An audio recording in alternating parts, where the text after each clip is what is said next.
Greetings, this is yours truly, Lord Karo, welcome to my domain. Part 3612 Chapter 11. To become a symbol. Izuku Midoriya stood in a white, pristine test room. Visualize being better than everyone else. He stared down a researcher holding a notepad. Visualize being better than this man, Izuku told himself. They were supposed to be testing out King's wool, seeing and quantifying what its effects were. He'd used it once before purposefully, but that had been with vestiges of humans whose minds were already broken. Izuku didn't think that he would be as successful this time. Izuku tried to activate his quirk, but he could not grasp the essence of it. When he tried to picture being better than this man, his overactive brain naturally asked, "What about you is better than him?" Minutes passed by with nothing happening. A door to the test room opened, causing Izuku to look in that general direction. The faceless man, his sensei, had just come in. The chatter of the other researchers followed behind him, sounding oddly distorted. "I'm sorry," Izuku muttered, not wanting to disappoint the faceless man. "I can't activate it. I just start thinking too much." "It's alright," the faceless man soothed him. "Here's a tip that I found helpful when learning how to use all the new quirks at my disposal. Assign a feeling, a sensation, to the activation of the quirk." Izuku nodded, listening with rapt attention. "For example, it can be balling your hands into fists," the man explained. "After your brain mentally connects the action of balling your hands into fists with the action of activating a quirk, it'll be easier to use that specific quirk. Are you following what I'm saying?" "Yes, sensei." The man grinned. "Eventually, you'll be able to activate your quirk without having to ball your hands into fists, but it's a nice stepping stone to help you reach that point. And it'll help remind you if you ever, by chance, forget how to use a quirk. So, associating the usage of my quirk with a physical action or sensation will allow me to access it easier," Izuku surmised, trying to understand. "But after I'm used to using the quirk, the physical action becomes unnecessary?" "Yes, good, Izuku." The man praised. "Doing this, along with visualizing the key aspect of the quirk, will help you immensely in beginning to use the quirks that you've been given." "Got it," Izuku replied. He could think of a few easy actions off of the top of his head to use to associate with a quirk. Clenching his jaw, his abs, or flexing his hands were among the easier ones to do. Maybe he could start by using those. "Still, you know so much about this stuff," Izuku said, gazing up at the faceless man with admiration in his eyes. "Well, you come to learn these things when you're as old as I am." "But you don't look old at all," Izuku trailed off. He imagined the faceless man as a child. "How old are you?" The man laughed. "I stopped counting after the first century." "Century?" Izuku parroted, trying to wrap his mind around it. When he failed to do so, he defaulted to asking the next question in his mind. "How strong are you, sensei?" The faceless man stilled. A twisted smile appeared on his lips. "Strong enough. Why ask, though?" "Well, I'm fighting the others so that you can see who's the strongest, right?" Izuku said. After he received confirmation via a nod, he continued. "But, if you're as strong as I think you are, I can't be the strongest if I never fight you. So, I'm asking if you're strong now to prepare for when I have to fight you later on." Silence. Even the other researchers, who were barely paying attention, immediately grew quiet at Izuku's daring words. The faceless man, fortunately, recognized where this all was coming from. Izuku's pure childlike curiosity and drive to do his best. He innocently wanted to be the strongest, and he'd be willing to fight even all for one to prove that he was. The faceless man laughed, loudly. He had not been this amused in a very, very long time. A child, had the balls to challenge all for one to a fight. He decided to entertain the child's wishes for now. "If you prove to be the strongest amongst this batch, I'll grant you an opportunity to face me in a mock battle. But, be careful, Izuku." A twisted grin. "I may be stronger than I look." Unbreakable, to become a symbol, one of Japan's foremost news networks, Nippon Television, was airing a special segment to discuss the first year's performances at the UA Sports Festival. Guest commentators along with the regular reporting crew all gathered around a round table to talk about the events that had occurred just hours prior. Notably, amongst the guests included the R-rated hero, Midnight, who'd refereed the 3 main events, and the rank 6 shield hero, Crust. "So, who do you think stood out the most amongst the first years?" Jay, one of the TV station's people, asked. His co-host, Monica, looked like she was restraining herself from hitting him for asking such an obvious question. "They all stood out in their own way," Midnight cooed, answering diplomatically. "Such adorable little kids, it made me so happy seeing them trying their best." Crust, however, laughed. "Stood out the most? Is that a trick question?" From the moment Izuku Midoriya opened his mouth and gave his opening speech. Who else could it have been but him? He ignored the exasperated look Midnight sent him and continued. His speed, his strength, his durability, all top tier, enough to even contend with some of the youngins running around as pro heroes these days. His quirk, whatever it is. We have reports that it is called, not sure haha. Crust sent him a quizzical look. His quirk is called, not sure haha? Jay shrugged at him. It's what our field reporters got when they questioned him. That sounds like a bad joke, Midnight said honestly. Monica nodded in agreement, but then, she stopped her motion, asking, wait, Midnight, don't you teach him? Do you not know the name of his quirk? For a moment, Midnight almost broke out into a cold sweat. Almost. Revealing One for All's existence to the world was Toshinori's call to make, and her respect for the rank 1 hero and everything that he stood for demanded that she feign ignorance on this subject. Midoriya has always been quiet about his quirk, so not even the teachers know that much about it. We just focus on helping him train it so that he can use it to its fullest potential. Well, regardless of what it is called, his quirk is powerful, Crust continued. Strong enough to blow Endeavor's sun's ice to bits, resilient enough to withstand Katsuki Bakugo's fire attacks, versatile enough to capture others with those black rope thingies he's got. Hell, if I didn't know any better, I'd say he has multiple quirks, gahahahaha. A wave of laughter rang throughout the room. If one was listening closely to Midnight, they might be able to tell that her laughter was a bit strained. I think, Crust said, that every hero agency's gonna send him an invitation to intern with them. They have to, after that performance. My agency did as well, I'm sorry, little rabbit, he chuckled to himself. Which one do you predict he'll join? Jay asked Midnight. The response came instantly. How am I supposed to know? By the time Izuku finally woke up, it was 3:34 p.m. Unsurprising given how he seemed to need sleep to recover from overusing his quirks, and along with what happened last night. Izuku ignored the flaming blush that crept up his face. Brushing his teeth and quickly washing his face, Izuku quickly made his way to the common area of the dorm, eager to make himself anything to eat. He was starving. On the way, however, he was distracted by the images on the big, central TV that 4 of his classmates were gathered around. The TV displayed the words, UA University 3rd Year Sports Festival Tournament Finals. On one side in red were the words Mirio Tagata, and on the other, in blue, were the words Nijire Hato. The two were locked in an intense game of cat and mouse, with Nijire flying around, spirals emanating from her feet, and occasionally blasting and chasing Mirio. But Mirio, demonstrating incredible mastery with his quirk, leapt and allowed the approaching spirals to harmlessly pass through him by becoming intangible. Quickly becoming tangible when he landed so that he didn't phase through the ground, he kept chasing her, knowing what Nijire's weakness was. Since her quirk used her stamina as fuel, all he had to do was wait until she exhausted herself. Figuring out what Mirio's plan was, Nijire went for broke. With a sharp cry of, Nijire flood.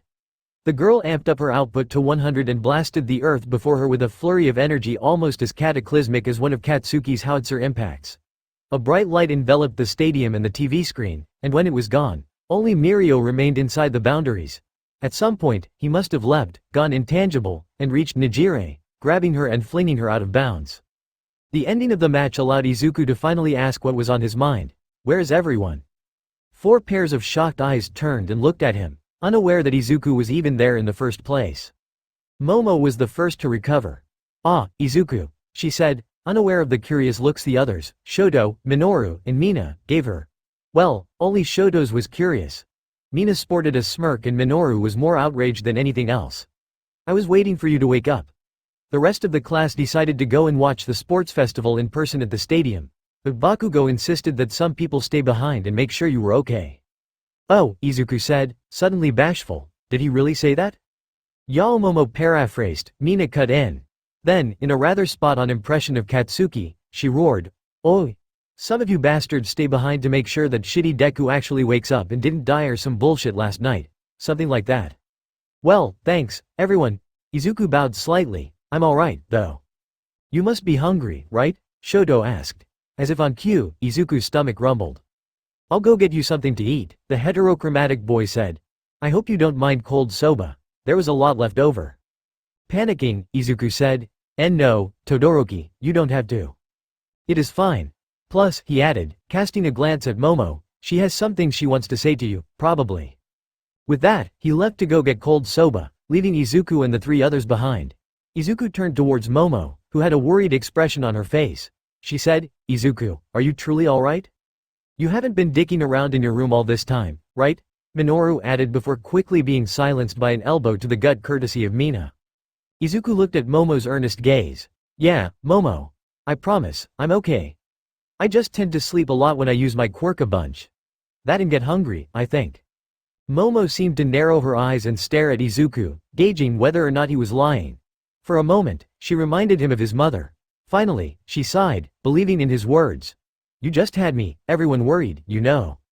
Sorry, no, don't be. It was just a baseless worry. A beat passed.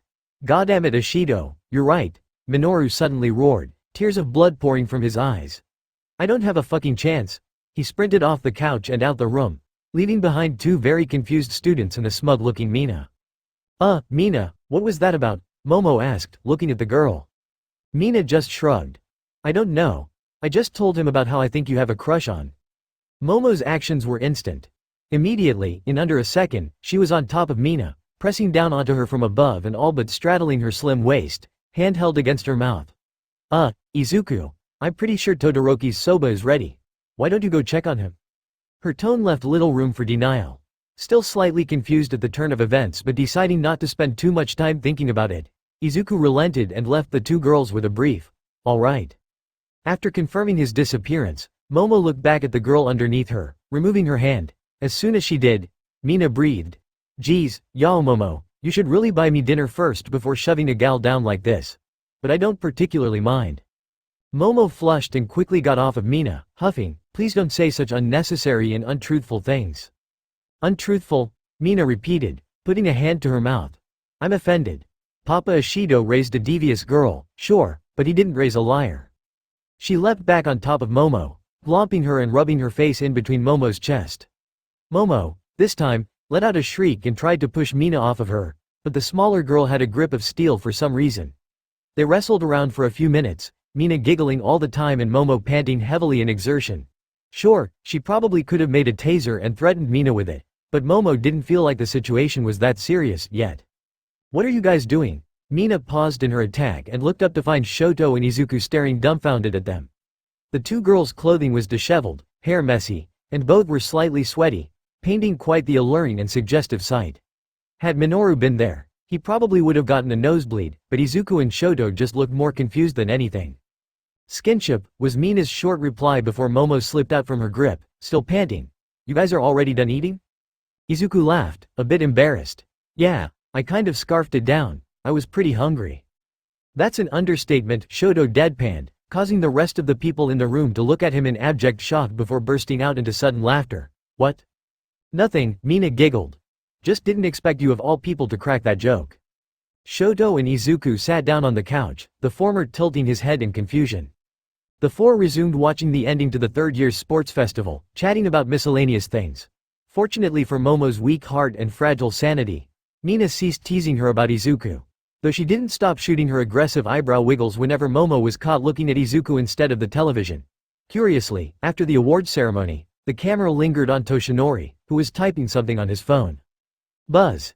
Izuku looked down at his own phone, spotting a few sudden texts from Toshinori.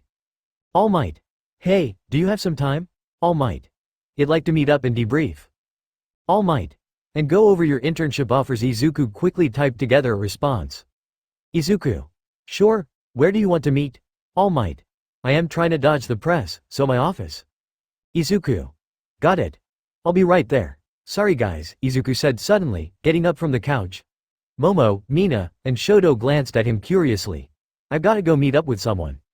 Got a date? Mina teased. Momo tried not to be too obvious about it, but she was paying rapt attention. Izuku shook his head. A teacher wants to meet up with me. Boo. No fun. Izuku stood, waiting outside of Toshinori's office. He hadn't been waiting for long, 5 minutes at most, before his mentor in his muscular form showed up further down the deserted hallway. He was remarkably sweaty and panting like a dog, quickly ushering Izuku into his office with nary a word before deflating and returning to his normal form once the door was shut behind him. The press, Toshinori said after a few shaky breaths, are savages. Izuku remained silent, watching the rank 1 hero gasp for air. The older man stumbled towards his chair and plopped down into it, gesturing for Izuku to join him in the opposite seat. As he did so, Toshinori lamented, my body, it isn't what it used to be. It's exhausting to maintain my other form. Admitting that seemed to take a lot out of Toshinori, and Izuku didn't know how to feel. Seeing his hero like this, a shell of his former glory, filled him with an indescribable emotion. It might have been pity, it might have been sadness, but that was just a small part of him. An even greater part of Izuku was screaming, "It is your time to take up the mantle." "You won't have to, soon," Izuku reassured him, all. "No," Toshinori denied. "Even if it's just for a little bit, a few short years, I still want you to have your typical college experience, your youth before the weight of the title symbol of peace is put onto your shoulders." Izuku was momentarily stunned by Toshinori's words. "Thanks, Toshinori." Toshinori smiled wanly at him. "Enough about that topic. We're here to discuss your internship offers." "Right," Izuku said, watching Toshinori get up from his desk and walk over to a large box in the corner of the room. He opened it and dumped its contents out on the ground. A waterfall of letters poured out and spilled out onto the floor. "There, now, pick one, I guess." Izuku stared, flabbergasted, at Toshinori. Now I know there's a lot, so let me break down the types of agencies that you can look into. Big agencies teach you more about the technical aspects of heroism, like filing paperwork after busting a crime and whatnot. Those are typically rarely talked about aspects of being a hero, but they are very important nonetheless. Toshinori placed a hand on his cheek and closed his eyes, sighing. When you start out as a hero, you'll have to do all the paperwork yourself, but after you grow a bigger name and gather more resources, you can hire assistants or sidekicks to do the paperwork for you. Then, you can pretty much just focus your attention on finding bad guys and let others clean up after you. I remember the day I finally could stop worrying about paperwork. I drank myself silly that day. Gahahaha. Toshinori. Toshinori was so deep in his spiel that he might as well have been deaf. Then, there are small agencies. While they may lack the prestige of large agencies, these agencies typically allow you to get a lot more hands-on experience out in the field. So, I guess the size of the agency matters for what type of experience you want to have. Oh, then there are disaster relief agencies, petty crime agencies, crime syndicate agencies, all types of agencies designed to bust a certain type of crime. You can patrol, do planned assaults on compounds. Toshinori. Finally broken out of his rant, Toshinori glanced at Izuku. Sorry, what is it? Izuku was staring at the mess of papers strewn out on the ground. Why did you dump it all out onto the ground? A trickle of sweat flowed down the back of Toshinori's neck. Ahahaha. Well, you see. He floundered in place for a second before he steeled his composure. It's about sending a message. Izuku bit back the retort. What message? He'd noticed it in the past, but sometimes Toshinori was just a teenager at heart. Overcoming the urge to facepalm, Izuku asked, did any of them offer anything like an in-person invitation? An in-person invitation? What do you mean? Toshinori said, confused. Like offer to meet me in person to give the invitation, Izuku explained. Toshinori hummed in understanding. I don't think so. That isn't typically how these things work. Izuku nodded, suddenly remembering Rumi's words. When you're thinking about which internship offer to accept, I just want you to think about who personally visited you and who just sent you a cold letter. I have an inkling that the person who personally visited you wants you to intern with her far more than the others. Why do you ask, though? Toshinori looked at the boy curiously. I received an internship offer from Mirko in person, Izuku answered honestly. She came to my dorm in order to give it to me. Toshinori blinked. Mirko doesn't do internships though. That's what I thought, too, Izuku said, but she seemed pretty serious about it, though. Izuku stared at the mess of letters on the ground. I'll go through all of them, but I think she was right. About what? Izuku did not elaborate any further. Though, if Izuku was being honest, he'd already made up his mind before he opened up the first envelope. After Izuku had left them, the group of three, Mina, Shoto, and Momo, became a group of two when Mina announced that she was going out for a run. Yayorozu, Shoto said, rising from his seat as soon as Mina left. Can you help me wash the dishes? When I was there earlier, I noticed that Kirishima didn't clean up after last night. It won't be much work. We just need to put a few things in the dishwasher. Momo smiled. Of course, Todoroki. She got up and followed Shoto into the kitchen. To his credit, Shoto's words were correct. It probably wouldn't take much effort to clean the dishes. As they got to work, Shoto started a conversation that Momo did not expect to have with anyone, much less the seemingly socially indifferent Shoto Todoroki. So, Shoto started casually, when did you get so close to Midoriya? Momo nearly dropped the plate that she was currently rinsing. For a moment, panic laced through her veins, but she endeavored to kill it quickly. What do you mean? You have been calling him by his first name, Shoto pointed out simply. Momo's retort died in her throat. Or am I wrong? Shoto wondered aloud. Are you not close to Midoriya? And no, Momo denied vehemently. I got closer to him during the sports festival. Oh, I see, Shoto said. They continued to rinse the dishes in an awkward silence. Yet, as awkward as it was, Momo was glad for the respite. Any more from Shoto, and she would've. Yaoyorozu, do you like Midoriya? Momo bit back the shriek that traveled up her throat but didn't succeed in holding onto her plate. It dropped and fell with a loud, banging sound into the sink as she stared at Shoto with wide eyes. Fortunately for her, it didn't shatter. Where did you get that idea? Momo laughed nervously, staring down at her soap-covered hands. I just always thought you did, Shoto explained. I'm not trying to out you or anything, I was just curious. Momo sighed, wringing out her fingers. Why do you care? She grouched defensively. Shoto thought on this for a while, rinsing the plate in his hand and putting it in the dishwasher. I may not look like it, he said, pointing at himself, but I'm a hopeless romantic. What? That was a joke. Momo resisted the urge to pull on her hair out of frustration. Since when did Shoto become a jokester? If what I think is right ends up being right, Shoto tried again. I'm in your corner, Yaoyorozu. I'm rooting for you. Momo fought the rising blush with everything she had. And what exactly do you think is right? That you have feelings for Midoriya, Shoto bluntly answered. And, furthermore, he has no idea that you do. Momo remained silent for a beat. Then, am I really that obvious? First Mina, now even Todoroki of all people. Well, Shoto offered, I have known you and Midoriya the longest out of everyone here. And, I would like to think that I am quite observant. Momo took a look at Shoto's typical impassive face and groaned. This might be the worst kept secret I've ever had. To be fair, you aren't really trying to hide it, Shoto pointed out. Momo stared at him with a mortified expression on her face. But I think that's a good thing for you, Shoto quickly added. Midoriya seems oblivious to things like this. Any hints you drop would probably fly directly over his head. Direct attacks are probably more effective on him. Direct attacks, like what? Shoto stroked his chin. Well, to quote Mineta, each boy has his own fantasy. Might I suggest that you show up in his room dressed in nothing but an apron? That's pretty direct, and he should get the message, probably. The idea of her doing exactly what Shoto had just suggested briefly popped up in her mind. Her, dressed in nothing but an apron, appearing before Izuku in his room, crawling up to him, giving him a generous view of her cleavage, his warm hands running up and down her body. Momo covered her flaming face with both her hands and bit out, that has to be a bad joke. Right, Todoroki? A bad joke? Shoto remained silent for a moment before answering. Yeah, it was just a joke, haha. The fake laugh wasn't enough to fool anyone, you were being serious. Shoto contemplated which answer he should give. Since he had been called out, he might as well tell the truth. Honesty was the best policy. If you want results, that would be one of the quickest options. He denies you, you know he's not interested. He gives you a yes, you know he's interested. Simple math. 1 + 1 is 2. Oh yeah, simple, except, Momo couldn't hold it in anymore. What about my self-dignity? He'll think I'm some major slut if I do that. Look, Shoto said, raising his hands in surrender. I was just offering a fast solution to your problem. I'm sorry if I offended you. Hearing his apology deflated all the indignant anger Momo had been feeling up to that point. No, don't be sorry. It's just, hearing those types of things, imagining them, it's bad for my heart. Yaoyorozu, you have a heart condition? Shoto said, alarmed. I'm so sorry, I didn't know. It was just a metaphor, I don't actually have a condition. I'm not sure that's what a metaphor is. I could be wrong, though. At this point, as Momo stared at Shoto's impassive face, she wasn't sure if she was being trolled intentionally by this man or not.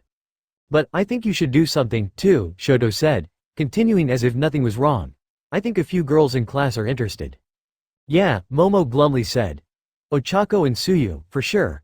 The former was a bit embarrassed by it, still, but the latter seemed ready to jump Izuku at any time. Not that she blamed the frog girl. In a perfect world that Momo controlled, the things she would do to Izuku. She shook her head to clear them of the embarrassing thoughts that suddenly popped up.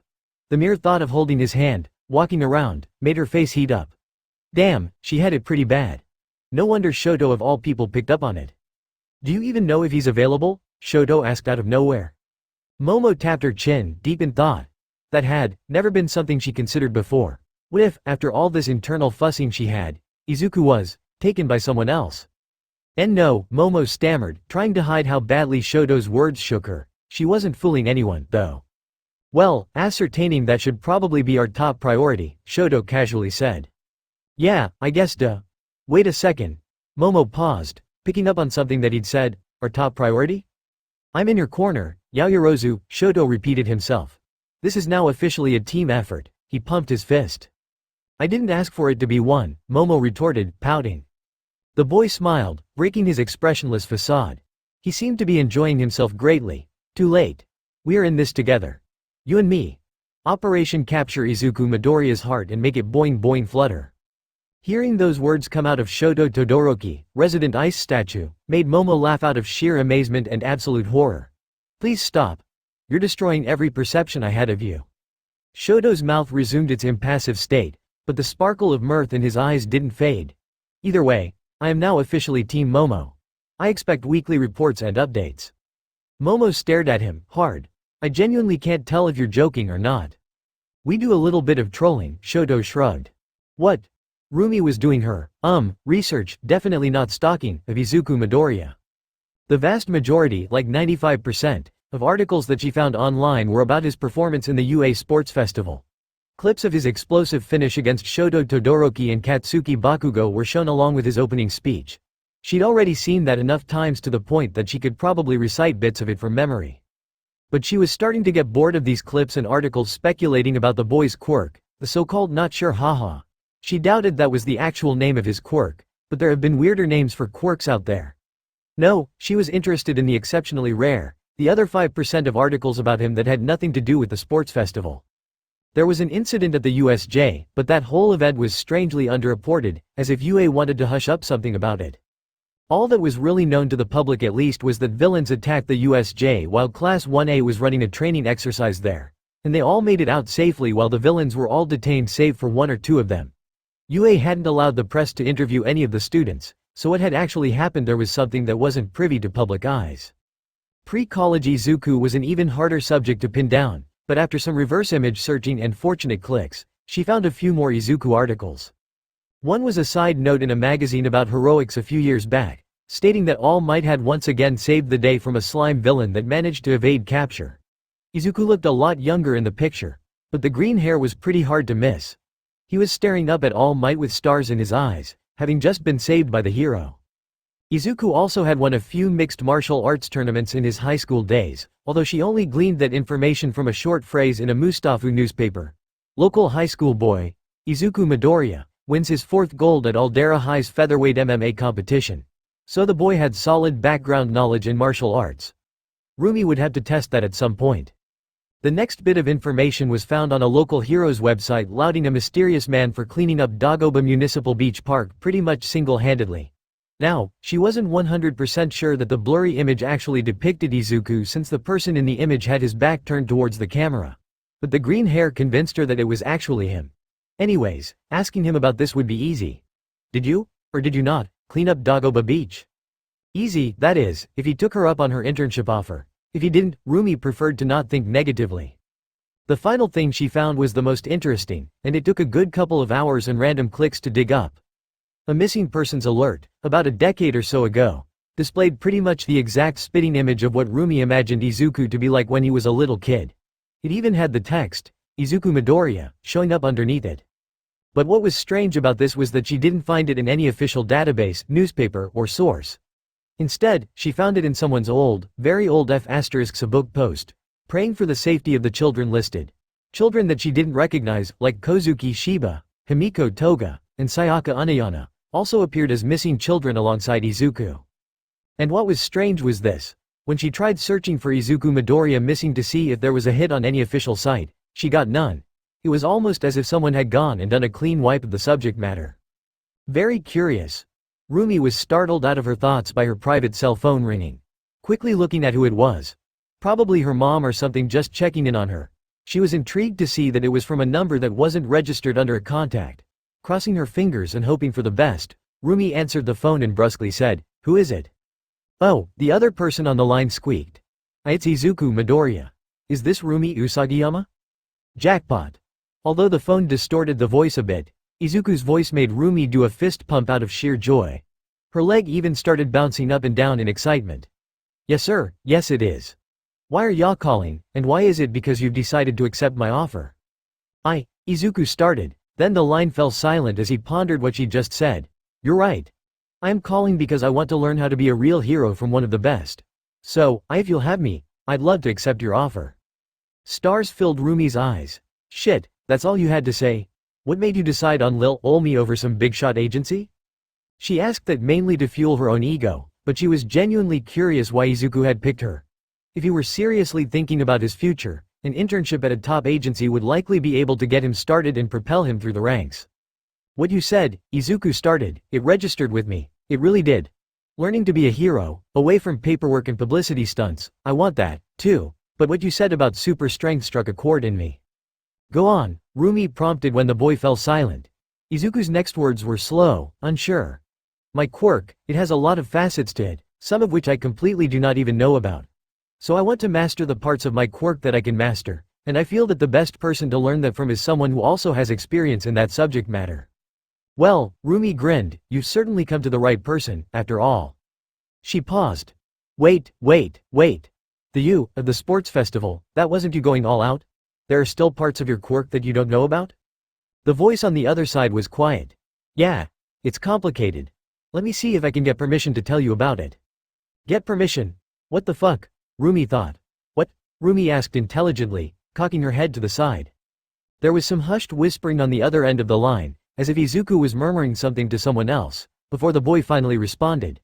Can you come to UA on the first day of our internship, Tosh? All Might would like to meet with you and talk to you in person. She stuck her finger in her ear to clean it just in case she was hearing things. I'm sorry, but, what? All Might would like to, no, I heard you. Mirko gripped her forehead, trying to get a grasp of the situation. What does All Might, the rank 1 hero mind you, have to do with all of this? Izuku sighed. It'll make a lot more sense when you hear him speak, I promise. Alright, it was not alright. Anyways, the voice from the phone said, I just wanted to call you to tell you that. When should we meet for the internship?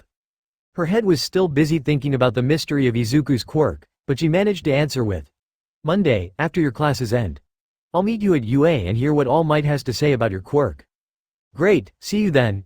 Izuku sounded genuinely excited, which inflated her ego only slightly. Goodbye. With a goodbye of her own, Izuku hung up the phone. Mirko stood there for a moment, relishing in her personal victory of stealing the proverbial golden egg of the batch, before her head quickly switched to what was bothering her. Izuku's quirk. Just what was up with this kid's quirk, and why, of all people, was All Might, the top hero, involved in it? So many questions. Mirko knew she was definitely going to have difficulty sleeping tonight. Girls' Night, a chorus of girls' night sounded off around the room.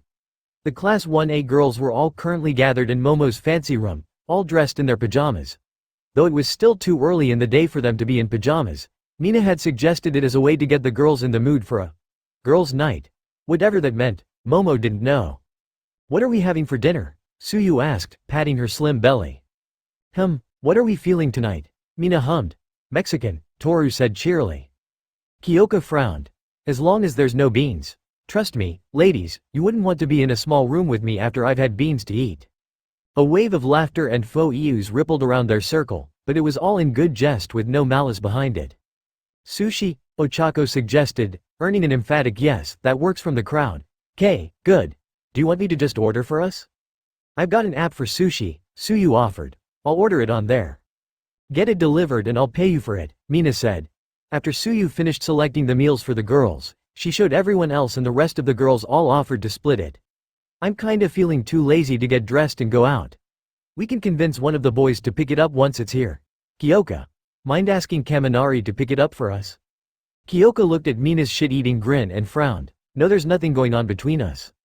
Shuri, Mina said slyly, rolling her eyes. Sue, have you placed the order? Does the Pope shit in the woods? Suyu responded flatly. What? She means yes, right, Suyu, Ochako said, looking at their friend fondly. A nod. Ribbit. How the fuck am I supposed to know that? Mina sighed, slumping over before perking up again. Anywho, while we wait for our food to arrive, I thought that we should revisit an old topic. Ooh, which one? Toru said, excited. Well, a while ago, Mina began, looking at Momo with a smirk. Our brave, fearless leader Momo offered her power to help us figure out the quirk of one of our fellow classmates, Izuku Midoriya. A few heads nodded as they eagerly looked at Momo, who paled slightly under all of their attention. So, Momo, Mina said, folding her hands, What have you been able to gather? Momo hadn't been ready for that line of questioning. Sure, she'd been able to gather that he'd received his quirk from someone. And, although Izuku hadn't explicitly said it himself, Aizawa-sensei had called Izuku All Might's successor. Those two bits of information, when placed together, meant a lot. But, along with that memory, came the inevitable memory of what else he'd said to her. You will become a great hero. The moment that she realized that she'd fallen for Izuku Midoriya and all of the memories associated with that assaulted Momo like a freight train, causing a slight red hue to rise to her cheeks. I haven't been able to gather anything, sorry, Momo said quietly, still reliving that memory, that moment where she discovered her very first love. Bummer, Mina frowned. Then, she said, you guys think his girlfriend knows? Momo paused to consider the question. Then, as she truly processed what Mina had just said, her brain function stopped. She said what? Hold on a moment, Momo said weakly, what did you just say? Ochako, who seemed as flustered as Momo was, nodded intensely. Mina sighed and spoke again slowly, as if she were explaining elementary math to a grade schooler. I said, you guys, as in all of you, think, as in brain function think, his girlfriend, as in lover, person that he's dating, knows? Midoriya has a girlfriend, Ochako said in a crushed tone of voice that probably would have been the exact way that Momo would have said it. Oh, that. Mina rubbed her head of floofy pink hair and said, well, I heard some girls from class 1C talk about how one of their own, I think Himiko, Tagata, Toga? Anyways, some class 1C girl and Izuku kissed after he introduced her as his girlfriend. I'm surprised you all haven't heard about it, actually. Been traveling through the school like wildfire. Well, I just heard about it when I was out on a run, so. Well, that was one way to ruin Momo Yaoyorozu's day. Well, to be more accurate. Ruin wasn't the right word. Take a big fat steaming shit on, was probably more spot on. It was like Momo had been feeling such a euphoric high, almost, after she figured out for herself that she liked Izuku, and now, the truth sent her spiraling to the ground in line for a cataclysmic impact with the dirt where maggots like her deserved to crawl and live. It fucking sucked. Momo was too shocked by the abrupt news to even begin feeling emotional. Instead, she just felt hollow on the inside. God damn fucking emotions, god fucking damn it, Momo thought, her mood rapidly worsening. But then, light at the end of the tunnel came in the form of an unlikely declaration. I won't let that stop me, Suyu boldly said. I don't care if it's just me, or if it's a harem situation like in those manga. I'm getting me some Midoriya ass. Sue, Ochako cried, smacking her friend lightly on the head. She looked torn between condemning her words and full-heartedly agreeing with her, and, to be honest, Momo was leaning towards the latter. You know what, Momo thought, eyes narrowing in determination, Suyu's right. I will not let that stop me. Relationships, they aren't permanent things, right? Giving up just like that isn't the Yaoyorozu way. Well, being mature and dignified, that was the Yaoyorozu way, actually. The Yaoyorozu way had nothing to do with giving up. Fuck. Momo screeched in her head, almost grabbing and massaging her temples. Almost. Not giving up, that's the Momo way. Yes, I can work with that. Izuku was just something she didn't want to give up on. Definitely not to this Himiko Tagata or whatever character. Yeah, okay. She didn't exactly have a plan, but Momo wasn't planning on giving up. She could start from there. Well, I've definitely ruined the days of several ladies, Mina said apologetically, desperately searching for a change in topic. So, when's that fucking food coming? Sue. Suyu glanced at her phone. Should be 2 minutes. Arrives at UA's main entrance. Kyoka, Mina begged. Ask Kaminari to pick it up for us? For the last time, there's nothing going on between us. Kyoka took one glance at Mina's despondent look and sighed. I'll go, since you obviously don't want to. Yay, thanks Kyokyo. Please never call me that again. Izuku, having just finished his daily workout after meeting with Toshinori and calling Mirko, checked his phone after showering to find that he had a few texts from Himiko. Himiko. Azu Himiko. I want to see you Himiko. Date, night. Himiko. Date. Night. Himiko. Date. Night. Himiko. This trade offer is non-negotiable. Smiling fondly at his phone, Izuku typed out his reply. Izuku. Sure, what would you like to do? Himiko's response was instant, as if she'd just been staring at her phone. Himiko. Food. I am hungry Himiko. My treat Izuku.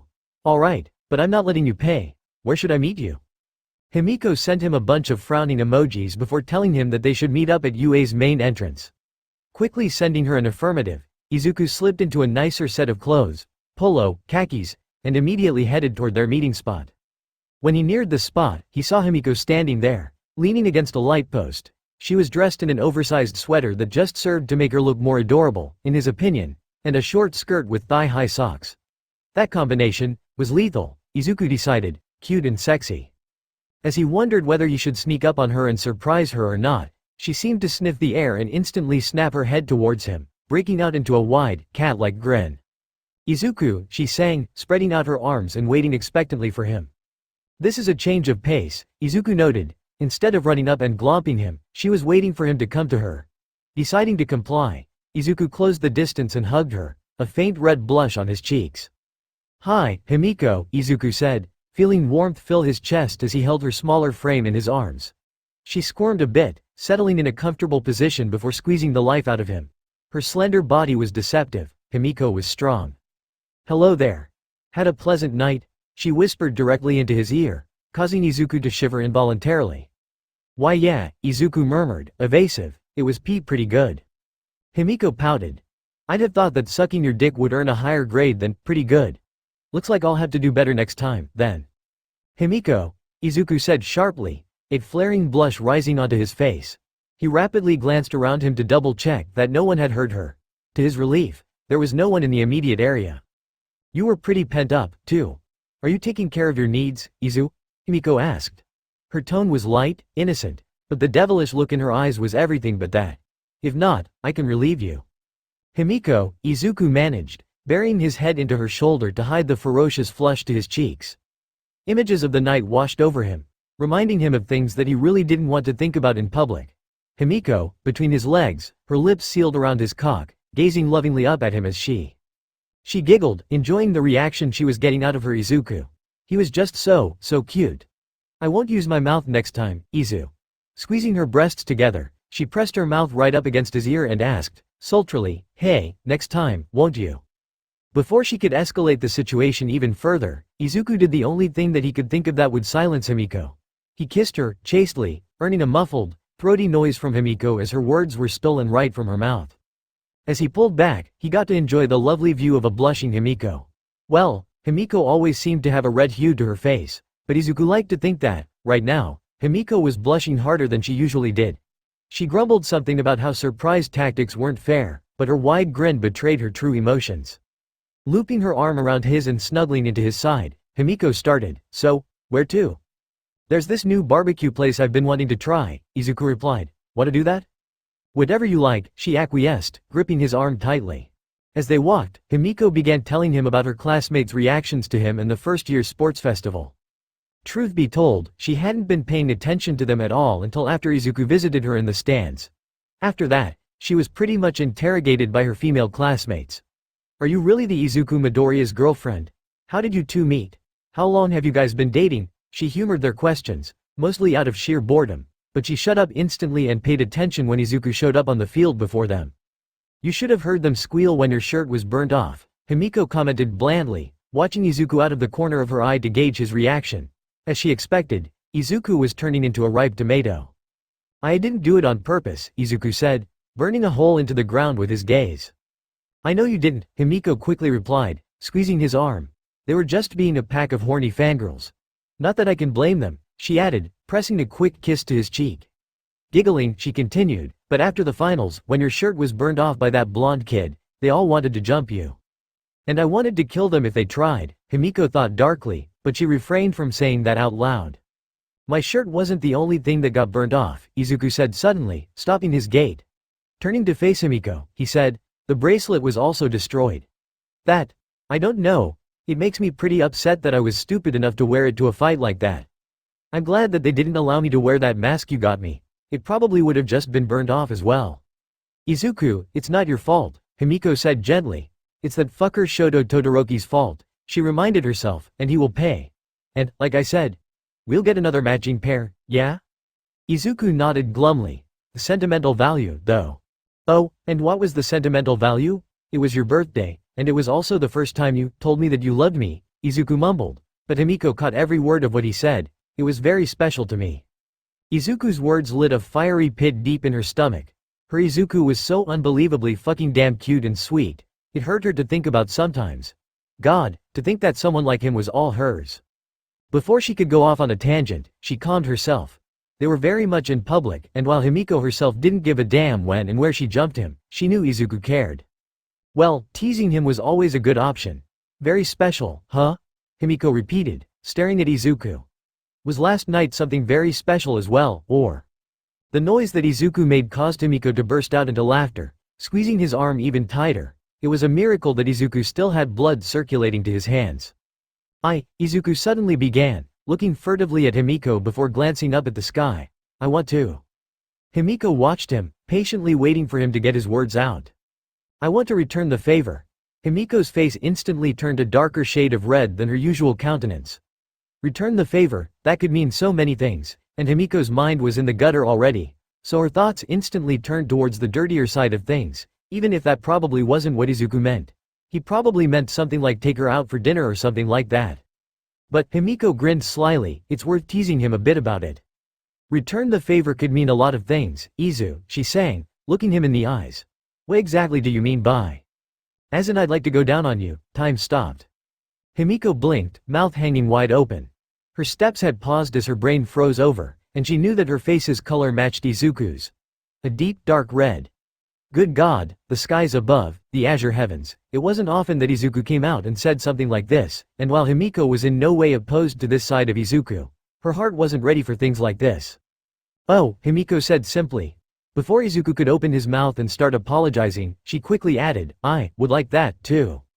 They resumed walking, a strained silence stretching out between the two. Surprisingly, it was Izuku who broke it. I can't promise that I'll be any good, since I've never done anything like that before, but I'll try my best, and I think that's all I can offer. Plus, I think that the important thing is. Himiko shushed him with a finger to his lips before he could start ranting. I'm sure you'll be fine. It was kind of odd for them to be talking about it like this. No, very odd, Himiko decided, but she found it kind of charming. Izuku's forthright nature, his earnestness, she loved every bit about it. She wouldn't have him any other way. He was perfect for her just the way he was. Himiko truly, unconditionally loved him. It was scary, actually. Izuku could be the biggest asshole on the planet and Himiko was sure that she'd still love him. He could lie to her, cheat on her, hit her. She'd love him all the same. The time they'd spent together in that living hell, in her most desolate hour, at her very lowest, at the point where things were just the worst that they could be, he showed her kindness. He showed her compassion when no one else would. And that was all it took. To spend her days with him like this, away from all of his schemes and nefarious plots, to be free of such stupid designations such as hero or villain, it was her greatest joy. They could be normal humans, not weapons. But this short, precious time was limited. Every day, she feared for the day when All for One would figure out that Izuku possessed One for All. He was only taking things slow, allowing them their idyllic college life, because he was focusing resources elsewhere. Assuming that All for One still didn't know about One for All's existence within him. Izuku was a priority, sure, but one that they could afford to take their time with. The moment that he found out what Himiko had been withholding from them, everything else would be dropped and all of their efforts would be put into obtaining Izuku at any cost. It was probably inevitable, but Himiko was determined to put all of her efforts into delaying the arrival of that date. It would be great if Izuku could forget about heroics and just join them wholeheartedly. But she'd spent enough time around Izuku to know that his love for being a hero wasn't something surface level like that. The man genuinely wanted to be a hero from the bottom of his heart, and Himiko wasn't sure if All for One's indoctrination could change that. It would take a master manipulator and some dumb luck to convince Izuku otherwise, but if there was someone who she'd christen with the title Master Manipulator, it would be All for One. She wondered how much the heroes, All Might, specifically, had told Izuku, or if they even knew about his past. Himiko guessed that they hadn't told him much of anything, because if they had, Himiko was sure that Izuku would go to her first and tell her about it. If they didn't know about his past, then that was fine, but if they knew and didn't tell him. Himiko grinned. That type of mistake would fall under the dumb luck category, no? What's got you smiling like that, Himiko? Izuku asked suddenly, rousing her from her thoughts. He, Himiko laughed breathily, just thinking about you. Izuku's blush was so precious. Alright class, Shota Aizawa said sleepily, yawning in the process. Mondays never worked well for him. Today we're going to do something that'll have an impact on the rest of your heroic careers. The class listened with bated breath. You're going to decide your hero names, their teacher said in a monotone, woo. That caused an uproar of excitement amongst Izuku's classmates. Many of them had been waiting for this day. After all, a hero name was akin to choosing a new name for oneself. and the importance of this was not lost on the young hero wannabes. Shota noticed a hand raised and shushed the classroom with a single glare. Yes, Bakugo? Can I be Demon King Murder Explosion God Overlord? Rejected. A TCH noise escaped Katsuki's mouth. How about Flame King of the Seventh Heaven Explosion Saint of Murder? All caps, all bolded. I'm not sure if you're joking with me right now or something, Shota deadpanned. No, you can't. Why not? There are several problematic elements to it, but, here Shota sighed deeply, lamenting that he had to explain this to a college student. Your hero name can't contain murder in it. Damn PC culture, Katsuki groused. This has nothing to do with PC culture and everything to do with basic common sense, Shota snapped. A hero, who does heroic deeds, should not have murder, a crime, in his or her name. Before you give me a splitting headache worse than the one I already have, how about we do this? Take some time to come up with an appropriate hero name, he stressed, eyeing a frowning Katsuki, and then we will have each individual presented to the class. Odds are, if you're embarrassed to present your name to your classmates, it probably wouldn't be a good hero name to use in public. After telling them that they'll have 15 or so minutes to decide on a preliminary name, Aizawa rolled up into a nearby sleeping bag to take a quick nap. The classroom was mostly silent, though a few people whispered their name ideas to their nearby classmates just to run it by someone first. Izuku, however, remained silent and sat at his desk, twiddling his thumbs. To be honest, he'd already decided on his hero name a long time ago, and since it wasn't something egregious like Demon King Murder Explosion God Overlord, he was pretty sure that it would be alright. When time was up, Shota woke up like clockwork and the person in the first seat, Yuga Aoyama, went. My hero name will be, he paused for dramatic effect here, the Shining Hero. Can't stop twinkling. A fitting name, Izuku thought, clapping politely as Yuga went on to explain why he named himself that. After his turn was up, Mina went on to name herself Pinky. It was a simple name, sure, but Mina gave good reasoning for it. It'll be easy for the kids to remember, I'm Pink. My hero name is Pinky, bam. Match made in heaven, I'll tell ya. The names went on, each having something to do with either the quirk or the person. Suyu named herself the Rainy Season Hero. Froppy, Ochako went with a play on the word gravity, and named herself Uravity, and Mashirao literally had Tailman be a part of his name.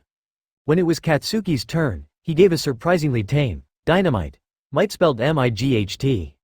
Sometimes, Izuku forgot that Katsuki used to be as big of a hero nerd as he was.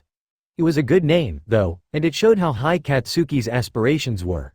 With a name like Dynamite, it would inevitably draw comparisons to All Might, which is something Izuku was pretty sure Katsuki wanted. With his short statement out of the way, Katsuki sat down, and next was Izuku in seat number 18. He stood up, squared his shoulders, and took a deep breath. He only said one word. Unbreakable. It wasn't a magnificent speech or anything, but those watching Izuku at that current moment knew, deep in their guts, that this was a remarkable event, the beginnings of a world-class hero. It was something that, they knew, 50 years down the line, they would be able to look their children in the eye and say, yeah, I was there for that. Why, unbreakable? Shota asked shortly. Because that's what I believe a true hero should be, Izuku said. A hero might take a hit, might get hurt, might get injured, might face setbacks, but true heroes never let that keep them down. They bounce back. They might bend, but they'll never break. Thinking for a bit, Izuku added, in the future, my dream, no, my goal, that I will achieve, is to become the rank 1 hero. Silence met Izuku's declaration. When I'm there, he continued, I want people to look at me and think, that is a man who has never been broken. I want to be an inspiration to the next generation, to inspire kids to become heroes just like I've been inspired in the past. Izuku took a breath and said, I want to become a symbol. A symbol that says, as long as I am standing, there is hope. Well, you'll have to work hard to get there, Shota commented blandly, hiding his true thoughts behind a curtain of calm. I will, Izuku pledged, bringing his fist to his chest. He sat down, prompting the next person, Minoru, to stand up. Enraged, he shouted, how the fuck am I supposed to follow that? As Minoru kept on raging, Shota took a moment to think for himself. Izuku had said, if he believed in what he said and told no falsehoods, Shota could not see how any indoctrination all for one instilled within Izuku still existed.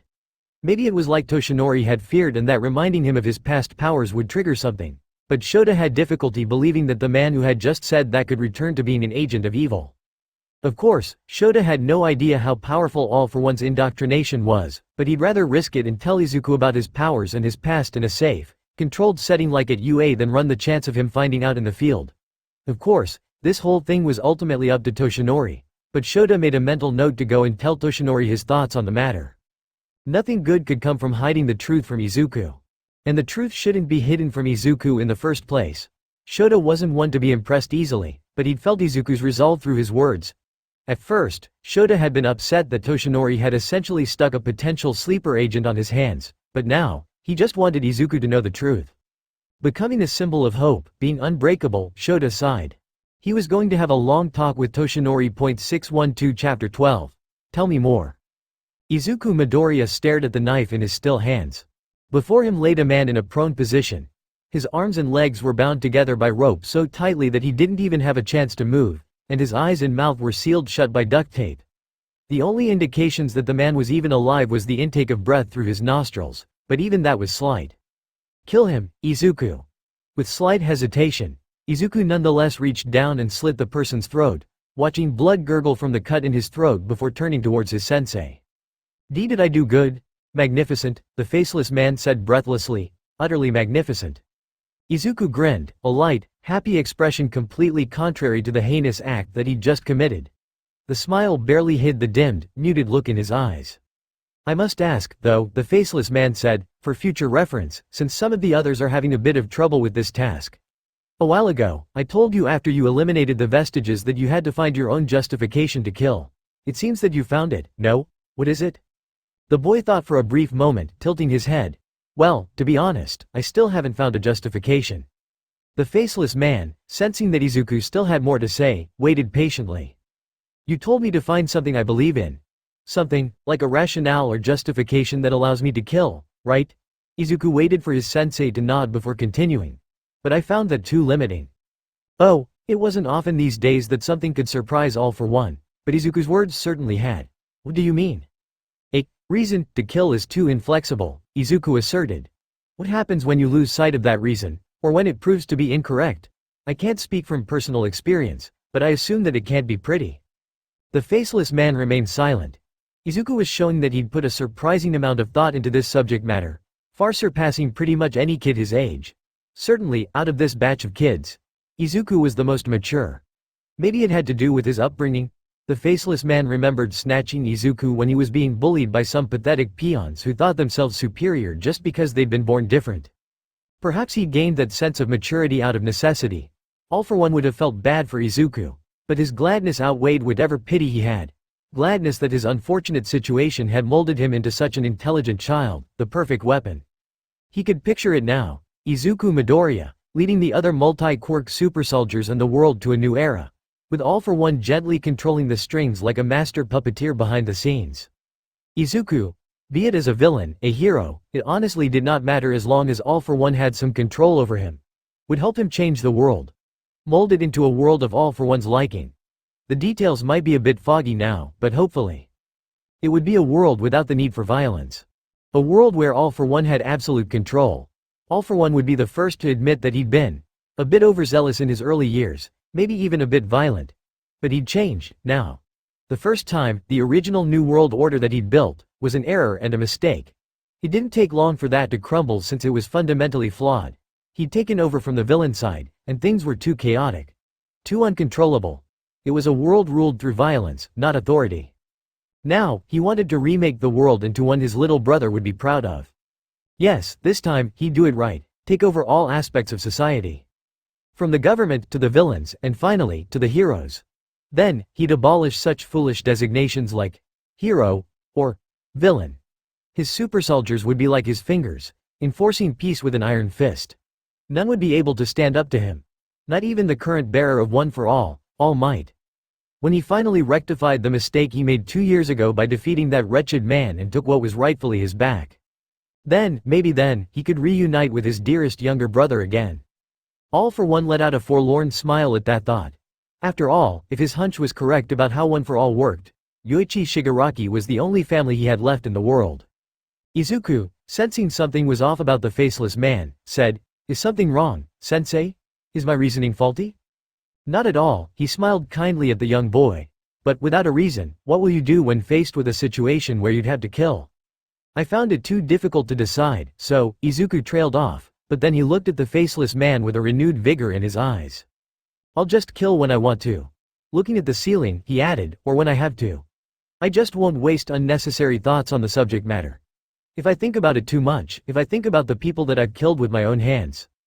The vestiges of the little girl and the old woman, both nameless and killed by his own hand, floated to the forefront of his mind. Izuku squashed it down the best he could. I might just go insane, he admitted. So, no reasoning needed for me. I'll just have to steal my mind and do it, not think about it. All for One let out a low whistle. Not many children have the same mental fortitude that you do, Izuku. Izuku blushed at the praise. Well, I'm just trying to become the strongest that I can be. A twisted grin grew on All for One's face after hearing those words. I knew I liked you for a reason, Izuku. Unbreakable. Tell me more. So, what do you want, Deku? Izuku had come up to Katsuki during heroics class, asking for his aid in something. While Katsuki had initially totally wanted to decline, Izuku said that he was giving him an opportunity to do the one thing that he desired to do. Go all out. That was the only reason that Katsuki went to help Izuku, yep. It had nothing to do with the slight ecstatic feeling that he had with Izuku talking to, yo, where the fuck is this coming from? I just want you to fire some AP shots at me. The stronger, the better, Izuku answered simply. Oh, so you just want to kill yourself then, Katsuki smirked. Be my fucking guest. Before he could start blasting, Izuku held up a finger. I'm sorry, but could you wait a moment? Give Momo the time to finish setting up. Oh, yeah. The tall girl was also here. She was creating what looked like circular targets out of her stomach with her quirk and setting them up 50 yards in front of Izuku and behind Katsuki. Momo was wearing her usual stripperific hero costume, but shit like that wasn't enticing to Katsuki. He had a goal, and nothing was going to distract him from it.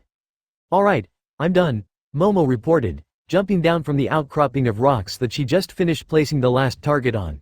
Then, her facial expression grew stern. Izuku, just to make sure you're not planning on doing anything risky, what exactly are you planning on using these targets for? Oh, well, Izuku said, I'm planning on using them for target practice. Target practice, Momo trailed off. Target practice, how? Izuku pointed at Katsuki. He's going to shoot some AP shots at me. Momo started, He then pointed at the targets. I'm going to try to deflect them and aim it at the targets. Izuku gave her a thumbs up, and it'll be good for Bakugo, because he can practice going all out. Actually, the more he tries to hurt me, the better this training gets for me, as well. Momo blinked. Then she started to move in order to take down the targets that she had been meticulously setting up. Oi, what do you think you're doing? Katsuki snarled. It's dangerous, Momo said shortly. Izuku could get hurt, Bakugo.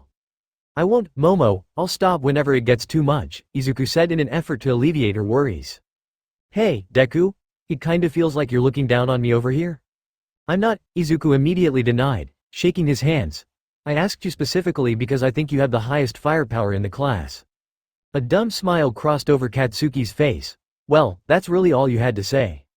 I still don't like this idea, Momo said, looking at Izuku. Worry was written all over her face, and it made Katsuki gag a little bit when he looked at it.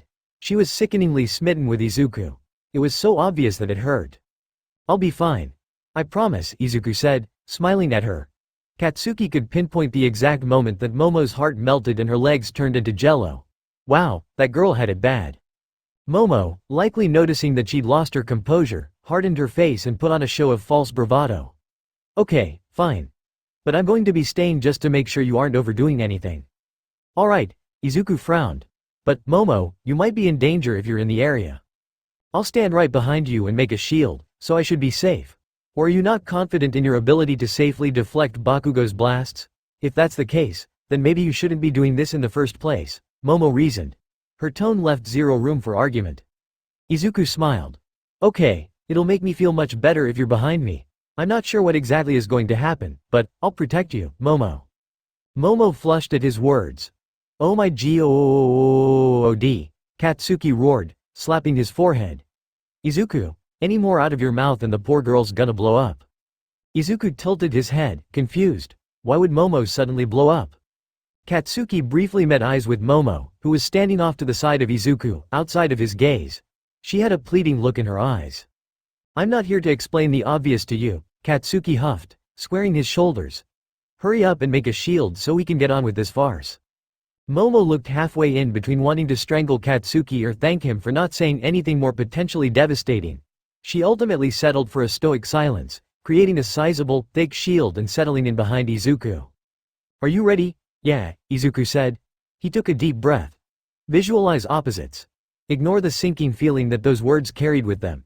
He could do that. Katsuki began charging his AP shot, taking more time than was probably necessary for him in order to give Izuku a chance to prepare. With a slight grunt, he fired his first blast at Izuku. The shot caught him in the chest, but it ricocheted off of him and bounced back towards Katsuki, narrowly missing Katsuki and leaving a smoking crater in the wall where it had struck, far away from any target. "Hey, dipshit," Katsuki callously called out. "Where are you aiming them?" "I'm not," Izuku replied. His fingers stroked his chin. "Fire some more. I'll try not to hit you." "Try harder," Katsuki grumbled, preparing to fire another AP shot. This time, Izuku rotated his body so that it was tilted towards the right. The AP shot caught him directly in the chest, burning through his already frayed shirt, but it was deflected roughly towards the right of Izuku. The Verdinet started mumbling to himself. "Katsuki only caught a portion of it. Seems to be limited to just my body." Katsuki fired a weak AP shot at Izuku to knock him out of his reverie.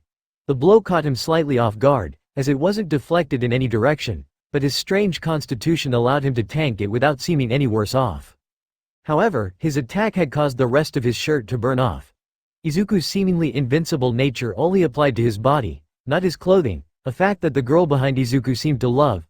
Momo kept sneaking glances at him when she thought Katsuki wasn't looking, but he wasn't an idiot. The blushing face told him everything he needed to know. They practiced like this for a good period of time, but Izuku could never manage to hit a target.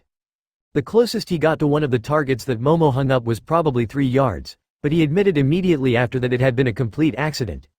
Even Katsuki was starting to get tired. He started putting his all into the AP shot after he witnessed his 11th one not even dent Izuku. And all he got for his efforts was Izuku's skin on his chest, where he was catching most of these shots, looking slightly sunburned. And even that started to fade almost instantly. Katsuki hated to admit it, but it was a humbling experience. The next time they did this, he wanted to be stronger so that, as terrible as this sounded, he could actually hurt Izuku, primarily because watching one of his stronger attacks just bounce off of another person was just an ass experience. Sometime after Momo finally stopped drooling over Izuku's shirtless form, they decided to call it a day. Izuku looked slightly frustrated since, try as he might, he never seemed to get the hang of aiming where the AP shots were deflected towards. When he confessed that to Momo and Katsuki as they were walking out of the training grounds, Katsuki scoffed, "So what? At least you've got protection from ranged attacks as you run in and beat him up in CQC. But if I can't aim where they got deflected, I might just end up causing more damage than was necessary," Izuku retorted. "And, as long as you beat up the villain, what's the problem?" "That's too simplistic of a way to think about it, Bakugo," Momo said, frowning. Izuku nodded. "Momo's right. When you're acting as a hero, beating up a villain isn't all there is to it. You've got to think about negative externalities. We went over this in class, didn't we?" They did. Now that Katsuki thought about it, something about taking care not to cause too much property damage and hurting the economy. Something about supply and demand. Good God, Katsuki was getting a headache just thinking about it. "You're sounding like Mr. Four Eyes Goody Two Shoes," Katsuki grumbled. Speaking of him, where the fuck was Iida today?" Tenya was strangely absent from class today. Given the type of student he was and seemed to be, Katsuki figured that even if he had a cold or was deathly ill, he'd show up to class in a mask anyways. "Oh," Izuku said. "He texted me. He had to leave after we chose our hero names. He said he had some sort of family emergency." Momo covered her mouth with a hand. "I hope everything is alright." "I am a bit worried," Izuku admitted, pulling out his phone. Iida is typically pretty on top of texting people back whenever he receives a text, but he's not responding to me. He showed them his last text with Tenya. "Is everything okay? You can talk to me about anything." The read receipt indicated that it had been read yet ignored a few hours ago. "Huh." Katsuki scratched his head. "Seems pretty out of character for the guy, but I don't know him that well." "No, you're right, Bakugo," Momo said. "I'm actually pretty worried now. I'll text him myself." Try as they might, they never got a response from Tenya. "Hello, Aizawa. It's not often that you ask to see me in private." Shota sat down in one of the conference room's chairs after checking and making sure that all the doors to the room were sealed shut. Toshinori took a seat after seeing Shota do the same. "Well, what's the rush about?" Toshinori said good-naturedly. "When you texted me I need to speak with you, immediately I got pretty worried, you know." The person you have chosen to be your successor, Izuku Midoriya, Shota started, you've chosen well. Toshinori blinked. Oh, well, thank you, he said, a bit bashful. This is what he said. I want to become a symbol that says, as long as I am standing, there is hope, Shota recited. Amongst a couple of other things. His hero name is Unbreakable, by the way. Toshinori was about to speak before Shota cut him off. His dream, his goal, is to be the rank 1 hero. Toshinori, I'm going to be frank. Nothing good will come out of hiding the truth from Midoriya. Toshinori's whole expression changed in that very instant.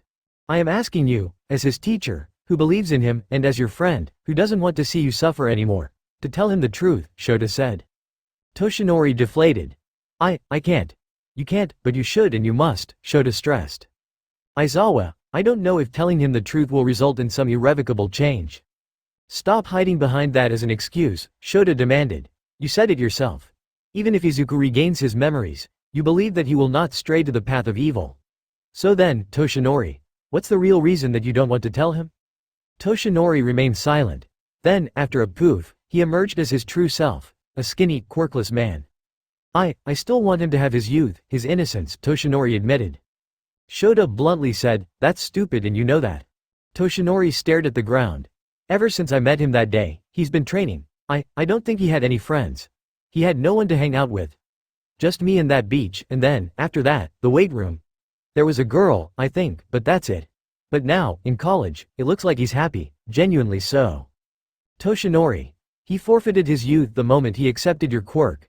His innocence has probably been shattered along with his youth. You care so desperately about things that don't exist anymore. Shota's harsh words stunned Toshinori, but the dark-haired man did not relent. Plus, you've had that conversation with him. Have you not? The one about the people that he's killed?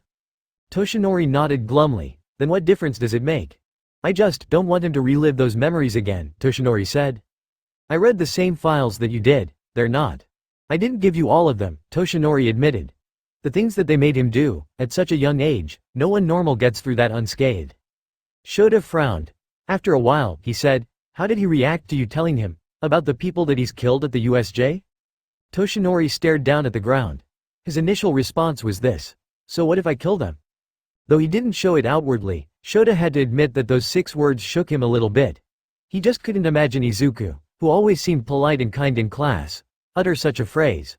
But then again, there had been the bodies, or the remains of bodies that they recovered at the USJ. Those corpses spoke volumes about the brutality that Izuku was capable of committing. But still, his position on this didn't change. All I can say is this. You may believe that you're protecting him by not telling him the truth, but I think you're just hurting him in the long run. The boy, Toshinori, Shota cut in, he's a man now. Ah. The look on Toshinori's face said it all. Toshinori, forgive me for being this direct, Shota said slowly, but. Shota looked Toshinori in the eye. You see him as your son, don't you? Toshinori said nothing, which, to Shota, was as good as a response in the affirmative. I'm not going to get into the dangers of doing so, Shota said, massaging his temples. A serious headache was coming on. It made sense, really, training such a young protege so personally for such a long time, anyone would get attached. And for Toshinori, All Might, who never could have a private life, never could get married or start a family of his own, it must have felt like he was raising a son. Goddammit, Shota thought. You can't do this, Toshinori. Not to yourself or to Izuku. Babying him will do no one any good. I know, Toshinori said, looking more shriveled up than he usually did. You have to believe in him, Toshinori. The blond man stayed staring at the ground. Give me some time to think about it, he finally said. Fine, Shota relented. But consider a scenario where he finds out about his past from a source that isn't you. A source with malicious intentions. Toshinori's normally healthy complexion paled. You and I both agree that it wouldn't be pretty, Shota surmised. He may even grow to resent you for hiding things. Toshinori had nothing he could say to that. Shota sighed. Look. Those are just my thoughts. You can do whatever you want with them. I'm just stating my opinion. Toshinori seemed very, very tired. I appreciate that. Without anything more to say, Shota let the conversation die out. The two sat there in a rather suffocating silence before Shota finally took his leave without another word. Toshinori watched him leave with tired eyes. He had a lot of thinking to do. Momo, having finished her classes for the day, was about to head to the dorms to take a shower when she spotted Shoto. Or, more accurately, she was spotted by Shoto, and he beckoned her to walk towards him. A bit curious since this was Shoto of all people, someone who rarely went out of his way to talk to other people, she followed him as he wordlessly led her to an abandoned classroom, shutting the door behind her. Operation Capture Izuku Midoriya's heart and make it boing boing flutter status report, he instantly demanded. Momo deadpanned, please don't call it that. How's the war effort going? Better, Momo admitted. Then, she realized what Shoto was asking her for. Todoroki, has it even been a full day since we've had that talk? No, Momo resisted the urge to slap her forehead. Then what is there even for me to report? I don't even know what to say. Oh, wait, there was something.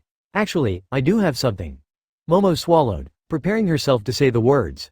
Izuku already has a girlfriend. Just saying the words made her stomach drop. Oh, Shoto frowned. An awkward silence stretched between the two. I'm not surprised or anything, Momo hastily said. I mean, it's Izuku. Of course he'd already have a girlfriend. Shoto remained silent. He honestly looked more crushed than Momo had initially felt when Mina told them about it yesterday. It's alright, she said in an attempt to soothe the boy. I didn't like him that much anyways, and it was more of a celebrity crush than anything. Well, that was one of the fattest lies she'd spat out in quite a while. So, really, don't be upset, Todoroki, Momo said. She smiled at him, strained, and then. Wait, she thought. Why am I the one comforting him? Time seemed to stop. What the hell am I doing? Momo groaned, covering her eyes with her palms. Don't cry. Don't cry. Do not cry. How embarrassing would it be if she let the fact that Izuku already had a girlfriend make her cry? She was a fucking grown-ass woman. For crying out loud, she was barely a teenager anymore. A sluggish memory of her parents floated to the forefront of her consciousness. Kill the emotions. Try as she might, the sinking feeling deep in the pit of her stomach wouldn't go away. Shoto opened his mouth, and then, he shut it. He repeated this a few times, looking like a fish gasping for air. If Momo wasn't currently feeling so miserable, she would have chuckled at the face he was making. Finally, he spoke. I am woefully under-equipped and ignorant as to how I should respond to you right now, sorry. No, don't be. Momo shook her hands, letting out a terribly fake-sounding bark of laughter. It wasn't anything serious, anyways. Just a little crush. Shoto studied her for a bit. His usually impassive eyes seemed to pierce right through her. I think even Midoriya would be able to tell that that was a lie, he observed. Momo hung her head. Yeah, my bad. Shoto shook his head. Don't be sorry. People often will tell themselves lies to save them from the truth, and when they start believing the lie, it becomes as good as reality to them. Ouch. Having what she was trying to do laid bare before her like that stung a little bit. Well, Shoto began, what are you going to do now? The query was unexpected, but Momo had an answer ready for him. I won't give up, on Izuku. Shoto stared at her, unspeaking, and it made her feel incredibly foolish and childish. In a desperate attempt to defend her words, she explained, he's my first, you know. I'm sure you've had a first crush, or a first love, right? I'm not ready to just give up like that, even if he does already have a girlfriend. That's pretty stupid of me, I know, but… She trailed off. Shoto still stared at her, impassive. You know what I'm talking about, right? Momo asked. That feeling of first love? No, Momo sighed. Yeah, it's just unforgettable. It's so warm and… Wait. What? I don't understand the feeling, Shoto said simply. But, Momo stammered, I thought you said you were a hopeless romantic? That was a joke, he dismissed. This isn't. For as long as I've been alive, I've never had a first love. I've never had a first crush. I've never found anyone attractive. I just never have been interested in romance for myself. Momo didn't know what to say to that bombshell of an announcement. You're not trolling me right now, are you? I'd tell you if I was trolling you, Shoto said seriously.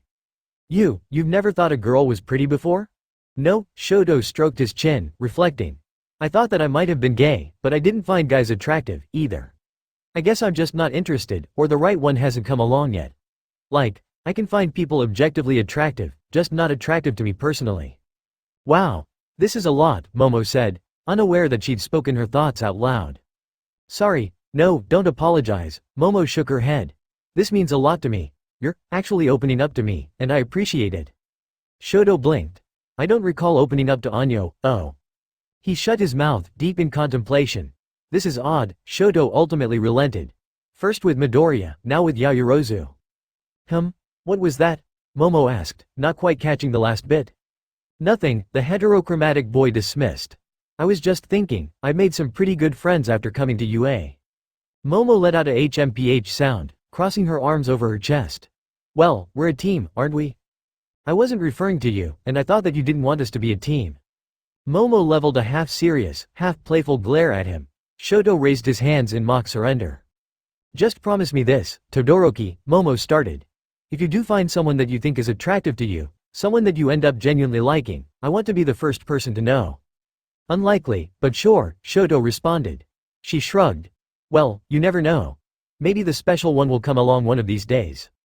Shoto's deadpan facial expression didn't change. Yeah, maybe that'll happen when you finally end up getting with Midoriya. Hey, Momo said, smiling. The expression didn't reach her eyes. What's that supposed to imply? Shoto looked away. It is supposed to mean whatever you want it to mean. Momo peered closer at his failing poker face. Are you laughing right now? No, the current rank 7 hero, Rumi Usagiyama, stood at the main entrance to UA University's campus.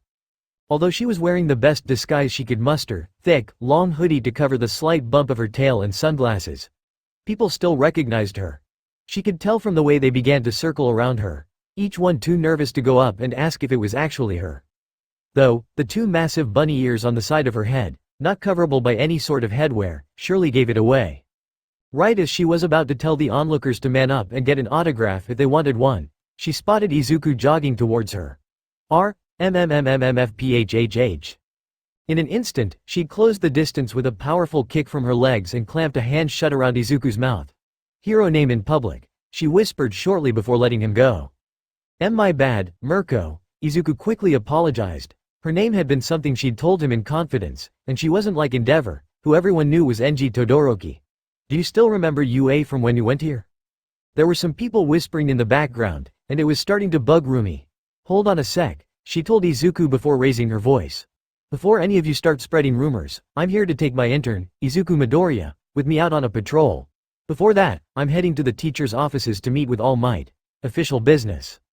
Her short, straight-to-the-point declaration was met by shocked faces.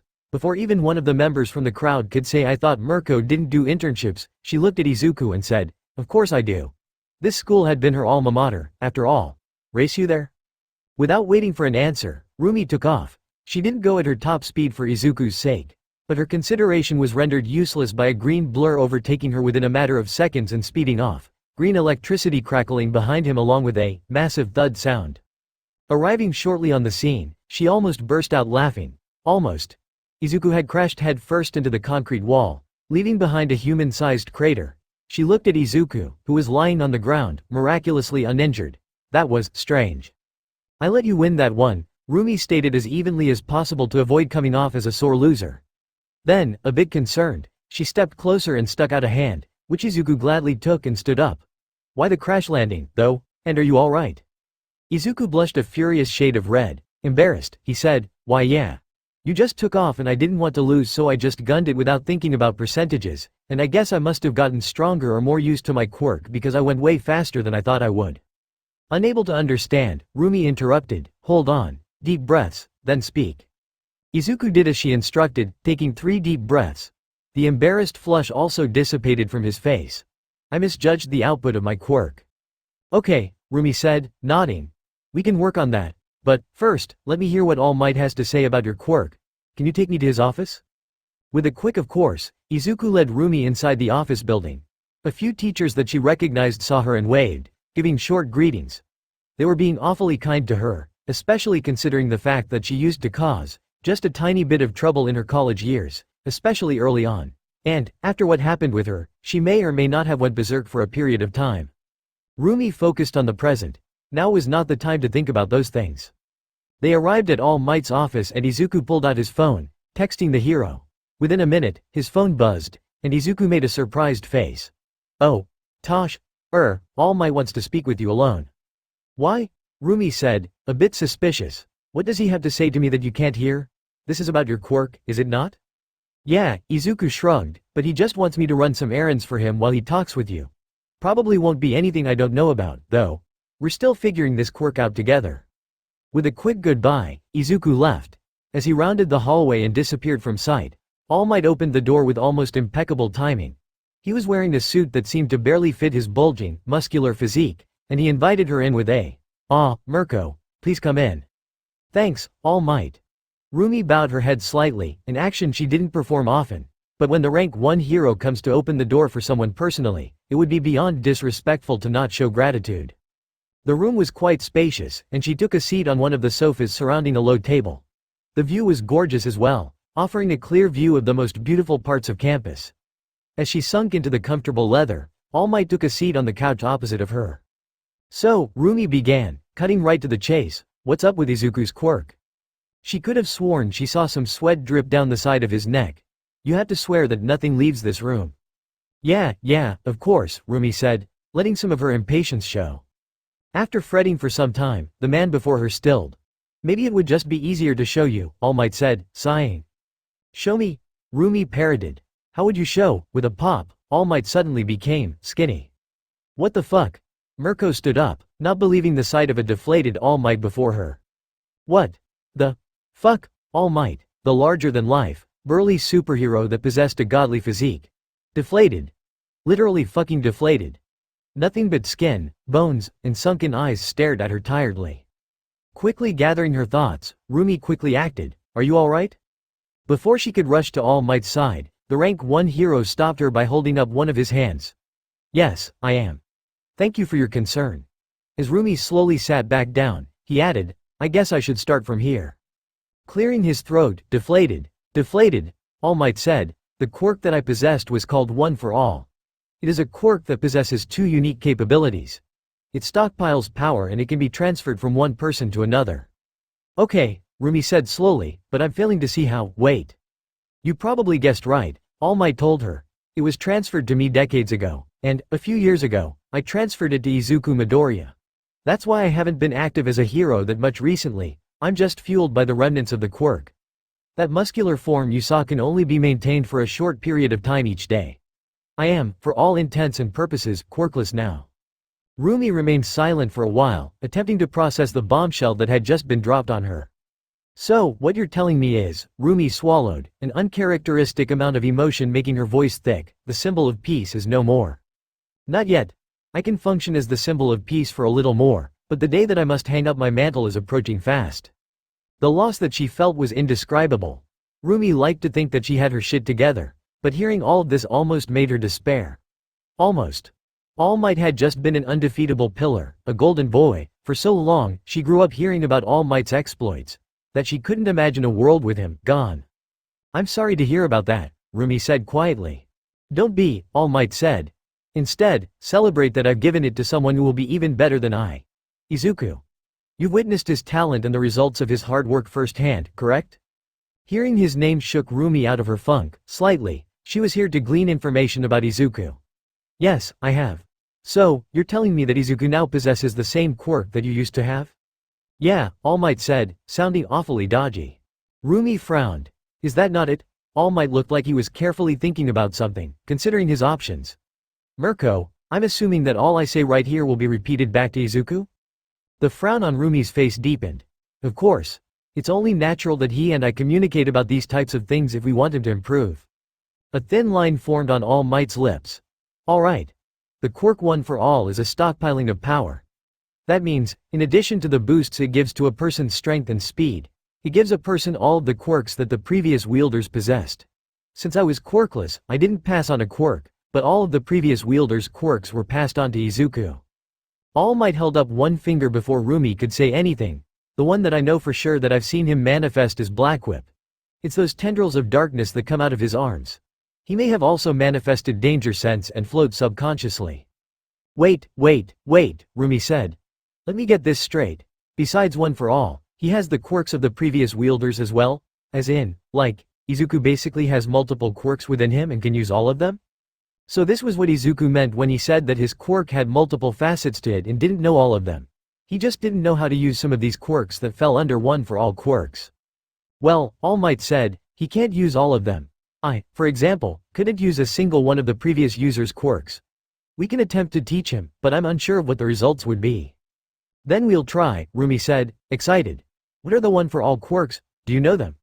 "Yes, I know all of them except for the second users," All Might responded.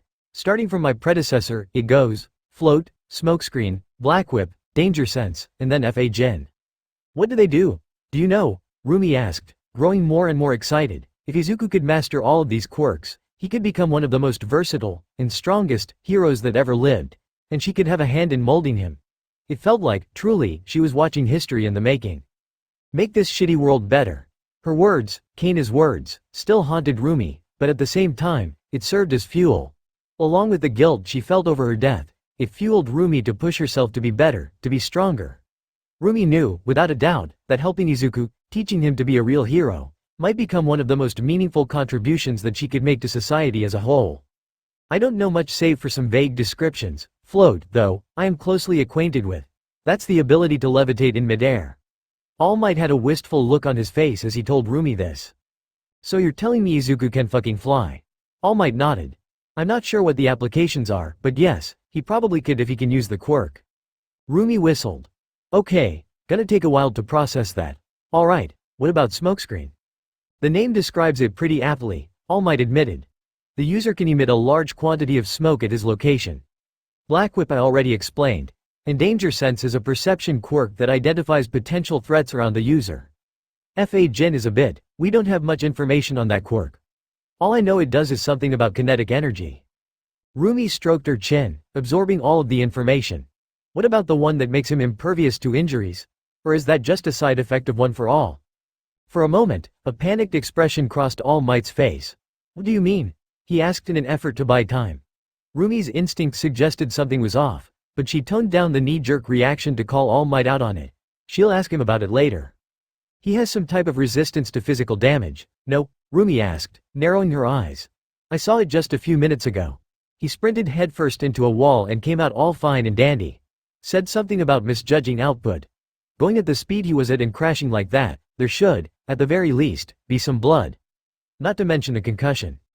Misjudging output, All Might grimly said. Did he say anything about percentages? I think so, Rumi answered. Does that mean anything? I believe so, All Might sighed. Another thing that needed to be explained. When Izuku first received One for All, he couldn't use it fully without breaking his bones. I mean that literally, by the way. So I had him start off using percentages of the overall power so that he could control it. All Might paused for a moment to think before resuming. But even then, I think that there were inconsistencies between how much he actually drew from the quirk and what he thought he used. So is control an issue? Rumi asked, because that can be worked on. Well, it is, but it's not just that. All Might grabbed his hair in frustration. He has additional quirks that you need to watch out for that affect his usage of One for All. The bunny girl tilted her head. Well, he should have his original quirk, yeah? That much was obvious. All Might remained silent. Rumi waited for an answer to her question. A few moments passed.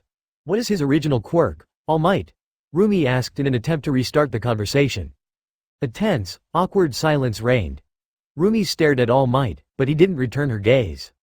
His brows were knit, fingers tightly clenched. A bead of sweat rolled down the side of his face. Look, everything that you've said thus far sounds all nice and good on paper, but, Rumi trailed off before suddenly snarling, why the fuck does it feel like you're hiding something from me, All Might? Mirko, he said weakly, please promise me you won't repeat any part of what I say to Izuku. I can't promise you that, and I fail to see how that's relevant to our conversation, Rumi immediately fired back. A complicated expression came over All Might's face. Then I'm afraid I can't tell you. A shocked silence. Is this a bad joke? Rumi asked. Any feeling of loss that she experienced from hearing about All Might's impending retirement was being washed away by fury. What bullshit is this? Please, All Might said, a begging look in his eyes, this is a conversation that I have to have with Izuku first. Then I, or he, can tell you about it. But, please, let me talk to the boy first. Rumi choked out, seeing red, you're hiding something about his own quirk from Izuku. All Might faltered. I will have a conversation with Izuku soon. Rumi remained silent for a while. She didn't know what to think. Her fury was blinding her, and she allowed it to wash over her in waves until it settled and she could actually see straight. I thought you were a better man than this, Rumi snarled. A part of the hurt stemmed from the shattering image of All Might that she had in her mind, and she wanted to lash out. Please do something before my opinion of you gets worse, number one. All Might slowly met her furious gaze. I will have that talk with young Izuku, you have my word. Rumi huffed.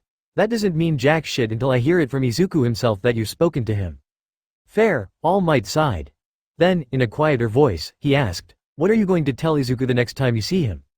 The truth, Rumi said evenly in an effort to keep her temper in check. That you're hiding something about his own quirk from him. All Might looked like he was severely regretting having this conversation with Rumi. And I suppose that nothing I say can convince you out of doing that? Yep. Eyes downcast, he relented, fine, so be it. A tense silence stalled the air around them. Fuck, Rumi cussed, unleashing a bit of frustration by cursing and bouncing her leg up and down. She came here to learn about Izuku's quirk, not leave with more questions than answers. That seemed to be a trend with the boy. Add to that the fact that Japan's greatest hero was hiding something. Good reason or not be damned, from his own protege. The situation was just ass. Rumi knew that sometimes the truth could be more harmful than a lie. She wasn't an idiot, but still, the idea of lying just did not sit well with her. And, if Rumi was being completely honest, she hated the idea of being left out of the loop. Look, I don't get where the hesitation is coming from, Rumi finally said. It can't be that bad. Just tell him. Don't hide things from someone who, need I remind you, is your own protege. I will, All Might said firmly, ending all further discourse on the subject matter. Sensing that there was nothing further to be talked about, Rumi rose from her seat. All Might began to rise with her, but she kept him seated with a well-timed glare. Don't worry, I'll see myself out. Seeing All Might like this, skinny, fragile, and the conversation she just had simply made her. It made her feel pissed off. Izuku followed Rumi as she wordlessly led him to a modest-looking gym on the outskirts of Mustafu. Ever since he met back up with Rumi after her meeting with his mentor, she looked angry. Okay, that might have been an understatement, the woman was furious. She didn't direct it towards Izuku, but it certainly reflected in her actions. A terse, "Follow me," was all Izuku got before she walked off. Her grit teeth and narrowed gaze discouraged any attempts Izuku wanted to make a conversation. The meeting with All Might must have gone terribly wrong. That was the only feasible explanation. They entered an elevator and Rumi clicked B3. As they started moving downwards, Rumi finally spoke. You're allowed to talk, you know. Izuku squeaked. Why, you seemed upset, so I didn't wanna. My bad, Rumi cut in, looking at Izuku. I'm not mad, well, scratch that. I'm pretty pissed off, but not at you, so I won't unleash any of my frustration on you or anything. Her gaze visibly softened. Oh, well, thanks, Izuku awkwardly said. If you don't mind me asking, what made you so mad? Was it something that happened with All Might? Yeah, Rumi said. A ding announced their arrival at their destination, and Izuku followed Rumi out. They were in a massive underground room with no notable features save for the fact that they seemed to be surrounded by solid concrete walls. Rumi threw a look back at him. He's hiding something about your own quirk from you, she bluntly said. Izuku tilted his head at her, confused. He's hiding something about One for All? Then, a bit panicked, he quickly added to make sure, wait, he told you about One for All, right? He did, Rumi quickly said since it seemed like Izuku was about to have a panic attack over having said something he shouldn't have. I meant your own quirk. But wait, what? Izuku looked perplexed. Rumi, he didn't tell you that I was quirkless before he gave me One for All? Rumi blinked. Huh? Yeah, Izuku said a bit bashfully. I didn't have a quirk growing up. I was born quirkless, you see. That didn't make any sense. That didn't make any fucking sense. But now, I have more quirks than I can possibly handle, Izuku continued, completely missing just how lost Rumi was. Like Blackwhip, here. He manifested a singular strand of dark energy and coiled it around his fingertips. And Electromagneta and Chronoforce, there. Wait. Rumi held up a hand. Electromagneta? Chronoforce? What's that? Oh, I see that he didn't tell you about the One for All related quirks. They're the quirks of the previous users that have been passed along with One for All, like Blackwhip. No, Rumi was starting to piece together what was going on. There was a fundamental gap in information that was presented to the two. All Might said that the One for All quirks were Blackwhip, Danger Sense, Fa Jin, Smokescreen, and Float, not Electromagneta or Chronoforce. Izuku looked at her like he couldn't comprehend what she was talking about. For a slight moment, something dark within Izuku threatened to eat him whole. The doubts about the natures of some of his quirks came roaring back. However, Izuku ignored them. He already made the decision to believe in All Might. But Toshinori said that Electromagneta and Chronoforce were One for All quirks. Izuku trailed off, tilting his head. Well, he probably just forgot. Electromagneta allows me to manipulate electrons and reverse charges, but it's limited to my body. Chronoforce allows me to freeze parts of my body to handle higher outputs of One for All and to reverse any damage done to me. That's why, when I crashed into that wall earlier, I wasn't injured. The way that Izuku easily explained All Might's slip made sense, but Rumi's instincts told her that there was something more to the picture. He made it sound like there was more to it. That's odd. Oh, well, he'll probably tell me about it sometime. Izuku smiled, but that action only served to fuel Rumi with anger. He believes in All Might to that extent, Rumi bitterly thought, even if he doesn't deserve the trust. It was kind of awe-inspiring to see that level of belief again. Rumi used to have the mental fortitude to believe in someone so blindly. She used to believe that she and Kana could do anything together, after all. She used to believe that her mentor could get out of any hairy situation that they found themselves in. And what did her belief leave her with? It left her with a burnt-down building, a dead president of the Public Safety Commission, and not even a body that Rumi could use to bury the woman who changed her life, who meant the world to her. You really believe in him, don't you? Rumi asked. Yeah, Izuku replied. I mean, I've been his #1 fan for as long as I can remember. Rumi hesitated, a rarity nowadays, but nevertheless pressed on. What if he's lying to you? The green-haired boy shrugged. I guess I'll just accept that he did. He probably has a good reason for it, and I won't waste any extraneous thoughts on the subject matter. It can't hurt you if you don't think about it. The last time I really thought deeply about something, if I didn't get advice from Himiko, I probably would have had a complete breakdown. So, I prefer to avoid thinking too deeply about something like that. It seemed to Rumi that the boy had put All Might on such a high pedestal in his head that it would take a lot more than him lying to Izuku to tear him down from it. How nice it must have been to believe in someone to that extent. But that line of reasoning, Rumi said, frowning, it just sounds like you're running away from your problems rather than facing them. I'm a fast runner, Izuku countered. Rumi's frown deepened. I'm definitely no psych major, but that doesn't seem healthy. Running from your problems. You're right, Izuku admitted, but I'm not strong enough yet to face them. He turned to face Rumi and bowed deeply. So, please teach me. Teach me how to be strong enough to face them, head on. Teach me about being a real hero. One who doesn't just save others, but one who can also save himself. Fuck, when he put it that way, how could Rumi refuse? At a nice, private beach, Tamura walked up to All for One, who was currently lying down in the sand underneath an umbrella. Sensei, he said simply, knowing full well that All for One had been tracking his movements the moment that he arrived on the beach. How are you doing? Ah, Tamura, the man languidly murmured, not even bothering to look at him.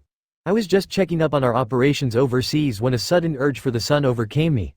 Our lady friend with the good aim sends her regards. What brings you here? The sight was a strange one, Tamura had to admit. It wasn't every day that you saw the symbol of fear without his iconic suit, yet here he was, basking in the sand wearing nothing but a black speedo. The older man's body was filled with an innumerable amount of scars, hard, rigid muscles bulging underneath gruesome-looking marks. Tamura had to wonder how he even survived some of the nastier-looking ones, especially the one that brutalized his face so much that the mess of scarred tissue covered his eyes completely. He'd actually told Tamura about that. When Tamura was younger and actually curious about the world, he asked his sensei why he didn't have eyes. The response was simple. That child All Might dragged my face through 6 blocks of solid concrete. Shaking his head, Tamura prevented himself from revisiting any of his older memories. That was an ugly place that he didn't want to go to. I'm here to discuss Izuku Midoriya's quirks. I saw something strange at the sports festival the other day. Oh, yeah. That was happening. All for One didn't stir from his spot. How did our Izuku perform? Tamura sighed. You and I both know how he did. Well, I've only heard the results, All for One said. I'm asking you this. How did he perform? Tamura swallowed, slightly regretting his earlier snarkiness. From now on, he'll be more direct in his approach. Sensei, the files on him claim that he didn't have a strength-enhancing quirk. Or an earthquake-inducing one. But he shattered whole ice walls with his bare fists and rattled the entire stadium by stomping his feet. And he had these, black strands of darkness. All for One instantly sat up, rigid. Even though he didn't have eyes, he turned his face and looked at Tamura. Oh. Tamura felt like he was drowning. He felt like he was at the bottom of the ocean, with billions of tons of water pressing down into him. The pressure was so great that Tamura couldn't breathe. Even with his own strength-enhancing quirks, Tamura felt like an insignificant bug, no, a flea, underneath All for One's eyeless gaze. As he struggled to stay conscious and even breathe, Tamura thought, so this was what it feels like when All for One actually concentrates on someone. Tell me more, All for One said simply. 612 Chapter 13, Difficult Conversations. Izuku Midoriya stood on a stool, staring at his own legs that were currently on top of the same stool. Not from above, like a normal person, but from the side. The parts of his body above his shoulder stuck out of a shadow about 10 feet away from where the rest of his body was. A bright light shone from the side, behind a metal box that created the shadow where Izuku's head was currently sticking out of. Likewise, a board nailed to the ceiling created the shadow that Izuku's body was currently standing under. Izuku's body was basically split up in between two physical locations. The bottom half standing on the stool, buried in the ceiling, and his head sticking out of a shadow a fair distance away. Yeah, things were weird. Izuku had used Shadow Sneak before in the past, but those times, he was in and out of the shadows pretty much instantaneously. He never dwelled in the shadow, suspended between two realities, for longer than a second. It was slightly nauseating to see his own body from another perspective. Commencing test, a researcher said, signaling to a few assistants. She typed away at a computer from her seat, this time strangely from within the same room that Izuku was in. Case A. The topic of what happens when the shadow is removed. They turned on another light, altering the position of the shadow. Izuku's detached upper body traveled along with the new shadow, which shifted as the researchers moved the new light back and forth. Once again, the nauseating feeling from earlier returned. The uncanny sensation of having his view shift without actually moving his body physically was disorientating. It was like being in a car with major motion sickness. Then, the researchers flicked a switch, bathing the entire room in a harsh, bright light. Doing so instantly removed any shadows that Izuku was currently inside of, but the result wasn't anything gory like Izuku suddenly being sliced in half. Instead, Izuku's head felt like it was getting compressed in every direction and, with a pop, extracted itself from the ceiling, sending Izuku tumbling off of the stool and onto the ground. After a wave of nausea flowed through his head, Izuku was unable to stop himself from retching, throwing up the remains of his meal. Disgusting, the researcher said. Then, with a hint of disappointment in her voice, she continued, it's a shame that our hypothesis was incorrect. Izuku wiped some drool and unsavory bits off of the side of his face with his arm. What was your hypothesis? That the removal of the shadows would cut your body cleanly in the areas where it was stuck in the shadow, the researcher scathingly said. Her dark eyes contained no empathy for the boy. Izuku thought about that for a second. So, your hypothesis was that you would be able to kill me. It would be a happy accident, the researcher fired back. Izuku stared at the woman. She was shaking, struggling to keep her emotions in check. What was his name? I'm sorry. Who? Izuku clicked his tongue in annoyance. The one that I killed a while ago. The man I shot when we were testing electromagneta. That certainly caused a reaction. Instantly, the woman was on her feet. She would have walked straight up to Izuku had it not been for her fellow assistants. Even then, it took all three assistants to hold her back. Never mind, Izuku sighed. His name isn't important, since now I can see why you must hate me so much. Hoping to avenge him by somehow managing to kill me? You little shit, the researcher cussed at him. You're a monster. If he didn't like you so much for whatever fucking reason, I would have throttled you by now. I'm not a monster, Izuku reminded her, and, plus. Izuku stared at the researcher. What makes you think that you're in control? She wanted to respond, but her retort died in her throat. She couldn't move her mouth. She couldn't even breathe. The three assistants by her side were also frozen in place, struck by the suffocating, heavy atmosphere that Izuku suddenly created with King's will. I wonder, where are you getting this idea that Sensei is holding you back from throttling me? Izuku continued. What makes you think, for even a moment, that you are stronger than I am? You're holding back from throttling me? Izuku glared at her. I'm holding back from killing you. The researcher couldn't respond. Her vision was slowly going hazy from lack of oxygen. Seeing their faces becoming discolored, Izuku unclenched his jaw and relaxed King's will, allowing the four older people to breathe again. They all collapsed into a heap on the floor. You are all so incredibly weak. The fact that King's will is so effective on you is testament to that fact, Izuku coldly said. In the first place, I'm only allowing you to experiment on me so that I can see my own limits and grow beyond them. In the past, I may have been subject to your whims, but now it's different. The researcher and her assistants had nothing to say to Izuku's words. They were quite literally too scared to move a muscle. Now, get up, Izuku commanded. We have more tests to run. I would like to apologize for Haruka's behavior, Izuku-sensei said, taking a seat at the dinner table beside Izuku. Izuku looked up from his extravagant meal, Kobe beef steak and garlic mashed potatoes, and tilted his head. Why? If All for One still had eyes, he would have blinked. That was not the reaction that he expected. That silly little girl came crying to me earlier, wailing about how she wanted to swap test subjects. She said she tried to hurt you in one of the experiments and deeply regretted it, but I don't think she was thinking straight. The moment she admitted that, she clamped her hand over her mouth and turned so white that I thought she passed out on the spot. Izuku continued looking at him. Anyways, I assured her that her death would be quick and had her locked up in one of the cells. After all, she did try to kill one of my favorites, All For One genially said. Of course, her death being quick. That's not up to me. I've decided to give you the honor of deciding how to end her life. Izuku still had that quizzical look on his face, so All For One asked, Izuku? What's wrong? Do you still not understand why I'm apologizing for Haruka? Oh, nothing. Izuku's eyes refocused. I was just wondering this. Why are you apologizing for her? What she did has nothing to do with you, right? Ah, All For One nodded. Well, you see, it's about taking responsibility. My negligence in assigning researchers led to a situation where you were forced to undergo potentially life-threatening experiments. When you're working alone, you only need to hold yourself accountable. But when you're the head of an entire organization, like I am, the actions of other people in the organization are a reflection of your own. Taking responsibility, Izuku repeated, mulling over the words in his mind. Sounds difficult. Worrying about what other people do all the time doesn't seem fun. You're right, the faceless man said. It's not.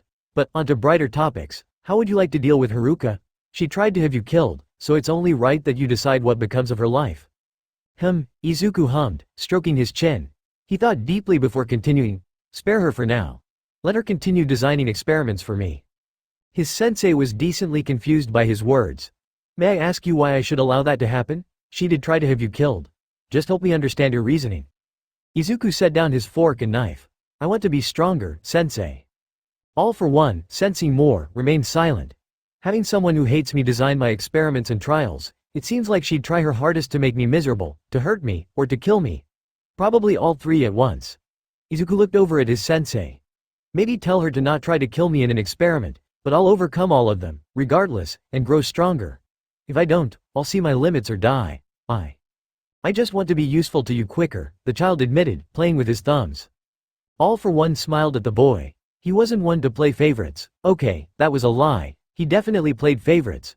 But this boy truly distinguished himself from the rest of the experiments. It was just so interesting to see the way that Izuku reacted to All For One's teachings, his indoctrination, and the way that he absorbed any and all information.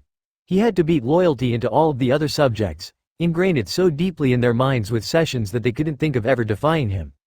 But Izuku, he never had that issue with Izuku. Ever since All For One had helped him solve the issue of the voices in his mind by giving him advice, Izuku had grown more and more willing, more and more obedient, and more powerful. He never had to beat loyalty into Izuku. Just some hunger, some personal deliveries of food, and then the boy sincerely believed in him. He had Izuku eating out of the palm of his hand. All For One liked that obedience. It was almost like raising a child. I see, All For One said. But Izuku, you mustn't die. It might just break my heart if you did. Pursuing strength is fine and all, but you've got time. I'll reinstate Haruka as your particular researcher, but I will closely supervise the experiments to ensure that she doesn't put you in life-threatening danger. At the end of the day, you are very important to me. I consider you to be my greatest creation, Izuku, so I just wanted you to know that. All For One smiled, a rare, gentle expression compared to his usual sadistic smirk. You have worth. You matter.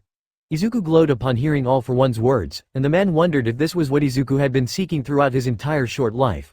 Purpose and, more importantly, validation. Sensei, Izuku said suddenly, I have a request. Say it, the faceless man permitted. If it's within my power, I will grant it. One day, the boy murmured, one day, I want to show you how strong I've become. It probably won't be today, or tomorrow, or anytime soon. Izuku stared at All For One. But one day I would like a chance to go against you in a fight. Then, as an afterthought, he added, so that I could prove my worth to you. Prove to you that you weren't wrong in choosing me. All For One grinned. Consider your request granted. Unbreakable difficult conversations, the first, and perhaps most important, thing to being a hero, Rumi said, placing both hands on her hips, is figuring out your limits. Izuku stopped as she did, taking in his surroundings. What he had initially thought was a modest-looking gym in Mustafu turned out to contain a massive, sprawling underground complex. When Rumi and her intern exited the elevator at B3, it was almost like they traveled to another world. Training equipment of every kind and mechanical robots similar to the ones at the UA entrance exam appeared everywhere before his eyes. If you don't know your limits, you end up getting in over your head. When you get in over your head, you're probably already dead. We have 1 week, Rumi continued, so we gotta make the most of it. I want to teach you how to be a proper hero, but I can't do that first without a basic understanding of your quirk. Well, quirks. So think of this as a baseline test. I understand, Izuku said. That makes sense. Good, Rumi nodded. Now, which of the one for all quirks can you use? I can use Black Whip, Electromagneta, Chrono Force. Rumi bit back the doubts that she had in her mind about those being one for all quirks and allowed him to continue. And a fraction of one for all itself. I feel like I used to know how much I could use it, in like percentages and stuff, but nowadays, I don't know. Izuku laughed self-deprecatingly. That's alright. You mentioned it to me before. Percentages, right? Rumi tapped her chin with a finger. Maybe that's not the right way to think about it. After all, you're getting stronger, right? What was your 10% in the past might be your 5% right now. Percentages seem like an inconsistent way of describing it. That actually makes a lot of sense. Of course it does, Rumi huffed, crossing her arms. We'll work on it, of course, but now I want to see what you consider 100%. Izuku faltered. Which 100%? Rumi blinked. There should only be one 100%. He fidgeted with his hands. I have two. One that I can use with Chrono Force activated, a kind of restricted 100%, and the other that I can use is just unrestricted pure 100%. Why does the restricted version exist again? It's there so I don't break my bones, Izuku explained. When I go pure 100%, I tend to break my bones. When restricted by Chrono Force, I can use 100% like 3 times before my body gives out on me. I tested this with all might and found that my restricted 100% is actually much weaker than my pure 100%. He said it had something to do with the way muscles worked, probably. Rumi nodded slowly, digesting the information she received. That system sounds a bit confusing to me. So basically, restricted 100% doesn't equal pure 100%? Yeah. Okay. I kinda need to see this difference for myself. Rumi looked at him. Think you can punch the wall or something at pure 100%? Izuku remembered the old rock climbing wall at UA that he had punched with pure 100%. Suffice to say, that wall did not exist anymore. Probably not, Izuku admitted. I would, but we're underground, I wouldn't want to cause an earthquake. It could hurt other people. Rumi stared at him for a bit longer. Under the heat of her gaze, Izuku wilted and wondered if he had said something wrong. You have no sense of self-preservation, do ya? Rumi asked him suddenly. Huh? Izuku intelligently responded. That was a kind of test. Instead of worrying about your own body being hurt, your first instinct was about others, Rumi said. It's not a bad instinct to have as a hero, but I want you to value yourself more. I'm not telling you to value your own life over those of other people. I just want you to think about it some more and make a decision after you've done some thinking. A distant look came across Rumi's eyes. After all, there's no value in a dead hero. Before Izuku could say anything, she shook herself out of her funk and said, Is there anything else you can think of? Izuku pointed at the robots. We could use those. Rumi facepalmed. That's not what I meant. I guess it's my bad for not being clear. I meant is there any way that you can use pure 100% without hurting yourself? I don't think so, Izuku said. But I can usually just heal myself afterwards with Chrono Force. Rumi stared at him blankly. Right, I forgot All Might didn't explain that one to you, Izuku said. Chrono Force doesn't just lock my body in place. It can also rewind or fast forward anything done to the body, so I can just rewind my body to its previous unbroken state. Doing this typically makes me relive the pain on a much greater scale, but that's all mental. Okay. Rumi decided to just roll with it. Well, if you're alright with that. I'd like to see the difference between pure and restricted 100%. But before that, I'd like to discuss a potential system we could use instead of percentages. Sure, Izuku agreed. As I said before, percentages aren't really working for me anymore. Yeah, so I think that you can think about it in modes, Rumi suggested. For example, when you walk around normally, you're not using the quirk, correct? Yeah, I think I'm not. The bunny girl held up a finger. Right, so that's your normal mode.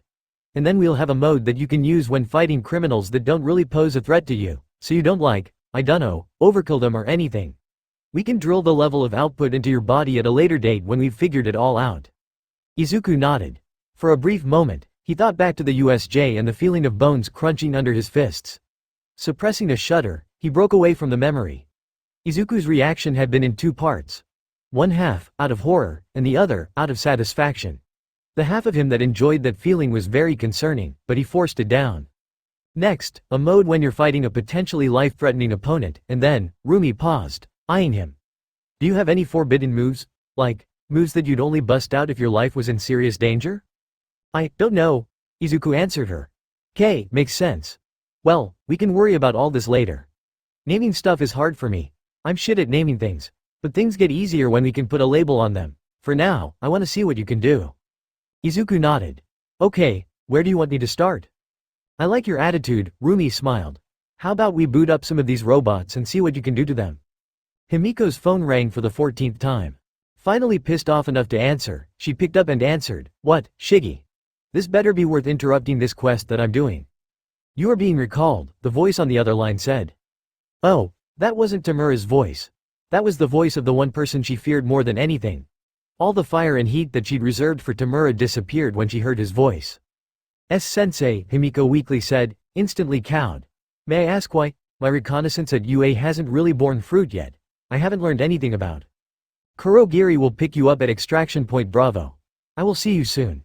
The words or else weren't spoken out loud, but Himiko could read between the lines. "Yes, Sensei." The line went dead. A bit shaken, Himiko put on Izuku's green hoodie that he gave her on their first date. It had been a long time since he had given it to her, but she'd taken good care of it, so it didn't look too worn out despite constant usage.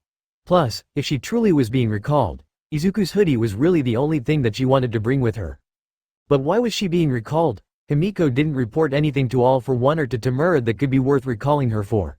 In their eyes, she should still be in the collecting information stage of her infiltration. She hadn't told them about One for All being in Izuku's possession.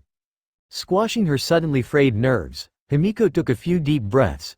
It could just be something routine, she told herself. As she left the dorm and began walking out of UA's campus, Himiko found herself growing more and more nervous. It's always like this when Sensei is involved, she bitterly thought, attempting in vain to move past her growing trepidation. When Himiko reached Point Bravo after 15 or so minutes of walking, Kurogiri manifested out of the surrounding darkness without her even telling him she was there. The location, the back entrance of a rather shoddy thrift shop, was perfect for a warp gate. "Hey," Himiko brusquely said, "do you know why I'm being recalled?" The fogman didn't say a word. He only gestured toward a circular cloud of dark mist, no doubt a portal to her destination. Himiko frowned and said under her breath, "Thanks for the help, jackass." She stepped through the warp gate and shut her eyes. Once Himiko felt her feet on solid ground again, she opened her eyes and saw one of their normal meeting rooms. A mahogany table surrounded by nice, leather chairs greeted her eyes, as well as the forms of Dabi, Tamura, and her sensei. "So nice of you to join us, Himiko," All for One jovially said. "Please, have a seat." Himiko did as she was told, and Kurogiri wordlessly left the room, leaving only Dabi, Tamura, Himiko, and All for One within it. Himiko swallowed, staring at her sensei, All for One. "Why did you recall me?" Himiko said, cutting through the stifling silence. Tamura stared at her while Dabi very noticeably zoned out. "Your mission is over," All for One said simply. "We have collectively decided that Izuku Midoriya's retrieval isn't possible. As such, I have decided that our only course of action is to kill him." The nonchalant way in which he uttered those words chilled Himiko to her very core. And then she realized what he had just said. Wait, she weakly stammered, pressing her hands against the table and standing up. "Hold on a second." "Why should I?" All for One asked, cocking his head. "We are planning a raid on UA, and we'll need you to be a part of it. Our primary objective will be to kill Izuku Midoriya." "Please, just wait," Himiko pleaded with him, panic lacing through her tone. Why do we have to kill Izuku?" "I have deemed him to be worthless," the imposing man said. "UA has made him weak. He is no longer the same Izuku that I've known. It would only make sense to crush him now before he becomes a tool to the heroes." Himiko's mind rushed. He has worth to your cause, sensei. He's strong, he placed first in the sports festival without trying too hard. Izuku was going up against weaklings, All for One dismissed. You could have placed first in the sports festival. But still, Himiko tried to reason, I would be going out there in person, the man interrupted her. His words shocked Himiko. After all, it wasn't every day that All for One acted personally. He's one of my failed creations, so it's only right that I end him personally. Well, shit. Himiko would bet on Izuku if he sent Dabi or, God forbid, Tamura. But he, and any hero that rushed to his aid, even All Might, probably stood no chance if All for One personally graced the battlefield. Especially since All Might didn't have his quirk anymore. "There's no need for you to," Himiko quickly spat out, heart racing. The nervousness that she felt was eating her alive. "I can convince Izuku, so just give me some more time." I don't think you understand this important fact, All for One stated simply. I don't even want Izuku Midoriya. I just want to kill him before his skills grow and become of use to those filthy heroes. Who knows what toxins, what poisons, they are pouring into his mind, right now, as we speak. But, here, Himiko's voice grew weak. I thought you liked him. That got the attention of all three of the other people in the room. Even Dabi began paying attention, but even then, it was to throw a pitying gaze in Himiko's direction. All for One clicked his tongue in annoyance. I just thought of him as my greatest creation. But what artist doesn't detest their own painting after it's been violated by the masses? The heroes have tainted the Izuku that I knew. Additionally, Himiko. He stared at her, and she felt like she was drowning under his gaze, quite literally. You know that I stopped having those emotions centuries ago. All for One chuckled, a deep, foreboding sound. Did you really try appealing to my humanity, Himiko? Don't insult me. I should have you killed for even trying such a thing. Okay. If Himiko had drank anything before coming here, she fortunately did not, she would have pissed herself already. So, All for One clapped, standing up. Killing Izuku. We'll call it, Operation Kill Izuku. Does that work for everyone?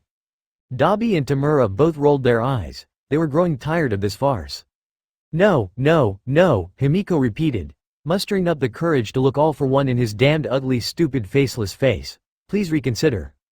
Himiko, All for One warned, his voice growing stern. There is nothing that you can say that would possibly change my mind. Then, he smiled.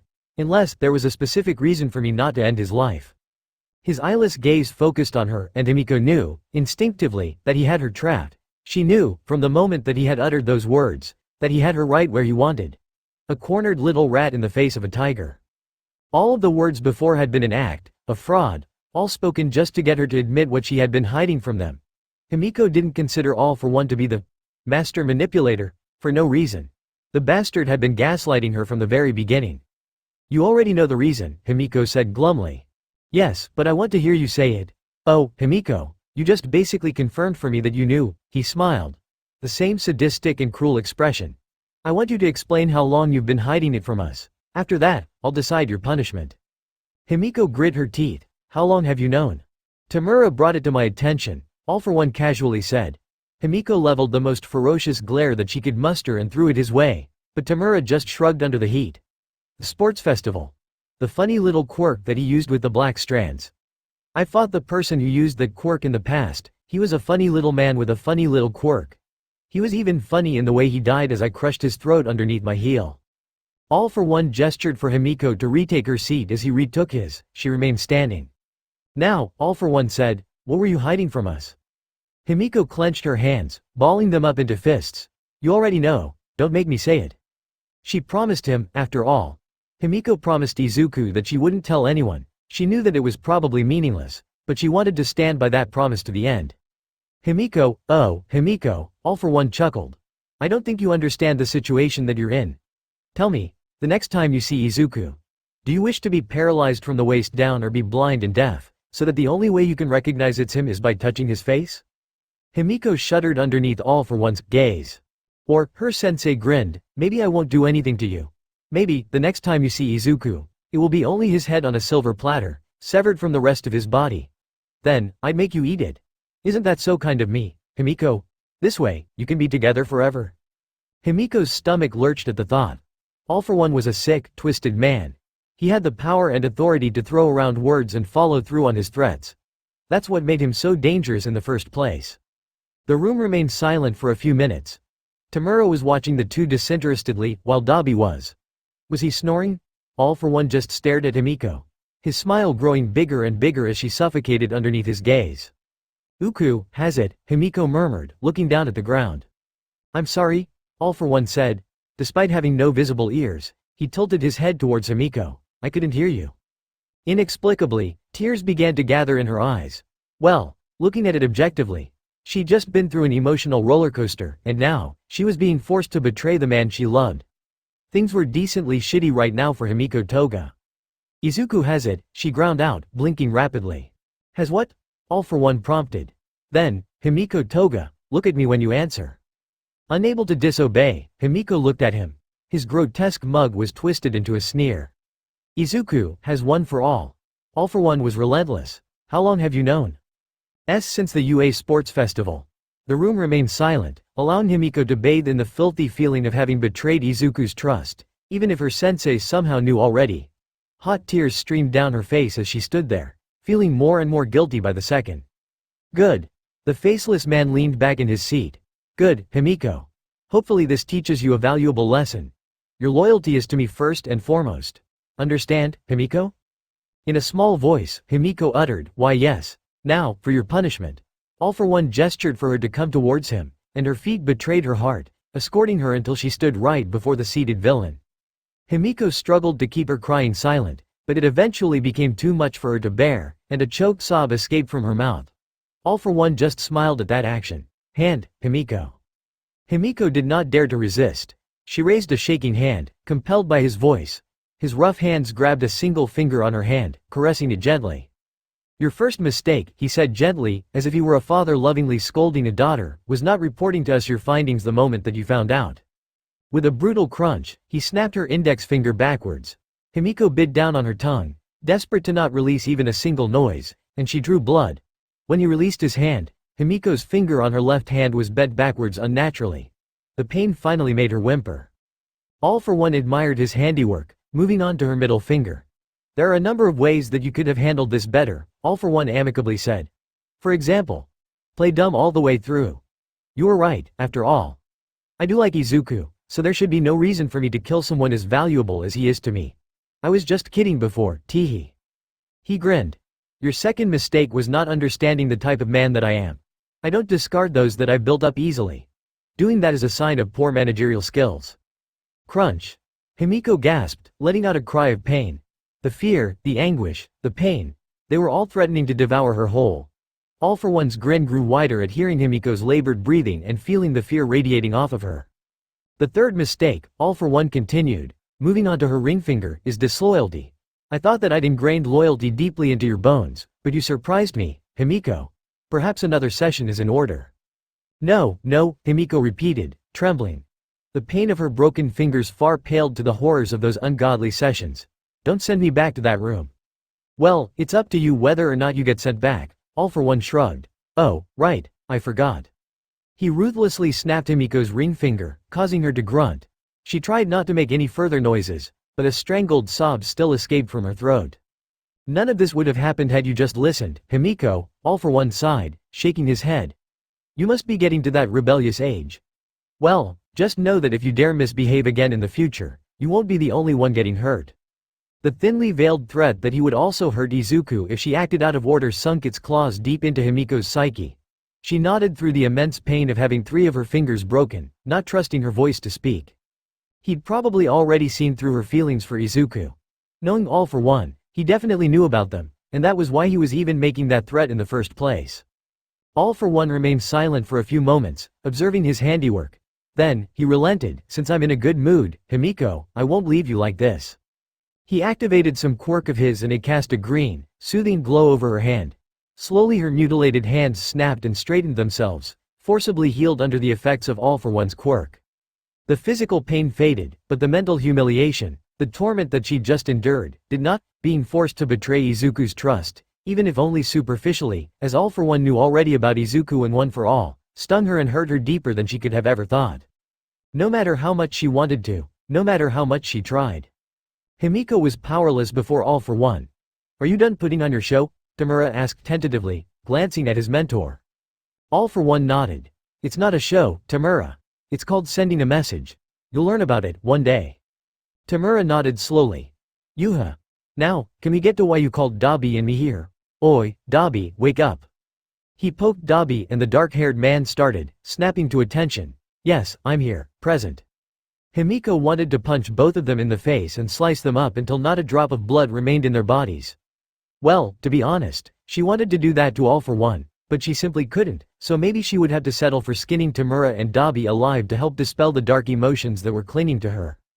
Himiko, this is where you get to rejoice, All for One said in the same light-hearted tone he'd used when he broke her fingers. You get the leading role in this play that we'll perform. Himiko was not rejoicing. Pressing on, All for One continued. Now that we know that Izuku possesses One for All, he's become my top priority. He was already pretty high on the list, to be honest, but now we know he has the single thing I desire most in this world. But, we had to do things right. Himiko felt like her worst fears were being realized right in front of her. Traitorous tears still streamed down her face, but she didn't dare voice any discontent in front of her sensei. In the past, All For One admitted, I'd have just stormed UA and taken him by force. Why don't you? Tamura asked. Seems simple enough. It would be, especially now that All Might no longer has his quirk. The teachers at UA are formidable, but they are nothing before me. Before us, the faceless man stressed, gesturing at the three of them. But, he said, attacking when he's not at campus, preferably on a school trip or something, is safer by a wide margin. Retrieving Izuku is important to me, but so are your lives. I'm a greedy man. If I can have everything, then I will take everything. Tamura very noticeably bit back a snort. It looked like his eyes were bugging. He evidently didn't believe a single word their mentor said about them being important to him. The amount that All For One talked about Izuku, even nowadays, clearly illustrated undeniable favoritism. He was sure that, if forced to choose, All For One would choose Izuku over any of the others in the room in a heartbeat. Tamura was only marginally pissed off by that thought. Plus, All For One added, attacking UA outright and taking Izuku from them would cause an uproar in the press. It would become a very public thing. We were fortunate with the USJ in the sense that UA decided to cover it up. We can probably extrapolate from that incident that, should we take Izuku covertly, UA would make the same folly and try to cover this up as well. Now, tell me, why is this important? Himiko was too busy holding her crying at bay, and Dabi just shrugged. He was only with them for one reason, and Izuku had nothing to do with that reason. The onus was on Tamura to respond. It buys us some time, Tamura hazarded a guess. Less publicity, less heroes on the case. All For One thought about Tamura's answer. Good guess. Less publicity would typically equal less heroes, but I won't doubt All Might's ability to mobilize every hero in this country once he hears about what happened to his successor. You're right, however, in the sense that it buys us some time. Maybe 2 or 3 extra days. That's invaluable. Then I don't know why it'd be important, Tamura admitted. All For One smiled. It's all about perspective. See, the first thing that we'll have to deal with when we take back Izuku is getting rid of whatever nonsense the heroes taught him about silly things like justice or morals. What do they say these days? To rebuild something, one must break it first.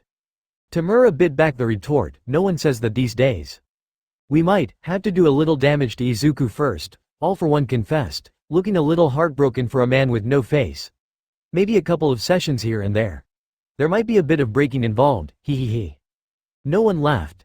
A teensy bit of a psychological torment, All For One went on, and we'll have to convince him that the heroes aren't coming for him, that they don't care about him. We'll have a TV running in his room, and all it'll do is show him exactly what we want him to see. That his kidnapping isn't even mentioned as an afterthought in the news. After all, there's no easier prey than someone who believes that they've been completely abandoned. It won't be true, of course, but he'll have no way of knowing that. The man stroked his chin. Then, I think we'll have stasis cranked all the way up. It'll put a lot of strain on Kyudai, but it will certainly help. Izuku will feel like 10 weeks have passed in the span of one. That'll feed into the feeling of abandonment even more. He refocused his gaze on Himiko, and she flinched. This is another place where you'll play a big part, dear. She felt disgusted when All For One used terms of endearment with her. Tell me, and don't even bother trying to lie. How close is your relationship with Izuku? All For One pressed. If I remember correctly, I recall that you used to have quite the crush on him in the past. From what I've seen today, it feels like you two are more than friends. Lovers, perhaps? Himiko didn't respond at first, but she was quickly forced to nod once All For One looked at her. Good, excellent, the man breathed, clapping his hands. We have another way to make Izuku obey should he prove unruly. And, more importantly, you'll serve as the perfect bait. Himiko hadn't liked where the conversation had been headed for a while now, but she feared that it was just going to get worse. Tell me, Himiko. Does Izuku seem like the type of guy who'd stop at nothing to save you if he believed you were in danger? All For One asked. Himiko nodded shortly, not trusting her voice. She was feeling shittier and shittier. Perfect. And I trust that you can still use blood counterbalance, correct? Another nod. That'll prove vital to securing Izuku, All For One admitted. Depending on his mastery over One For All, he may be too dangerous for you all to take in a fight. Who knows how far he has progressed since the USJ disabling his quirks would be the best option, though I don't know how long it'd last with Regenerator, but we can try, anyways. And under no circumstances is lethal force authorized. You hear me? I want him back alive. Yay, Tamura said, waving his hand. So when is this happening? Soon? All For One shrugged. That depends on Himiko. Go back to UA, figure out for us if Izuku is going on any class trips. It's almost summer, and I'm pretty sure UA has a summer camp thingy McBob. Find out. If there aren't any, let us know, and we'll have to revise our plans. Oh, also.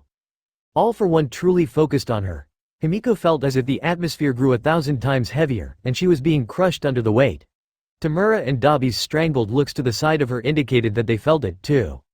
She was suffocating. She couldn't breathe. All for one intoned, crossing his fingers, if you go tell the heroes.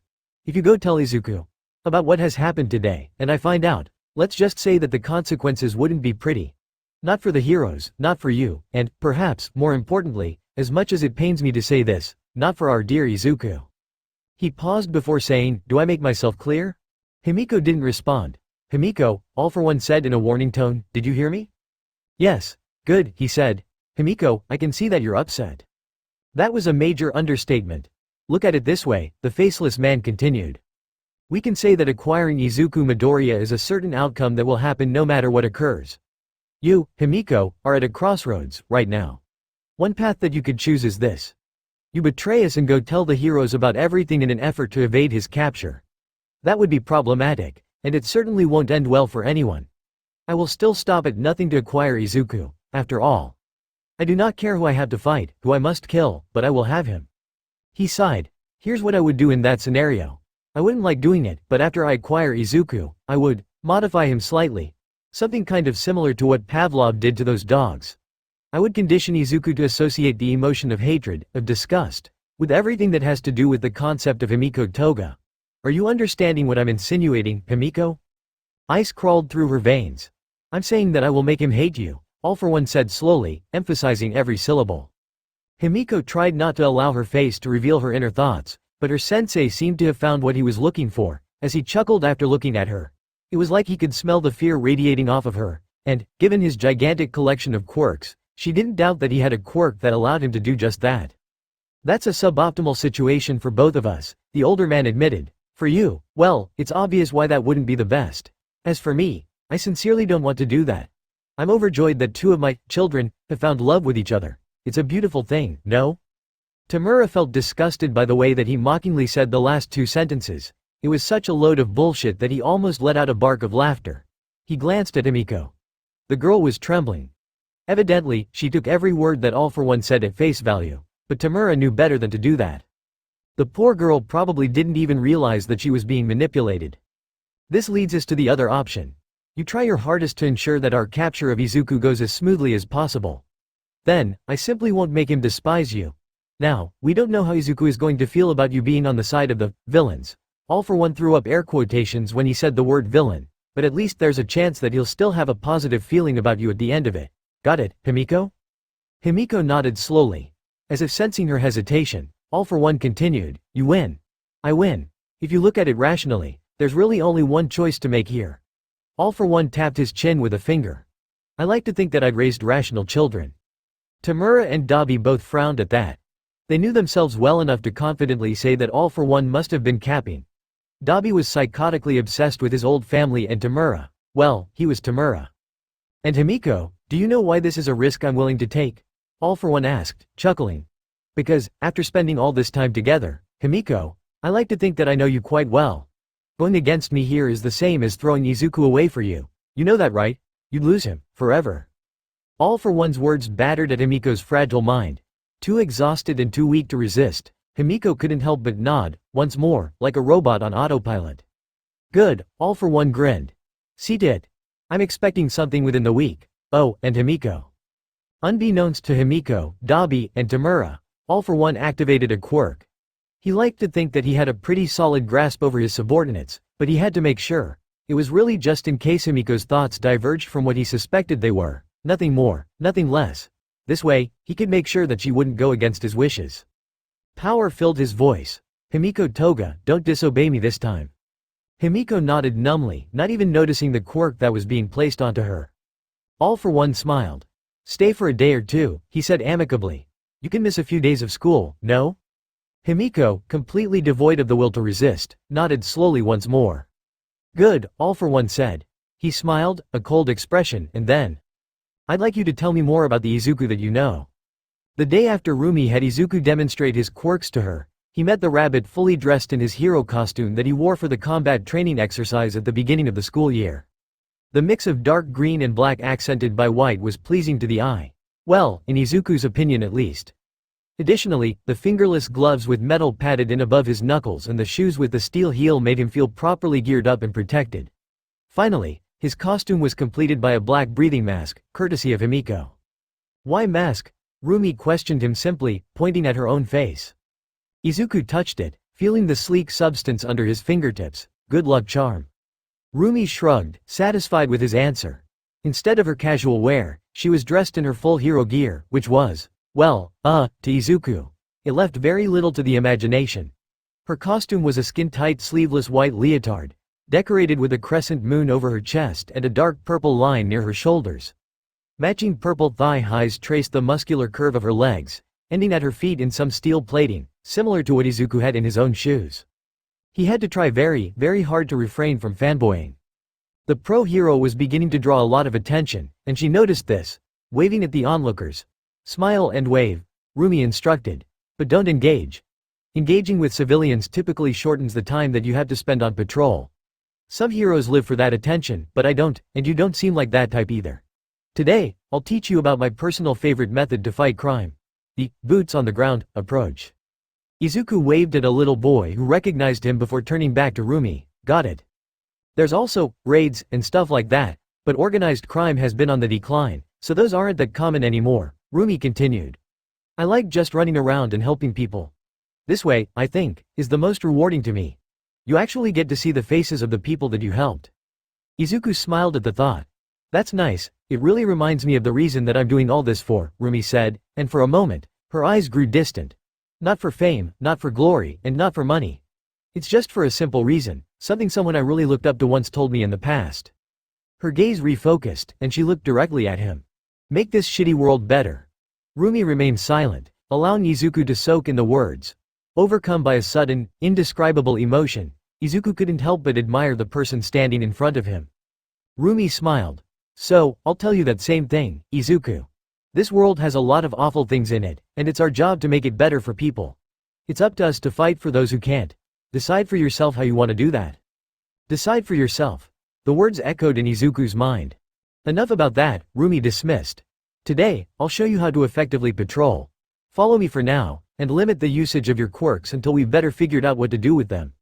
Without really waiting for Izuku's confirmation, she kicked off the ground, deftly leaping up and scaling the side of a building. Izuku quickly followed, landing on the rooftop a few moments later. "Higher places equal greater vision," she explained. "Remain vigilant.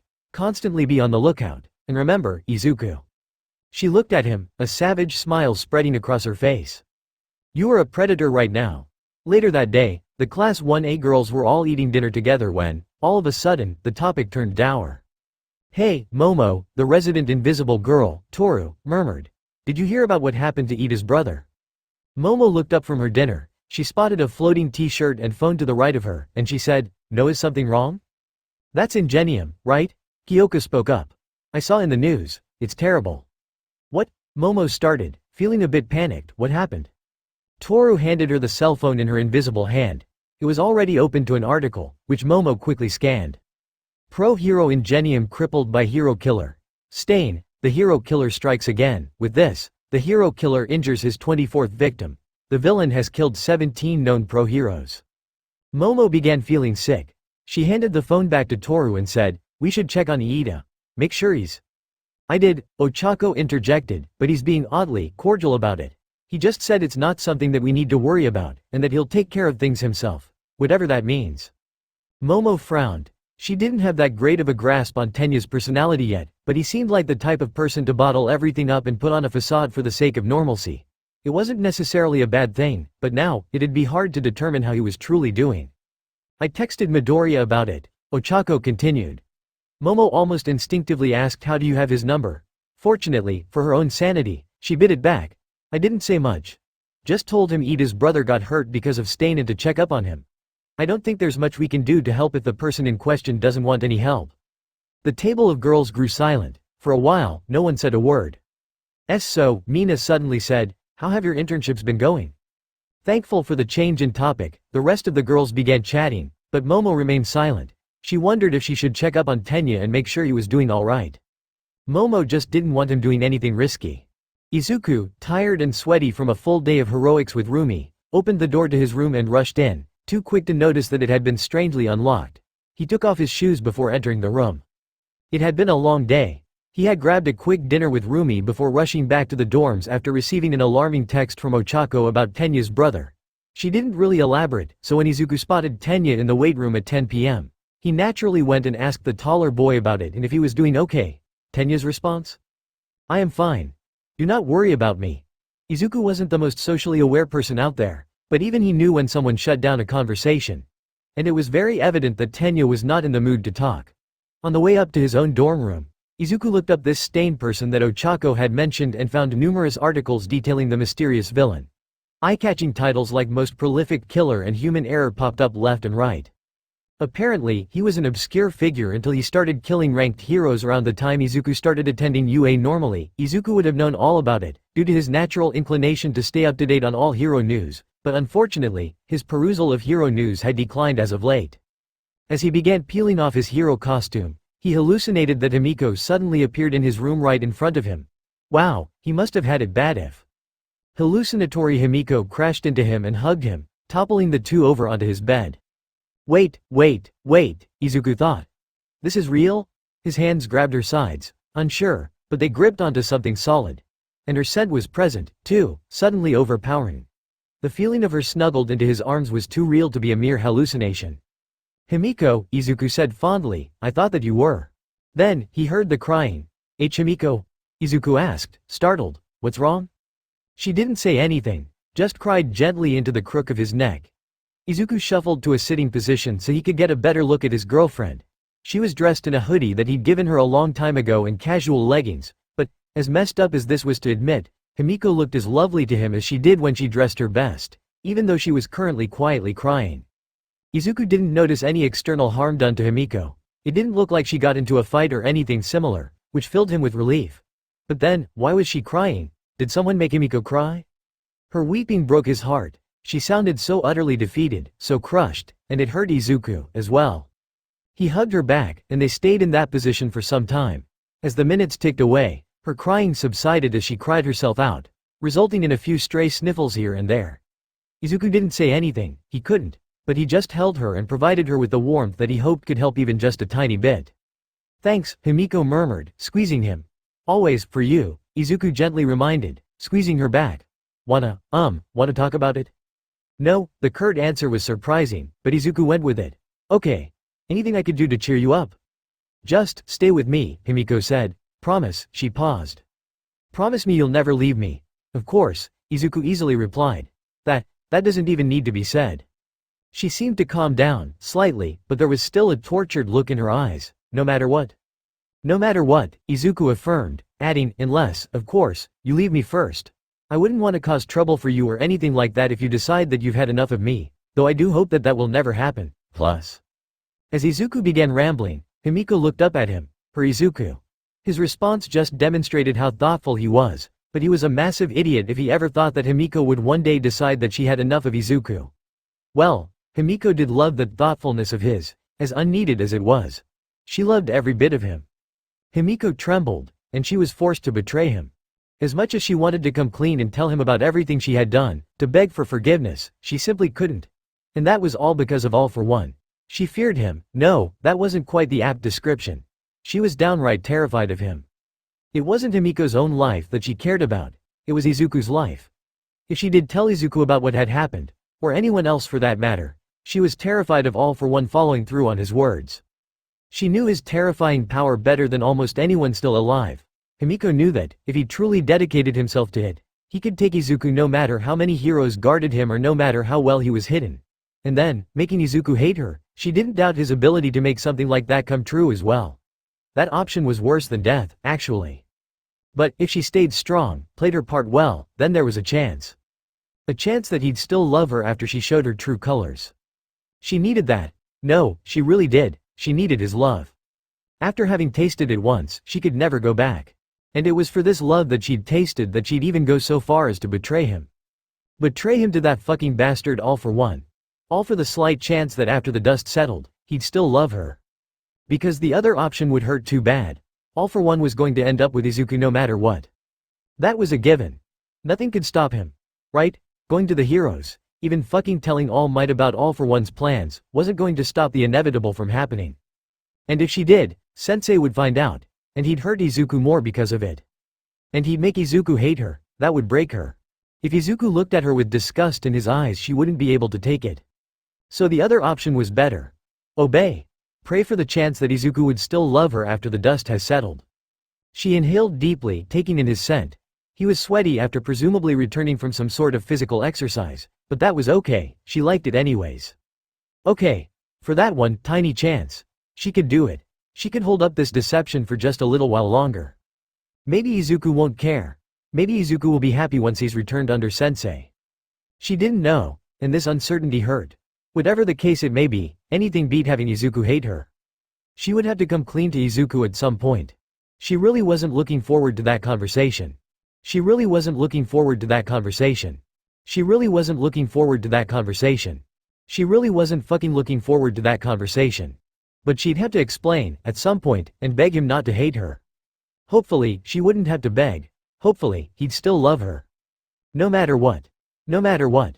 Because she would still love him no matter what he did, but she didn't know if he felt the same way. She should just tell him. She should just tell him. She had to tell him. She had to tell him to give him a chance. But even as she opened her mouth, no words came out. It was like something within her compelled her to stop. She did not know if it was her own thoughts and reservations that made her stop, or something else, but it didn't matter in the end anyways. She couldn't speak. She couldn't speak. She couldn't. Himiko. Himiko was brought back to reality by Izuku shaking her gently. What's up?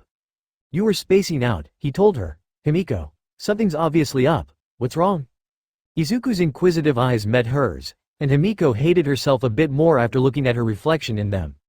I'm just a coward, she finally said.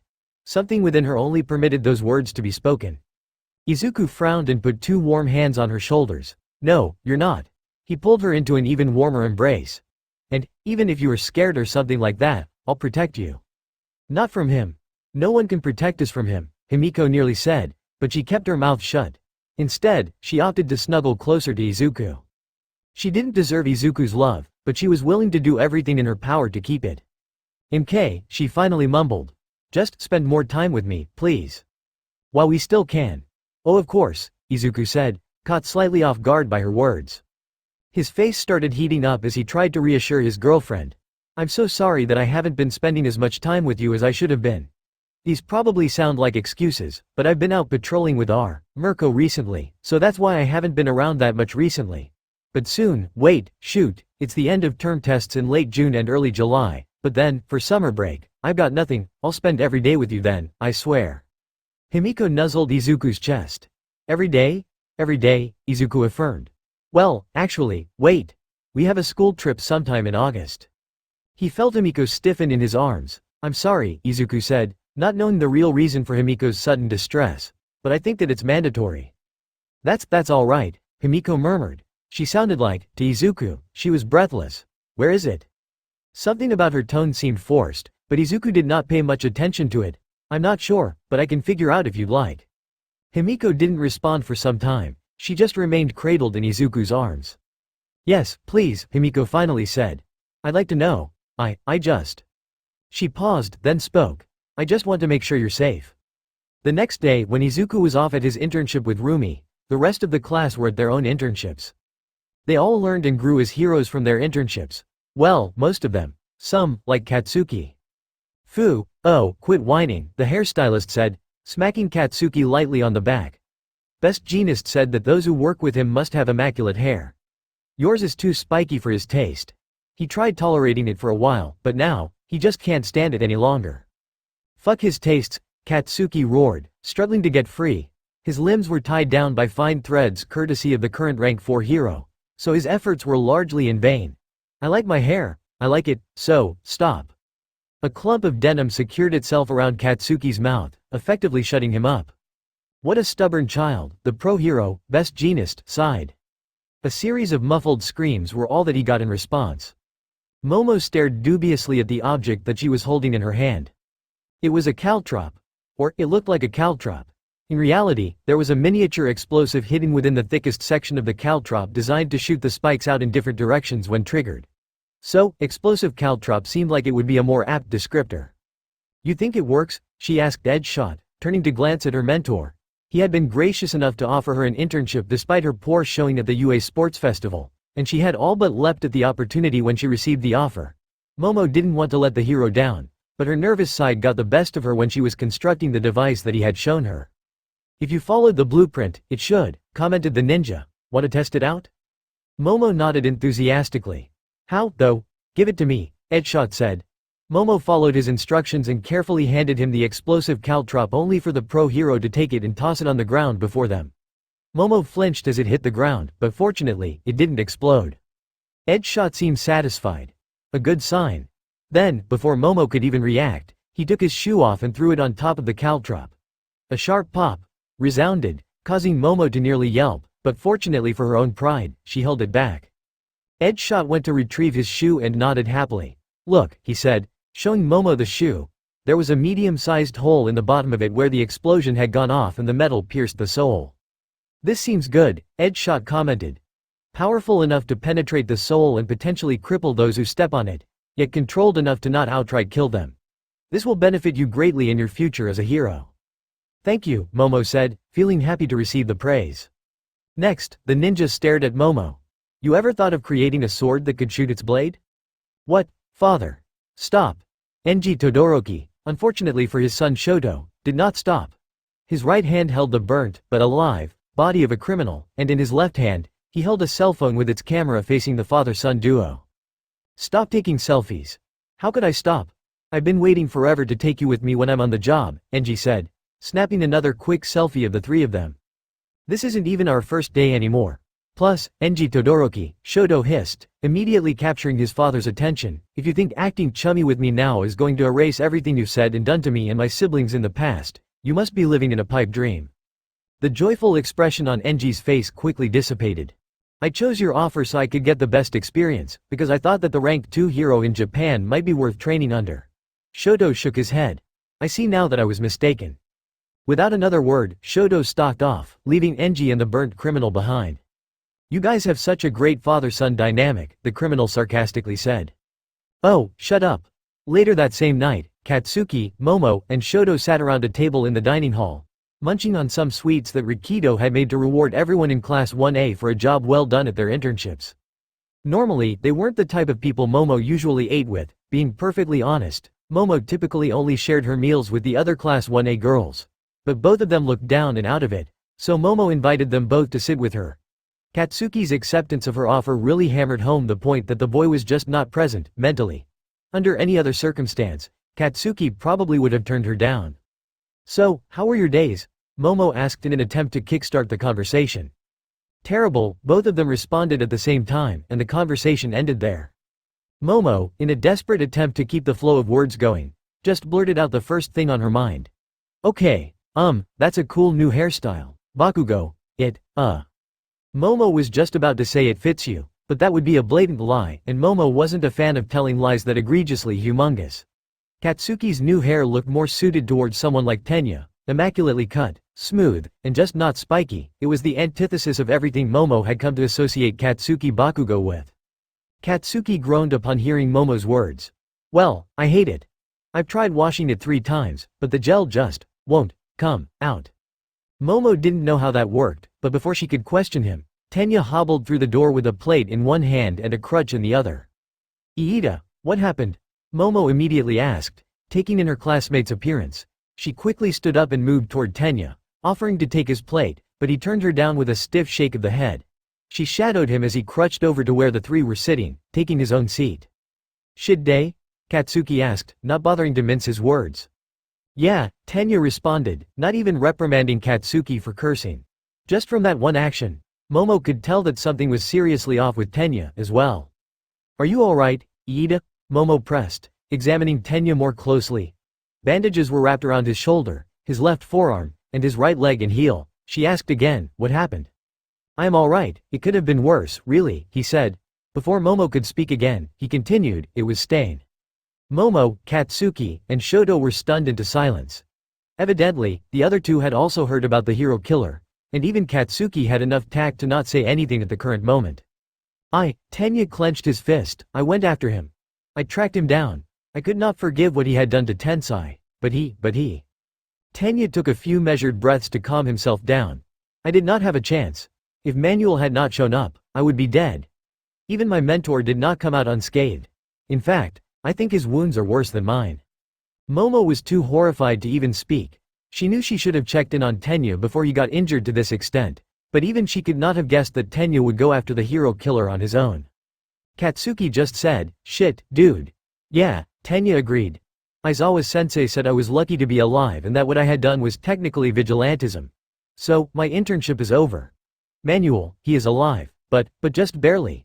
He said not to blame myself for what had happened, but... The normally stoic Tenya buried his face in his hands, voice thick with emotion. I should have been better. With those miserable-sounding words, the other three's appetites utterly vanished. Around the same time that his friends were eating, Izuku entered one of the teacher's office's conference rooms. He was about to whip out his phone to look at the text Toshinori had sent him just to check that he was in the right room, but his worries were immediately assuaged when he saw Toshinori sitting at the head of the long table in the room.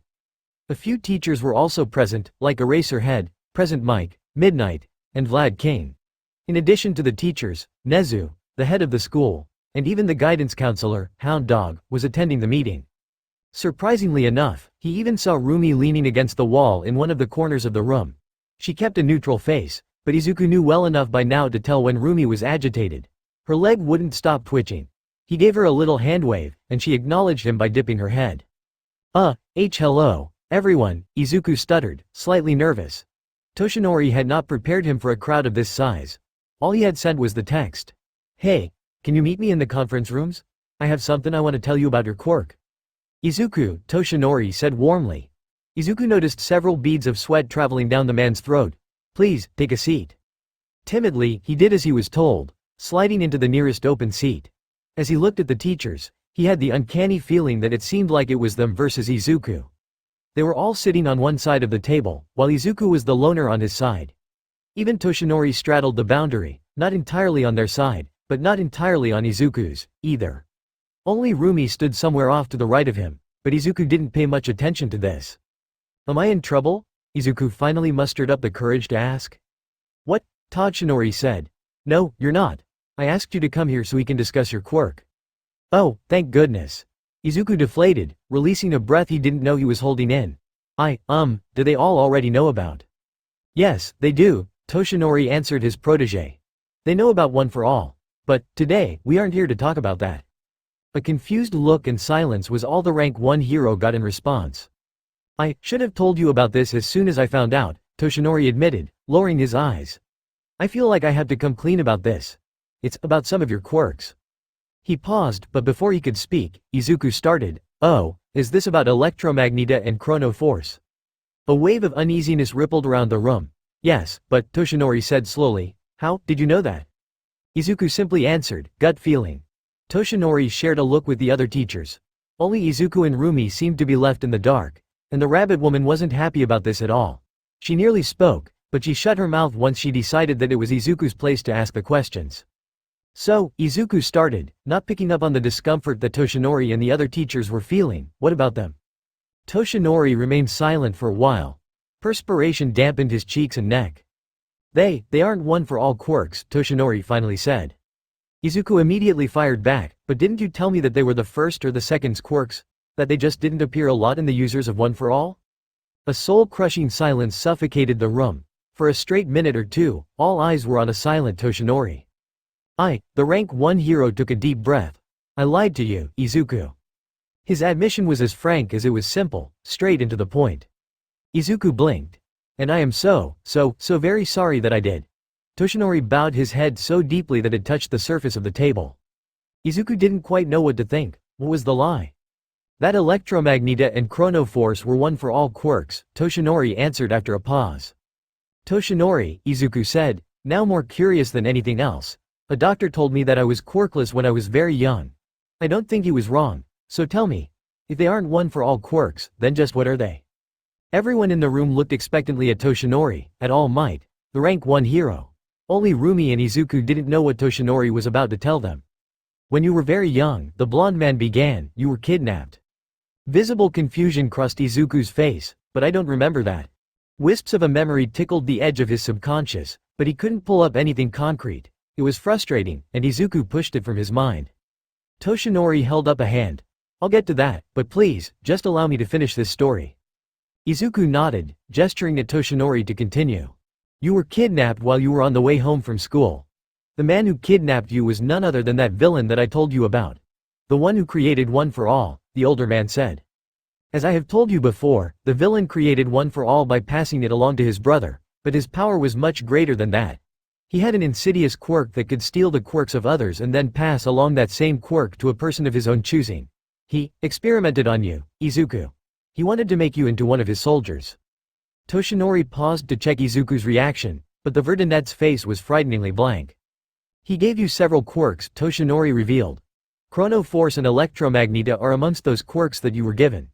We don't know how long you were kept there for because one of the researchers had a rare time dilation quirk, but when you were finally rescued, the authorities wiped your mind to save you from the trauma. Toshinori couldn't bring himself to add, and potential indoctrination. The room remained silent. Well, Izuku began neutrally, that explains a lot. It felt like something should have happened, but instead, all he felt was emptiness. A cavern inside his soul, filled with nothing. Memories gone. Emotions evaporated, feelings obliterated. He looked at Toshinori, who couldn't even meet his gaze. In his shriveled up state, he looked more pathetic and miserable than Izuku had ever seen him. It was like Toshinori and All Might weren't even the same person anymore. Perhaps he should have felt angry or betrayed, but all he felt, a better description was that he felt nothing. Izuku was probably already broken on the inside, somewhere. He was reminded of the incident at the USJ when he met Tamura Shigaraki. The other man had told him to visualize reconstructing, not healing. Izuku distinctly remembered breaking down, and not even knowing the reason why. The information that Toshinori had given him was probably why. It certainly explained why Tamura knew about Chrono Force, and he was sure that somewhere in there was also the reason why Tamura called Izuku, senpai. Back then, he had felt fear when remembering those words, but Toshinori's words did not manage to evoke the same kinds of emotions from him. It felt so strange, as if critical information was still locked away, and Izuku still had no means of accessing them. Again, that feeling of something just barely tickling the edge of his subconscious returned, but try as he might, he couldn't derive any information from it. Izuku looked at the other teachers and Rumi. They were all watching him with bated breath, so Izuku said thoughtfully, no wonder they always felt different. Alarmed looks surfaced on most of the teachers' faces, but Izuku didn't notice, having returned to staring at his own hands. You see, he continued, I always had this nagging thought that, whenever I used Electromagneta or Chrono Force, that they weren't one for all related quirks. So this is the explanation. Thank you, Toshinori. Toshinori looked half surprised and half relieved by Izuku's reaction. The other teachers, who were tense before, visibly relaxed. I just have a few questions. Yes, of course. Toshinori smiled unconvincingly at him. Ask me anything. Izuku started with, you say that I had my memory wiped, but sometimes, I have thoughts that just appear randomly. They come from the time that I've spent with that villain. The relaxed expressions on the teachers' faces quickly became cramped. Izuku didn't see this. Izuku, Toshinori said carefully, what thoughts appear? Izuku leaned a finger against his cheek and thought carefully about what he should say. Like at the USJ when I fought that villain that incapacitated Aizawa-sensei. I could have fought it with other people, but something compelled me to fight it alone. The feeling of completely and utterly dominating something in a 1 versus 1. Izuku's voice trailed off. Before Toshinori could get a word in, Izuku continued. And these phrases, visualize reconstructing, not healing. Visualize opposites, the words. Izuku looked up from his hands and stared into Toshinori's own eyes. You are my greatest creation. Toshinori suddenly felt like he was suffocating under Izuku's gaze. The other teachers couldn't even speak, consumed by an unforgiving pressure radiating from Izuku. Even Vlad King was temporarily cowed by Izuku at this moment. So those are leftover memories from before the wipe? Izuku asked normally, completely unaware of the pressure he was emitting. Like a spell was broken, the rest of the teachers began moving again. Moving on from that strange occurrence, Toshinori nodded, yes, they are.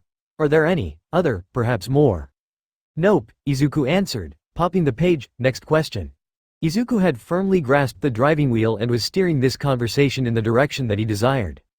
He held up a hand, and extending from it was a strand of black whip. Why is Aizawa-sensei using his quirk on me? Several things happened in that moment. Vlad King instantly got out of his seat, ready for a fight. Shota actually blinked for the first time since Izuku set foot in the room, as he had been continuously erasing the Verdunet's quirk usage the entire time. Midnight stuck a protective arm in front of Nezu, and Hound Dog began growling. Izuku retracted Black Whip, a somewhat sad expression on his face. Do you all really not trust me at all? What, did you think that being told about something that happened years ago would suddenly make me psychotic? Izuku looked down, unable to meet any of their stares. I just want to be a hero. The adults in the room suddenly felt very ashamed. Toshinori, Izuku continued. I just want you to know that I'm not mad. I decided, of my own volition, to believe in you, so it was my mistake in the end. You just didn't want to hurt me, right?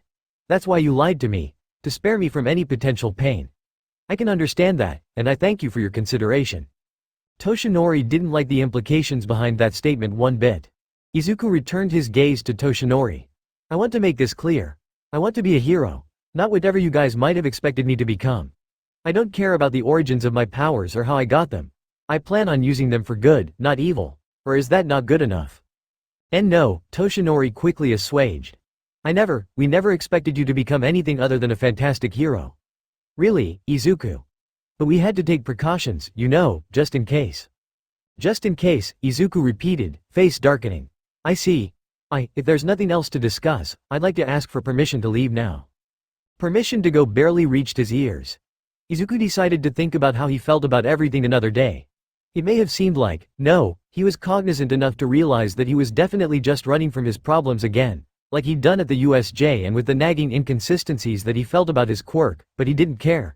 It was easier this way. Things were definitely cleared up and information was gained, but in return, his emotions were thrown for a complete loop.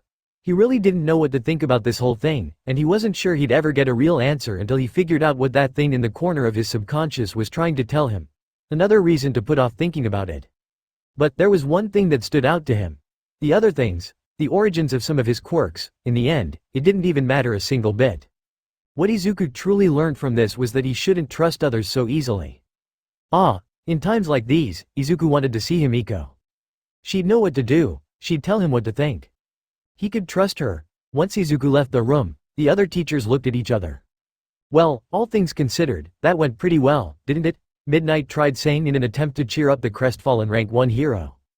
All Might, Rumi cut in before anyone could say anything else, so this is what you were hiding from him. Before he could even respond, Rumi continued, I think I'm gonna head out before I say or do something I regret. The rabbit woman was in an interesting mood. She was torn between being fucking pissed at All Might and feeling sorry for Izuku. The former won out slightly, though, so Rumi turned around when she reached the door to deliver a parting blow despite her own words. You should thank your lucky stars that Izuku is like that, Rumi spat scathingly. If I were in his shoes, I wouldn't say thank you at all. I'd cuss you out and go on hating your guts for the rest of time. Barely constrained fury lit her eyes, and Rumi stormed out of the room. Midnight looked at Toshinori, who seemed to be more miserable than ever. I still stand by what I said, that went remarkably well. Izuku and Rumi were about 2/3 into their patrol the next day when Rumi suddenly stopped them in their tracks.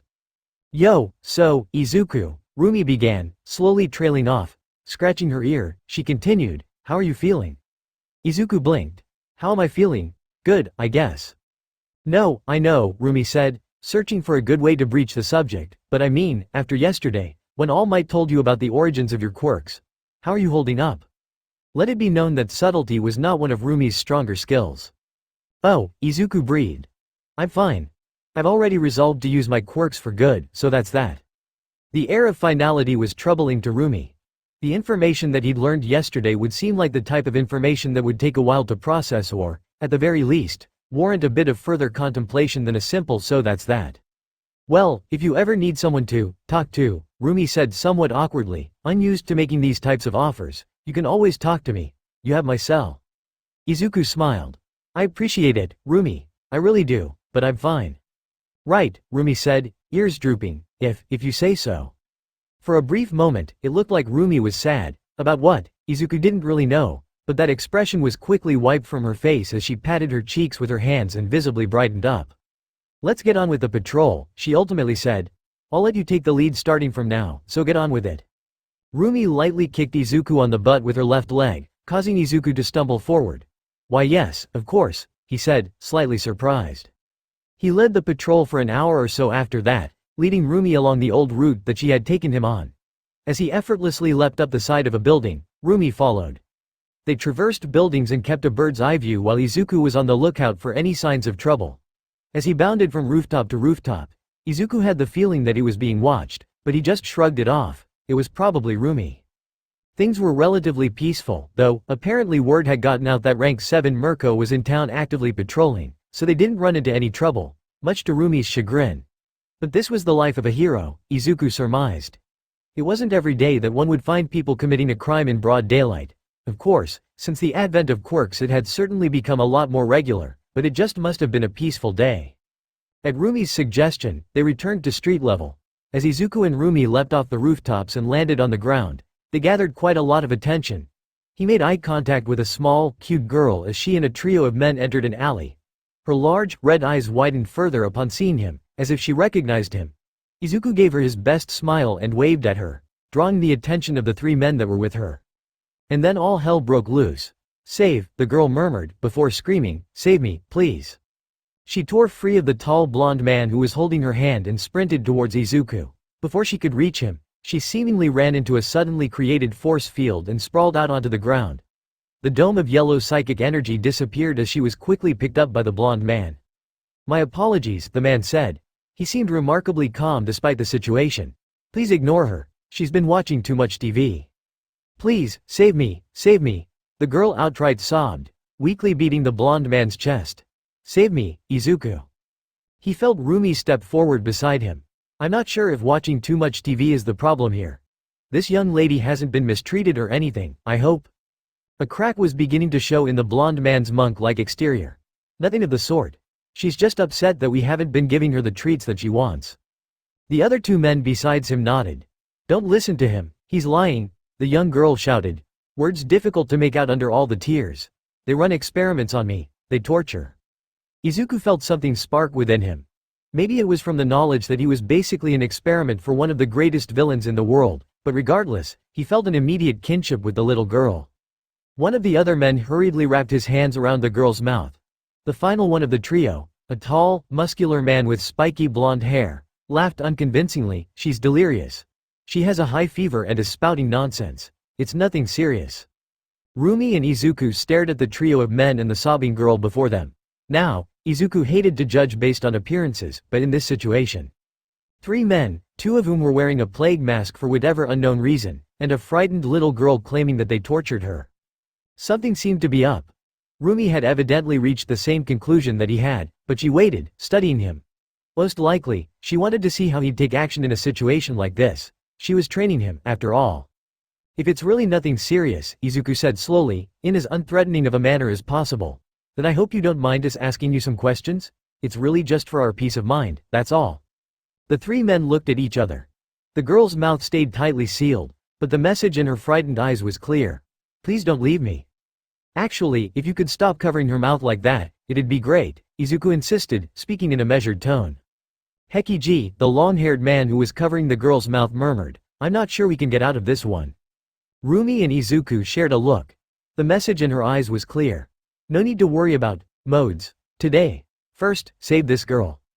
"I know," Hekiji calmly said. His grip on the girl tightened. "That's Mirko, rank 7, beside the brat." "I knew we should have brought Kai along," the spiky blonde groused, cracking his neck. "She's a lot less likely to act out when he's around." "Oh, well, I guess it's a fight then."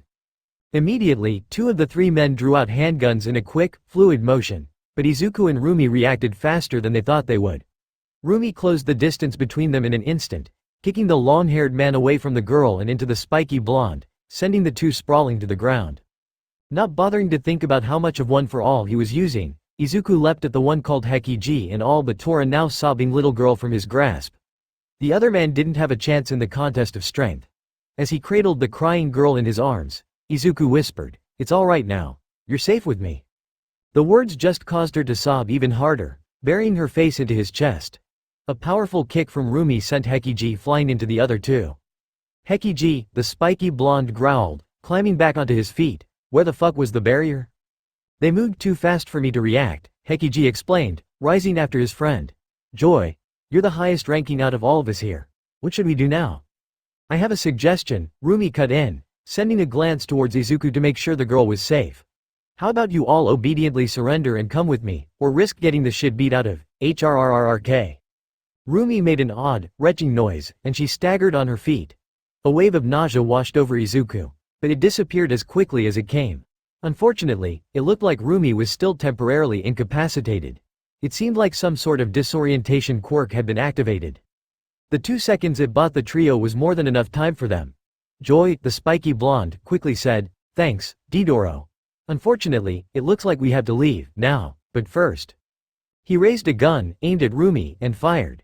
Even while under the influence of the mysterious quirk, Rumi had the reflexes to dodge the bullet, diving to the left.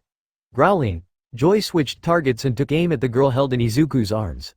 A brief spike of anger coursed through Izuku as he realized what Joy was about to do. Before he even pulled the trigger, Izuku had instinctively turned and shielded the young girl, activating Electromagneta. The bullets bounced harmlessly off of him thanks to the quirk, causing Joy to curse, "Fuck it, we should just get out while we can." A loud boom caused Izuku's ears to rain, and smoke spread from the source of the noise. The trio had evidently used some kind of smoke grenade. Before Izuku could give chase, he was reminded of the precious cargo tucked in between his arms by said cargo crying loudly out of relief and squeezing him tightly. Rumi appeared by his side a moment later, looking relatively pissed off but recovered from her disorientated state. She looked at Izuku, "Stay. Take care of her and keep her safe. I'm going after the bastards. Do not move from this spot." Izuku nodded. It was times like these where Izuku was reminded of Rumi's status as a top 10 hero. Her tone carried authority, and it was obvious how experienced she was. With a growl, Rumi disappeared into the smoke, leaving Izuku alone with a crying girl. And he was truly alone. While his focus had been absorbed by the situation at hand, the civilians had all scattered the moment that they heard gunshots, running for cover. That fact, honestly, made Izuku a bit relieved. He wasn't the best at dealing with the public. Plus, he had his hands full with the still sobbing little girl in his arms. He set her down slowly, but she still clung to him. To get in a better position, Izuku had to kneel down on the ground since she wouldn't let go of him. Hey, Izuku said softly, not entirely sure how to deal with a crying girl. "Everything's okay, you're safe now." Those words just caused her to cry even harder. Big, fat tears dripped down her cheeks and snot ran freely from her nose. But, even then, Izuku hugged her and whispered, There. You don't have to cry anymore. I'm sure you were scared, but it's okay now. It's okay now, because..." He squeezed her tighter, careful not to crush her. "Because I am here." Slowly, her crying ebbed away. It was replaced by sniffling, and she wiped her tears and nose on Izuku's hero costume. He let her do as she pleased, gently comforting her all the while. "What's your name?" Izuku asked. "I'm Izuku Midoriya," she finished for him. "I saw you on TV. I recognized you, and I thought that you could help me." "Of course I can help you," Izuku said kindly, patting her on the back. "If I can't even save a cutie like yourself, how could I call myself a hero?" The girl said through her tears, "I'm Eri." "Eri," Izuku repeated. "You're safe, W." A sharp, stabbing sensation laced through his head. His instincts screamed, "Behind you, to the left." Without hesitating, Izuku scooped up a startled Eri into his arms and shielded her. 3 knives would have struck him in the back, but they were repelled by Electromagneta, hovering in midair before Izuku visualized opposites and sent them hurtling back in the rough direction that they came from. His aim was, quite frankly, garbage, and they clattered uselessly against the walls of the alleyway. Making sure that he had a secure grip on Eri, he quickly turned around and came face to face with one of Japan's top most wanted villains and, quite honestly, one of the last people that he wanted to see while he was still carrying Eri. Hero killer. Stain. Oh, come on, Izuku thought. Some notes. 1. Thank you for all the follows, favorites, and reviews. Sorry for the wait. Exams kicked my ass. But, in return, this chapter is extra long, 17k words. Longest chapter yet, woohoo. 2. Thinking about his power output and percentages isn't working for Izuku anymore, so I decided to have him operate in modes. Thus, my question is this. What names and specifications do you lovely readers want for Izuku's battle modes? I'm open to ideas, so definitely leave a review or PM me. 3. Writing All for One is a treat and just so much fun, and I hope you can kinda see the parallels that I'm attempting to draw between All for One and All Might.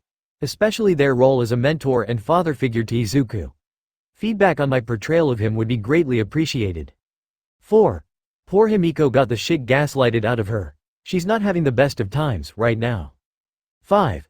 It's important to note here that Toshinori did not tell Izuku everything about his past. The line, he had felt fear when remembering those words, but Toshinori's words did not manage to evoke the same kinds of emotions from him. It felt so strange, as if critical information was still locked away, but Izuku still had no means of accessing them, is quite important, ha ha ha ha. 6. For those of you who are disappointed at Izuku's lack of a reaction, his emptiness, just know that this isn't his full reaction, that will come along later, when, ha ha ha ha ha. What did you all think of the way the conversation went? 7. What do you all think of the Rumi that I've been writing so far? I'm curious to hear what you think of her in this story. 8. Eri, I love Eri, and especially for this story. I felt like this was the perfect time to introduce her since Eri and Izuku, in this story, have somewhat similar pasts and Izuku just found out about his. Maybe she'll force him to face his problems instead of running from them, I dunno. As usual, thank you so much for reading. Oh, wait, there's more. Some years in the past, a college student stood with her internship mentor. Kaina, Rumi groaned, kicking a stray pebble, why can't you show me what you actually do? A gorgeous, from Rumi's perspective, but she was sure others would definitely agree. Woman stopped in her tracks. Her dark blue and pink hair was strung up into a ponytail, which swung hypnotically as she turned to face Rumi. Her lips were curved in a demure smile. Because, my dear little rabbit, Kaina Tsutsumi breathed, a shadow crossing her eyes. Let's just say that the types of jobs I take aren't often suitable to take interns on. So, that's why we'll stick to patrolling the streets. What, too dangerous? Rumi scoffed, blushing slightly at the pet name Kaina had for her. I like danger, I can handle it. It's a danger of a different type, Kaina said shortly, ending all further discourse on the subject matter. But Rumi wasn't one to read social cues like Kaina's tone of voice. Rumi sulked. If you can't even take me to see what your real work is like, what was the point in inviting me to be your intern? The older woman thought about this for a while. Would you believe me if I said I sent you an invitation because I thought you were cute? Wah, Rumi spluttered, taken completely off guard. Her face rapidly reddened as she tried to cover for her reaction by speaking, but words failed to come to her. For a few terrifying moments, she just opened and closed her mouth like a fish.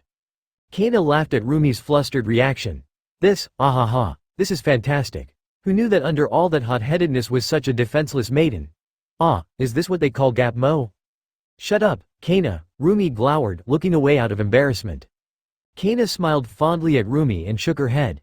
Didn't I tell you to call me by my hero name when we were on the job?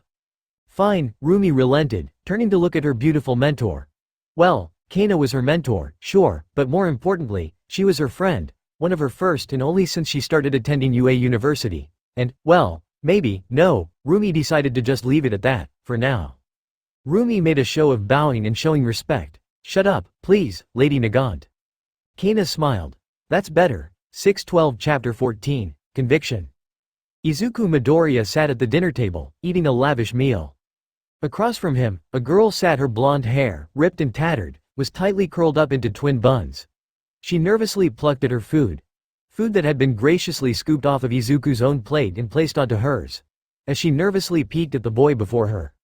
She washed her face before, right? Oh god, oh god, oh god, she hoped she wasn't filthy or anything like that. Her hair was starting to grow back, and she had it in the style that he said he liked, so that had to score some positive points, right? I'm curious about something, Izuku suddenly said, looking up from his food. As his eyes met hers, the girl flushed and looked away from his gaze. It's understandable if you don't want to tell me, Izuku continued, unaware of the effect that he had on her, but what are your quirks? Transform, resurgence, concealment, blood counterbalance and blade, and finally, crimson, something, I forget, she listed off, but the girl was still unable to meet his gaze. I'm still not able to use all of them, yet. Why not?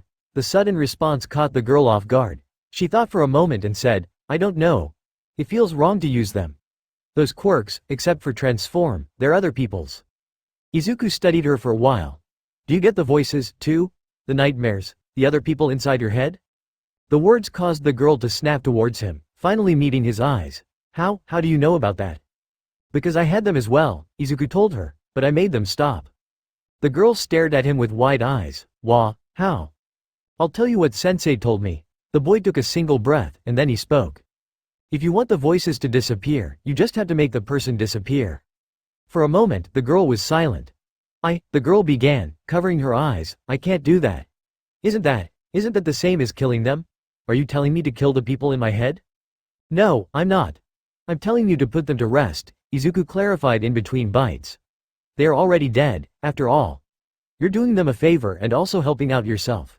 Win for everyone. The girl stared at the boy incredulously. I still don't think I can do that. Suit yourself, Izuku answered easily. He wiped his hands on a napkin and began on his vegetables. I'm just trying to help.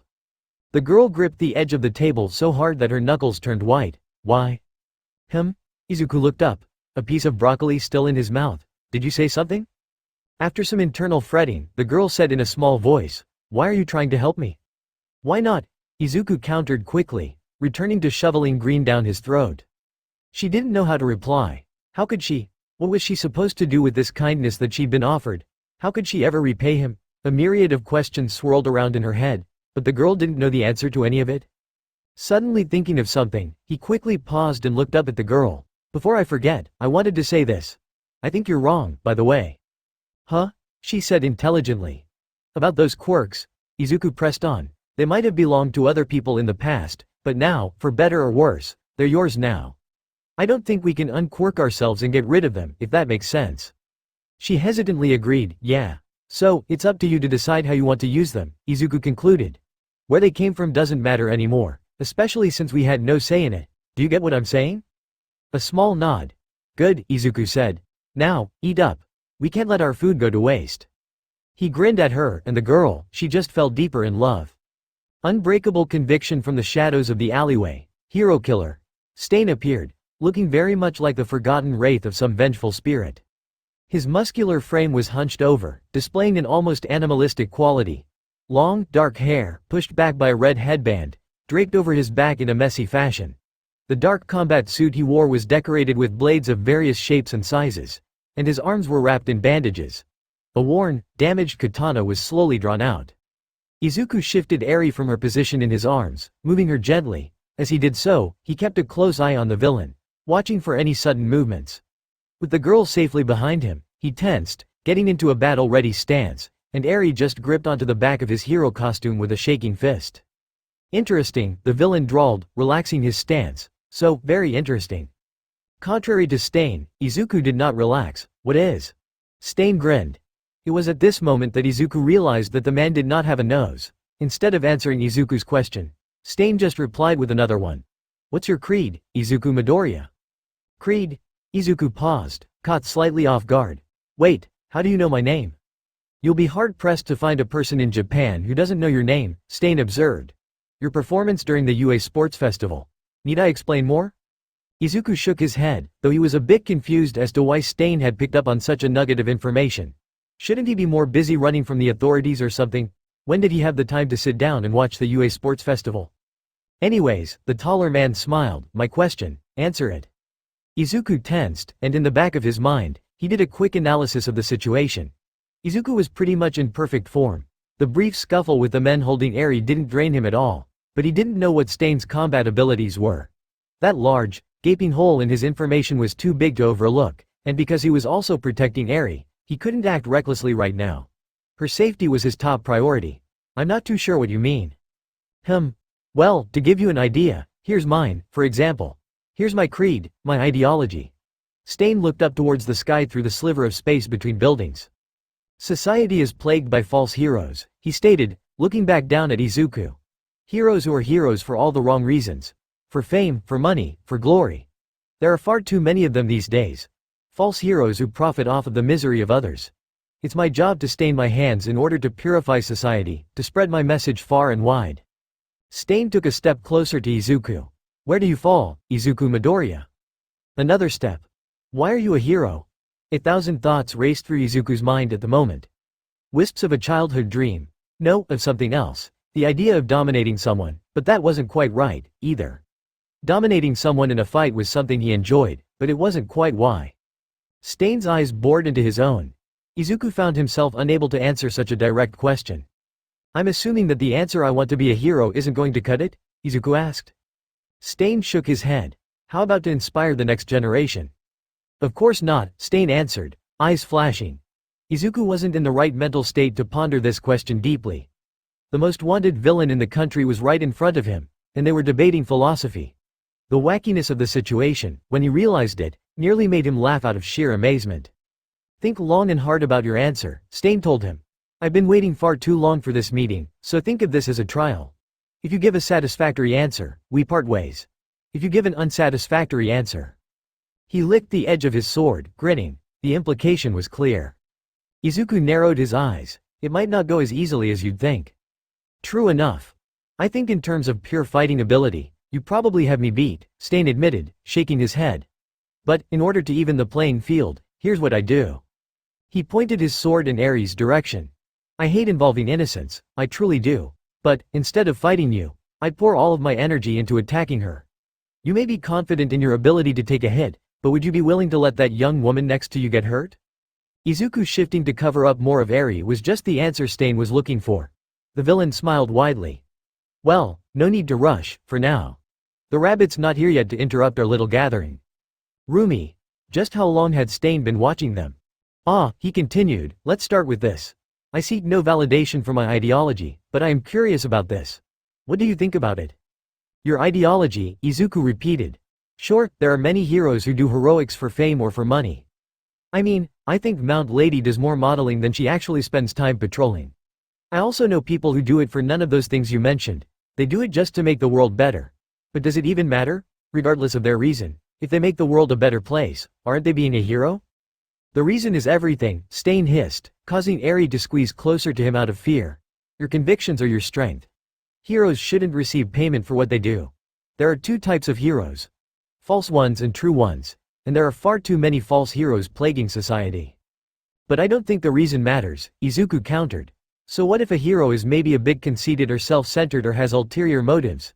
If they save someone, aren't they still saving a person? Stain looked disappointed. What's your definition for a fake hero, anyways?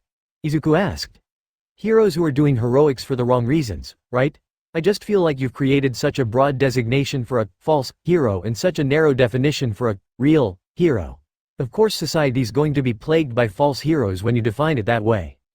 Izuku took a moment to breathe, and he clenched his fist. Your definition of a hero is just so limiting, and on top of that, you're creating an unattainable goal while demanding perfection from everyone. For a moment, only the sound of Eri's shallow breathing could be heard. There are more than just two types of heroes, Izuku said, and, I think people can change. They can grow. Your method, hero killer, never gives them an opportunity to do that.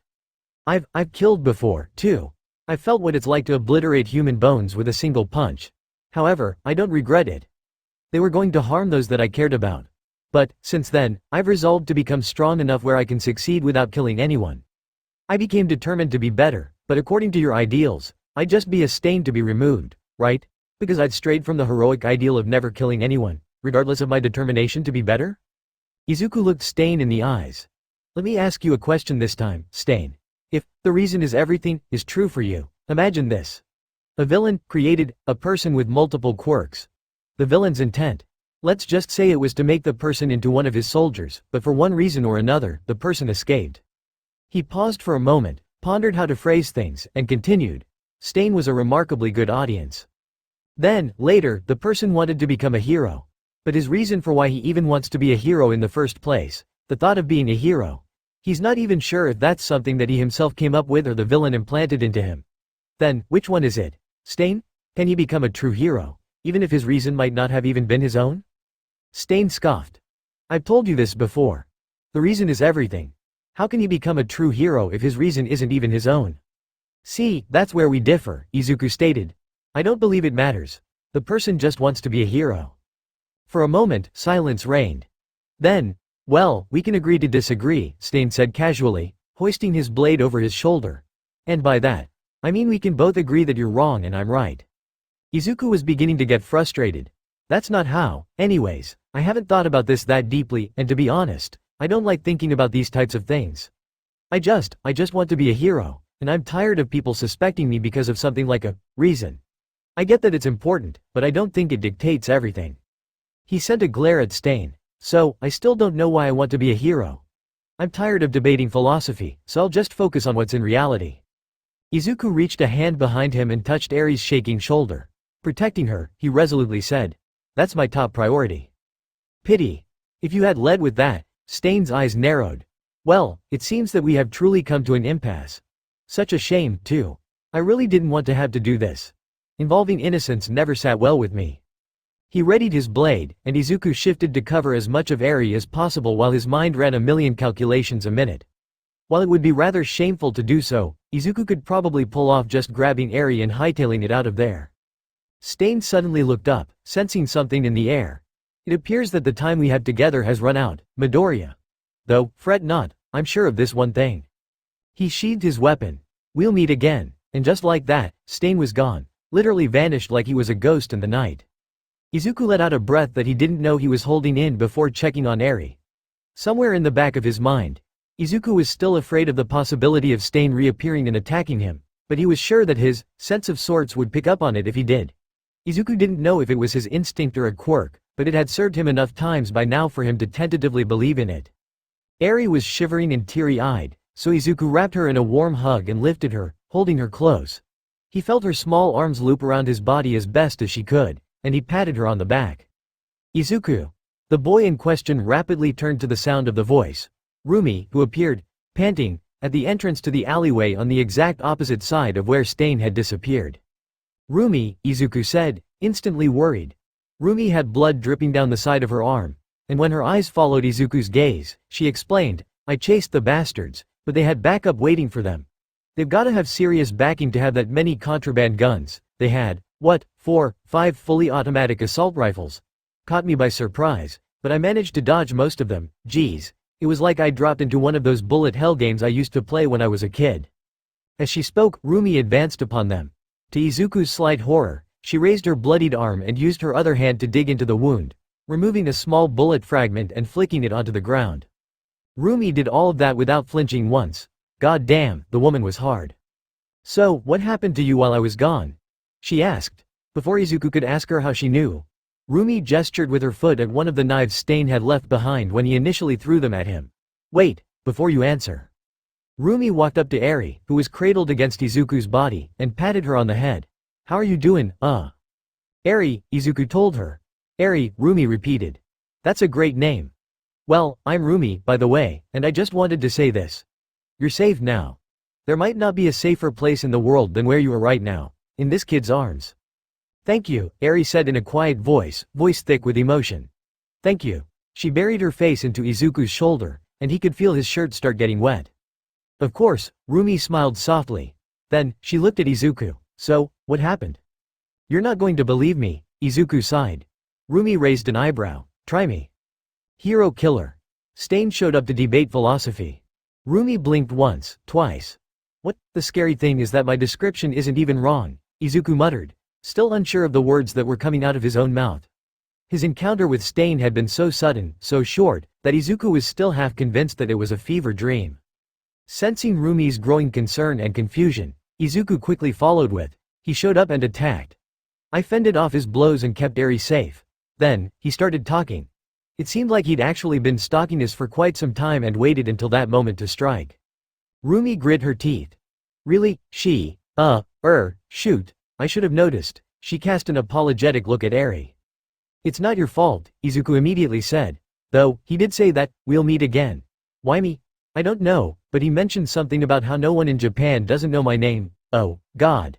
A sudden realization hit Izuku like a truck. What? He might have just wanted to kill me for clout, Izuku groaned. Izuku didn't like tooting his own horn, but what Stain had said was true. After his speech and performance in the sports festival, a lot of people in Japan knew about him or at least knew his name. And if Stain's words were true, he considered it his job to spread his message. What better way to do that than to kill the talk of the town? Izuku didn't know if his thoughts were true or not, but they certainly made sense to him. Rumi still seemed flabbergasted. Well, I'm glad to see that you are alive. Sorry, I don't really know what to say. Izuku waved aside her apology with his free hand. Don't worry about it. I don't really know what to say about it, either. Well, what did he talk with you about? Rumi asked. You said you guys, debated philosophy?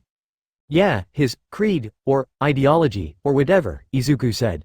I'll tell you more about it, but first I think that we should. He gestured with his head at the precious cargo in his arms. You're right, Rumi acquiesced. Eri, she contemplated how to word this. Do you have anyone that you feel safe returning to? Eri shook her head slowly. Rumi sighed. Well, standard protocol indicates that we should take her to the police and leave her under their care, but... She took a single glance at Izuku's face. Yeah, she murmured, that doesn't sit right with me, either. Rumi stroked her chin. We could go to UA and see what that old rat Nezu has to say. They might be able to take care of her or come up with a better idea. Izuku nodded. As long as we don't abandon her. No shit, Rumi said, rolling her eyes. Then, she realized what she said and the young audience that was currently listening. Fuck. Wait, no, goddammit. Forget you heard anything, Eri. Eri looked more confused than anything else. Let's get going, Rumi ordered, hiding her face behind a hand. We'll call off the rest of our patrol. Got it. Izuku looked at Eri. Eri, we're going to go to where I live. Okay. You'll be well taken care of there. For some reason, instead of comfort, Izuku's words only brought the little girl panic. Pete, please don't leave me, she said weakly, clutching Izuku's shirt. I won't, he promised. Rumi studied the two with a complicated expression on her face. Caring for them is good and all, she said, hesitating, but it's better to not get too attached. Inevitably, you'll have to part ways. At those words, Eri just clutched Izuku's shirt even tighter. Please, don't leave me. Rumi looked like she had a lot of things she wanted to say, but she shut her mouth and frowned. Perhaps there was a better time to say certain things. I won't, Izuku repeated, trying to placate the little girl. He knew Rumi was right. Getting too attached would only hurt both of them later down the road. But, even knowing that, he could not help himself. Izuku tried asking himself, why are you going so far for her? It was a pointless question, though, he already knew the answer. Eri, she reminded Izuku of himself. That was grounds enough for him. Izuku swallowed, opened his mouth, and made an oath. I won't leave you. Back at UA University, Izuku paced outside the door to one of the conference rooms in a rare show of agitation. Things were less than ideal. When Rumi and Izuku had showed up with Eri and requested to see the principal, they were granted their desires. Well, that was mostly because Rumi all but threatened midnight to get access to Nezu, but the seductive teacher remained unfazed. She even made a comment, never threaten me with a good time. Yet, ultimately, she acquiesced, and they were quickly taken to one of the conference rooms adjacent to Nezu's office. There, Izuku and Rumi had explained the circumstances that led them to finding Eri, and both of them had expressed their desire to not abandon her and give her up to the police or foster services. All of that was fine and within the realm of expectations, until Nezu asked for some private time with the little girl. Which left them where they were right now, Izuku pacing and Rumi grumbling to herself. What's taking that rat such a long time? Rumi mumbled, following Izuku with her eyes. I don't know, Izuku responded, and that's making me uncomfortable. Rumi studied the boy. Izuku was many things, strong, a bit awkward, and diligent, but she had never seen him so visibly agitated. She wondered if this was out of character for him, or if it was the norm. Izuku, she said slowly, making sure she captured the boy's attention. I wanted to say this earlier, but I guess even I have enough tact to not say it in front of Eri. Izuku turned to look at her. About how I shouldn't get too attached, right? Yeah, Rumi breathed. Look, it's good to care. But whatever connection you form with the people you save, eventually, one way or another, it has to be severed. You can't personally take care of everyone you save. You and the person you saved, you have to part ways at some point. I know, Izuku said. His eyes moved from Eri's form to the ground. I know that on a fundamental level. It's impossible to do what you just said. Take care of everyone you help or save. I know that, but... He struggled to find the right words. Ultimately, he settled for. Her circumstances just hit a bit too close to home. I can't just leave her. Rumi appeared to also be in deep thought. Izuku could almost see the gears turning in her brain as she mentally debated with herself. She was torn between telling her intern the theoretically correct thing or what she personally believed was the right thing to do. Fortunately for Rumi, she never had to make that decision. Izuku's ears suddenly perked up, and he put his ear against the thick wooden door that stood between them and Eri. What's wrong, Izuku? Rumi asked. A dark look crossed over Izuku's face. I think I just heard Eri crying. A look of mutual understanding passed between the two. Izuku immediately went to open the door, all but kicking it open with enough force to rattle the hinges. There, his worst fears were confirmed. Eri was sobbing gently, rubbing her eyes with the back of her hands, and Nezu just sat there sheepishly, looking at both Izuku and Rumi as if he expected them to come barging in. Rumi was the first to speak. "Nezu, you rat bastard, what did you?" Right before she walked up to the UA principal, Eri spoke. No, it's not him, he was nice, it's me." She seemed ashamed and buried her face into her arms. Rumi, immediately switching gears, put a comforting hand on her back, rubbing it in slow, unsure yet steady circles. "I've called for the best person to cheer her up," Nezu told the two. Before Izuku could ask who, a booming laugh resounded from outside the door. "I am here," Toshinori burst onto the scene in full muscle form, looking like the All Might from the glory days. Rumi's displeasure at seeing the rank 1 hero was very evident. Her feet immediately began to bounce on the ground, and Izuku knew by now that whenever Rumi's legs began twitching, she was probably agitated or excited. Suffice to say, she was definitely not excited. And Izuku? Well, Izuku still respected his mentor and was grateful for everything that Toshinori had done for him. He just knew, on a fundamental level, that now he couldn't just believe anything that Toshinori told him. Thinking about that made him really want to talk to Himiko. He didn't have the time for it today due to the whole incident regarding Eri, but Izuku desperately wanted to speak to Himiko. He still couldn't make heads or tails of the whole situation with his quirks and All Might lying to him, so he hoped that she could shed some clarity on that. "Oh, my," his eyes zeroed in on Eri. "And who's this cutie we have right here?" Eri seemed apprehensive at first, but as she began to recognize the man before her, Izuku could see the fear melting off of her. If she watched the TV, which is where she recognized Izuku from, there was no way that she wouldn't recognize the symbol of peace. "All Might?" she asked in a small voice. "Yes ma'am," the giant man replied, flexing some muscles. "Would you do me the honor of accompanying me for a walk? I'd love to talk to you." He held out his hand towards her. Eri looked at Izuku as if she was seeking permission. The boy just returned her gaze with a thumbs up and a smile. "Oh, okay," she said shyly, taking his hand. Her hand was dwarfed by Toshinori's, but Izuku could tell that his mentor would never hurt her. "We'll be back in a flash," Toshinori announced, leading Eri out the door. As she left, her gaze remained on Izuku even as she walked out and the door shut in between them. "By my estimations, All Might will buy us about 10-15 minutes, Nezu calculated. "Well, sit, please. We have some things to discuss." Izuku took the seat that Eri was just occupying while Rumi found a seat on one of the nearby couches. "First, I would like to tell you what I have learned and inferred from my short conversation with Eri," Nezu said, casting a gaze at Rumi. "Miss Usagiyama, I will have to ask you to refrain from interrupting until the end.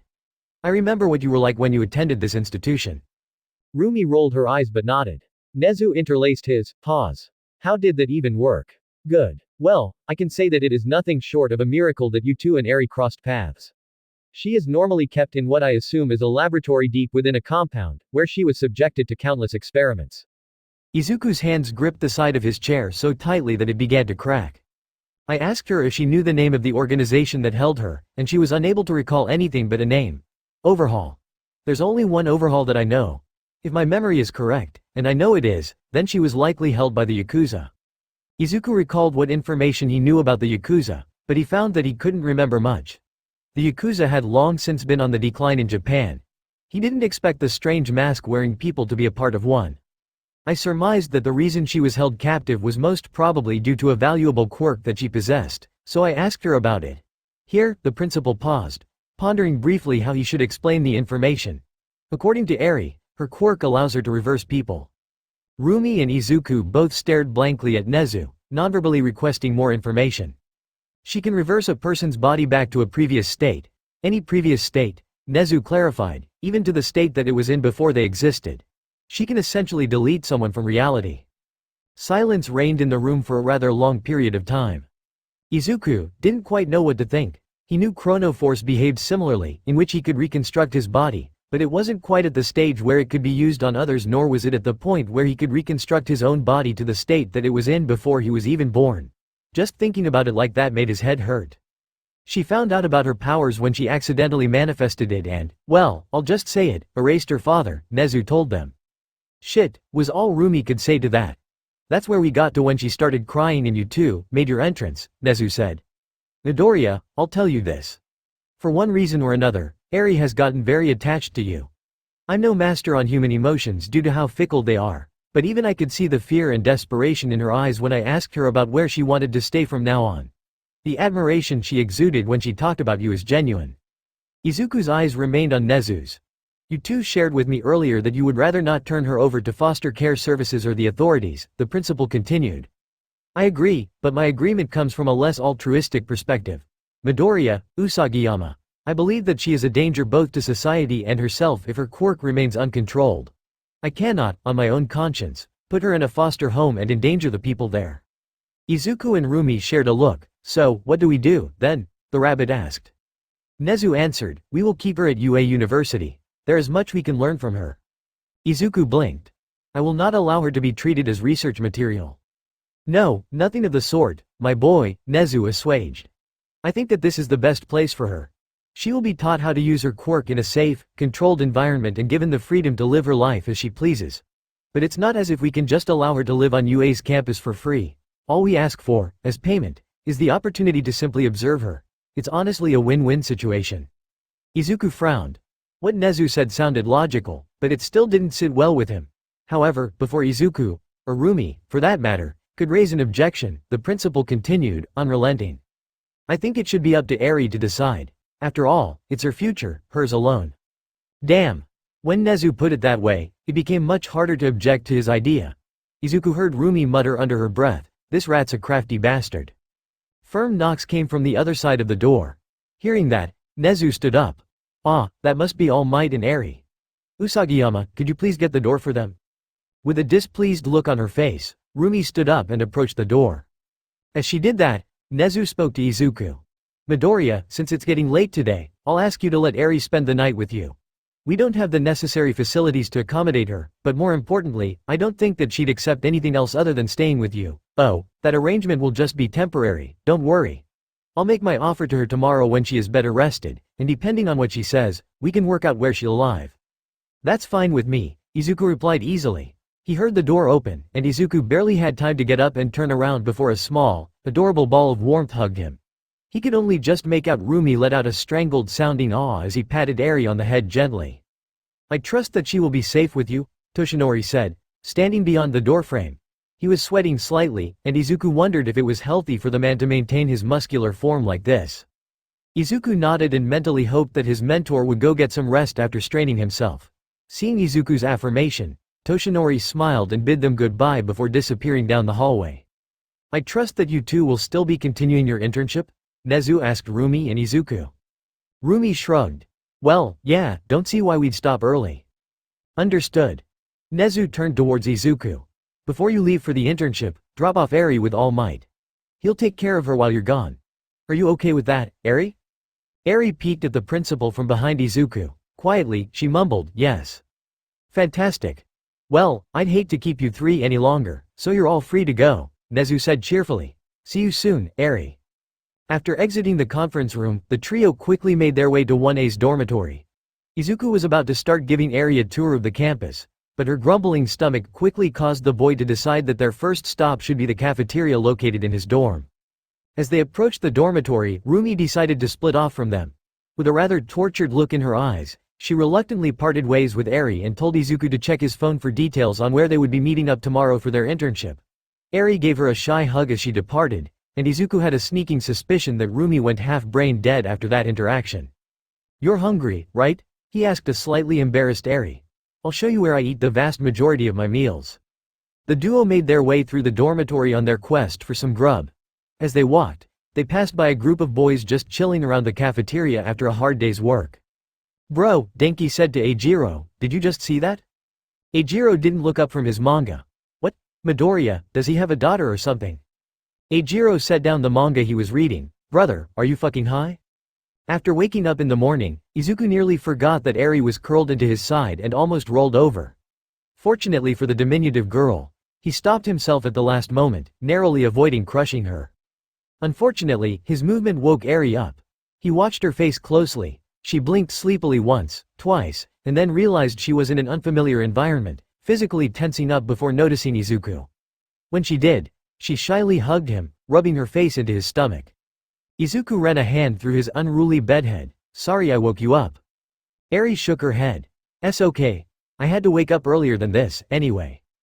As her gaze grew distant, Izuku quickly spoke to save her from her old memories. "Let's get you ready for breakfast. You must still be super hungry, right?" Eri nodded, and Izuku helped her get out of bed. She was still dressed in one of his t-shirts, which was way too big for her, but it honestly made her look even cuter. When he praised her about how cute she looked, Eri's face just grew red, causing Izuku to smile at that reaction. Izuku gave her one of his spare toothbrushes and they brushed their teeth together, spitting into the sink in perfect unison. After that, he gave her the smallest hoodie that he could find, a hoodie from his childhood, with a big, grinning All Might on it, but even that went past her knees. She seemed perfectly content with it, though, and when Izuku asked about whether or not she wanted anything new to wear on her legs, Eri said that the shorts she typically wore were good enough. Eri, Izuku said, remind me to take you shopping at some point. A confused look was all he got. Holding her hand, he led her out of his room and went to the elevator. As they waited for the elevator to arrive, he told her, I want to introduce you to some of my friends. Is that alright with you? I don't want you to be uncomfortable, though. Eri looked at him. A brief flash of hesitation crossed over her face, but she steeled her nerves and nodded resolutely.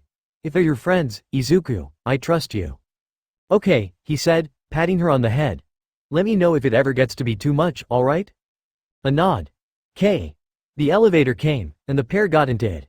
When Izuku clicked the button for the ground floor, he added, if, by some chance, I'm not here.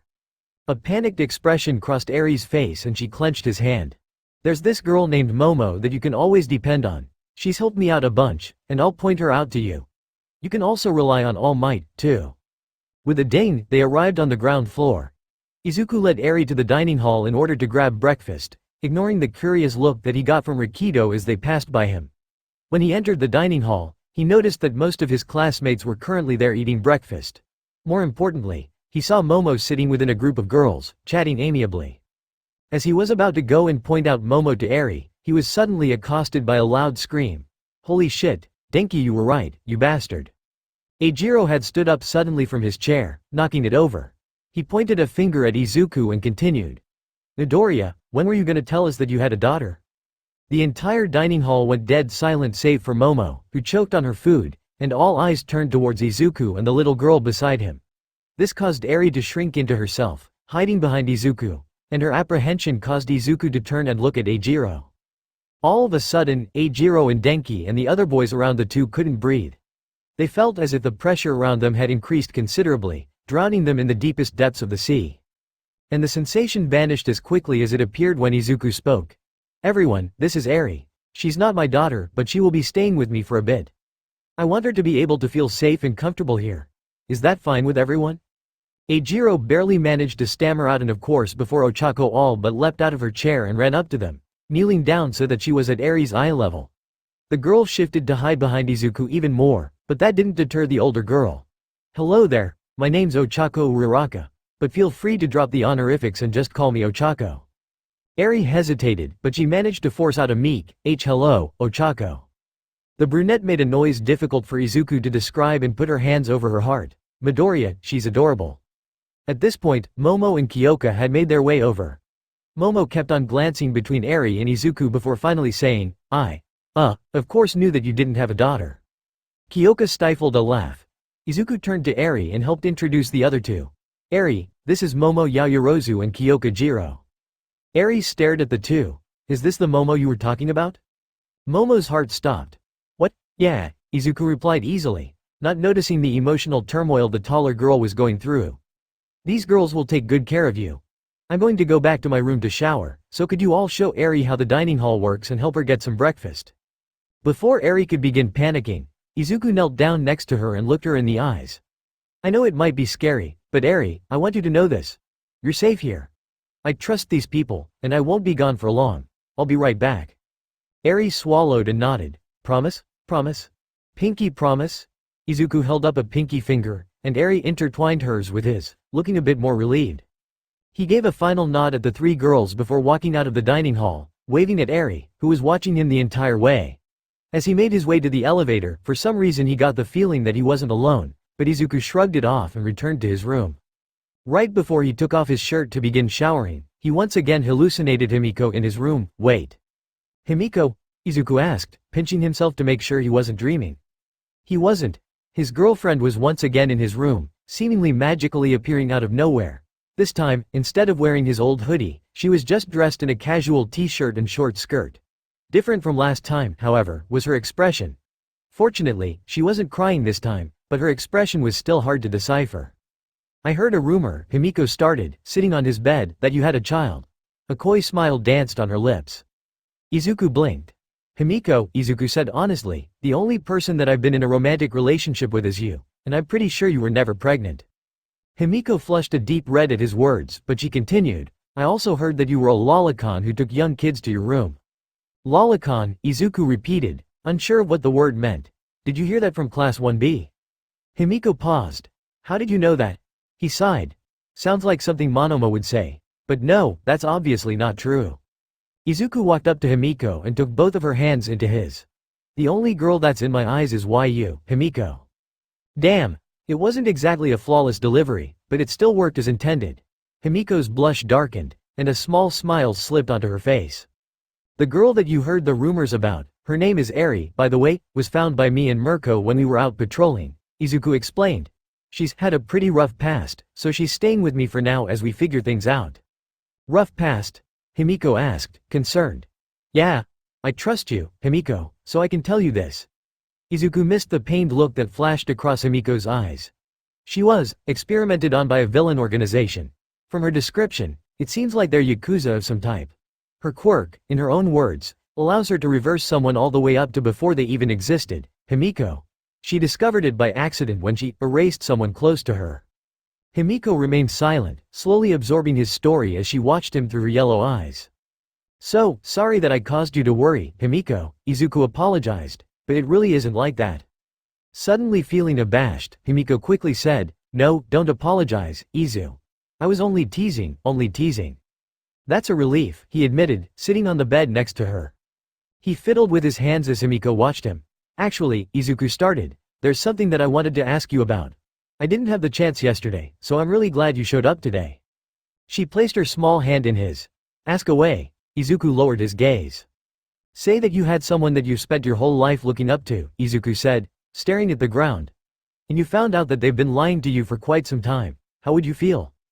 Himiko studied Izuku closely. Where was this coming from? "I guess it depends," she answered honestly, in a quiet voice. "Like, what was the lie about? That's pretty important." "Well, maybe lying isn't the right word. I guess it's more like they've been hiding something from you," Izuku said. Himiko's hand grew sweaty in his, and she immediately withdrew it. In a tone that she forced to be even, she asked, "Izuku, who are you talking about?" Not noticing the stress that Himiko was under, Izuku responded with a sigh, "I'm talking about All Might." Himiko had to do everything in her power to stop an audible exhale of relief from escaping her mouth. Just a few more months, she reminded herself. Once they were both back under sensei, then, she could be honest and beg for forgiveness. Until then, she had to stay strong. "Himiko, I trust you." The words were a bullet through Himiko's traitorous heart. "So I can tell you this. Basically, when I was younger, I was apparently kidnapped by a villain." Himiko stiffened. Izuku, finally taking notice of her actions, quickly backpedaled. "It ended up all fine, though, Himiko, so don't worry." The green-haired boy didn't know that she was worrying for entirely different reasons than the one that he was thinking about right now. "I was experimented on and given some quirks, one's completely separate from One for All," he told her. "Do you?" Himiko said slowly. "Do you remember anything from that time?" It was a strange question, but Izuku gave it some serious thought and replied, "Not really. I was told that my memories were erased, but I'm not sure if the wipe was totally clean. I have these dreams, I remember words, phrases, and if I try really hard, I can remember a girl. But that's pretty much it." Himiko shifted so that she was behind him and gave him a hug, squeezing him tightly with that inexplicable strength of hers. What Izuku couldn't see, however, was Himiko's face. A dark red flush colored her features, and her face broke out into a wide smile. Despite the severity of the situation, she couldn't help but feel elated by the mere possibility that Izuku had some memories of her from before. "That's what he was hiding from me," Izuku said despondently, leaning into Himiko's embrace. He apparently thought that telling me might trigger something, like the Quirks were evil or something. What do you think, Himiko?" "Well, for starters," she said, "what do you think? Do you think that you should make up your own mind about these things?" "I would, but," Izuku paused, slightly embarrassed. "It's easier to hear something that someone else has to say and then agree with it, rather than coming up with something on your own."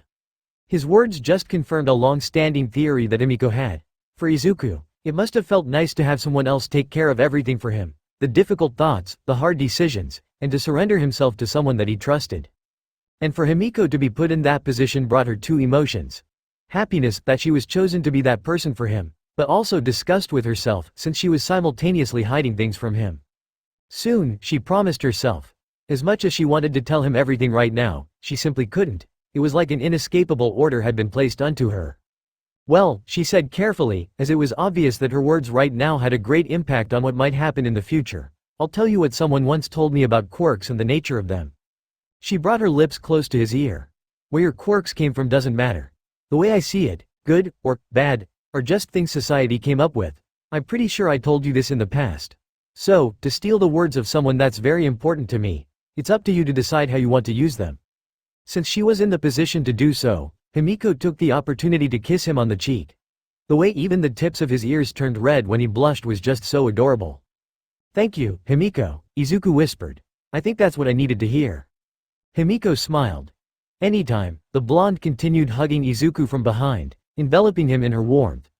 A sudden urge to devour him overcame her, but she kept it under control. She had to say these words first. But if it ever gets too hard to decide, she paused. No, if anything gets too difficult for you, you can always talk to me about it. You don't have to figure things out on your own. He absorbed her words and nodded. We can think about it together, Himiko added. Like, for example, your quirks. I think that, even though you were given some quirks, that shouldn't stop you from using them. Again, to steal some words, you can't exactly unquirk yourself. So why not just use them? Izuku slowly nodded. That's kind of been what I was thinking. It shouldn't matter where they came from. But there's this whole, ethical and moral component to it that I've been thinking about ever since All Might told me the truth and I encountered Stain. Well, that's, Himiko blinked. Hold up, you encountered Stain? Izuku leaned back further into her arms.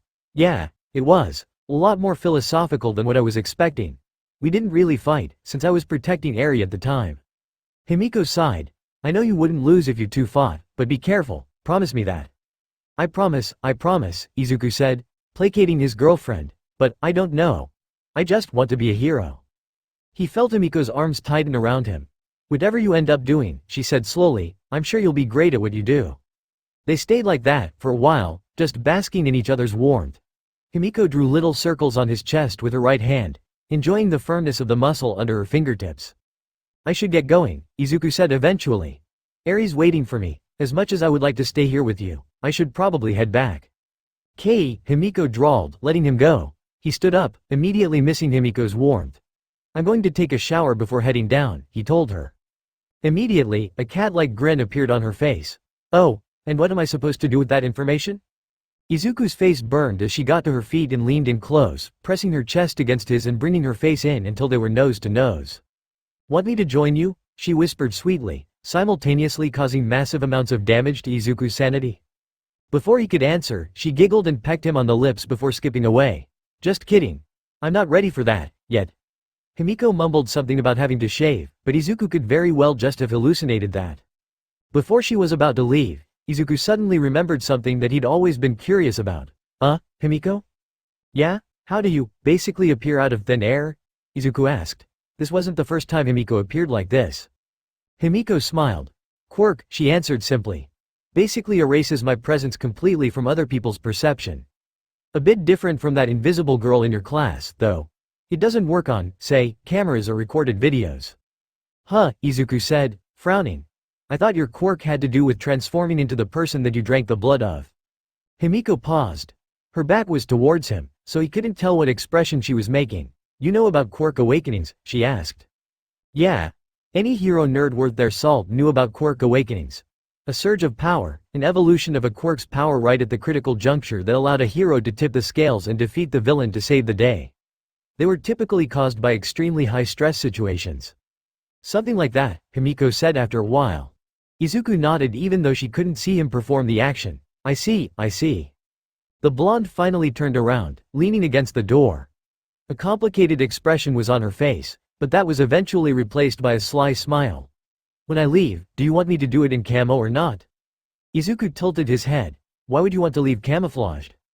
Other people might see me leaving and think something's up, Himiko teased, grinning.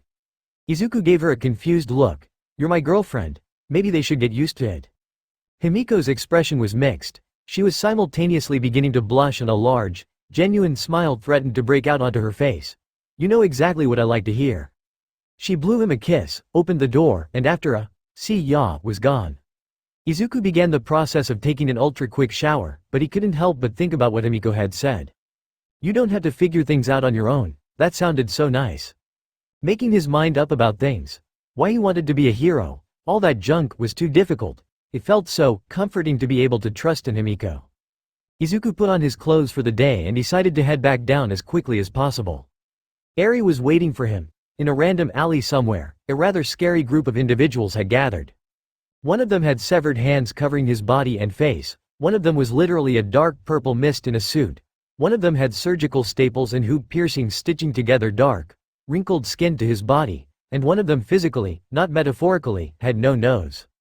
Hero killer. Stain stared down Tamura Shigaraki. You lot don't look like heroes, Stain observed, pulling his blade out of the body of the pro-hero that he stood over. This should be number 25? 26? He was beginning to lose track. What gave it away? Tamura asked sardonically. Was it the dismembered hands? Stain shook his head. No, it was the stench of filth. Tamura rolled his eyes. You don't even have a nose. He heard Dabi stifle a cackle somewhere behind Stain. So, Stain started, not relaxing his guard. Why have you villains appeared before me? Straight to the point. Tamura wasn't sure if he liked that or not. We're here to offer you a spot in our ranks. Name your price, fame, more quirks to power you up, whatever, and we'll provide. Your name, your infamy, hero killer, it has value to us. Stain remained silent for a while, but Tamura, Kurogiri, and Dabi noticed that his shoulders were shaking. Soon, Stain began outright laughing, throwing his head back and laughing so hard that a tear appeared in his right eye. Me? Stain asked after recovering enough to speak. You're offering me fame? Power? Don't make me laugh, child. As if my convictions could be swayed by something as pathetic as that? A visible vein appeared in Tamura's forehead. He didn't take kindly to being called a child. Not after everything that he had been through. I'll offer one last time, Tamura said, grinding his teeth together. Work with us, and you'll have everything. Reject this offer, and it will become the last mistake you make in your pitiful life. This time, there was no hesitation in Stain's answer. Are you hard of hearing, an idiot, or both? Teaming up with filthy villains is the last thing I'd ever do. Tamura looked at Kurogiri, who shrugged. Dabi seemed like he was falling asleep standing up. Damn that lazy obsessed freak. If it didn't have anything to do with Endeavor and his family, Dabi really didn't give three shits about what was going on. I recognize your type anywhere, Stain said critically, pointing his blade at Tamura. You probably had a miserable childhood. Most villains had one. But, instead of rising above that and striving for the path of good, you chickened out. You took the weakling's way out and turned to the path of villainy. When things didn't go your way, instead of confronting it head-on like a man, you probably ran away from it like a child. No, you have the physical body of a grown adult but probably the mental capacity of a child. You. Stain spit the thesis of his speech as if it were the pure, unfiltered truth. Are nothing more than a man-child. There was a strained silence. Call off whatever fucking plan we had, Tamura snarled. I'm killing this bitch with my own two hands. Look at how upset you are because I'm right, Stain guffawed, unfazed by the threat on his own life. You are not right. You even refute my arguments like a child, Stain shrugged. Tamura began to scratch at his face. Stop talking as if you know me. As I said, I may not know who you are personally, but I'd recognize your type anywhere. Stain spoke almost sagely, a pathetic little thing that never grew up. That was the straw that broke the camel's back. Tamura let loose a string of swears and cusses, activating his many quirks to get ready to rip out this fucker's throat, when all of a sudden. Calm down, Tamura. His voice. Sensei's voice rang out loudly through the Bluetooth device in his ear, and Tamura was sure that Dabi heard the exact same words since he had one as well. Kurogiri obviously didn't have a Bluetooth device because he, well, to put it delicately, he had no ears. But this bastard, calm down. Oh, that was an order. From what I've heard, both from today and from my prior investigation, it is clear to me that this man will never see eye to eye with us. Sensei's deep voice came through directly into his ear. There was a brief pause, but before Tamura could get a word in, All for One spoke again. Offer him a gateway to his next area of operation. This will put some distance in between you three and him to ensure that our paths will not cross in the near future. Even if they do, he will be indebted to us and possibly be more willing to listen. That was such typical sensei behavior. Always calculating for the future, computing never-ending calculations. It was such a fucking bore for Tamura. He'd much prefer settling things right here and now, consequences be damned. But then again, this was a direct order from sensei. He could not possibly disobey. "Where are your next hunting grounds?" Tamura asked. His tone was still packed with hostility, and Stain seemed to be surprised by his words. "Hosu," Stain eventually answered, looking suspicious. Dabi, who had heard the conversation between their sensei and Tamura, was unfazed, while Kurogiri would have looked confused if he had a face that could show human emotions. "Why?" "Kurogiri," Tamura ordered, scratching some more at himself. "Create a portal to Hosu." Almost immediately, a dark portal opened up in the air before Stain. He looked at it quizzically, and he asked, "What is this?" "A free ride to Hosu," Tamura said scathingly. "Our leader, for some fucked reason, wants to send you on your merry way. I don't mind that at all since it'd get you the hell away from us." Stain still seemed suspicious. "How can I trust you? I'm not a fan of walking blindly into the unknown." "Would my word be good enough?" Tamura asked sarcastically, but to his surprise, Stain nodded. "Are you serious?" "If you were lying, and I survive wherever this thing takes me," Stain said, staring at the portal, "I'll come for your head personally." "You can fucking try." Stain had no answer save for a fat glob of spit that he spat directly on the ground before him. "Hopefully, I'll never see you again, man-child." Tamura bristled, but the man was already gone. As his hunched form disappeared into the mist, Tamura let loose a string of colorful swears and disintegrated a nearby trash can to vent. "Well, that could have gone better, but I also think it could have gone worse," Dabi commented dryly, yawning. "Kurogiri, beam me back please. I'm glad that I was so helpful in this encounter." After Dabi entered a newly conjured portal, Tamura reached into his ear and took out the Bluetooth device, disintegrating it. "Kurogiri, I have a request." "What is it?" the haze said cautiously. "And your sudden change in demeanor, did sensei say something?" "Yup, he sure did," Tamura said darkly, "but, no matter. I have a simple request." Before Kurogiri had any time to react, Tamura flared up some of the quirks in his body and appeared before the wisp in an instant, grabbing his arm with 4 fingers. The threat was clear. Kurogiri remained silent, knowing that if Tamura brought down his 5th finger, he was powerful enough to disintegrate him completely. "Release some Nomus in Hosu," Tamura said. 3 is probably enough to do the job." "What job?" Tamura snapped. "Don't be an idiot. To kill that bastard, obviously." Kurogiri remained silent for a few moments. Then, he sighed. "His words really got to you, huh, Tamura Shigaraki?" "He just pissed me off," Tamura said flatly. Kurogiri countered. "Sensei isn't going to be happy when he learns about this. Regardless of whether I try to hide it or not, he'll notice." "That's fine." His hand gripped Kurogiri's sleeves tighter, the pinky finger barely not touching. The wisp of a man sighed once more.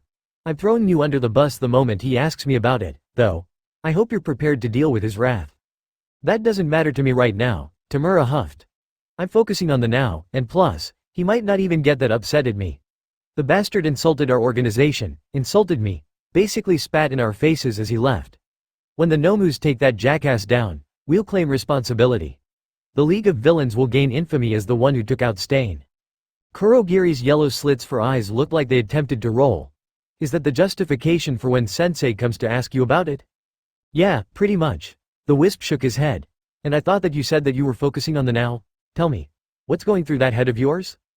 "Pretty much what's always been going through it," Tamura said. Beneath the hand that covered his face, dry and chapped lips formed a grin. "I just want to cause some chaos." After bidding Eri goodbye and leaving her with Toshinori, who was in his shrunken form and slightly scared Eri when she first saw him, but the girl quickly grew excited when Izuku told her that it was All Might's secret form. Izuku checked his phone to read the instructions that Rumi sent him. The words eventually led him to the nearby train station, where he hopped on a train with Rumi to travel to their new patrol grounds. "Remind me again," Izuku started, "why are we going to Hosu?" Rumi sighed, leaning back in her seat. Instead of her usual hero costume, she was dressed in casual black leggings and a white t-shirt with black stripes. Her state of dress had something to do with her wanting to be incognito until they reached the new area where they would be. But her long white hair and large ears gave her away almost immediately.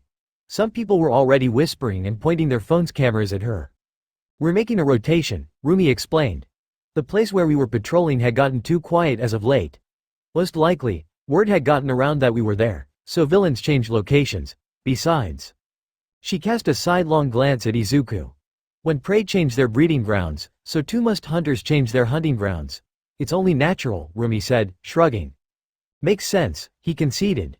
A few moments passed by in a comfortable silence before Izuku finally broke it. Hey, can I ask you about something? Sure, Rumi nodded. Shoot. It's about what Stain talked about with me, Rumi put a finger on her lips and leaned in uncomfortably close to Izuku. Shish. Be careful about how loud you are in public. One wrong slip and you're the centerpiece of the next day's newspaper. She raised her head and looked around before bringing it back down to Izuku's level. Okay, we should be fine if we whisper. So, tell me about Stain. Rumi was close. Although he had been far closer to Himiko, another woman's presence in his personal space was still a bit too much for Izuku. And what made it worse was that Rumi was a very attractive individual. She was close enough where Izuku could get a whiff of the shampoo that she had probably used right before heading out. Even though he had Himiko, Izuku could not help but be conscious of her. She took one look at the blush blossoming across his cheeks and chuckled. What an adorable reaction. What are you, Izuku, a virgin? Rumi was never one for subtlety. Why yes, Izuku stammered, too caught off guard to give her anything but a straight reply. Rumi blinked. Oh. She took one look at how uncomfortable Izuku looked, and quickly said in an attempt to make things better, don't worry, I'm one, too. It didn't make things better. Izuku buried his face in his hands and Rumi wished she could jump off the train. While he certainly felt comfortable around Rumi, there were some things that should not be discussed between mentor and student. Let's talk about Stain, Izuku murmured, face now a bright red.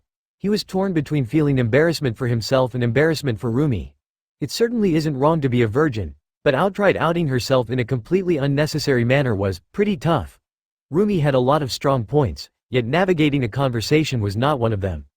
Yeah, let's do that, Rumi replied in a low tone, bringing her ear close to Izuku's mouth to better hear him. Her ears were drooping, which made Rumi seem strangely adorable, but Izuku quickly shook that thought from his head. He already made himself seem like a fool. So, Stain, Izuku began in a low tone. From what I could tell, he was a stubborn guy.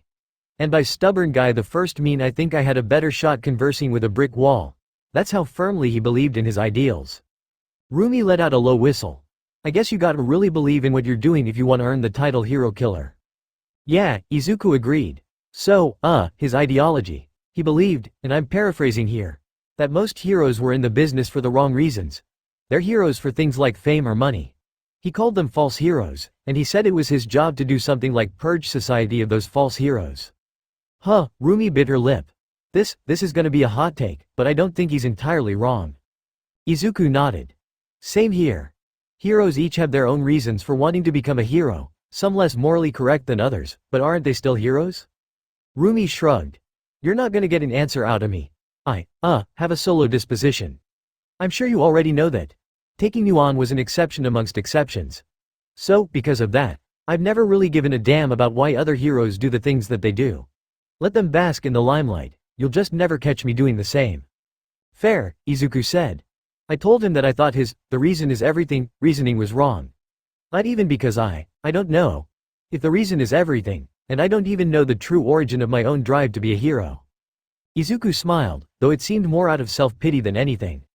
How can I even be a hero? So, I guess I had to fundamentally disagree with him. Rumi blinked. Then, with a snarl. Stop that self-deprecating bullshit, Izuku, she plainly said. Aren't you the one who said, I just want to be a hero? Izuku's eyes widened at her tone of voice. It seemed that what he had said had pissed her off. Why yeah. Sensing his apprehension, Rumi quickly shifted her tone. My bad, I'm not angry, at you, at least. That comment you made just reminded Nay of that fucking conversation we had at UA. That's what pisses me off. Izuku, glad that he wasn't the direct cause of her ire, let loose a breath. The way I see it, Rumi said, is that it doesn't matter what the damn reason is. Everyone's got their own. Everyone's also got their own methods, as well. I, personally, think that working on a team kinda makes you a coward, but I know that others don't necessarily agree with me. My point is that people are different, do things for different reasons, and have different ideas.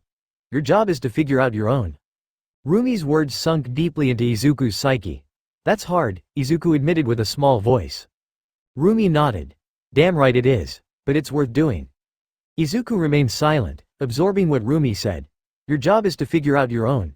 Rumi had already told him something similar, a day or two ago. Decide for yourself. Your job is to figure out your own. It was almost the exact opposite of what Himiko had told him. That's, Izuku murmured, that's hard to do. Rumi chuckled. You already said that, you idiot.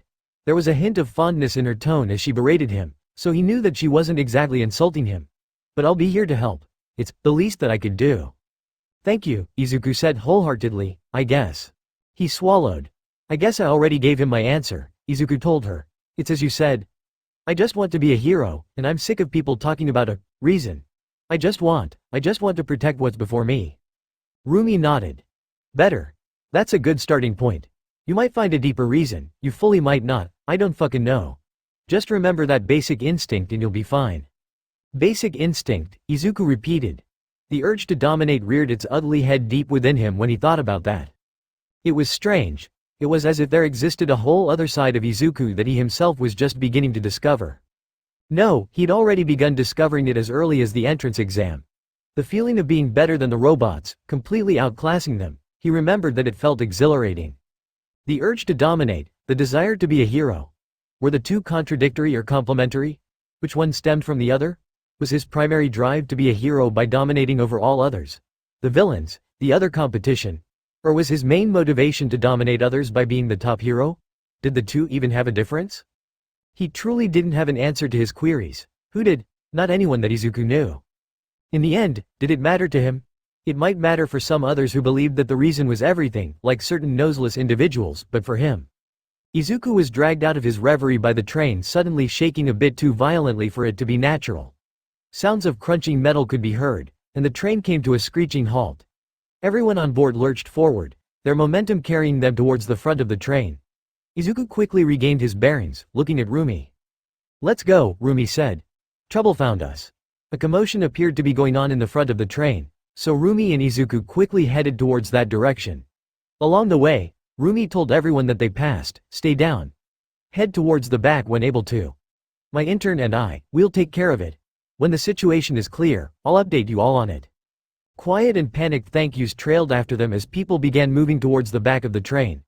Rumi repeated these instructions towards everyone they came across, and Izuku started doing the same, as well. When they moved forward about 4 carriages, Izuku saw. Wait. 3 hulking beings more beast than human stood at the entrance to the operating room. How they got there was not up to debate. The giant, gaping hole in the side of the train indicated very clearly their method of entry. That must have been what that grating sound from before was. Izuku narrowed his eyes. He'd seen these walking monstrosities before, back at the USJ he fought one of them. The 3 of them grinned upon seeing Izuku. Their terrifying facial structure and exposed brain gave them an inhuman impression, and the effect that they had on the surrounding civilians was profound. From a quick glance, some were crying, tears silently streaming down their face, some had peed themselves, but all were scared stiff. What the? He heard Rumi murmur next to him, entering a combat stance. To his great relief, they didn't appear to have hurt anyone yet. It was almost like they they made their appearance known, yet didn't harm anyone. They wanted to draw him in. This was a part of some twisted plan. I assume you can't speak, Izuku began, stepping forward, ignoring Rumi's hissed Izuku. All 3 of them nodded, and one of them opened their mouth, revealing a stump where a tongue should be. All right. If you let these people evacuate, I'll give you what you want.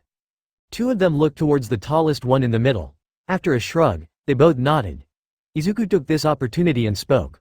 All of you, head towards the back of the train. The people didn't need to be told a second time. As they scrambled by Izuku and Rumi, they whispered thank you, and Izuku even saw some brave souls recording the whole encounter. Izuku demanded, the operators in the front, too. The middle one rolled its eyes, and with one hand, ripped the door leading to the operating room straight off of its hinges, revealing a couple terrified individuals. In a faux display of politeness, it extended its hand as if to say, after you.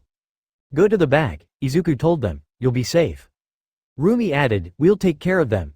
As the train drivers passed them, one of them whispered, we've notified the authorities. Endeavor is on his way over. He won't be needed, Izuku said resolutely, staring at the 3 villains. We'll take care of it. Finally, the last of the civilians had evacuated the immediate area, leaving the 5 behind. The 3 villains and the 2 heroes stood opposing each other. But, even then, the 3 gave no indication that they were about to begin brawling anytime soon. Instead, the one in the middle took out a notebook and a pencil and scribbled something on it before showing Izuku and Rumi. It read, Are you Izuku Midoriya? Rumi's breath caught in her throat, and she looked at the young hero beside her. Yes, I am, Izuku said. How do you know my name? More scribbling. Sensei always mentions you. Describes you. Always comparing, you were the best. It turned the page and wrote, you were his favorite. Izuku stared at the words. Sensei, something deep within him recognized that word. Once again, he felt himself sinking. Rather than an empty chasm, it felt like the hole within him was beginning to be filled, and everything was dragging him down.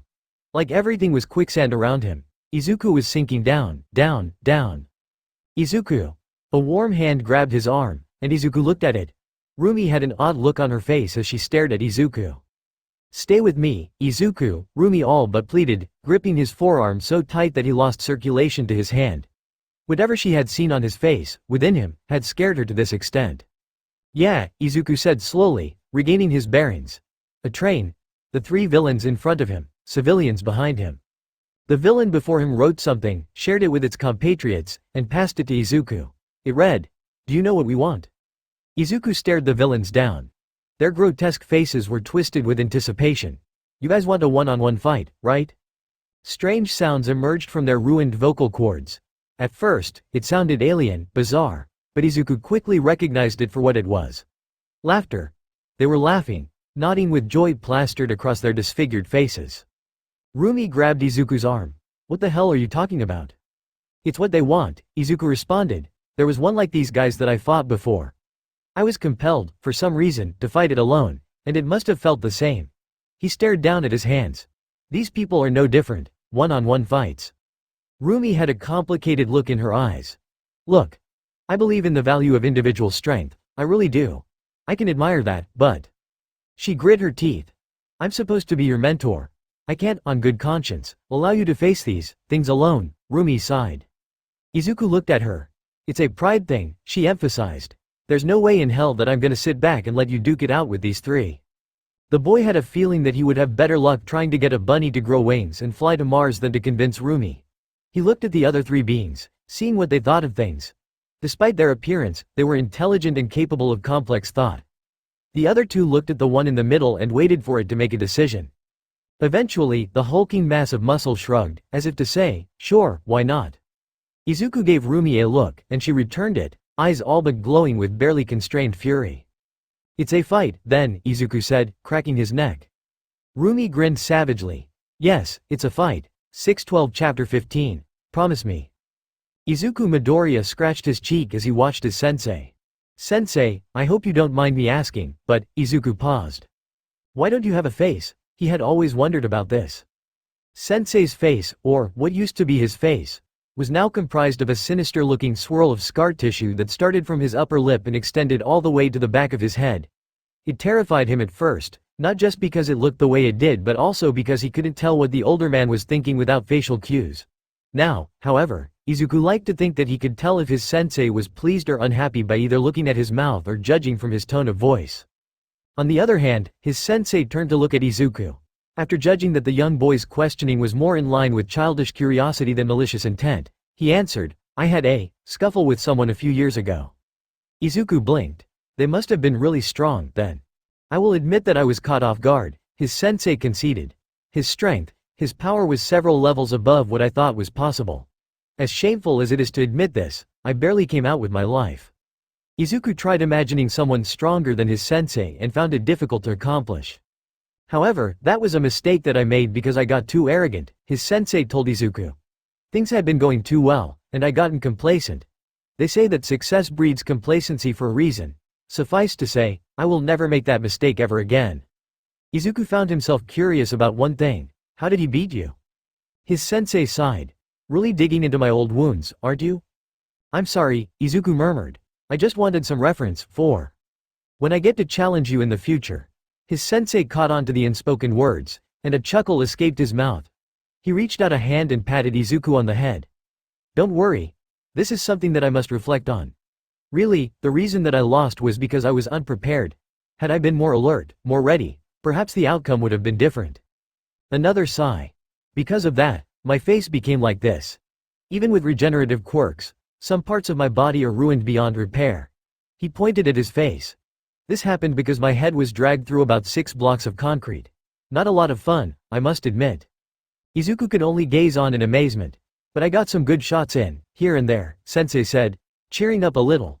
He came out of it damaged as well, but I think I came out worse. If I really want to fight someone now, I even have to put on a mask to help with breathing.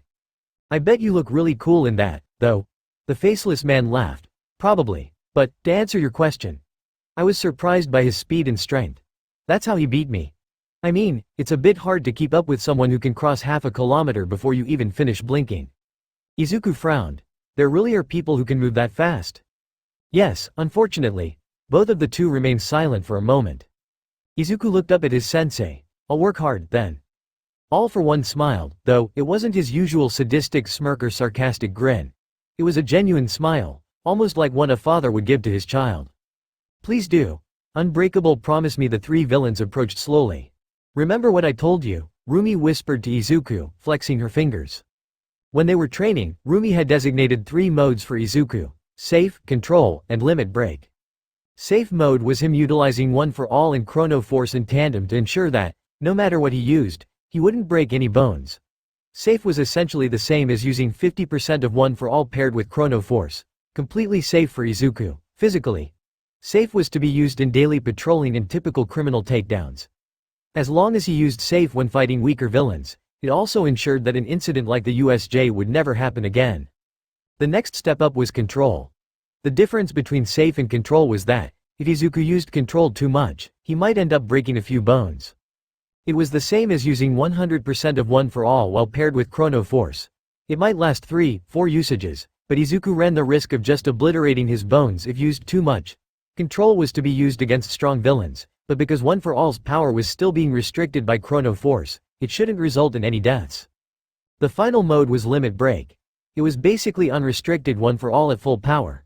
This mode, as Rumi liked to call it, was Izuku's ace up his sleeve, only to be pulled out when everything else had failed. Since its usage also harmed Izuku and incapacitated him in some way, it wasn't to be used unless absolutely necessary. This mode, if used against a weak villain, there might not even be a corpse left behind. Izuku had just wanted to call it something else, but Rumi was so excited when she told him the designation of the names that Izuku just bit his lip and nodded to agree with her. He found it hard to disagree with her when she looked up at him with eyes full of pride like that. They may have multiple quirks, Izuku warned, having personally fought one of these abominations at the USJ. Scratch that, they definitely have multiple quirks. Izuku quickly analyzed them to gather some information. One of them had wings as its most prominent feature, while another's fists slowly morphed into massive, hammer-like appendages. The one in the middle, the one that seemed like a leader, didn't have any outstanding physical adaptations, but its sheer size and height set it apart from its fellow compatriots. While the other two were around 6 feet tall, the middle villain was easily 2 feet taller than even that. It was at the point where it had to remain hunched over while on the train. We can't go all out here, Rumi shouted at him, earning dissatisfied looks from the other 3 villains. There's too many civilians in the immediate area. The tallest one looked like it wanted to file a complaint regarding the words that Rumi just used, but it ultimately shrugged, as if saying screw it. Its limbs ignited, bursting into dark, murky flames that coated its arms and legs. That signaled the start of their battle. For a moment, combat was pure chaos. Izuku was not used to fighting in such a cramped environment, and it seemed that Rumi was not used to it, either. Even though he was using safe mode, there was not enough room for Izuku to maneuver as he usually liked to. After all, they were still within a train carriage. After being elbowed by Rumi, who was in the midst of throwing a punch, Izuku sprinted forth and tackled the tallest villain. As he wrestled it to the ground, Rumi nimbly dodged a wild swipe from the hammer fist villain and kicked the winged villain, who could not really use its strength of flight on the inside of a train. Izuku, you dumbass, he's on fire! Rumi shouted in one breath, swinging around one of the poles and kicking the hammer fist villain in the back of the head. Izuku, trying to wrestle his way on top of the flaming villain, found it much more difficult than he anticipated. It was incredibly strong, not quite on par with the one from the USJ, but it still gave Izuku trouble even though he was in safe mode. The fire also was not doing him any favors, but that was manageable with Chrono Force active. He quickly shouted back, I'm fireproof. Rumi almost paused mid-combat. She bent backwards, dodging another wild swing from the villain with hands for hands. Of course you are, she grumbled under her breath. How could I forget? Izuku finally ended up on top of the flaming villain as Rumi kept the other two occupied. As he began raining punches down on the villain's head, the villain caught his right hand, enveloping it in flame. Izuku shot Black Whip at it from his left side in an attempt to get it to release his hand, but as he did so, the villain beneath reared his head back and brutally headbutted Izuku, causing the hero to be stunned for a brief moment. The 3 villains took a hold of this opportunity. The hammer-fisted villain dove at Rumi in an attempt to tackle her, and the rabbit woman just dodged while muttering, "Hands off, creep." But, as she did so, she failed to take into account the winged villain's actions. The villain with wings tackled Izuku as he was stunned, and together, the two flew out of the hole in the train, disappearing beyond a few buildings. Before Rumi even had a chance to react, the tallest villain leapt up from the ground and swung on her, arms fully aflame. Unlike Izuku, Rumi did not come equipped with fire nullification superpowers, so she paid it the respect it deserved and dodged a healthy distance away from it. Even then, she couldn't get that far, mainly because they were still in one carriage of the train. The hammer fist villain tried to catch her with a haymaker swing of its massive arms, but Rumi was agile enough to duck under it and, in one fluid motion, return the blow with a scissor kick to its jaw and cause it to stumble backwards. She leapt back from the flaming fists of the other villain, putting as much distance as the cramped environment allowed. In the brief reprieve, Rumi momentarily wondered if she should be worried about Izuku, but after 2 seconds of thought, she decided that perhaps it would be more appropriate to be worried for the poor villain that dragged Izuku out into more optimal fighting conditions for the kid. Plus, she had her own problems to worry about. A bright light from the hole in the train was the only warning before the inside of the carriage was swamped in flame. Rumi avoided getting burned by taking cover behind the door to the next carriage, and the other two villains were seemingly flame-resistant, not having been bothered by the sudden attack at all. A triumphant voice identified the perpetrators of the attack. Endeavor and his son are on the scene. From beyond the flames, a beaming father and miserable-looking son emerged, jumping into the train. "No need to worry," Endeavor announced, cackling. "For it is I, the Emperor of FL. Danger fucking close, you shit-eating dickhead," Rumi roared, appearing from beyond the charred door. Rage filled her eyes. "Not everyone is fireproof." "Oi, don't curse in front of my son," Shoto shook his head at his dad's antics. "I told you that you shouldn't do that." "No harm, no foul," Endeavor dismissed, turning on the two villains. "Glad we arrived in the nick of time. Worry not, little rabbit, because we—" "Less talking, more kicking their butts," Rumi darkly said, a visible vein popping on her forehead. "Oh, and," she added, "fire towards the front is okay. No civilians there, they're all behind us." "Glad to hear that," Endeavor grinned. "Now, Shoto, what we talked about." Ignoring the mid-battle coaching session that Endeavor was giving his son, Rumi leapt forward and started attacking the villain with hammer fists. She rained a barrage of kicks, each swifter than the last, in an attempt to decipher its weak spots. It seemed that, due to its hammer hands, it could only ever attack in broad, cumbersome swings. All she really had to do was bait out an attack and retaliate. As the taller villain moved to help its hammer-fisted teammate, a much more carefully aimed plume of fire stopped it dead in its tracks. While it didn't seem to damage it much, it prevented the villain from moving to distract Rumi. With a single-minded focus on beating the villain before her down, Rumi pressed the attack, drawing out more and more careless swipes from the villain. Their battle was a dance where Rumi continuously whittled down its defenses before going in for the finishing blow. The words of Endeavor coaching his son on how to use his fireside was washed out, and for a moment, all Rumi could hear was the sound of her own breathing, and then a clumsy, lackluster final attempt from the hammer-fist villain to catch Rumi was dodged, and she delivered a crushing, brutal roundhouse kick to the side of its temple. Just from the way the villain's body went completely rigid after the blow connected, it was evident that it had been knocked out cold. She quickly directed her attention towards the other three on the train. The fire attacks Endeavor was teaching his son were not working. They were holding the villain at bay, as it could not advance towards them, but they were not particularly harming it, either. "That one's probably fireproof," Rumi yelled, watching it get bathed in a jet of flames from the younger Todoroki. Endeavor roared back, "How do you know? I dunno, maybe because it was already on fire when I was fighting it before," Rumi said sarcastically. Endeavor shrugged, "We can beat it with more fire." Fortunately, it seemed like the son was much more receptive to suggestions than his father. Thinking quickly on his feet, Shoto instantly switched to ice. The previously hot train carriage suddenly chilled as a torrent of frost extended from his arm and captured the tallest villain, temporarily overpowering the flames on its limbs and extinguishing them. Not needing a more obvious "go" signal, Rumi delivered an easy kick straight to the villain's temple.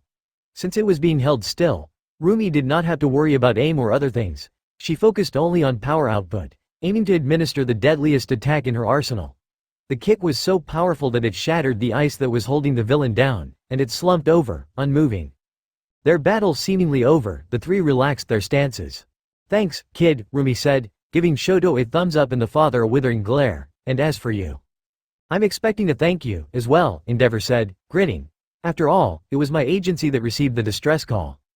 I might have thanked you, but, Rumi stressed, pointing an accusatory finger at him, you nearly roasted me to death.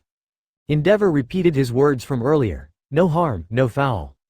Rumi felt like her brain was going to hemorrhage at any moment now. Endeavor's blasé attitude really pissed her off. Listen here, rank 2. That managed to get under Endeavor's skin. Hey, it'll be rank 1 soon.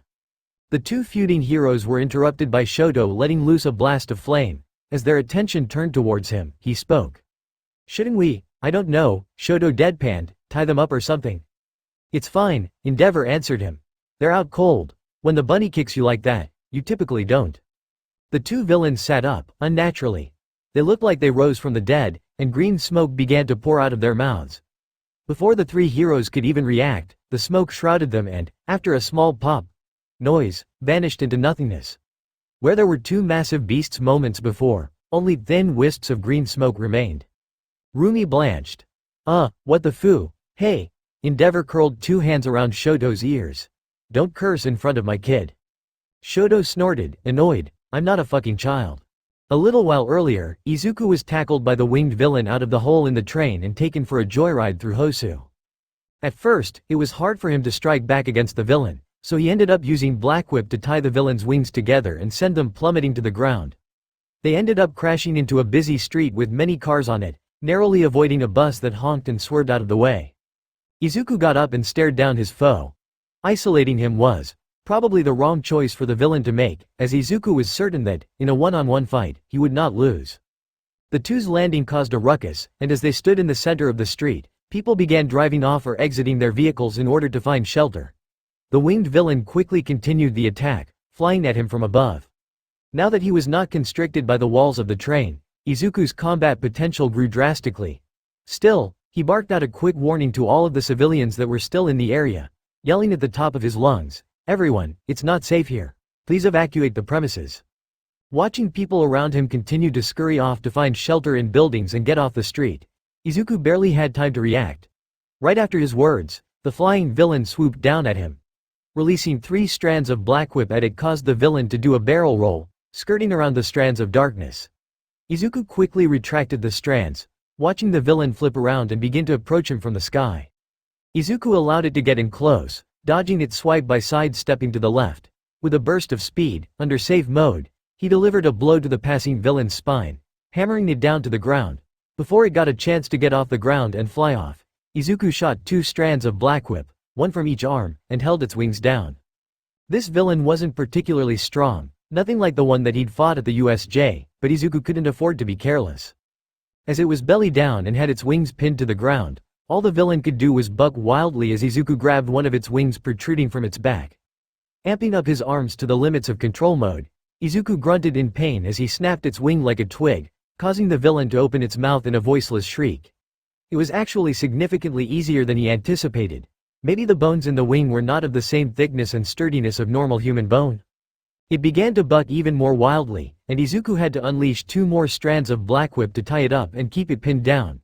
Mercilessly, he began to rain down blows on its head from above it. Even though he was using safe mode to do this, the blows were still heavy, and Izuku didn't even relent when the villain stopped flailing. After all, when someone went down before him, he had to make sure that they could never get back up. Izuku blinked, stopping his onslaught. Slowly, he got off of the downed villain. Where had that thought come from? It wasn't the first time he'd thought that. Shaking his head, he decided that there were better times to think about these types of things. The sounds of shallow breathing told him that it was still alive, but it was in poor condition. He mentally tried to picture the route back to the train, where Rumi was most likely still fighting, but if he were being honest, he completely lost his sense of direction when he was fighting the villain in the sky, as he went to. From behind, a chill went down Izuku's spine, and a sharp, stabbing pain in the back of his head alerted him to something. He whipped around, staring down a seemingly deserted alleyway. Slightly confused at the lack of a threat, Izuku pondered over what to do. The stabbing pain had never led him incorrectly. It was always present when he was about to be attacked. Whatever that was, it was lethal enough for Izuku's warning system to go off. That warranted an investigation. With one final look at the downed villain with wings, Izuku ran off down the alleyway after yelling at the civilians in the area to get somewhere safe. As he ran under safe mode, he almost didn't notice when his foot stepped in a liquid of some sorts. Stopping suddenly, he realized that he had stepped in blood. Worried, he followed the trail of blood on the ground and rounded the corner, finding. "Oh, come on. That's my line," Izuku retorted, taking in the sight before him. Hero killer. Stain and a badly injured but seemingly barely alive pro-hero bathed in the lone light of the dingy alleyway. The pro-hero? Wait, was that native? Izuku recognized the pro after one glance at the feather on his head. Stain swiped his katana, causing the blood on it to splatter against the ground. "I really hoped that you wouldn't notice me, but, oh, well. I did say that we'd meet again. I just didn't expect it to be so soon." He straightened up, rising to his full height rather than his usual hunched-over frame. "Is it destiny that we met here? Or fate?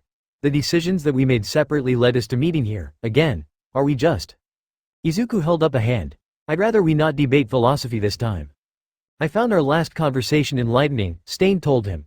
"Enlightening in the sense that it just further cemented my desire to kill you." "That's," Izuku grappled with what to say, "good for you." Stain nodded, and the two looked at the downed pro-hero. Lacerations, methodical and precise, decorated native's legs and arms. While there were no cuts on his torso, the cuts along his legs might have struck a major artery. There was a lot of blood. "Yes, very." Stain readied his katana.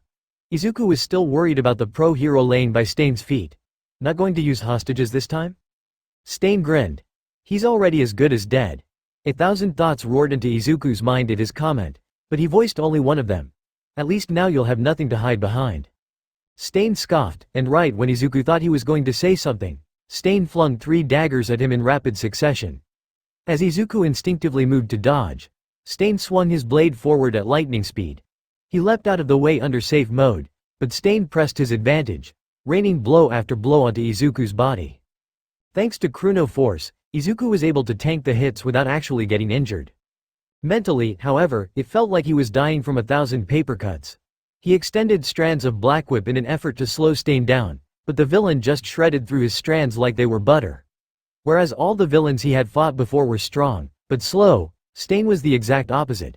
The hero killer was fast, inhumanly so. Even to Izuku's sharpened senses, the man was a blur, and his sword techniques were probably unmatched. Stain kept on using the walls of the alley to aid him with dodging Izuku's attacks, jumping off of walls and doing flips like a circus acrobat. Izuku could do the same, but it made Stain incredibly hard to land a clean blow on. Izuku had to get rid of that advantage, so he started leading Stain towards the entrance of the alleyway. As Izuku leapt at Stain, the swordsman dodged right and landed a slash of his blade directly at Izuku's neck. Had Chrono Force not been active and fully pulsing through Izuku's body, he would have been decapitated. Thinking quickly, Izuku attached a strand of Black Whip to the side of a dumpster and flipped it over, spilling its contents. Plastic and metallic waste spilled out into the alleyway, making it harder for Stain to maneuver, but more importantly, providing Izuku with ammunition. When Stain dodged backwards to avoid the flipping dumpster, Izuku shot as many strands of Black Whip as he could and attached it to bits of metallic waste, flinging it up in front of Izuku. Instinctively flexing his hands, he visualized opposites and sent the waste propelling forward towards Stain like bullets. Even at his close range, Stain's superhuman reflexes allowed him to dodge the random projectiles. But Izuku had achieved his primary objective: get Stain off balance. Amping his legs up to the limits of control mode, Izuku leapt forward and successfully managed to tackle Stain. The two were sent barreling out of the alleyway by Izuku and spilled out into the street, thankfully still devoid of driving cars. The flying villain's body was still lying there in the middle of the street, and a few civilians had emerged, videotaping the villain's body. When Izuku and Stain appeared from the alley, shouts of panic came from the civilians, though the ones with their phones just switched to recording Izuku and Stain's fight. Before Izuku could politely ask them, or perhaps more accurately, scream at them, to get somewhere safe, Stain nearly wrestled his way out of Izuku's grip. This caused Izuku to hold on with his right hand as, with his left, he sent a few strands of Black Whip to grab and rip off a nearby car door and send it flying into Stain's head. A dull thunk sound reverberated through the street, and as Stain was briefly stunned, Izuku reached back and punched him in the head under safe mode. Repeatedly. 4 or 5 blows later and Stain was out like a light. He controlled his urge to make sure he never got back up and stood up, surveying the situation. Stain, lying on the ground in front of him.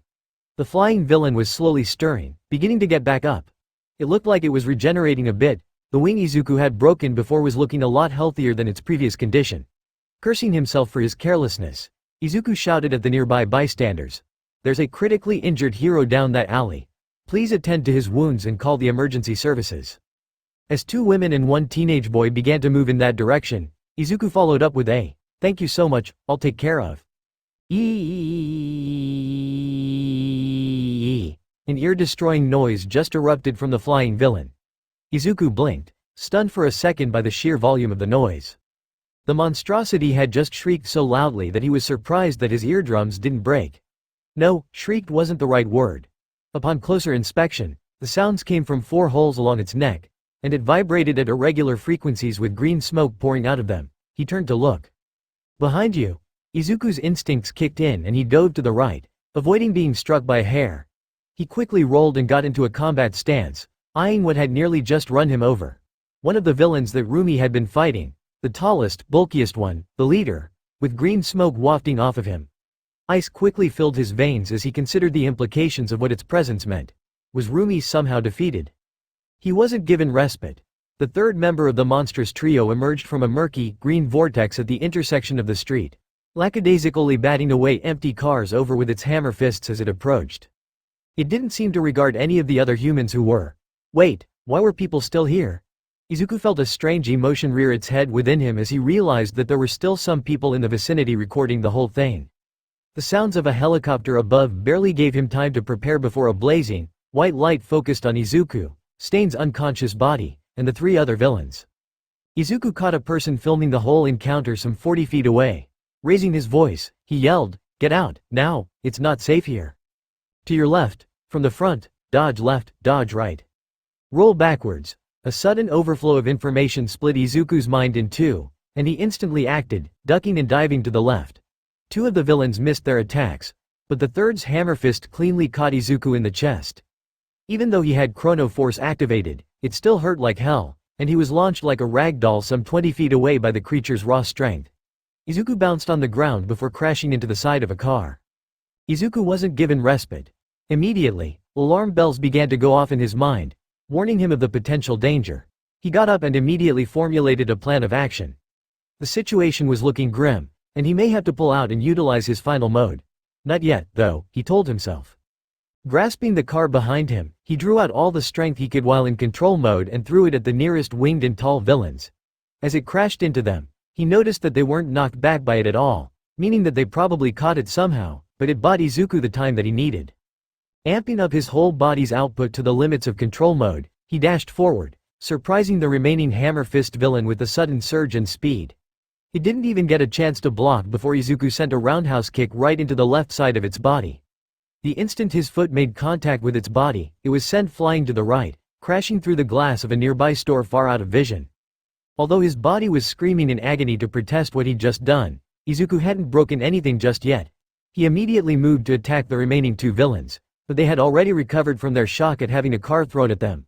One of them, the winged one, flew up into the air as the other one, from the ground, sent the car hurtling back at Izuku. The fire on its body lit portions of the car aflame.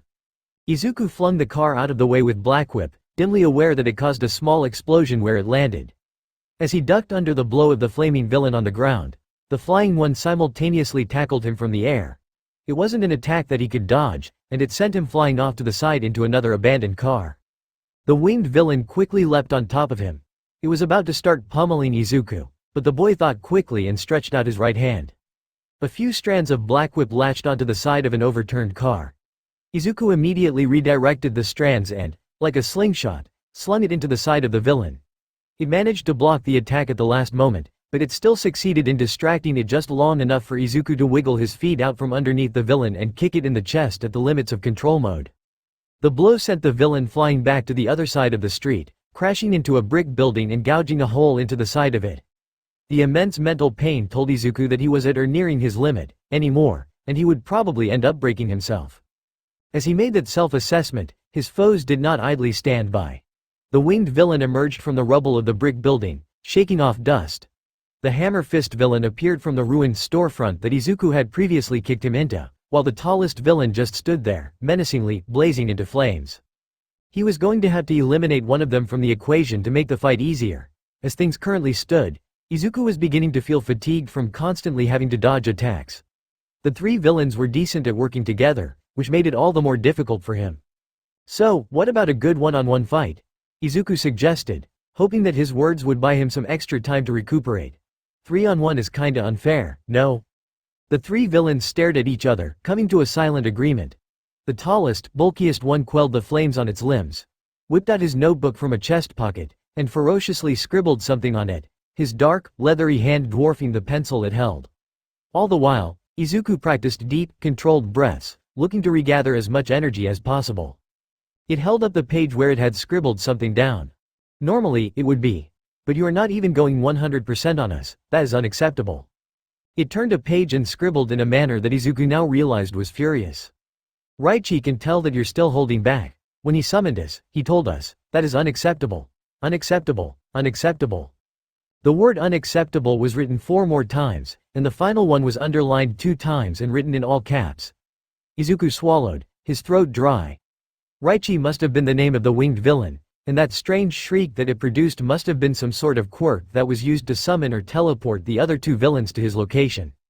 "So forgive us. In order to get you to take this seriously, we cannot afford to just attack you one at a time." Izuku was surprised at the depth of emotion that he could feel from this veritable beast before him. He felt equal parts shame and rage, all from a being who couldn't even speak. He took the notebook back and scribbled one final sentence. "We have our pride." The notebook disintegrated when the flames along its arms reignited. Well, so much for that plan. It seemed that they could tell that Izuku wasn't going all out, and their pride forced them to engage him in such a manner that would draw out his full power. That pride of theirs outweighed their normal desire for a 1 versus 1.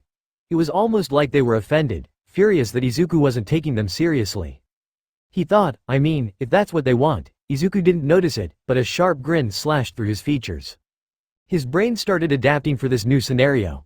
Fortunately, it seemed that, while they had tough bodies, none of them seemed to have a type of shock absorption or nullification quirk that the villain from the USJ had.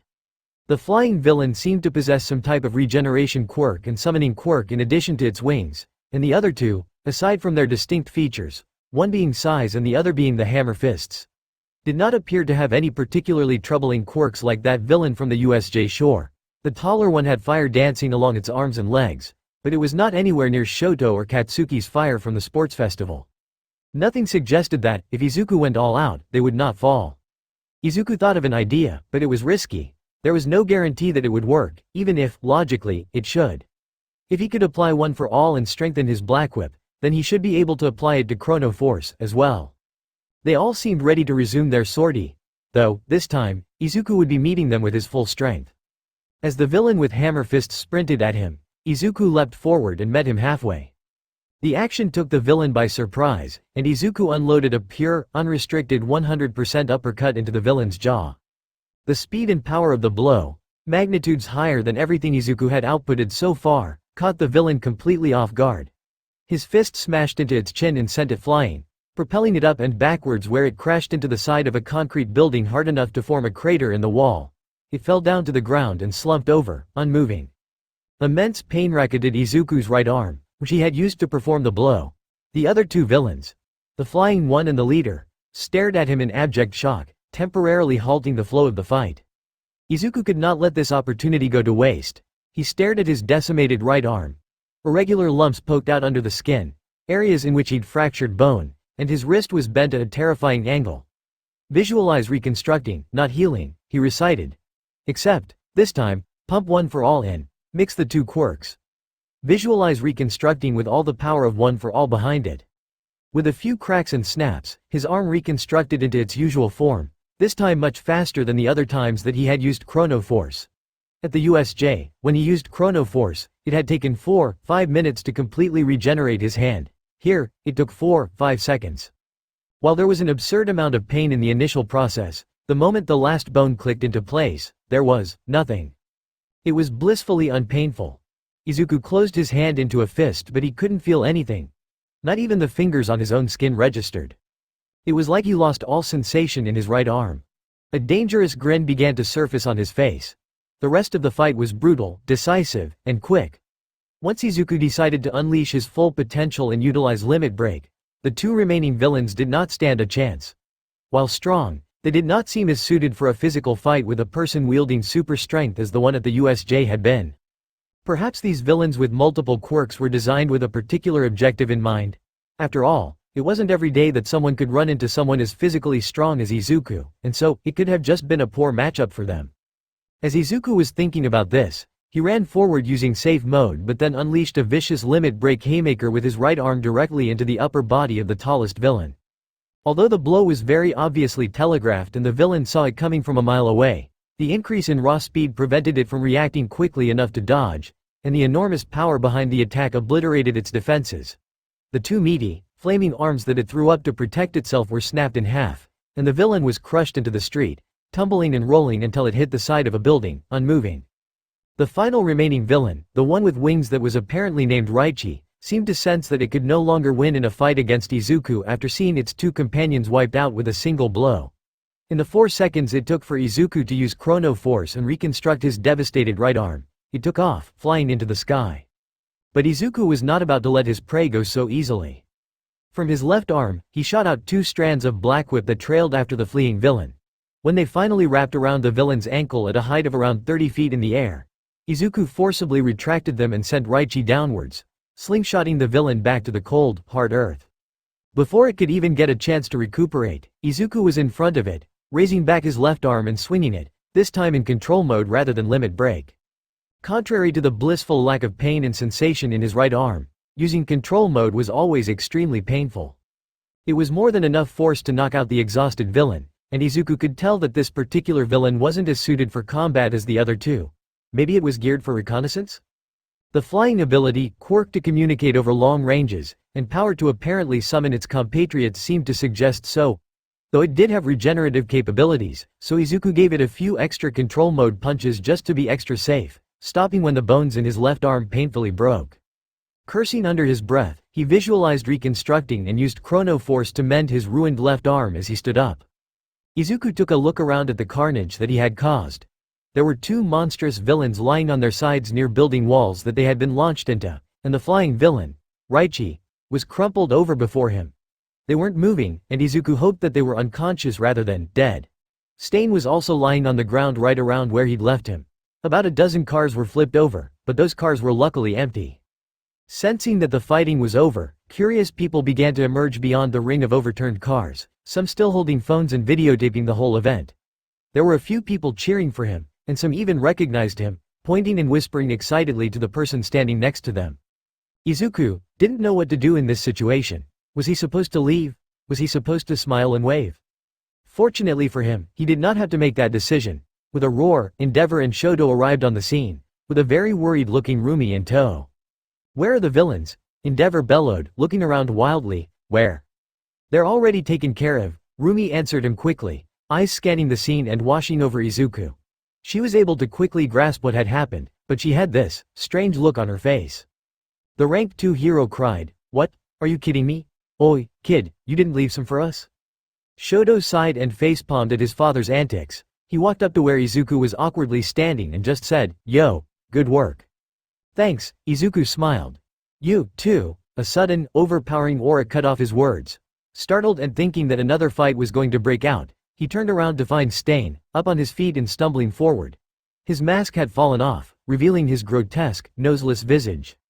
You false heroes," Stain roared, voice piercing the heavens. For a moment, everyone was shocked speechless, though the reasons differed. Izuku was just shocked that the man could walk after what he'd personally done to Stain. "Hero," he continued, "hero is a title that should only be given to those that do great deeds. In this society, polluted with fake heroes, the word itself has lost its true meaning. Criminals, who wave their power around without facing consequences, people who act like heroes, but are only money worshippers." Stain extended his arms towards the sky and continued his proselytizing. "I'll make things right. I'll continue to stain my hands with blood. Until the world realizes its mistake, I will continue to appear, now." The hero killer turned and stared directly at Izuku. "Come on," he demanded. "Just try and stop me, you fakes. I will only ever be stopped by a true hero." "Oh, shut it." Izuku, amongst all the heroes cowed by Stain's maleficent aura, was having none of it. He quickly moved up to the villain and punched him under safe mode, since he was already, at this point, about to pass out on his feet.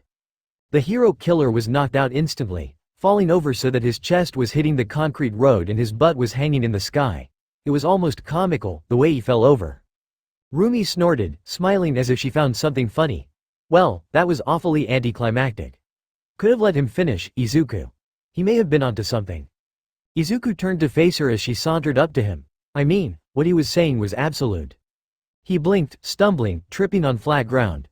Rumi's voice, which came from so close to him, felt awfully distant. Izuku? Izuku, you okay? He nodded. Yeah, I feel. The world wobbled. Izuku felt something deep within him attempt to kick in and offset the sudden, immense fatigue that he had, but even that wasn't enough. His vision blurred, and his bodily functions failed him as he stumbled forward. He was about to crash into the ground before Rumi leapt in front of him and captured the young man in her arms. The last sensation that Izuku felt was very soft something squish his cheeks before falling into the abyss. So, All for One stood at the center of the underground room, staring at a prostrated Tamura and Kurogiri.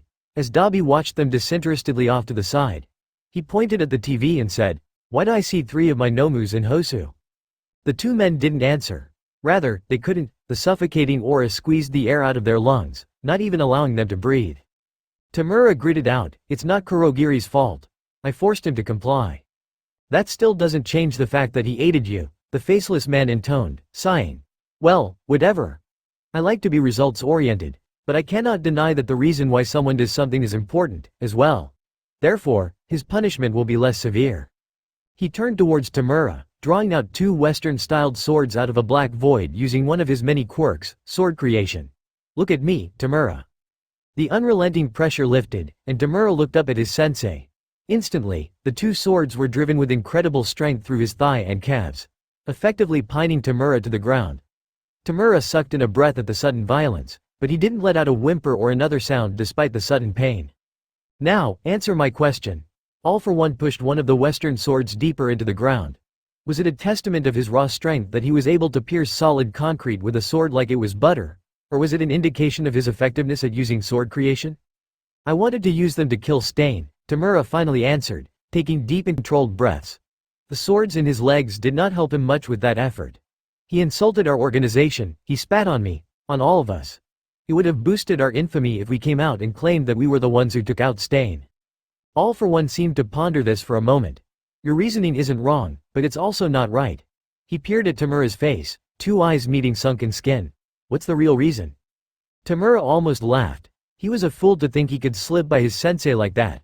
"I just fucking hate him," he answered honestly. "He pissed me off."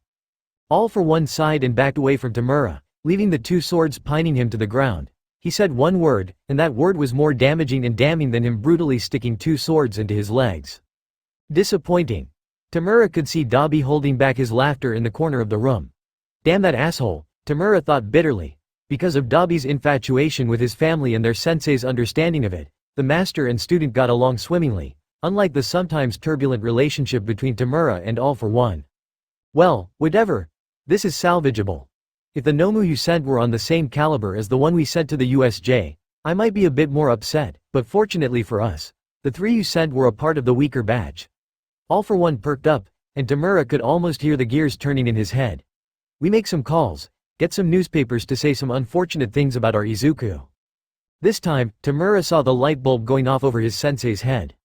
A teensy bit of psychological warfare. If we can make him feel even a tiny bit bitter about being a hero, all the better for us. All for One clapped his hands, grinning. "Oh, sometimes I truly feel like an evil genius." Izuku blinked awake slowly, adjusting to his new environment. He was lying on something hard but warm. A hard pillow, perhaps. A heady, sweet scent overflowed his senses, and he instinctively placed his left hand on what he was lying on in order to push himself up. A voice from above him. "Whoa, you gotta treat me to dinner first before pulling moves like that." "What?" Izuku tried to get a better look at what he was lying on, but 2 hands immediately blocked him. "Even I'll be embarrassed if you stare there that intensely, you know." Rumi's voice. From above him. "But why? Holy shit." Izuku realized what was going on. His head was currently in Rumi's lap. Her long, white hair draped over them like a curtain, creating an oddly intimate setting, and her hands were blocking Izuku's view of her privates. Of course, she was clothed, But he realized that, when he was trying to push himself up, he had grabbed her inner thigh by mistake. Izuku slowly got up, off of Rumi's lap, and presented himself in doggies on the ground. "Hey, kill me now, please." Peeved. "No thanks," Rumi grinned, letting out a sharp bark of laughter. "I was wondering what your reaction was going to be. I was guessing you'd become a spluttering mess, but this is pretty close. I give it a 3 out of 5. Izuku didn't realize it until now, but his heart was racing. It wasn't like how it was when he was with Himiko. Rather, it was more like the pounding heart of prey being chased down by an overwhelmingly superior predator. He felt like a sheep to Rumi's lion. "You look like I just killed your pet cat," she said. "Lighten up. I put you there to begin with, so don't worry about a thing. I shook the press, too. You should have seen them, absolutely ravenous things." At the words, Izuku looked around. They were in a, thankfully, empty park. Rumi had somehow managed to get them away from the press and all the commotion while carrying an unconscious Izuku, and she was currently sitting on a park bench. He turned back to look at her, and he was met with a triumphant grin. "So," she continued, smiling savagely. There was a glint of something wicked in her eye. "How are ya enjoying my lap pillow?" Izuku choked on his own spit, causing Rumi to laugh in response. He took a moment to breathe and calm his reddening face. Sulking, he looked down and replied quietly, too muscular to feel good. It was a feeble attempt to respond wittily, but it wasn't his true opinion at all. Rumi's thighs made for the perfect pillow. It wasn't like she was actively flexing them, and while it was firm, the material of the leggings was soft and Rumi was warm. If he were being honest, he would like to have her legs traded for his pillow at UA. She smelled nice, too, but when Izuku thought that, he sincerely considered if something was wrong with his head. He couldn't tell her his true thoughts for 2 reasons. 1, because he felt like admitting that would be letting Rumi win, and 2, he had a girlfriend, and he didn't know how she'd respond if he told her that he was face down in the lap of a ranked pro hero. Was this something that needed to be reported? He didn't know. Better to be safe than to be sorry. Rumi snorted. "Not bad." I almost laughed. She patted the seat on the bench at her side, wordlessly gesturing for him to get up and join her. As he did, Rumi asked, "How are you feeling?" "Can't feel my right arm." "Ha ha. Funny joke," Rumi mocked. Then, her eyes narrowed. "Wait. Don't tell me you're being serious." Izuku looked her in the eye, 100%. She grabbed his right hand with hers and squeezed tightly. Izuku answered her silent question with, "Nope, nothing. Just a faint sensation of the warmth of your hand." "How romantic," Rumi scoffed, releasing his hand. Her expression turned dark, and with a frown, she added, "Any idea why it's like that?" Izuku answered honestly, "Yeah. When I, obliterated my arm by going into limit break mode, I healed it by adding 1 for all to Chrono Force. Plus sighed. My arm was reconstructed in 4-5 seconds. Negatives. I can barely feel anything." He opened and closed his right hand and then did the same with his left. The sensations were worlds apart. "Wait, hold up," Rumi said, pinching the bridge of her nose. "It's sounding like you can use 1 for all to boost the strength of your other quirks." "Something like that." Rumi outright sighed. "That's a whole other rabbit hole. Damn, kid. I think your potential is pretty much limitless." Hearing that from Rumi made him warm inside. "Thanks, Rumi. But," she added, holding up a finger, "I don't want you to destroy yourself before you even get started. So, please, if it doesn't get better by tomorrow, I want you to get it checked out." Izuku nodded. "Okay. I promise." Rumi visibly perked up at his words. "But, we'll figure that shit out tomorrow. For now," she smiled at him, a much kinder one than she usually wore, "we go home and rest. No use pushing yourself too hard. You did a good job. Stain, those 3 villains, I'm proud of you." Izuku smiled back at her, a sense of accomplishment swelling in his chest. "Thank you." Right now, sleep sounded like the best thing in the world to Izuku. The next day, Izuku woke up to Eri poking his cheek. "Ugua," Izuku mumbled, blinking sleepily. "What's it, Eri?" The girl held his phone and handed it to him. She said slowly, It's been making a lot of noise, so it woke me up. I thought it might be something urgent." She looked despondent at having woken Izuku up, so he gently smiled. "Thanks, Eri. Maybe something happened." As he looked at his phone, he noticed notifications from a huge selection of people. The class group chat had been popping off, and he received a few individual texts from Himiko, Momo, an unknown number, and even his mom. Izuku's smile immediately became a frown as he unlocked his phone and read the texts from the class group chat. "Ajiro. Bro Midoriya on the news. Ajiro. Holy fuck, you took down Stain? Denki. Wait, are you kidding me? Momo. What? Ajiro. Peep this link." The link sent him to the front page of the Japan Times, where a video of him fighting the 3 grotesque villains and Stain was shown. Although it was just filmed on a smartphone, the video quality was clear enough to see Izuku's face. It followed him all the way up to Izuku utterly defeating the 3 monstrosities, Stain's short speech, and Izuku knocking Stain out. Izuku scrolled down the web page, reading the comments. "What the hell was that bum Endeavor doing?" one of them read, while another person wrote, "Kid fights better than most pro heroes." He returned to the group chat, quickly skimmed the next few texts, and focused on one that Katsuki had sent. Katsuki. Yo, fuck the guys who said you shouldn't have done this. He included a link with a title that sent Izuku's gut plummeting to the bowels of the earth. It read, "Should we really be praising Izuku Midoriya when his actions were technically illegal?" Izuku immediately clicked on the link, and each word he read, the sicker he felt. People are forgetting that Izuku Midoriya is not a licensed pro hero, nor does he have a provisional hero license. What the, and I must emphasize this, college student did yesterday was technically an act of vigilantism. He endangered all of the nearby civilians with his reckless actions. Katsuki. I can't even believe that they're allowed to publish bullshit like this. Eijiro. The press Suvike's S dude Momo. This is outrageous. Katsuki linked another article. This time, it didn't go after just him. To all the supporters of Izuku Midoriya, I'll say this. The law is in place for a reason. Pro heroes must get licenses so they can be held accountable. Look at all of the damage that Izuku Midoriya's reckless actions have caused in this act of blatant vigilantism. Who's going to pay for the damages? If he had a provisional hero license, which grants permission for people to act as heroes in emergency situations, his actions already would have been barely acceptable, yet he does not even have that. Some say that he was acting under the orders of pro-hero Mirko. Firstly, I doubt these claims have any weight behind them. Mirko has never taken on an intern or worked with an agency throughout all her years of being a hero, so why would she start now? And even if, on the off chance, she did take Izuku Midoriya on as an intern, she should share some of the blame for letting her intern go ballistic like that. She should be held accountable. He was relieved to see some comments linking a video of him and Rumi on the subway train together before they started fighting the villains, thus nullifying the article in some aspects, and a clip of a thankfully alive but permanently crippled native talking about how Izuku saved him from Stain. Even then, it still left a bad taste in Izuku's mouth. Mina. Huh. Some PPL are just objectively wrong, and that's that. Katsuki. This RLLY Zhu makes me hate humans more. Momo. The nerve of some people. Momo. It's so discouraging that, even when we do the right thing, we can get blamed for things like this. Momo. Honestly, these articles that I'm reading simply lack professionalism. Momo. It's almost like someone paid these people to say bad things about Izuku. Mina. Oh. Momo. It's just disgusting. Momo. I've never been this disappointed in society as a whole. Mina. Geez, y'all Momo is really riled up Tenya. As much as I hate to say this, the writer's right. The law is in place for a reason. Although I do not believe that Midoriya broke any laws, he just needs to say and prove that he was acting under another pro-hero's orders. Katsuki. How do I dislike a text again? Izuku flipped through his other texts. First, he responded to his mom, who texted him out of concern for his well-being. Next, he went to Himiko's single text. Himiko. Don't let them get to you. Izuku. Thanks, Himiko. As soon as he sent the text, her reply came in. Himiko, OFC. Himiko. But, see, I knew you wouldn't lose. Himiko. Be proud, fuck everyone else.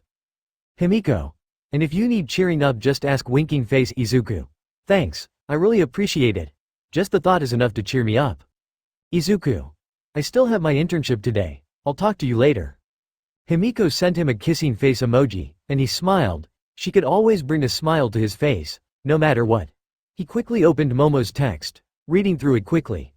It was a long, single-paragraph text about how he should ignore the papers, how he did not really do anything wrong, and how she suspected that something was going on behind the scenes for so many prominent news outlets to be featuring the same story from the same perspective. He thanked her for her thoughts, smiling at Momo's kindness. She had really pulled through for him, multiple times, and the brunette proved to be an amazing friend. He wished that he could do more for her in the future. After that, he navigated through his phone to open the unknown text.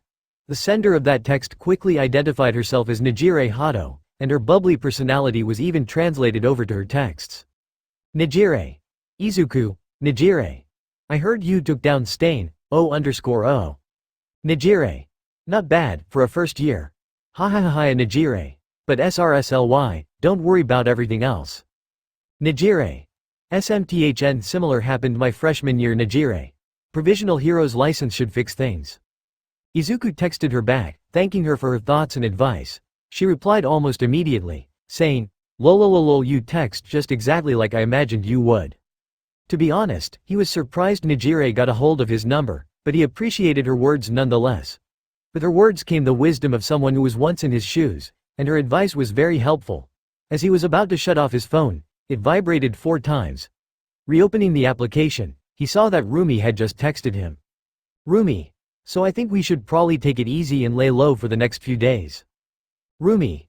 Ua suggested that we do so, pretty much a direct order from the rat. Rumi. Said that they'll handle things. You won't get in trouble, DW. Rumi. In the meantime, I was thinking we could take Eri shopping for some new clothes? Izuku. That sounds good, I'm sure she'd love that. Where do you want to meet? Rumi. UAS fine. See you in half an hour? Izuku replied, agreeing to the time. He turned towards Eri, who was silently watching him, and asked, "Hey, Eri, do you want to go out shopping with me and Rumi?" The small girl tilted her head. "Why would we go shopping?" Izuku smiled at her. "To buy things for you." Eri blinked, once, twice, and then her face began to slowly turn red. She didn't smile, but she buried her face into Izuku's shoulder and nuzzled him affectionately. Izuku just patted her on the back before looking back at his phone's newsfeed. A video titled, "Izuku Midoriya. Prodigy or just psychotic?" popped up on his feed, and Izuku watched the first 10 seconds of it. The thumbnail showed him grinning savagely as he fought the 3 other villains. Izuku sighed and turned his phone off. Perhaps he could benefit from an internet cleanse. Yo, Izuku, Eri. Rumi wasn't dressed in her hero gear at all. Instead, she was dressed casually, much like last night. Rather than a t-shirt, this time, Rumi wore a large, white hoodie that actually managed to somehow cover her ears. Though there were still 2 suspicious bumps on her head, and her legs were covered by dark gray leggings. Izuku momentarily wondered if all the leggings that Rumi owned were purchased from the same company. Oi! Rumi lightly kicked Izuku in his shin. Earth to Izuku, do you copy? Izuku took a moment to respond. Yeah, copy. Rumi frowned, studying the boy in front of her. Deciding that there was a better time to say some things, she turned towards the little girl that was holding Izuku's hand. And how have you been, Eri? Has Izuku been treating y'all well? The girl nodded intently. Good, the pro-hero smiled, turning back towards Izuku. How y'all feeling? Izuku flexed his right hand. Still can't feel much in my right arm. Better, but still not much. Get that checked out. Today. When we get back, Rumi admonished. Her tone left little room for counter-argument. You could have seriously damaged the nerves in your arm. As Izuku nodded, Eri held out her hand towards Eri. The small girl took it after a few moments of trepidation. With us holding hands like this, we almost look like a family, Rumi snickered. Fortunately, I'm incognito at the moment, so the press shouldn't be that bad. Izuku shuddered for a moment. If the tabloids saw them like this, both Izuku and Rumi holding Eri's hands, they'd have a field day with their wild speculations. It didn't help that Eri and Rumi's hair colors were similar. Rumors would certainly begin flying. He could already see it. Top 10 ranked hero in her secret family. Izuku would die if a tabloid like that got printed. Whether out of embarrassment or Himiko getting to him first, he did not know. Making idle chit-chat, they walked out of the UA campus, got on a train, and traveled to the shopping district. Rumi stopped them in front of a large complex with the gleaming words Keiyaku Mall written on its front facade. This is the one that I go to when I'm in the area, Rumi told them, grinning. Izuku nodded. It certainly looks pretty big. As they walked into the crowded mall, the group attracted a few curious glances and even some looks of recognition, but that was all for Izuku. Rumi somehow managed to escape notice even with that shoddy disguise. Fortunately, no one came up to them. Eri, Rumi began, squeezing her small hand, which she had not let go of once. Whatever the light touches, whatever you see that you want, it's yours. Just say you want it, and I'll pay for you. Izuku panicked a little. And me, too, I'll pitch in, so feel free to. Rumi huffed. As if I'm gonna let some broke college student pay. Use that money for your tuition, Izuku, plus. Rumi grinned smugly, holding up a platinum credit card. Mom has gone to the bank. After that, Rumi led Eri to different stores for different apparel. Izuku had let go of Eri's hand, but he was still following them closely, making sure that Eri could always feel his presence. Every few steps, she'd look over her shoulder to make sure that he was there. Eri was first taken to an athletic apparel brand store, and funnily enough, Izuku spotted the leggings that Rumi always wore on display at the very front. So they are all from the same shop, he mused, watching Eri select a pair of dark red leggings for herself. Next, they went to a fancier high-class shop. Glittering jewelry was out on full display, and Izuku found himself staring at necklaces for women. Idly, he wondered if any of these would look good on Himiko. The tight-looking necklace with a reddish gold moon pendant would probably look amazing on her, but when he checked the price, Izuku hurriedly put it back. He wasn't sure if his bank account had even a third of what the price was. He turned back towards Rumi and Eri. The former was watching him with a gigantic grin on her face, as if she'd just caught Izuku with his hand in the cookie jar. Rumi pestered him, "So, why are you looking at chokers for girls?" He remained silent for a moment, deciding how to say his next few words. "My girlfriend might like something like this," Izuku finally answered. Rumi, out of nowhere, slapped him on the back with her free hand. "Attaboy, I'm gonna be honest, I didn't think you had it in you." The sudden loud noise made Eri jump. Izuku wasn't sure whether or not he should feel offended by her statement. But wait, Rumi eyed him suspiciously before clamping two hands on Eri's ears so she couldn't hear her next few words. "I thought you said you were a virgin." "URK." A strangled noise came out of Izuku's throat. "Well, I am." "How long have you two been dating?" Izuku glanced away from Rumi, knowing that the words about to leave his mouth were damning. "A few years." Rumi remained silent, but it was more painful than if she'd started laughing at him. When he dared to look at her again, he found her gaze was full of pity. "It's okay, Izuku," she said sagely, hands still firmly clasped around a confused Eri's ears. "It's alright if you're a late bloomer." Izuku couldn't even fire anything back because it was completely, utterly true. Himiko had always made it very known to him that she was down for more than what they had been doing, but Izuku had been too nervous to take her up on it.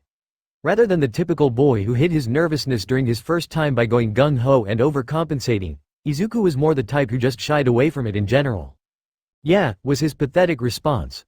Rumi removed her hands from Eri's ears and said, "Well, do you love her?"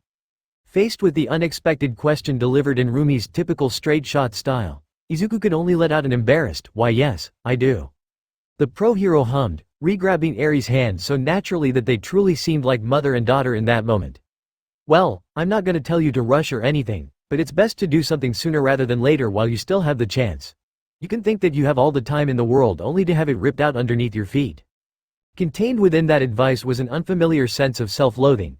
Izuku wondered who the advice was really for, Izuku or Rumi herself. They walked in an uncomfortable silence before Eri's eyes suddenly lit up, and she let go of Rumi's hand to run forward and inspect a cute gray shirt. As Eri did that, Izuku looked at Rumi out of the corner of his eye. Izuku faltered. "Want to talk about it?" Rumi sighed. "Sorry. I got too personal for a second there. It's just, I usually only really talk to people for hero-related business. I typically don't talk to a lot of people normally like this, so shit slips out at random moments." "Sorry." As if she could admit that out loud to him. "No, it's totally fine. You said that you were my mentor, and that I should rely on you, but I want you to do the same." "Rely on me, I mean," Izuku offered, keeping an eye on Eri. "So, if you want to talk about something." Rumi took a few moments to contemplate before sighing slightly. She turned to stare at him before glancing away. "This is the story that I heard from a friend of a friend." Neither of the two really believed Rumi's words, but she continued, regardless. "This person wasn't really anything. She was hot-headed and a fucking moron, and worst of all, she was pretty weak. So weak that she couldn't even place in the top rankings of her college's sports festival. And, as a result, she wasn't scouted by many pro-heroes, nor was she offered many internships." Rumi's voice was surprisingly bitter for allegedly talking about someone who was a friend of a friend. Then, as if remembering a bad memory, Rumi snorted derisively. "This girl only received 3 offers. One from rank 237, another from rank 349, and one final one from a rankless no-name. And do you know which one she picked?" Ignoring her temporary slip, Izuku hazarded a guess, "The no-name?" "Bingo. Can you guess why she did it?" Izuku combed his mind. "Because the no-name would provide valuable experience that perhaps a ranked hero would not be able to?" Spoken like a true honors student, Rumi smirked, but then the expression slipped off her face. "But no, you're incorrect. The idiot chose the unranked pro-hero because she—" Rumi looked up at the ceiling of the store as if recalling a specific image. "Because she was just too fucking attractive." Izuku blinked once, twice. "Oh. The rankless pro-hero had visited my friend of a friend personally a few days after the sports festival to extend an invitation, Rumi recalled. A faraway look in her eyes. This person was feeling pretty shitty and worthless. But then, this bombshell of a babe shows up, in person, and tells her, "You were very impressive. I sense great potential in you." As idiotic as it is, how could that person not latch onto her like she was a lifeline? Izuku began to wonder if this story had a point, but regardless, he patiently waited for Rumi's long-winded story to reach a conclusion. A week, Rumi spat derisively. A week was all it took for this idiot to develop a massive crush on the pro-hero. I mean, how could I not? Rumi coughed suspiciously. I mean, she spent 7 days in close proximity to one of the hottest chicks she'd ever seen. And that's, totally an understatement. She was gorgeous. I mean, the type of gorgeous that would make you stop on the street to stare. Not to mention the pair of absolute beauties that she had on her chest. The more Rumi spoke, the more she described the chest of this mysterious no-name hero, the more uncomfortable Izuku got. He didn't even know there were this many words that could be used to describe a woman's breasts.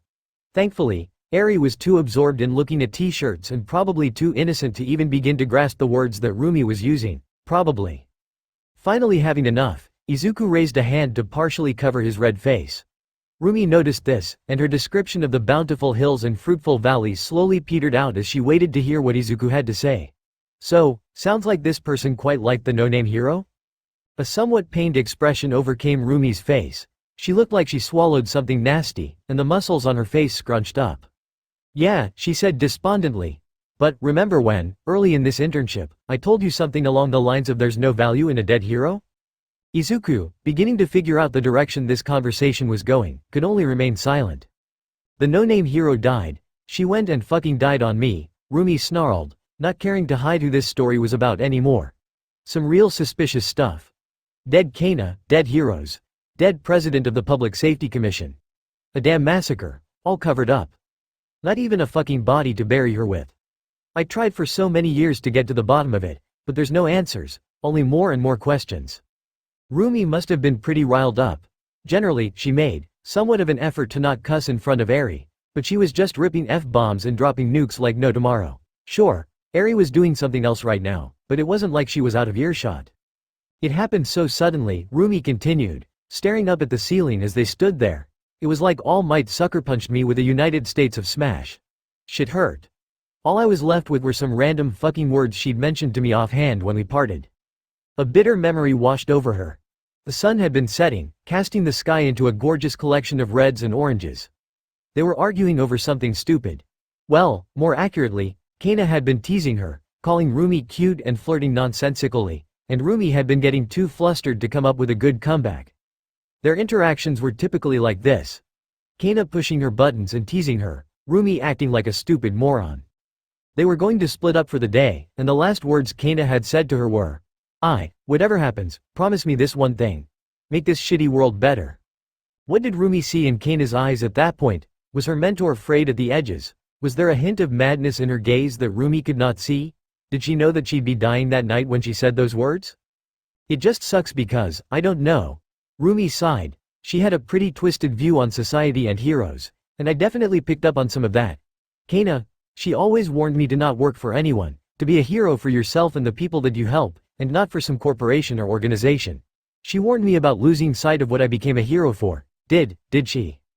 The rabbit woman trailed off, and Izuku just watched her, silently. The next few words that came out were vulnerable, raw. I don't think that I'd be where I am today without her. Before Izuku could say anything, Eri bounded back towards them, holding an adorable gray shirt with a snowman on it. Rumi bought it for her without any hesitation, and they moved on to the next store without touching on the subject any further.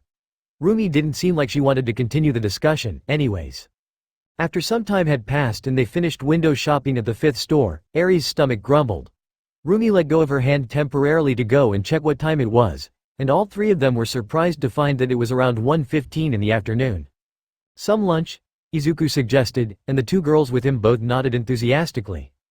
As Izuku held Eri's hand on one side and Rumi on the other, the three made their way to the mall's cafeteria.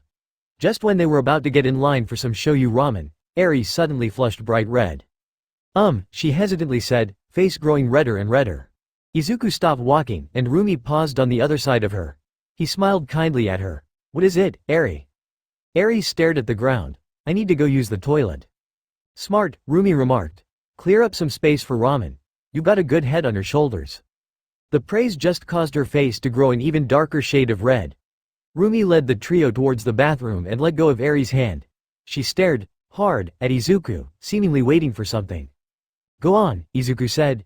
We'll still be here when you come out, I promise. Seeing her hesitate, Izuku held out a pinky finger. Aries understood what he was going for and wrapped her own pinky around his. Apparently satisfied, she nodded and turned around. She seems to like you a lot, Rumi observed, watching her scamper off into the bathroom. Izuku couldn't help it. A broad smile formed on his face. I'm glad for that. She also likes you a lot, too. Rumi grinned, but it was quickly replaced by a contemplative look. Hey, Izuku. She turned towards him. Have you seen her smile yet? Caught unaware by the question, Izuku gave it some serious thought before answering. Now that you mention it, I don't think I have. The rabbit woman remained silent. A frown had crossed her usually harsh features, making her seem a great deal more unapproachable than she usually was. We've got to make it happen, Rumi said resolutely. I want to see your smile. I want that kid to be happy. Izuku nodded. Same. No shit, Rumi snorted. If you disagreed with me there, I might have beaten your ass. Izuku looked at her out of the corner of his eye. Might have? I hate saying this, Rumi admitted, but I'm not sure if I can pull it off. Beating your ass. So, please, Izuku. She looked him dead in the eye. Never put me in a position where I'd have to make that decision. Izuku smiled at Rumi. I won't. Good. Aries returned from the toilet, and the three got their ramen. Contrary to her size and sleek frame, Rumi was a big eater, and Izuku, well, the less that had to be said about how much Izuku ate, the better. During their meal, Izuku suddenly remembered that there was something that he had to do. He placed his chopsticks down and looked at Aries, who noticed him staring at her almost immediately. Aries, Izuku started, pondering over how to phrase things, about your future. A frightened look crossed over her features, and Izuku held out a reassuring hand and put it on top of hers. It's up to you to decide, Izuku said. You can either. With you, Aries decisively said, interrupting him. Caught off guard by her uncharacteristic demeanor, Izuku blanked on what to say, allowing Aries to speak up. I don't care what it is. I don't care what I have to do. Aries' hand trembled a bit, but her voice remained firm. I want to stay by your side. Both Izuku and Rumi were at a loss for words. Soapy please, she whispered, voice finally breaking, don't leave me. Izuku swallowed. Of course, I'd never leave you. But Yue might not be keeping you with altruistic purposes in mind. Are you okay with that? Aries' blank face told Izuku that she did not exactly understand what he had just said. The word altruistic probably flew directly over her head. But, even then, she stared at Izuku and clearly articulated in a slow, sure voice, yes. Wherever you are, I want to be there. Her eyes, which were usually downcast and shy, now stared at Izuku with an uncharacteristic vigor. Seeing such resolution from the girl, Izuku could not help but sigh. If he were being honest with himself, he wanted to keep Aries at UA or, at least, somewhere close, but to subject a young girl to Nezu's whims seemed wrong to him. But, as Izuku looked at her, all he could see was the face of someone that had made up their mind. Unhealthy dependence or attachment or whatever it was, he could not reject it. He could respect the fire in her eyes.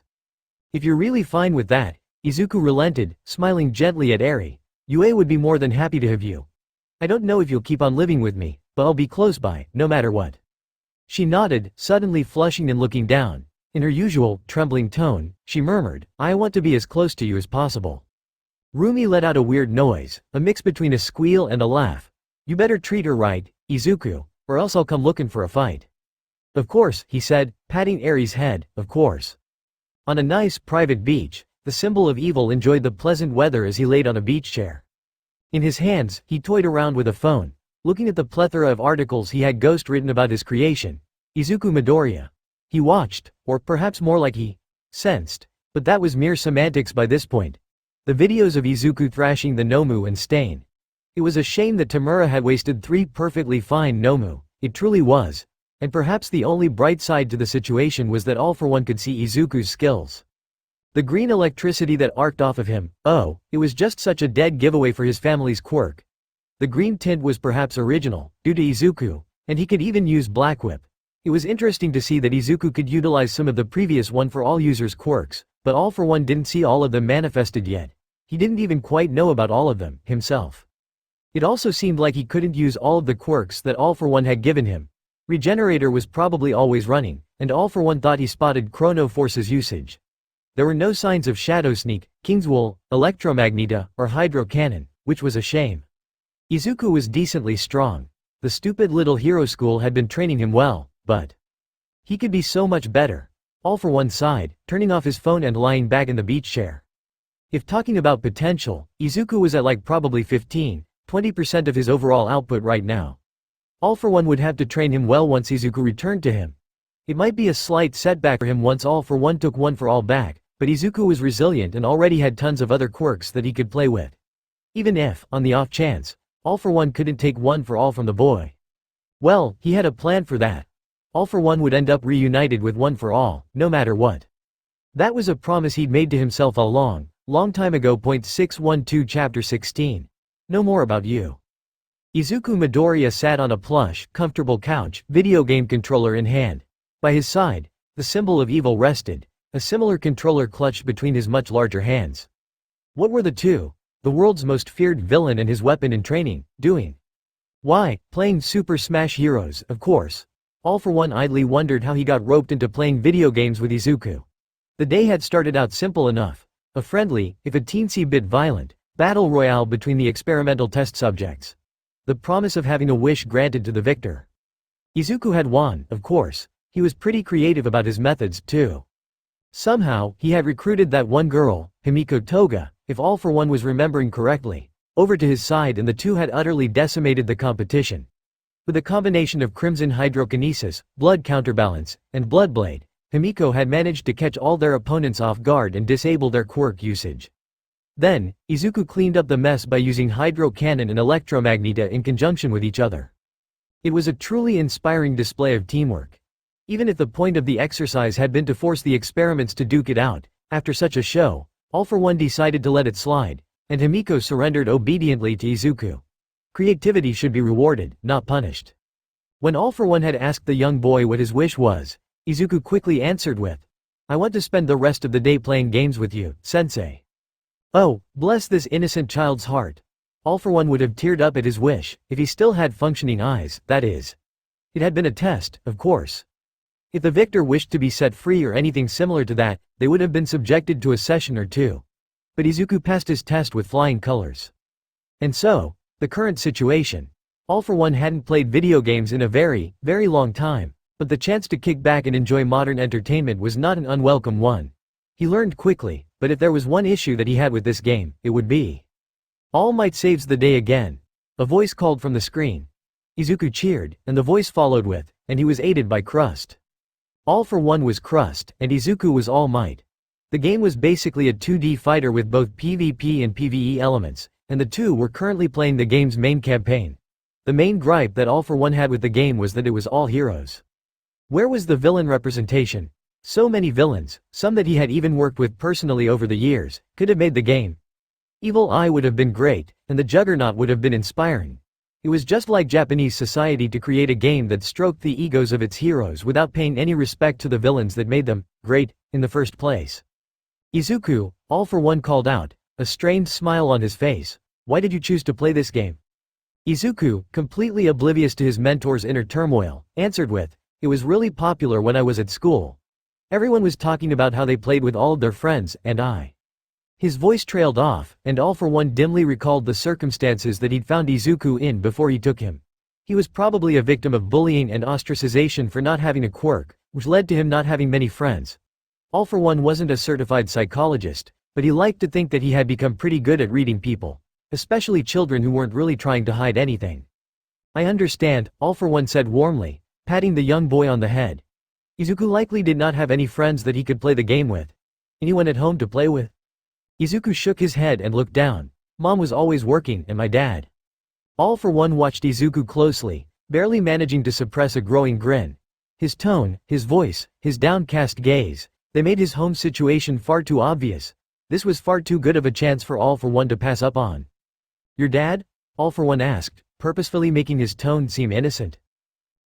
I don't really know him," Izuku admitted, unaware of the trap he was falling into.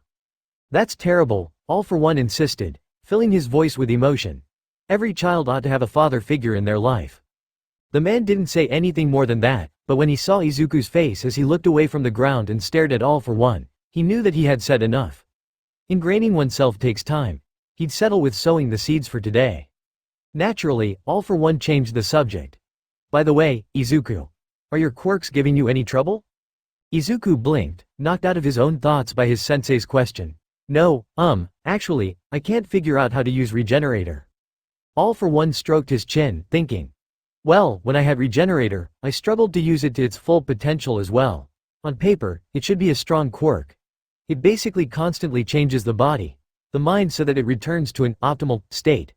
The problem is that the process is too slow to be practical. The young boy nodded, paying rapt attention. I gave it to you because I was hoping you could find some use for it in conjunction with Chrono Force, All for One revealed. But it's a quirk with amazing potential. If it worked fast enough, it could, in theory, create a person who is always at their peak, both mentally and physically. I'll leave it to you to figure out how to achieve that. I'll learn how to use it to its full potential, Izuku promised. Good, All for One smiled. But, if you're looking for guidance on how to use Regenerator, just think of that video game that we played. Remember when you picked up that healing item and the number at the bottom of the screen kept on decreasing even though you weren't actively doing anything? Izuku quickly located that moment in his memories. Yes, I do. It's just like that, All for One told him. Visualize passively healing, like in that video game we just played. Unbreakable know more about you on the eve of the internship's final day. Rumi walked Izuku back to his dorm. Rather than going on a patrol, the two opted to train in Rumi's underground complex. That day, they had been training Izuku's usage and control of Black Whip. They tried pushing Izuku's output to see if he could handle more strands of Black Whip, and he was able to handle extending and utilizing 10 strands, until they went berserk 3 minutes into their practice, nearly shredding the whole training facility. Izuku remembered the bald man with goggles he had seen when he initially unlocked Black Whip. The former One for All user claimed that he could only use 5 tendrils in the past and that it would be easier to bear if he decreased the power output, but that was easier said than done. Nowadays, he only really knew how to increase power. Whatever the case was, it was obvious that he had not yet achieved full mastery over Black Whip. That was aggravating, since it had been one of his quirks that he'd been using the longest, but Izuku knew he just had to work at it. Hey, Izuku, you've been staring at the entrance for like 2 minutes now. Rumi's words cut him out of his thoughts. Blinking once, twice, Izuku turned towards her. The rabbit woman put a hand over her mouth and grinned. Don't tell me, you're that devastated that you won't be able to hang out with me? I'm flattered, Izuku, but… Actually, yeah, Izuku said honestly. I genuinely had a lot of fun, and I think I got a better idea of what it means to be a real hero. I don't think I would have gotten that if I interned at some other agency. So, thank you. Izuku bowed deeply. Faced with the straight response, Rumi couldn't help but laugh, embarrassed, and rub the back of her neck. Shit, man. I was trying to keep this parting lighthearted. Izuku straightened himself out and looked Rumi in the eye. This isn't a parting, he asserted, holding out a hand. I think that'd make Eri too sad, so, see you later. Rumi stared back at him, the Verdunet's growth over this short week making itself very clear to her.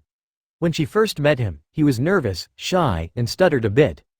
While those traits weren't exactly gone, they moved to the background as Izuku's other qualities made themselves felt.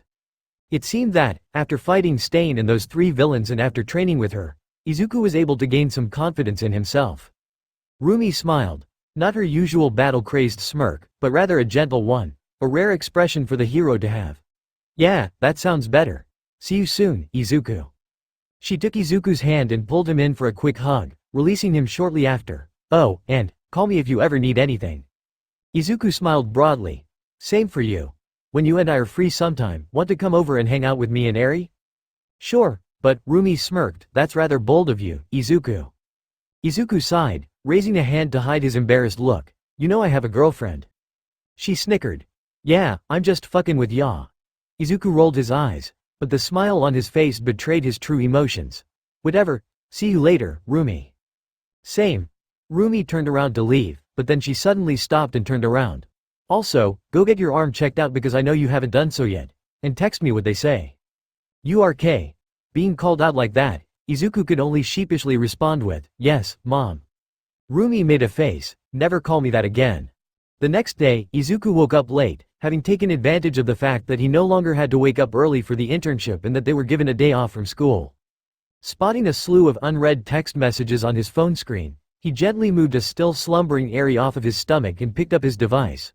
Briefly skimming them, he soon understood the gist of it. Mina had called for a class meeting now that internships were over, wanting to gossip about how internships went. Some discussion occurred about when and where to do it, and it was eventually agreed upon to have a group brunch at 11:30 a.m., which was in 10 minutes. Momo had texted him individually asking if he was going to be there, to which he quickly typed out a response in the affirmative before getting out of bed to freshen up. His movements woke Eri, who blinked owlishly at him. "Time to wake up, Eri," he said, smiling. "Do you have anything to do today?" "I think so," she yawned, getting comfortable in bed again. "Lessons with midnight." As she began to doze off again, Izuku asked her, "When was that, again?" Eri half opened one eye and murmured, 10. Eri?" Izuku said, checking his phone to make sure that he wasn't hallucinating. "Eri, it's 11:22. For a moment Eri remained in bed. Then, she bolted upright faster than Izuku had ever seen her move before. With a consistent wail, she rushed over to the closet and started throwing on clothes, ending up in a hilariously cute but mismatched combo of green and orange. He followed her to the bathroom, where she ferociously brushed her teeth. They both spat and rinsed their mouths at the same time, and as she was moving to open the door, Izuku called after her, "Do you know where you're going?" "The big building in the middle," she said, holding up a shaky thumbs up. Her face was a mess of emotions. Well, he supposed that it was a good enough description of the UA faculty offices. "Are you sure you're fine walking there on your own?" Ferocious nodding convinced him, and with a wave and a smile, he saw her off before getting changed out of his sleepwear into his casual clothes. After applying his usual deodorant and double-checking in the mirror to make sure that he didn't look like a homeless bum, Izuku took the elevator and went to the dining hall to find the vast majority of his classmates already there, already deep in discussion. "I'm telling you," Denki said, chewing on a churro of all things, "Stain's message isn't anti-establishment. It's the modern system of heroics, whatever you call it." A floating purple t-shirt seemed to take offense to this. "No, it's not anti-anything, it's just stupid. It's nonce. Hey, is that Midoriya? Come over here and help settle this argument." Called out all of a sudden, Izuku walked over towards where Denki, Eijiro, Koji, Kyoka, and Toru were sitting. As he approached, the others in the cafeteria naturally quieted down and turned towards Izuku. "What's this argument about?" "Ignore them," Mina piped up from the right, where she had been enjoying some toast with Momo and Ochako. "They're still hung up over what Stain said. Midoriya, have you been on social media lately?" Izuku scratched his ear. Actually, no, thought that an internet cleanse could benefit me." "What?" the pinkette said, astonished. "How could you not? Stain's message has been catapulted into, infamy. All of Japan is talking about Stain and you, oh." An awkward silence descended upon the room, and Momo was the one to break it. "What the media is doing is downright awful, Izuku. Just ignore them." Izuku offered everyone a small smile. "It's fine. What argument did you need settled?" Oh, yeah." Toru's facial expression obviously could not be seen by anyone, but her discomfort at breaching a potentially sensitive subject showed in her voice. I guess we were just wondering what your thoughts on Stain's philosophy was. Since, you were the one to beat him." Izuku nodded. "There was actually a short time where we debated philosophy before we even began fighting." Ignoring everyone's expressions of shock, he continued, "My thoughts didn't change from then. His ideals basically revolve around purging society of false heroes. Heroes who are in the hero business for the wrong reasons. I basically told him." He paused, noticing how he held all of his classmates' attention. "Well, regardless of reason, I thought his definition was too limiting. People all have different reasons to become a hero, and I don't want to invalidate any of them. He's demanding that everyone should be like All Might, which, while we should strive to be like him, is probably impossible. So," Izuku summed, "while I do see where he was coming from, I have to fundamentally disagree with him. Plus," he added mentally, "not even All Might is perfect." "I can understand that," Denki said, piping up. "But don't you guys see? That doesn't necessarily invalidate my point, it just." Seeing the conversation continue on without him, Izuku went to the kitchen to find himself a meal. Rikido had baked everyone a plethora of sweets again, and there was a fancy-looking Western tea set, as well. Picking out some cookies and pouring himself a cup of tea, Izuku turned around when he heard someone clear their throat. Tenya stood there, rubbing his arm awkwardly. Izuku had heard about what Stain did to him and his mentor, Manuel, but fortunately, it seemed that Recovery Girl had helped Tenya recover fully. He did not really have the time to check in with Tenya outside of a few text messages that were met with flat responses, so this was the first time that they had really spoken since their internship started. I just wanted to say, Tenya swallowed, voice thick, thank you for taking down Stain. Izuku blinked. He was about to brush it off as no big deal, but then, Izuku remembered what Stain did to Tenya's brother, Ingenium. Of course, Iida. He was a dangerous man. I'm glad that he's locked away now. The two stood there, awkwardly. Izuku did not know what Tenya was thinking, and the taller boy did not seem to want to divulge his thoughts. Eventually reaching his breaking point, Izuku moved forward and placed a hand on his shoulder. Come on, let's head back. Tenya nodded, and the two exited the kitchen and returned to the dining hall. Izuku spotted Shoto eating alone, and he and Tenya sat down next to him after confirming that Shoto was fine with it. The three began to discuss their internships, and Tenya, rather than being evasive about the topic, was surprisingly invested in the conversation. He seemed to want to absorb everything that he could from other people's experiences in order to supplement his lost one. Eventually, Momo, Mina, and Ochako joined the three, sitting down nearby. The conversation shifted to their quirks and what developments they made with them during their internships. Edshot trained me in martial arts, so I'm pretty decent with a sword or a knife now, Momo said, recounting her internship experience. And I can produce some pretty fancy things now. Explosive caltrops, ballistic knives, the like. It seemed that Momo's arsenal had gotten more and more dangerous. As the other five sitting at the table wondered just exactly what Edshot drilled into Momo's mind, she turned towards Izuku and asked, how about you? Izuku, of course, was tight-lipped about his own quirk, and he simply said, I just trained with Rumi for the last bit of the internship. Momo nearly did a spit take at his words. Boring, Mina joked, propping her chin up on her hand. Though, you probably had enough excitement for 1 week. And, wait, who's Rumi? Izuku felt sweat begin to trickle down his neck. He'd messed up. He was just so used to calling Rumi by her first name. I think you misheard. I see the game that you're trying to play, Mina grinned, shrugging. Whatever, I'll ignore that slip-up. Tell us, Midoriya. Her grin grew wider. You said your quirk gave you extra strength and speed and whatever those black things were back when we first met, Mina recounted. So, what happened? Did you undergo a quirk awakening or what? When did your quirk allow you to heal yourself? Izuku was taking a sip of the tea when he heard Mina's words, and he choked on the liquid. You noticed as well, Ishido? Tenya asked, adjusting his glasses as Izuku ungracefully coughed. Mina tapped a finger to her temple. I mean, yeah. I always thought it looked like Midoriya was healing himself, but those videos that they have of you against Stain and… what were those other three villains called again? Nomus? That designation was news to Izuku, and it left a sour taste in his mouth. That meant that the villain at the USJ was also considered a Nomu. After getting confirmation from Tenya in the form of a nod, she continued, I watched it, like, 22 times. No cap. Your arm was bent the wrong way at one point, dude, and it looked like you snapped it back in place. What's up with that? Izuku blanked on what to say. Like a deer caught in headlights, he could only stare at her, mouth struggling to form words. Mina, that's enough, Momo cut in, saving him from his predicament. Not everyone wants to reveal everything about their own quirk. When the table's attention turned towards Momo, Izuku gave her an appreciative smile. She returned it with a small grin of her own and redirected the conversation onto other topics, soon drifting into a conversation about the sorry state of Japanese soccer. Apparently, they were trying out some cutting-edge methodology in order to produce a prolific striker. About 30 minutes into the brunch, Katsuki showed up in a foul mood, and anyone with eyes could tell why. His hairstyle was, well, it wasn't bad, it just did not suit him at all. It seemed that the hair gel that Best Jeanist used was a lot stronger than anticipated. Izuku had a small laugh at that, and as he looked around at his classmates, his mind lingered on the dichotomy of his life as random thoughts began popping up in his mind. One part of him, he could no longer deny. It thirsted to dominate opponents in battle. The stronger that they were, the more soundly he defeated them, the better he felt. The fight against those villains that they called Nomus, the fight against Stain. He could have done better, he should have done better. Izuku had been pushed into using Limit Break, and while the fight was rather simple after that, it was not nearly as flawless as he had hoped for it to be. He had taken some hits that never should have landed.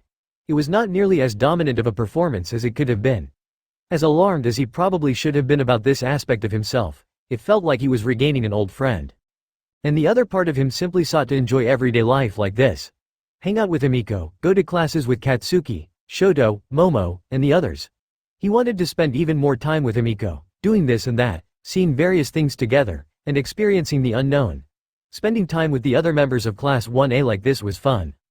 Yet, still, a battle maniac and a worshipper of the mundane. What a mess, Izuku thought. Riley smiling. Hopefully, those two sides of him could coexist. In order to ensure Rumi didn't keep on pestering him about getting his arm checked out, the hero had taken it upon herself to text him at least twice a day to remind him. Izuku visited Recovery Girl on a bright Saturday morning a few days after his internship ended. His arm already felt fine, without any numbness, but Rumi hadn't been convinced and insisted that he go and get it checked anyways. After running through a multitude of tests, questions, and procedures, Recovery Girl sat him down and delivered her diagnosis. "This is what's confusing," she began. "Your arm shows no sign of damage, despite our knowledge of you being quite liberal in your destruction of it. It looks like the bone has never even been broken before." "Oh," Izuku said. "That's good news, right?" Well, Recovery Girl deliberated upon how to answer. She had seen some of his files that the villains kept on Izuku when he was kidnapped, more like demanded to see them, so that she could treat him more fully should he ever come in injured. They were truly meticulous, detailing heinous, unethical experiments to the point of insanity. Small font scrawled across parchment, each word more horrifying than the last. Chronoforce was perhaps the most researched quirk out of them all, but there was another quirk that was not as well researched due to the ambiguous nature of it: Regenerator. If Chronoforce could be described as active healing, Regenerator could be described as passive healing. The short description in the files that the heroes managed to recover simply said, "Regenerator is a quirk that returns its user to its optimal state. However, its output is too slow, further testing required." "You came in here originally because your arm wasn't feeling anything a few days ago, correct?" she asked Izuku, who nodded in response. Placing a finger on her chin, Recovery Girl speculated, "Here's what I think happened. You said that you used one for all to enhance Chrono Force. Doing so must have caused your body to subconsciously prioritize what was important, the ability to fight, over what you didn't consider important, the ability to feel. How exactly that works, I'm not sure, but my previous point still stands." Izuku started, "So, when I reconstructed my hand, your body chose to focus on reconstructing what it considered important in the heat of the moment," Recovery Girl finished for him. "I think so, at least. Could be wrong. Combining quirks hasn't really occurred in the past before, so this is all speculation and uncharted territory." Izuku stared at his hand. "Wait, then how did I regain feeling?" "Have you ever heard of the quirk Regenerator?" Recovery Girl asked him bluntly. Izuku blinked. "Visualized passively healing, like in that video game we just played." Rather than fear, the words brought with them a warm feeling. "The look on your face tells me that you remembered something," Recovery Girl observed. "Well, whether or not that's a good thing or a bad thing, I think it's up to you. Either way, Regenerator is passively returning your body to its optimal state, whatever that means. That's how you don't seem to have anything wrong with your arm."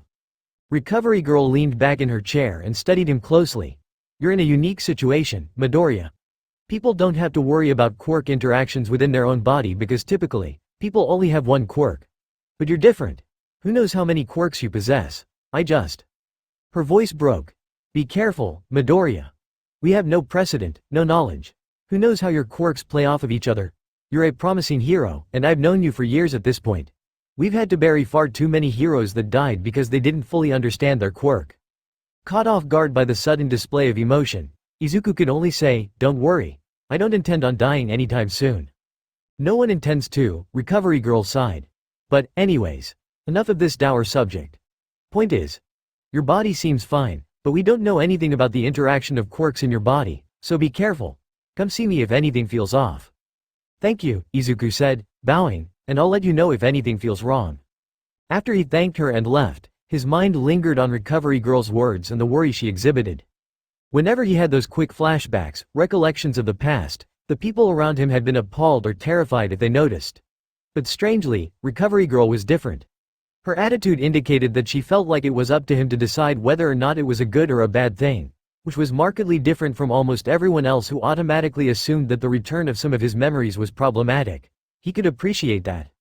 When he pulled out his phone to text Rumi that everything was alright with his arm, he noticed a text from Toshinori. After he sent Rumi a quick message, he opened Toshinori's text, which told him to see Nezu in the principal's office, stressing that he wasn't in trouble and that it was just to discuss how to deal with the negative attention that he'd been receiving in the news lately.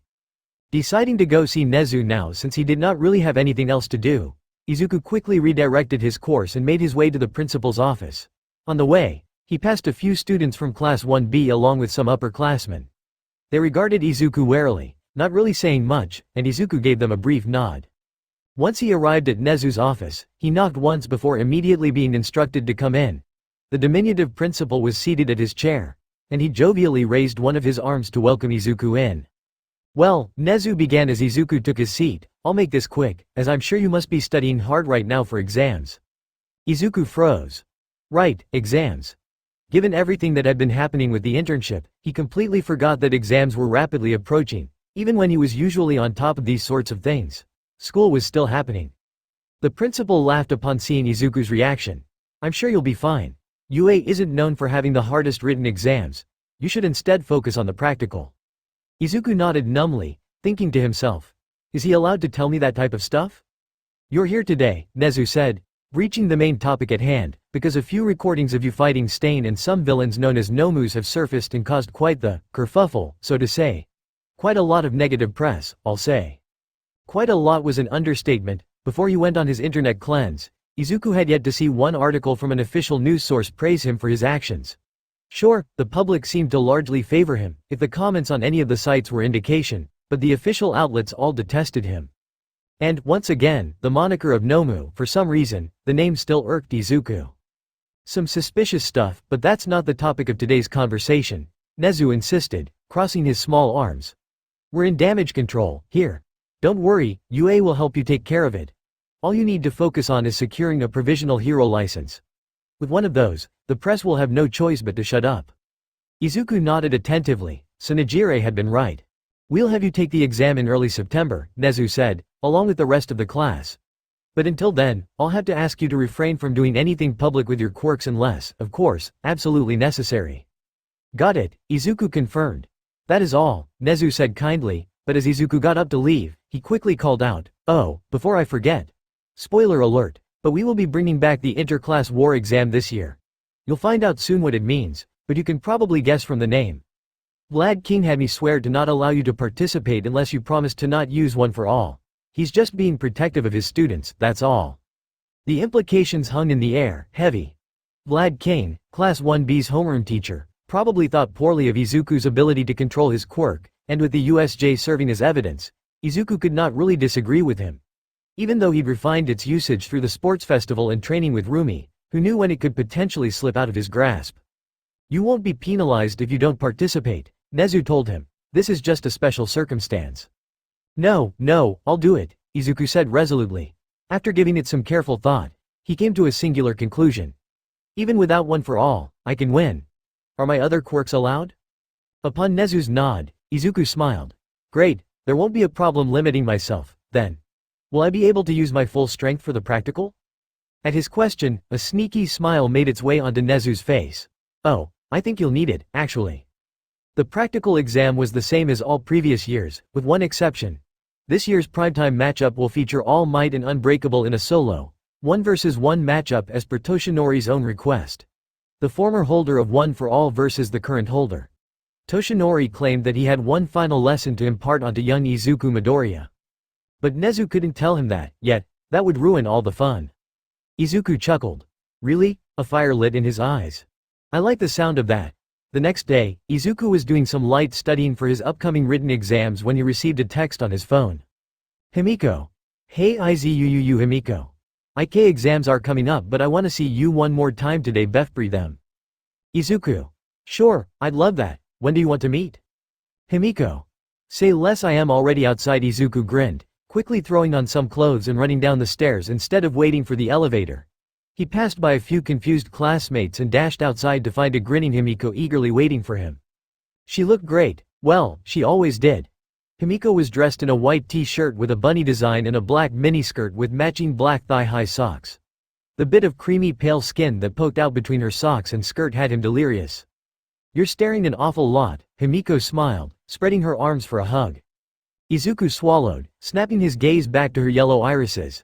"I'm sorry," he barely managed. "Why, you just look very beautiful right now. You always do."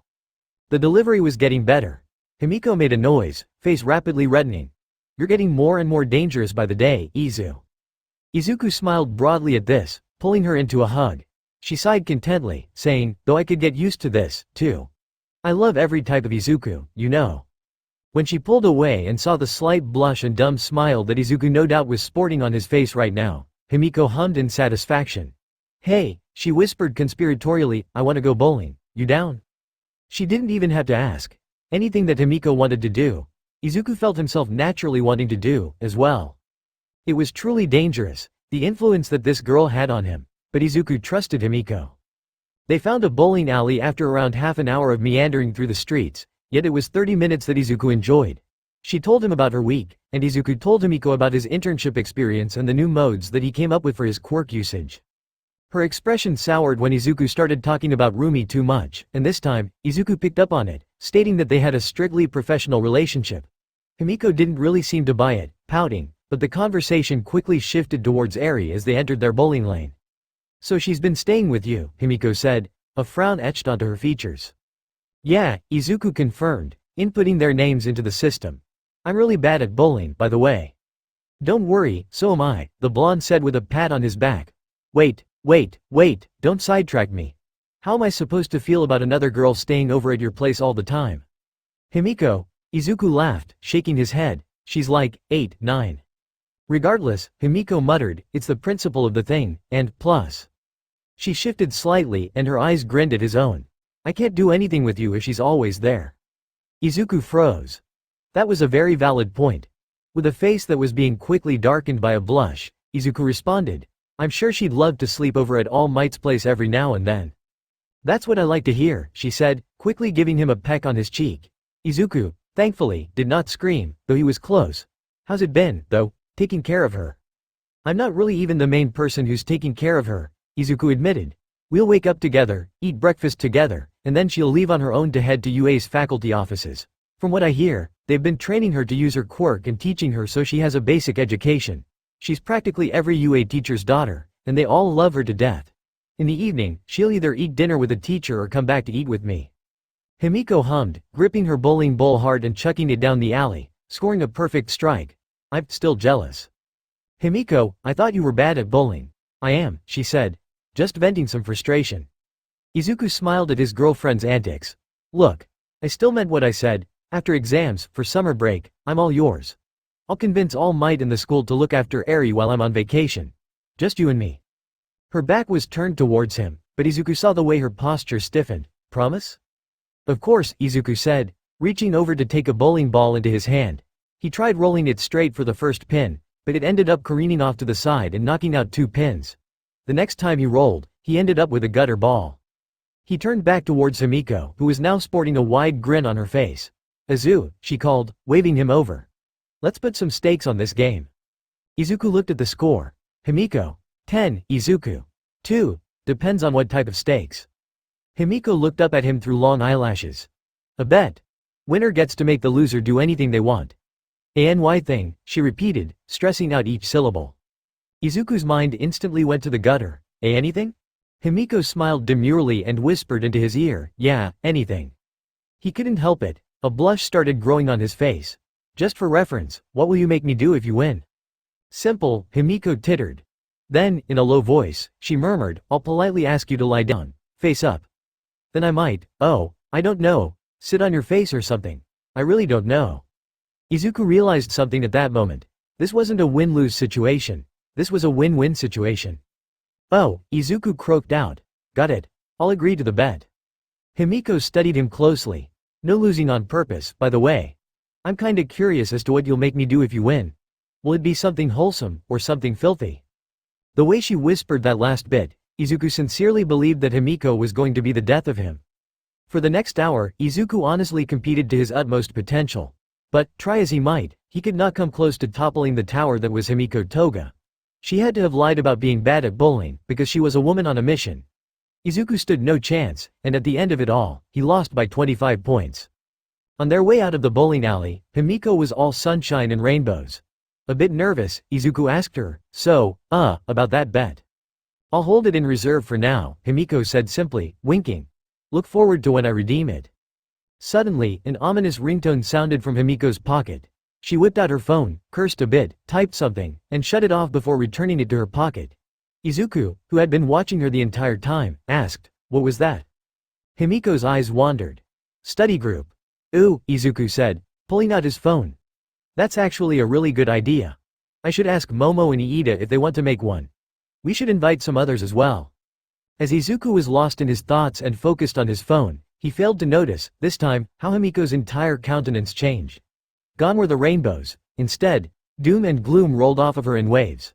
Before Izuku could pick up on it, Himiko put on an impressive poker face and asked, flatly, "You're going to have a study session?" Izuku's eyes stayed on his phone as he typed out a few texts, but he smiled. "Yeah, you just gave me that idea. I think it'll be a good bonding session and learning opportunity." "I see," Himiko said, biting down aggressively on her nails.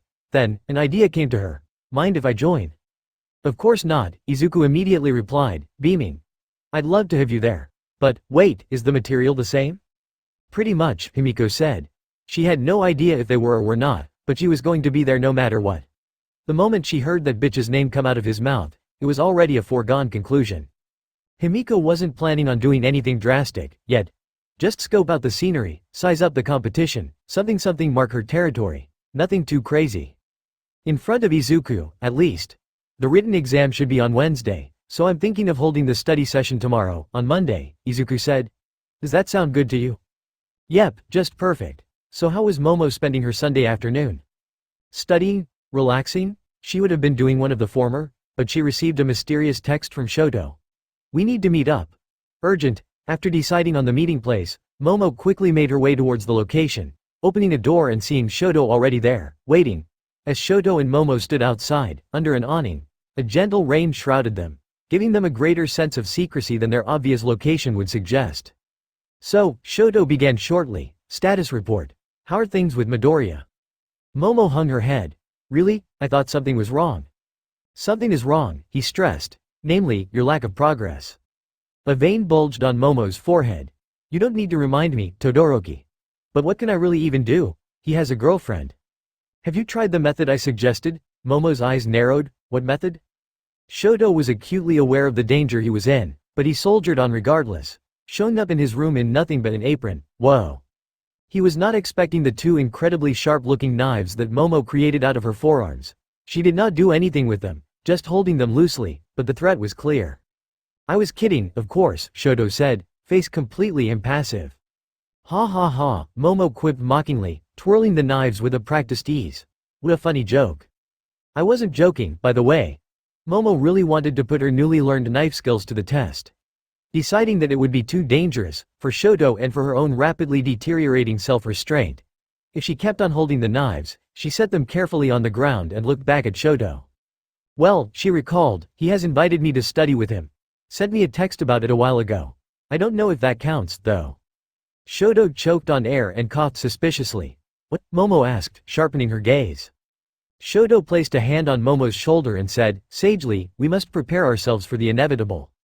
What's that supposed to even mean? The look in his eyes irked her. It was like a man looking down upon a pitiful child. You'll see. At the start of the school week, a dreary Monday, Class 1A was all gathered in their homeroom. Aizawa stood at the front of the room, sporting eyes that looked like those of a dead fish. Izuku wondered if the teacher ever got any quality sleep. He said to the class, the written exam will be in 2 days on Wednesday, but you all knew that already. Focus on that for now. That was expected. However, his next few words got a greater reaction from the class. We're also holding a special exam, the interclass war, Aizawa continued. More details on that will come following the written exam. A few surprised noises came from his classmates, but Izuku was not among them.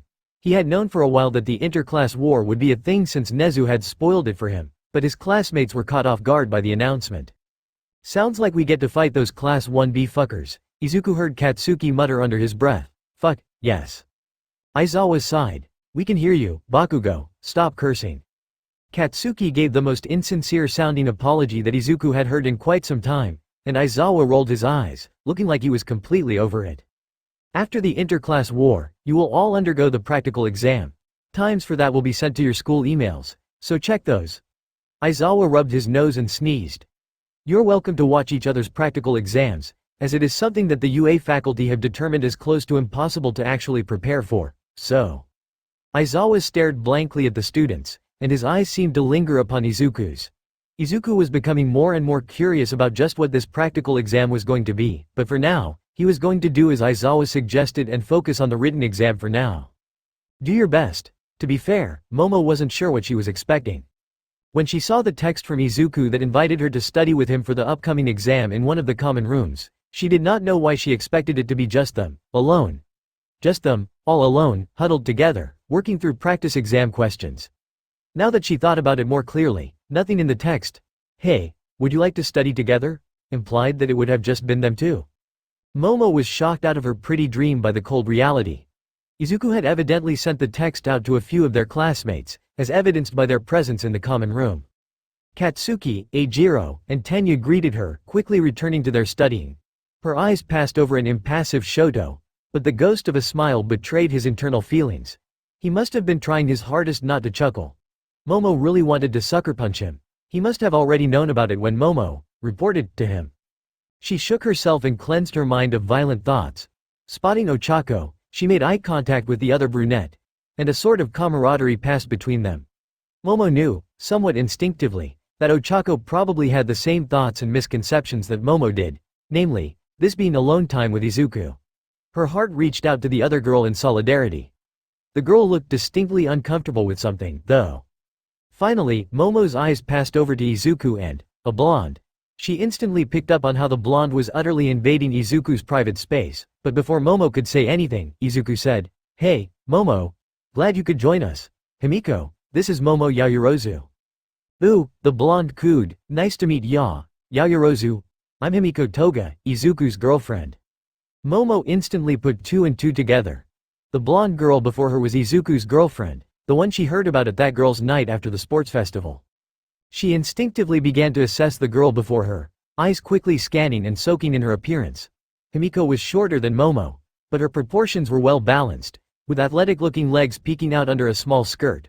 Her face was admittedly pretty, as Momo was loath to admit, and her hair was honestly quite messy with strands sticking out at weird angles. Plus, her yellow eyes were, oh. Himiko was smiling, but she was staring at Momo with dead eyes. Eyes that screamed of death. Eyes that promised pain. Eyes that swore eternal damnation. A shiver involuntarily passed down Momo's spine because she knew. Momo knew that this girl wanted to absolutely murder her. She didn't believe it when she read in books or saw on TV that characters could sense bloodlust. It was a load of hogwash, and Momo could never buy into it conceptually until now. It was so stupidly blatant that Momo almost laughed out of shock. If looks could kill, she'd already be in the afterlife right now, 5 times over. Hello, Momo barely managed, swallowing. This must have been why Ochako had looked so unnerved. Nice to meet you, too. Izuku either had the cognizance of a 3-year-old kid, or he genuinely could not see the obvious bloodlust before him. I'm glad you two finally met. I was hoping you could become friends. Himiko hummed noncommittally. Her eyes still chose the path of violence. Momo did not know what she had done to make Himiko outright hate her. She had not even talked to this woman once in her life. Sure, she may have cursed her existence before bed, but nothing that Himiko would know about. Unless Himiko had a reason to hate her? Maybe something from Izuku's side, something that Izuku had said, made the other girl wary of Momo? If that was the case, Momo could afford to hold her head up a bit higher. As she set her things down and took out her computer, Izuku asked her, "Momo, do you have the materials that Aizawa-sensei handed out?" Momo, acutely aware of the death glare that Himiko was giving her from behind Izuku, tried her best to keep her voice from shaking. Yes. English, modern literature, modern hero art history, heroics, and mathematics. After his terse announcements during the beginning of class, Aizawa had given them a list of materials that they needed to study to do well on the upcoming written exam. It was awfully kind coming from their usually grumpy teacher, but Aizawa explained that it was only due to UA course policy, which dictated that teachers had to prepare study guides for the classes that they taught. Not that anyone was complaining, of course. Everyone appreciated a straightforward exam. But, what Momo did not appreciate. Over the course of her studying, while she spoke to Tenya and Ochako about a few concepts in mathematics she did not quite understand, she did not get a moment to speak to Izuku. The reason for that was solely due to Himiko, who had at some point moved onto his lap. While the blonde was asking thoughtful questions about the material, Momo did not think that she even really paid attention to Izuku's answer. Instead, she just craned her head to look appreciatively at Izuku, pressing light kisses to his jaw whenever he finished answering her question. She half expected Katsuki to tell them to knock it off and cuss them out, but he was too enraptured in studying with Eijiro to really notice Himiko's flirting with Izuku. That really just pissed her off and made her feel depressed. It did not even look like she was showboating. What Himiko had with Izuku seemed so natural, so lovely, that Momo could not stand it. The way Izuku's face turned red whenever she whispered in his ear. The way he smiled at her. The way she just looked at him. As Izuku was explaining a linear algebra problem, Himiko's eyes met Momo's. Instantly, she saw the warmth in them disappear, replaced by death and hatred. And at that moment, Momo knew. Himiko wanted her to see this. She wanted Momo to understand the difference between the two. He loves me, her yellow eyes screamed. And, for some unknown reason, Himiko wanted her dead. Momo tried shaking it off, but the drowning sensation in her gut was hard to get rid of. The rest of the study session passed without her getting anything substantial out of it. The written exams passed without anything unexpected happening during them. The questions were all covered by the study material that the teachers handed out before, so it was a relatively easy exam for Izuku. It seemed like the school probably wanted to keep the grade point averages high for the hero course. Either way, after he had set down his pencil and turned in the exam, Class 1A was asked to remain in their seats. After their proctor left, Aizawa came in a sleeping bag, of all things, and the classroom immediately quieted down, used to the way their peculiar homeroom teacher did things. I'm going to explain the rules for the interclass war portion of your exams, he said, yawning. It will begin Friday and conclude on Sunday. The length of the exam caught some students off guard. Ignoring the reactions, their teacher continued, the exam will be a search and retrieve operation, and it is designed to be a simulation of a raid scenario that you all will inevitably end up facing as pro-heroes. The objective to retrieve this time is this. Aizawa booted up their projector, displaying a flag with the UA crest on it. So it's basically capture the flag, Eijiro shouted out, earning a glare from Aizawa for speaking out of turn. The exam will be divided up into 3 rounds, Aizawa told them. The first round, Class 1A will be on offense, and Class 1B will be on defense. The next round will be on Saturday, and the classes will switch roles. For the final round on Sunday, there will be 2 bases, and both classes will have to simultaneously handle offense and defense. Any questions about that? After seeing no one raise their hand, Aizawa resumed talking. The exam will begin the preparation phase at 10 a.m. Each class will have 2 hours to prepare, defenders will set up traps and decide where to put their flag, and attackers will plan out their course of action given a provided map. At noon, the operation phase will begin. In order for the attackers to succeed, they must retrieve the flag and bring it to the extraction point. For the defenders to win, they must protect the flag for 5 hours. Wait, isn't that way too hard for the defenders? Mina asked. They had to hold out for such a long time. They have the advantage of knowing the environment better, Tenya rebutted. It is not an unreasonable task. Aizawa cleared his throat, silencing Mina, who was about to fire back a retort. Let me finish discussing the rules and then debate amongst yourselves. You will all be given a specialized suit for this exam. He clicked a button on his clicker, and the next slide of the presentation was shown. Sleek blue and white equipment was displayed, reminiscent of their gym outfits worn for the sports festival. They seemed more high-tech, though, and Izuku spotted a large, blue circle right at the center of the chest area. Special modifications for the suit have already been made in order to synergize with your quirks, Aizawa announced. They also come with some natural resistances, like heat and cold resistance, blast resistance, etc., so think of it like a type of armor. These suits are designed to monitor your vitals and come equipped with both microcameras and microphones.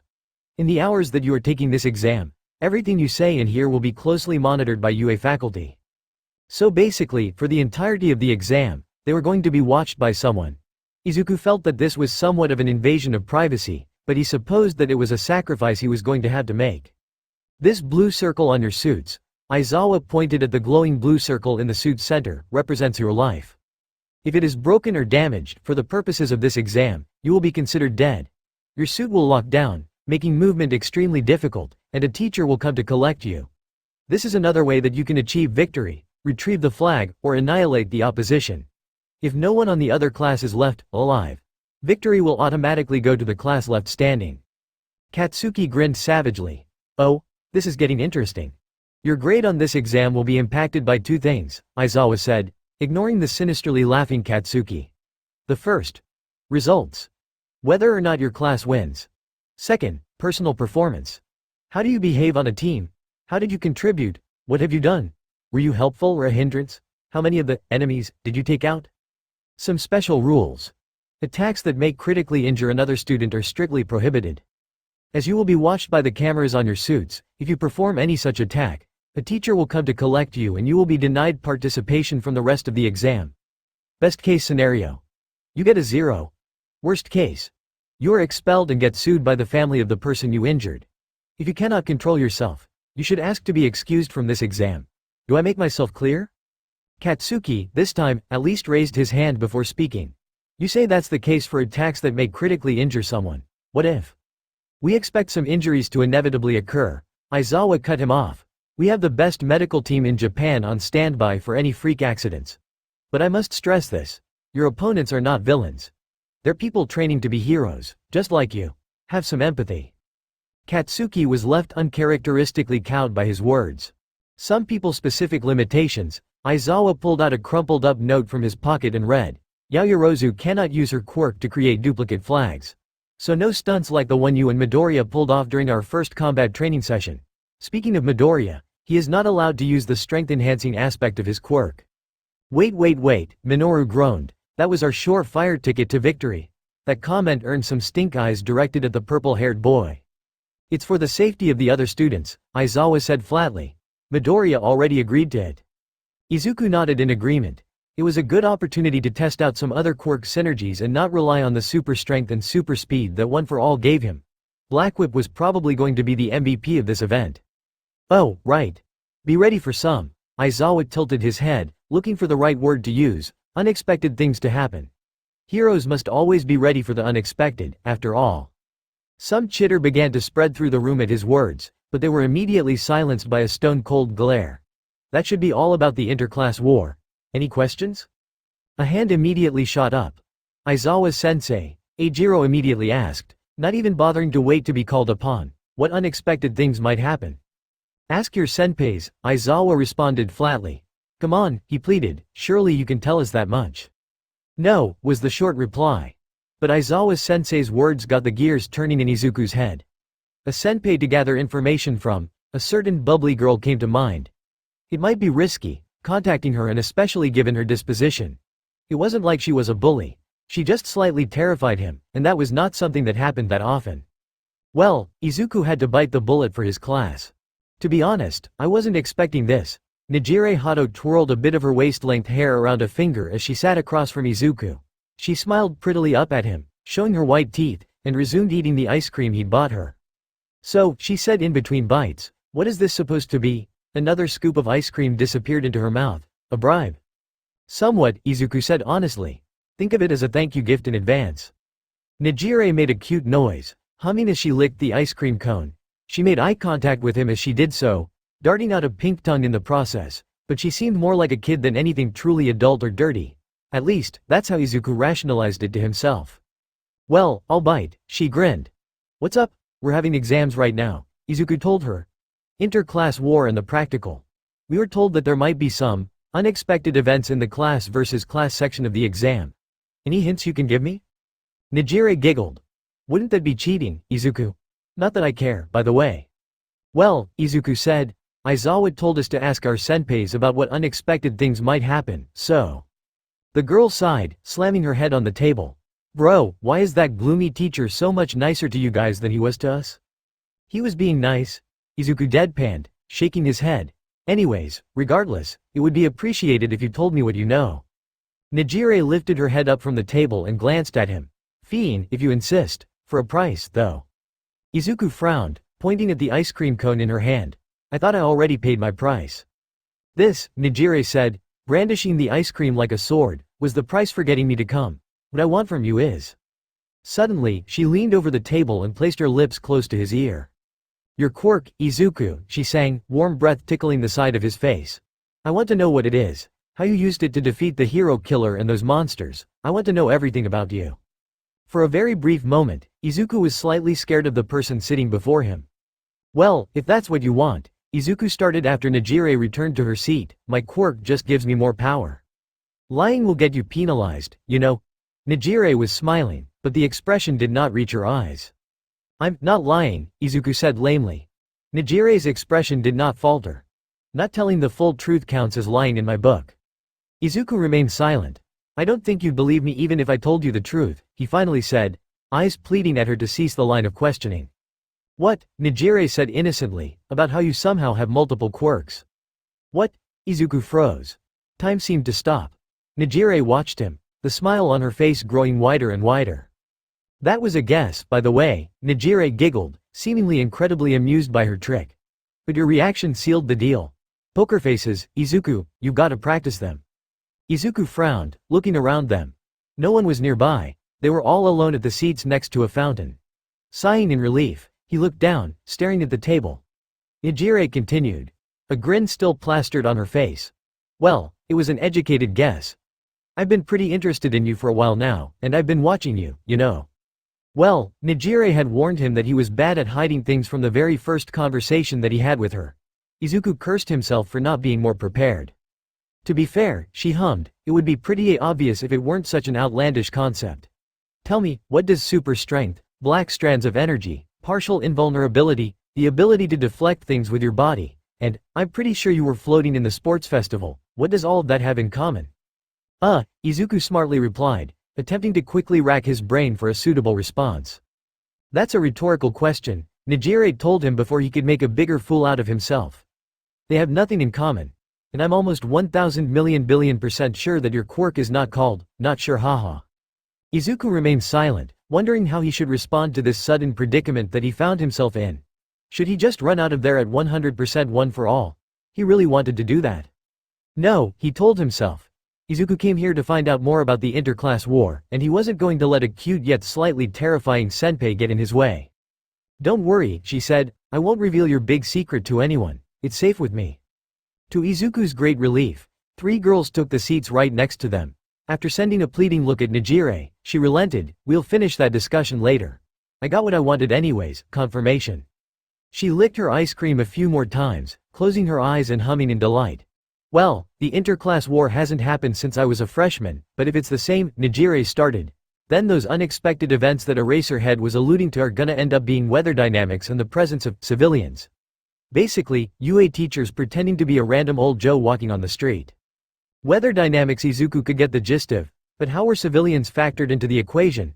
When Izuku asked her about that, Nejire answered, well, the heroes always have to rescue civilians, right? Think about all the things you could do with that. Izuku nodded. I think I understand.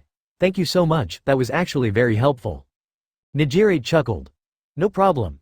I got more out of this than you did, I think. Izuku was not about to dispute that, and another question came to mind. By the way, how can we get information on the other classes' quirks? You mean you haven't already been doing research? Awfully lazy of you, Izuku. Nejire shook her finger. Don't worry. I know of just the perfect method to catch you up, but it'll cost ya. Izuku already came this far, he could not back down now. What's the price? Nejire tapped the table. Take me out to a restaurant sometime soon, after your exams, probably. Izuku swallowed. Anything for his class's success on the exam. Okay, sounds good. Yay, she squealed, laughing. It's your lucky day, Izuku. I typically do my research on the new classes that we get each year to see if there'd be anyone interesting, so I actually know quite a bit about the freshman classes. I can probably recite to you everyone from Class 1B's quirk and a few basic facts about them. A chill went down Izuku's spine as she began recounting Class 1B's quirks. Not only had she memorized their quirks, she also knew their names as well. He quickly typed down and recorded all the information Nejire spat out, dimly aware that he was seeing a bit of the menace that lurked beneath Nejire's cutesy exterior. She seemed like an airhead, but in actuality. When they were done and Izuku was about to hightail it out of there, Nejire grabbed a hold of his arm. Good luck on the interclass war. And, just to be safe, you never heard anything from me. Yeah, Izuku nodded. Today, I went home immediately after classes ended. Perfect. And, don't forget about your promise. Sometime in June or July, she reminded him. Staring into his eyes, she leaned in and whispered. I'd love to know more about you. At 10 a.m. on Friday, Class 1A gathered at the waiting room where they were supposed to prepare for the operation that would be taking place in 2 hours. They had all already changed into the special exam outfits that they had to wear, and Izuku was surprised by how light and breathable it was. There was a hole for a camera located directly around his collarbone area, and right under his throat, a microphone was inserted. The bright blue circle meant to represent the examinee's life felt sturdy, but Izuku did not think that it would remain sturdy in the face of any real force. It felt like a solid punch by a relatively active human would be able to break it. Before we start, Momo said, naturally gathering everyone's attention, I thought that it would be best if we go through all of the quirks in Class 1B so we aren't caught off guard by anything. Wait, Denki held up a hand, do we even have that information? Midoriya managed to obtain it, Tenya supplied. Half the class stared at Izuku. Damn, dude, Denki said appreciatively. How'd you pull that off? Izuku had flashbacks to that meal and talk with Nijire yesterday. I'd rather not talk about it, he admitted. What? Anyways, Momo said, clearing her voice, Iida went out of his way to create a presentation, so please pay attention.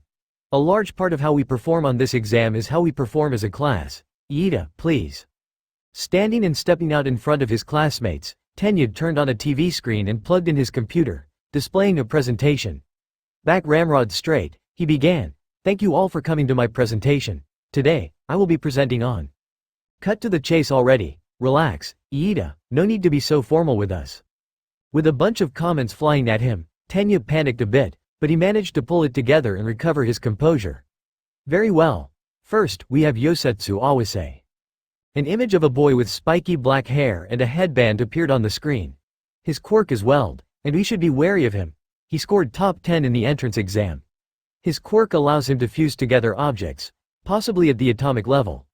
Awase is proficient in the creation of traps, so keep your distance from him. Also, be wary of stealth attacks from him.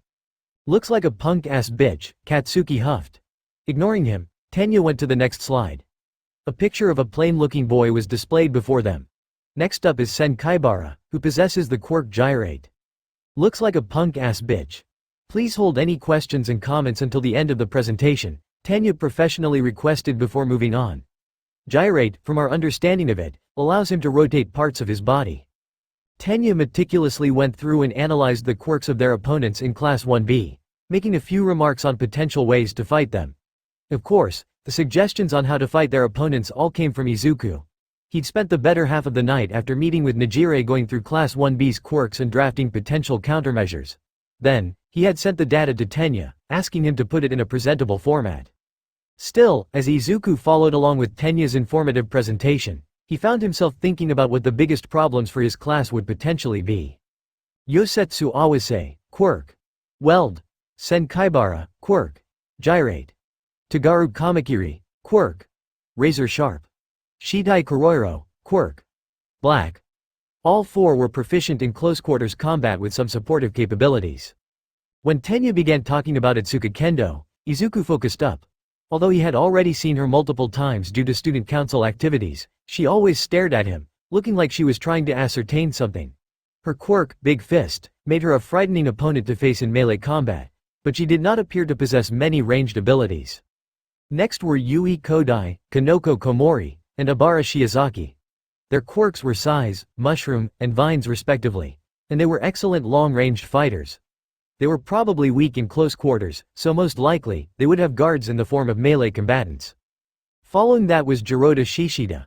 He was easily perhaps one of the most physically imposing members of Class 1B, able to transform into a rampaging beast using his aptly named quirk, Beast. Add that to Class 1B's vice representative, Nirengeki showed his quirk, Twin Impact, and there was a recipe for disaster if approached without care. Pony Tsunotori had a unique quirk, Horn Cannon, that could be used in close quarters and long-range combat as well. Izuku wasn't sure where exactly the other class would place her, but the next one was definitely going to be supporting the front lines. Kosei Tsuburaba, quirk, Solid Air. Then there was the one that was similar to Eijiro, Tetsu, quirk, Steel. He would definitely be placed in the vanguard or at their most critical point of defense due to the straightforward and powerful nature of his quirk. And after Tetsu came a student who got in via recommendation. Setsuna Tokage. Her quirk, Lizard Tail Splitter, did exactly what the name implied, and she was likely to be one of the most dangerous opponents that they would face alongside Jiroda. The words "approach with extreme caution" were highlighted on her slide. After that came two more long-range fighters. Manga Fukidashi, who had the quirk comic, allowed him to manifest words mid-air by speaking them. Then, another student that got in on recommendation, Juzo Honanuki, possessed the quirk Softening. He could essentially soften any non-living thing he touched, making him a high-priority target. At this point, Tenya sounded like he was developing a sore throat, so Momo took over for him. She summed up the following three mid-range combatants succinctly: Kojiro Bondo, quirk; Semidine, Reiko Yanagi, quirk; Poltergeist, and Hirayu Rin, quirk. Scales. The final slide was on Class 1B's outright aggressive secretary, Nato Monoma. His quirk is copy, Momo informed her classmates. It does what it says it is. It allows him to copy the quirks of people he touches. It's incredibly versatile. We aren't sure which one of his classmates' quirks he'll have copied, so be careful. She remained silent to let the implications sink in. As such, we cannot allow him to touch these three. She clicked, and the next slide was shown. Pictures of Katsuki, Shoto, and Izuku were displayed, with Izuku circled and 3 asterisks put next to his name. Especially Izuku, she stressed. Do you want to fight Izuku? I don't. As such, he's been designated a high-priority target along with these 3. She flipped to the final slide, where the top priority targets were listed.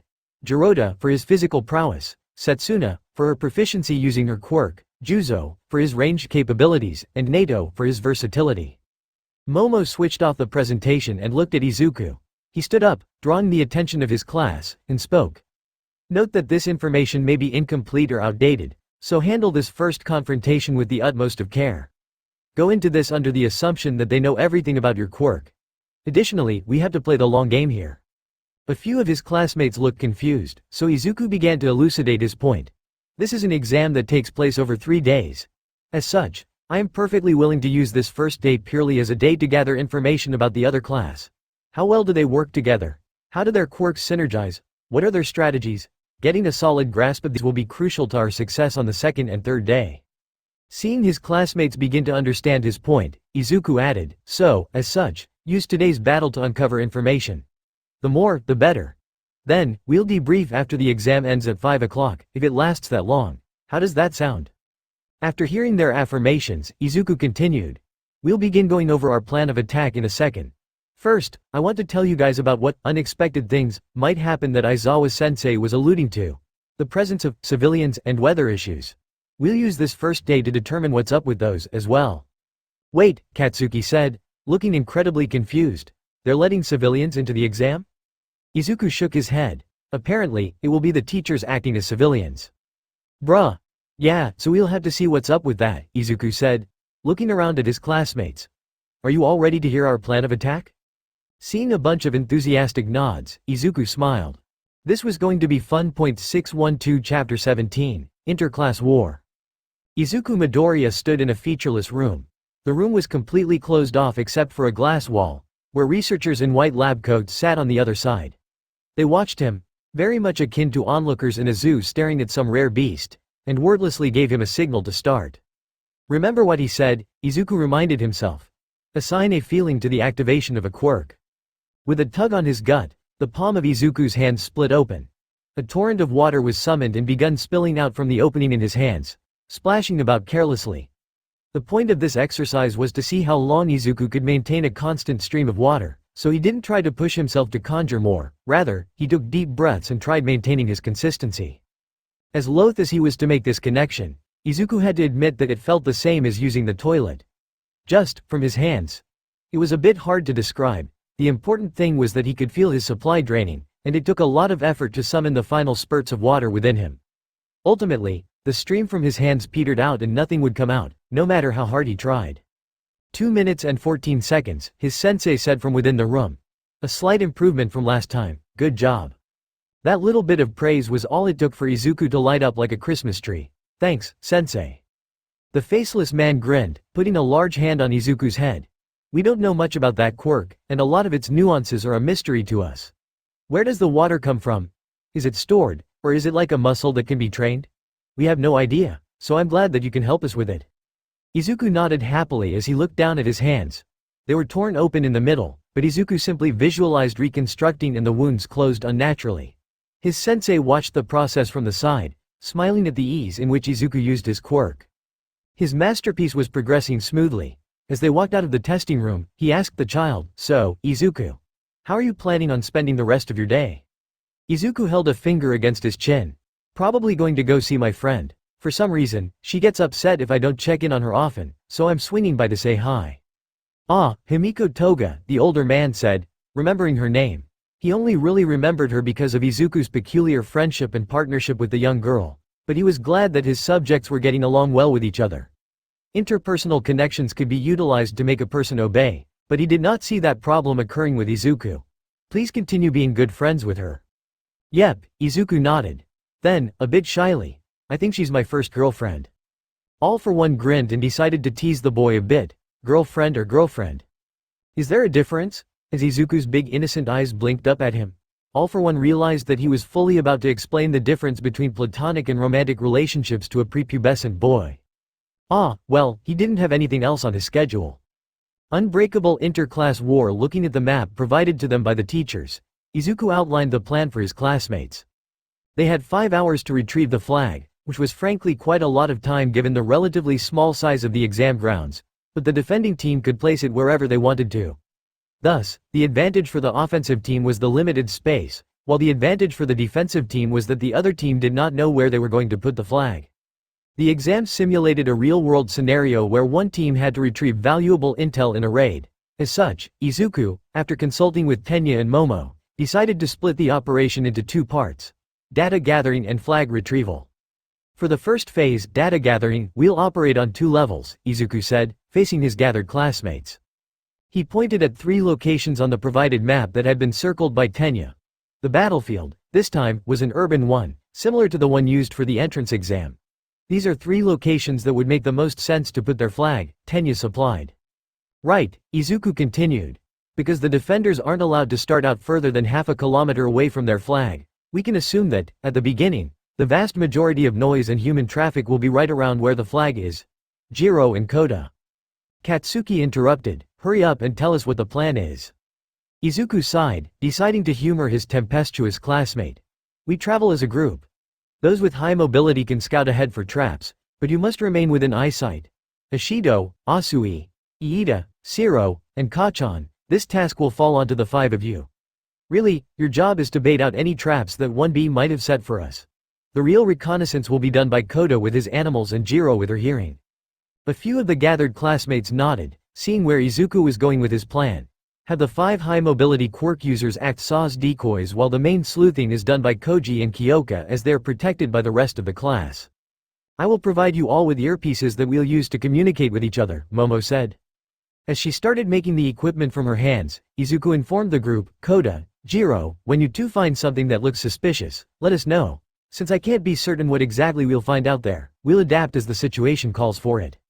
After hearing his classmates agree, Izuku allowed Momo to go over the logistics regarding the operation, chains of command and squads.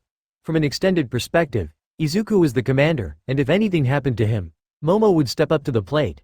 If both Izuku and Momo were down, then Tenya was up, if he fell, then Ochako. When we have discerned the location of their flag, we will begin attacking the site in earnest, Tenya said. Todoroki, this is the part where you will shine. We will use ice to split and divide them up. Shoto nodded, and as they went over tasks and assignments, the allotted 2 hours of preparation slowly whittled away. Soon, the clock was about to hit noon, and they changed into their uniforms for the exam and were escorted by Powerloader to the training grounds, Ground Gamma. Structurally, it was similar to Ground Beta, where the entrance exam was held. However, it was more of an industrial site than Ground Beta's civilian landscape, with narrow corridors and exposed pipes. From his limited viewpoint, Izuku could see tons of heavy machinery dotting the facility's grounds. It was truly a labyrinth. He expected a maze-like design from the map, but seeing it in person hammered home the cramped nature of the training ground. It'll be tough for us if we move slowly, Izuku told the group, so we'll have to move fast and get started right away. His classmates nodded. A few of them seemed pale, nervous about this upcoming exam, whereas some others were fired up and ready to brawl. Izuku spotted Momo rubbing circles into Ochako's back and smiled at the sight. Let's have the scouting team move further ahead than the main group, Tenya suggested. Then, we can have another group in between the scouts and the main group to maintain backup. Izuku nodded. It would be riskier to have the scouts move further away, but with how cramped this place was, that might end up becoming a necessity. Let's do that. Tokiyami, Ojiro, Uraraka, and Kaminari, you 4 come with me. We'll be on backup duty. For the rest of you, listen to Momo. Todoroki, if you guys get ambushed, form an ice barrier and contact us immediately. Shoto nodded, and Izuku missed the wiggling eyebrows that Mina sent Momo's way. Powerloader walked over to where they were gathered and asked, are you ready? It don't matter if they are OR or not, Present Mike's voice boomed over the audio devices installed in the training grounds. His voice was excruciatingly loud, acting very much like a shock of thunder. Begin, right now. Ignoring the ringing in his ears, Izuku nodded at their classmates, and the first round of the exam officially began in earnest. Running into the labyrinth after the gates shut behind them, Izuku was immediately wary of any traps the Class 1B might have prepared at the onset, but it eventually became clear that there were no traps and no ambushes for them right at the beginning. Out of the corner of his eye, he saw Koji send off a few pigeons and Kyoka stick her earphone jacks into the ground. A few beats of silence passed, heightening the nerves of some of the members of Class 1A. Izuku remained calm and breathed slowly, waiting patiently for a signal from Kyoka or Koji. Up and to the right, Kyoka said suddenly, focusing her hearing. Sounds like 300 meters away. For speaking, could be more if people are staying silent. They're talking about. She suddenly ripped her earphone jacks out of the ground, face dyed crimson. Well, Denki inquired. What were they talking about? Kyoka glowered at him, causing him to shrink back. All she had to say was, boys are disgusting creatures. Those with especially sharp eyes might have noticed the look of despair that Kyoka had on her face after she snuck a glance at Momo's chest and then at her own comparatively meager assets. A pigeon came back to Koji and pecked his cheek gently 5 times. Make that 5, he said. Izuku nodded and turned towards Katsuki, who looked like he was itching to fight. He gave him a wordless thumbs up, and with a blast, Katsuki rocketed off. Mina, Tsuyu, Tenya, and Hanta quickly followed after him, yelling at him to slow down. Izuku quickly said, Tokiyami, Ojiro, Uraraka, and Kaminari. Let's follow them. Momo, have Jiro and Koda continue gathering intel, but don't linger for too long. I don't want us to get too split up. Seeing Momo nod, Izuku and the backup squad hurried after the scouting squad. They followed the echoing blast sounds and a trail of Mina's acid until they arrived at the site of the battle. It was hard to see clearly due to Katsuki's blasts of fire and resulting smoke, and the surroundings were cramped. The fighting took place in only a single alley, but while it was narrow, there was a lot of verticality. Green and yellow spotted, Izuku heard some from Class 1B shout. Upon closer inspection, he saw large blades protruding from the hero in training, meaning that he was likely Togaru Kamakiri. I repeat, green and yellow spotted. He was forced onto the defensive by Tenya, who pressed the opportunity as Togaru was speaking. Suddenly, their combat was interrupted by Tsuyu, who used her tongue to fling Tenya to the side. Right as she did so, horns pierced the ground where Tena was moments before. Kei Kamakiri. A small blonde girl squeaked, landing beside him. Be careful. Nice save, Tsunotori. Togaru gave her a thumbs up. A blast resounded from the space above them. From beyond the smoke, Class 1B's Kosei Tsuburaba emerged. We gotta get out of here. Bakugo is batshit insane. Right on cue, the glow of an impending explosion appeared above them. Kosei quickly exhaled air from his lungs like his life depended on it, solidifying it into an impromptu barrier and partially blocking Katsuki's blast. It shattered, blowing Togaru, Pony, and Kosei back. Katsuki landed on the ground before them. As he was pointing his hand at the three, Nato appeared from around the corner, pointed a finger gun at Katsuki, and uttered a single word. Bang. An explosion appeared where Katsuki was standing. Fortunately, he was saved in the nick of time by both Izuku and Tsuyu extending Blackwhip and her tongue, flinging him back. Mina appeared, panting. Monoma and Kuroiro have disappeared. Katsuki fired back. Monoma's right here, you idiot. Hey, asshole, how am I supposed to know that? During their bickering, a dark green flare and a yellow flare was shot up into the sky by Nato. After that, he shouted, PS's HT. A thick smokescreen covered the narrow alley.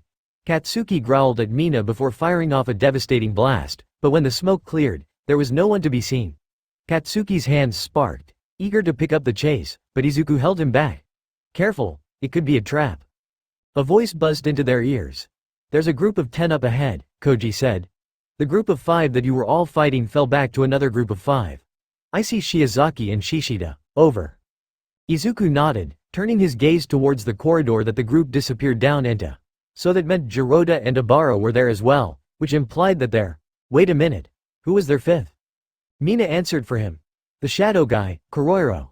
Did you guys see him? Izuku asked Katsuki, Tsuyu, and Tenya, and all 3 shook their heads. Hanta swung around the corner, landing beside the other 9 gathered heroes. Wait, we have 10, Katsuki said, excitement glittering in his eyes. Our 10 versus their 10. No way we don't come out on top. Izuku looked around at his classmates, Katsuki, Mina, Tsuyu, Hanta, Tenya, Fumikage, Mashirao, Ochako, Denki, and Izuku. That was a pretty stacked lineup, But Izuku did not know what the potential of their opponent was. Abara's vines would be a pain to deal with in such a cramped corridor, and Jiroda would surely be a force to be reckoned with. It was best to, in front of you. Izuku listened to the voice screaming at him and instantly spun, delivering a kick to whatever was in front of him and using Black Whip to safely retreat. He felt his blow connect with something and heard his classmates' panicked cries.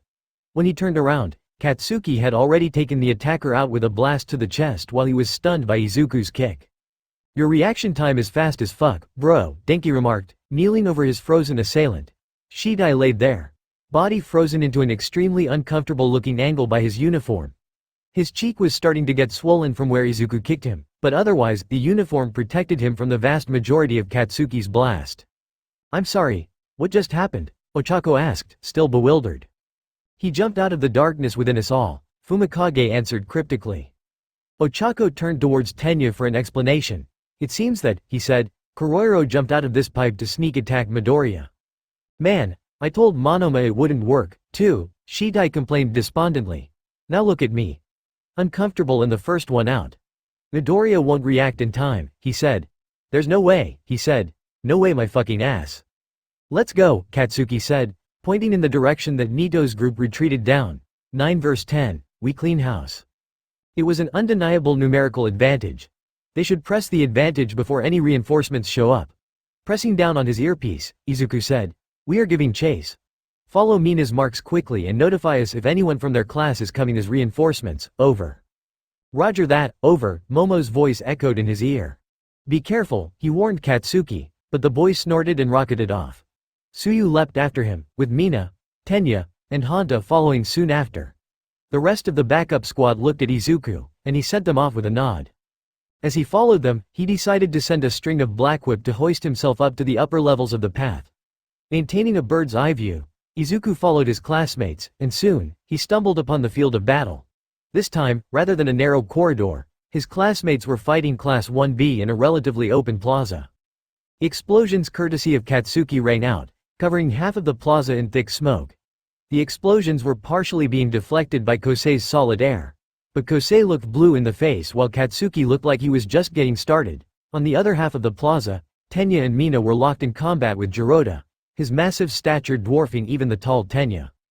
His other classmates were engaged in battle, as well. Denki and Fumikage were duking it out against Itsuka and Sen, but it was proving to be a tough battle. Itsuka's big fist was completely neutralizing the reach of Fumikage's dark shadow, and Denki was barely able to keep up with Sen's gyrate in close quarters, only able to keep him at bay with his electrified body. "Ojiro, help me out over here," Denki cried, dodging like his life depended on it. "You're a better match up against this guy." Mashirao heard his cry for aid and immediately hopped over. "You gotta help Uraraka then." On it, Denki immediately turned towards Mashirao and Ochako's opponent, Hiryu, and tried firing electricity at him. All he received for his efforts were a flurry of high-velocity scales and a pained shriek from Ochako. Fighting through the pain of being electrocuted by an ally, Ochako saved Denki from elimination by tapping him and kicking him away. Denki went flying a comical distance before Ochako deactivated her quirk, causing him to fall and bounce painfully. Ochako, however, did not come out of it unscathed. A few of the scales clipped her back, and she fell over from the force of the attack. Fortunately, the tough suit prevented her from being cut up by the scales, but there was no doubt that it would leave a bruise if not treated by Recovery Girl. As Hiryu went in to finish Ochako off, Izuku swung down from his perch and kicked him with his full momentum. As Hiryu went flying from the unexpected attack, he knelt before Ochako, asking, "Are you alright?" Wincing a bit, she nevertheless nodded, before her eyes widened. "Midoriya. Behind you." Izuku turned his head and saw a massive amount of scales flying towards them. Without a doubt, Hiryu had pushed his quirk scales to his utmost limits when he saw Izuku, but he was not afraid even in the face of dozens upon dozens of flying projectiles. Electromagneta activated, reflecting the projectiles back in random, haphazard directions. Not expecting the deflection, Hiryu formed scales on his arms and tried covering his blue circle with them. He was buffeted by the onslaught, but the scale armor he created was sufficient in protecting his core. When the onslaught stopped, he cried out, "Midoriya, did you just reflect my scales?" Ignoring how distraught Hiryu looked and Ochako's slightly flushed face, Izuku shot a strand of Black Whip directly at Hiryu. With a yelp, he tried dodging, only to be caught by two more strands that followed after the first.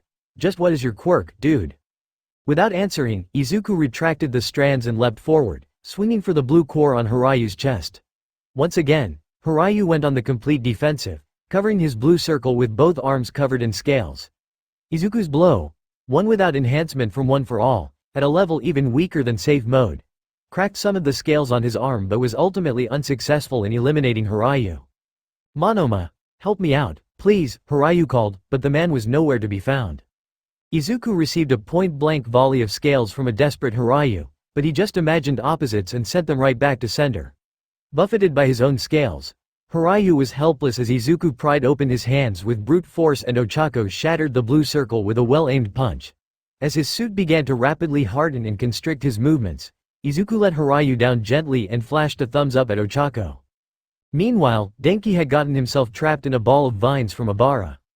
Although Izuku couldn't see the vine woman anywhere with all the smoke obscuring the battlefield, she definitely made her presence known, causing the ball to shrink and begin to suffocate Denki. Flashes of light appeared from the cracks within the vines, signaling that Denki was trying his utmost hardest to zap his way out, but the vines must have been insulated, for there was no effect. Eventually, the ball of vines loosened up, and out popped a frozen Denki with a shattered blue circle. Izuku almost laughed. One thought rang through all of the students who witnessed Denki's defeat. Did he really just eliminate himself? Near the back of the plaza, Tsuyu and Hanta swung around the exposed pipes, deftly dodging Pony's flying horns. They looked like they were being controlled by the small blonde, as they followed the rapid movements of Tsuyu and Hanta. They were locked in a stalemate, since they could not close the gap due to Tagaru's large blades protruding from his elbows. Katsuki continued firing off blast after blast, creating more and more smoke and heat. The blasts were not at his full power, but he seemed to be pacing himself. He cackled, "Create all those fucking barriers if you want, but they won't last that much longer." Suddenly, a shock of thick vines rushed through the smoke, entangling Mina, Katsuki, and Tenya. Jirota, evidently having trained with Abara before, was able to avoid the vines by leaping with his full strength and latching onto an exposed pipe with his right arm. Her fight with Denki over, Abara appeared, glowering at Katsuki. "Such foul language." "Shut the fuck up," Katsuki snarled, blasting away the vines covering himself, freeing Tenya and Mina in the process. The explosion nearly caught the two, which caused an indignant Mina to cuss out Katsuki. He leveled his hand at Abara, but quickly leapt backwards when Nato appeared and shouted, "Bang!" An explosion was created where Katsuki was moments prior, but now that they were out of the small corridor, Izuku noticed that it truly could not be compared to Katsuki's explosions. However, Izuku was pretty sure that being caught by one would shatter the blue circle on their uniform's chest. It was not exactly the most durable thing on the planet. Nato once again shot two flares into the sky, one green and one yellow. "I'm getting sick of that trick," Katsuki growled, sparks flying from his hands. Nato laughed loudly. "And I'm getting sick of you being such a baby-back bitch. Stop dodging and come fight me, you fucking chicken. Or do you need Daddy Midoriya to come save your sorry ass one more time?" Izuku could hear the snap of Katsuki's restraint even from where he was. Without a single word, he began to use explosions to rise into the air, creating a fiery whirlwind. "Kachan, no!" Izuku shouted. Katsuki showed no signs of slowing down, so Izuku did what he could. "Everyone, take cover." Before the impact, Izuku used Black Whip to extract Tenya and Mina from the ruins of the vines. Tsuyu and Hanta swung to safety, and Fumikage had Mashirao hide behind Dark Shadow. Seeing the two downed bodies of Denki and Horyu, he sent two strands of Black Whip to move them to a place of relative safety. He spotted Ibaraki scrambled to make as many vines as possible to shield her classmates from the imminent threat. Howitzer impact. Light flooded the plaza. Everything went silent before a thunderous boom resounded, shaking their surroundings. Even from his distance to the impact, Izuku felt the blast of energy and heat from the explosion. When the dust cleared, it seemed that even Ibaraki's mighty wall of vines did not survive unscathed.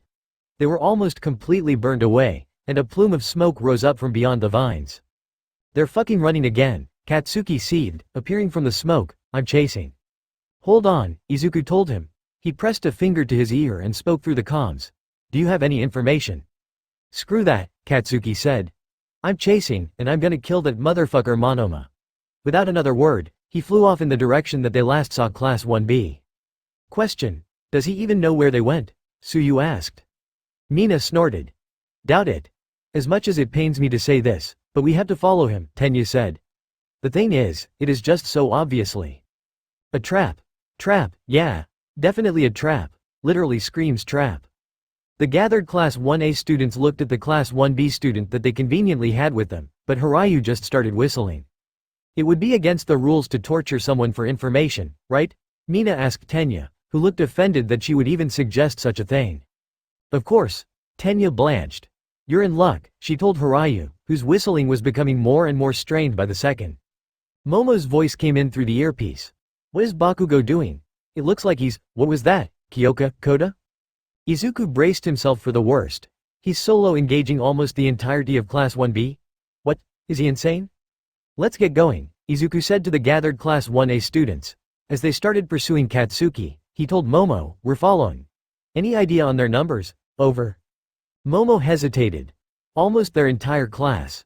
Visually, we can only see, what was it, Koda? 12. But Kyoka can hear more. Muted. Probably hiding amongst the upper areas. And, huh? Are you sure, Koda? A bird said that the flag is there, too. Point Bravo, over. Got it, Izuku responded. We're down Kaminari, but they've lost 2. Follow Ishido's acid and hurry and come with the rest of the class. We're going to go and see if we can help Kachan, but we'll be at a disadvantage until the cavalry comes. When we regroup, we'll start the flag retrieval phase, over. He dashed after his classmates, catching up to them with rapid movements using Black Whip. As he landed beside Mina, she shouted, Hey, Midoriya. We know where their flag is, right? Why don't we leave Bakugo and regroup with the others? We can't just leave him behind, Izuku said, shaking his head. This is non-negotiable, we're bringing Kachan back. Mina rolled her eyes but smiled at him. Of course you'd say something like that, Midoriya. Let's go rescue this bitch. They followed the dim sounds of explosions until they reached Katsuki's location. He was truly a force to be reckoned with, a veritable one-man army, but his opponents were not focused on offense at all. Rather, they only focused on deflecting and running. That only served to infuriate him even further, and with the flag so close but being repelled at every step he took, Katsuki was beginning to grow even more unhinged and aggressive. At this point, about an hour had passed since the official start of the exam. Even though the exam was only 1/5 of the way done, they had already arrived at the flag. Despite their fast time, Izuku knew that the only reason that they'd even found it was because the constant retreat of Class 1B had led them to this location. A wide, spacious ground, free of any of the cluster and pipes that lined the way here. When the other class saw Izuku, 3 green flares were shot up into the sky, and Class 1B began their counter-offensive in earnest. From the pipes dotting the skyline on the border of the open area, a few Class 1B members emerged. A petite girl with gray hair flung what seemed to be like a shower of tiny pebbles down at Katsuki. The small pebbles glowed with an otherworldly energy as they were redirected and flew at Katsuki. Seeing Reiko's quirk poltergeist at play was intriguing, and Izuku had many questions that he wanted to ask the girl about, but the battle took priority. Katsuki ignored the small pebbles, not deeming them to be of any significance, and focused his hate-filled gaze at Nato, who was hiding behind a barrier of Abara's vines. But Izuku knew that there was more to the small spray of tiny objects than initially met the eye, so he ran forward and snatched Katsuki with Black Whip, yanking him to the side.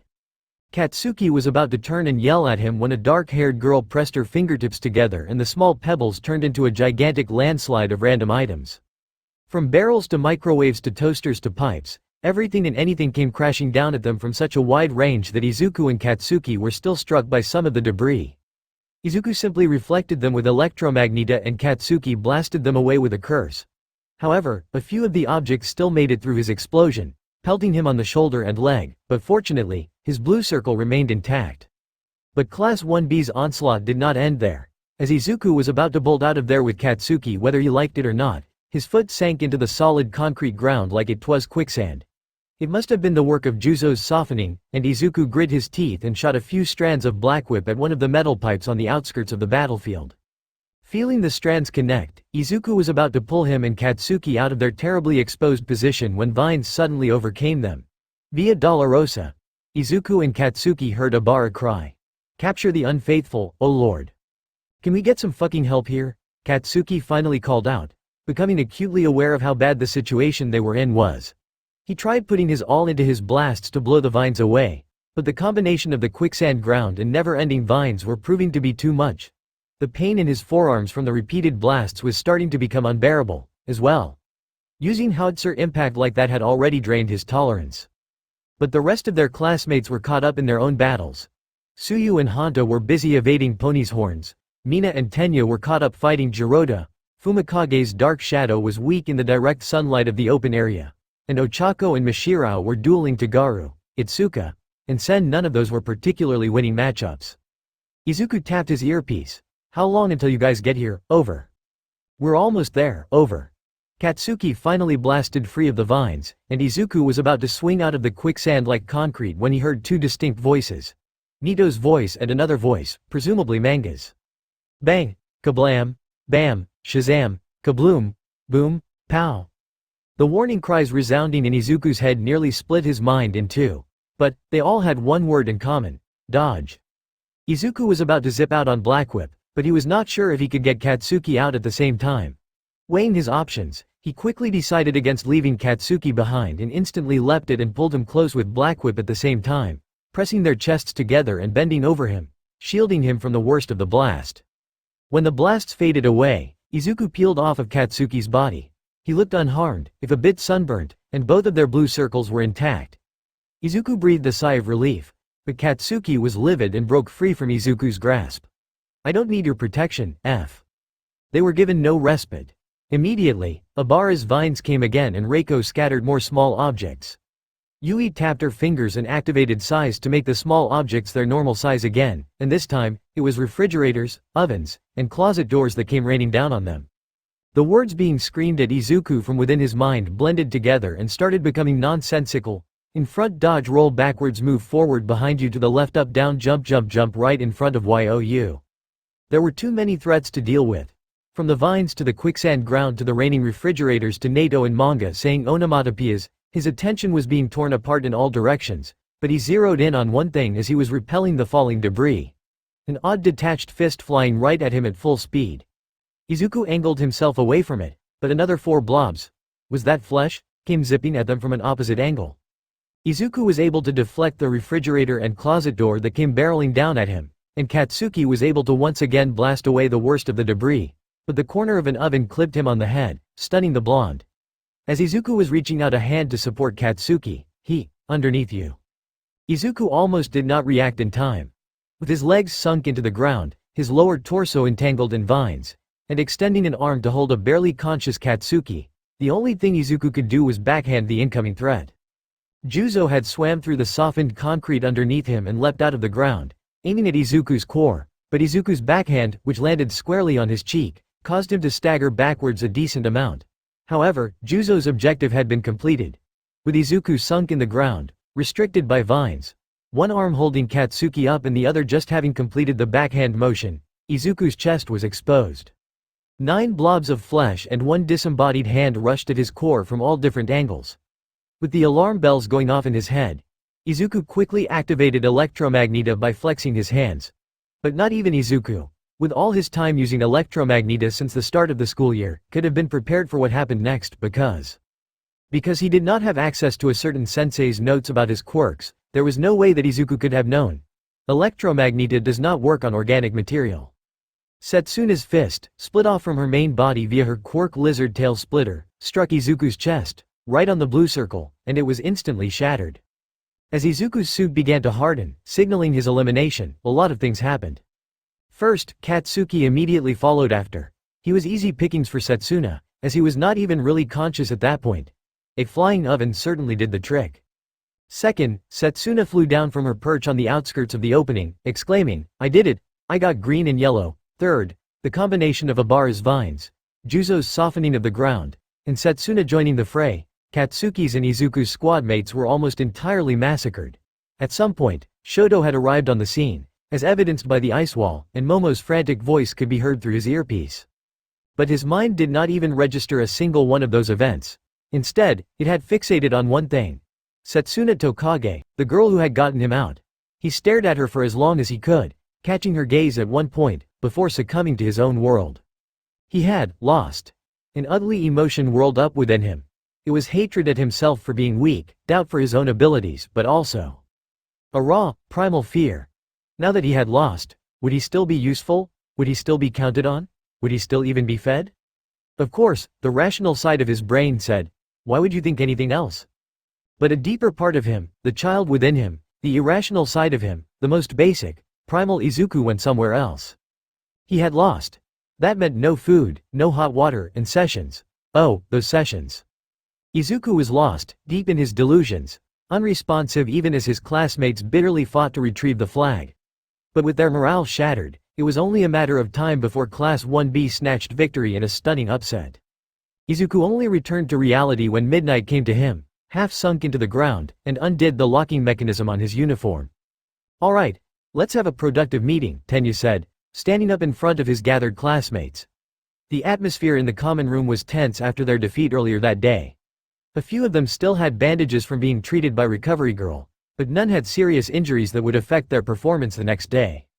Mina held up her hand. "Before we start, can I vent for a bit?" Tenya frowned.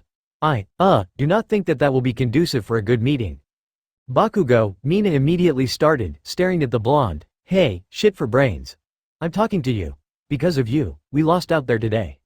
"Not like you did much," Katsuki fired back, glowering. His comeback did not contain the usual fire behind it, probably due to the fact that he knew she was correct. "None of us did much," Mina corrected testily, "and do you want to know why? Because we lost most of our command structure, our firepower, and our trump card all at once to an attack that we could have avoided if you didn't get baited like an utter dumbass. I mean, seriously, grow the fuck up, you goddamn child." "Shut up, Pink. They got you with the most childish thing. The blonde dude insulted your pride, or something, and you lost your cool. Pathetic, really.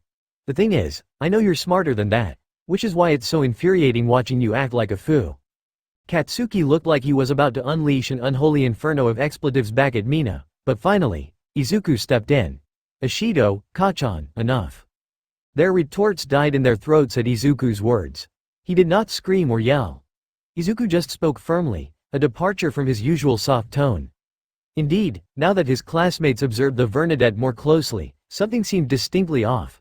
The Izuku before them now was not the same Izuku that they had met all those months ago. Momo watched him with an anxious expression on her face. "Let's not blame each other," Izuku spoke. "If you want to blame anyone, blame me. I insisted on helping Kachan, and I was eliminated rather early on, so." "I don't want to hear that come out of your mouth," Katsuki seethed. He didn't say it, but the subtext was just text at this point. "The only reason you got out, Izuku, was because of me. The only reason Izuku had even gotten trapped in such a bad situation was because he had rushed out to save Katsuki." Both the blonde and the rest of the class knew that at this point. "Yeah," Mina added, "that wasn't even your fault. They used Bakubich to spring a trap on you and sent like half of their entire team. It wasn't fair. You're just too nice to pin the blame where it belongs. You couldn't use the part of your quirk that makes you useful, Irk." After catching the death glares half the class was sending him, Minoru amended, "Go fast and be strong. So it couldn't be helped that." "No," Izuku interrupted. "It was my fault. Look, man, stop saying." Izuku silenced Eijiro with a look. "Even without using part of my quirk, they should not have been able to eliminate me using a trap like that." Katsuki was about to chide Izuku for being too cocky, but his words failed to come out when he observed Izuku's countenance. He spoke like he was simply stating a fact, like the sky was blue, and his face betrayed nothing except for a dark glint in his eyes. Everyone remained silent, unsure of what to say next and uncomfortable with the situation as a whole. "Let's just agree that what happened today won't happen tomorrow," Momo suggested in an attempt to keep the conversation moving. "Momo's right," Izuku agreed, nodding, "it won't." It seemed less like Izuku was telling this to his classmates and more so that he was telling it to himself.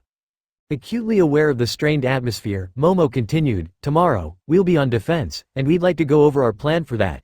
She gave Izuku a look, prompting him to begin.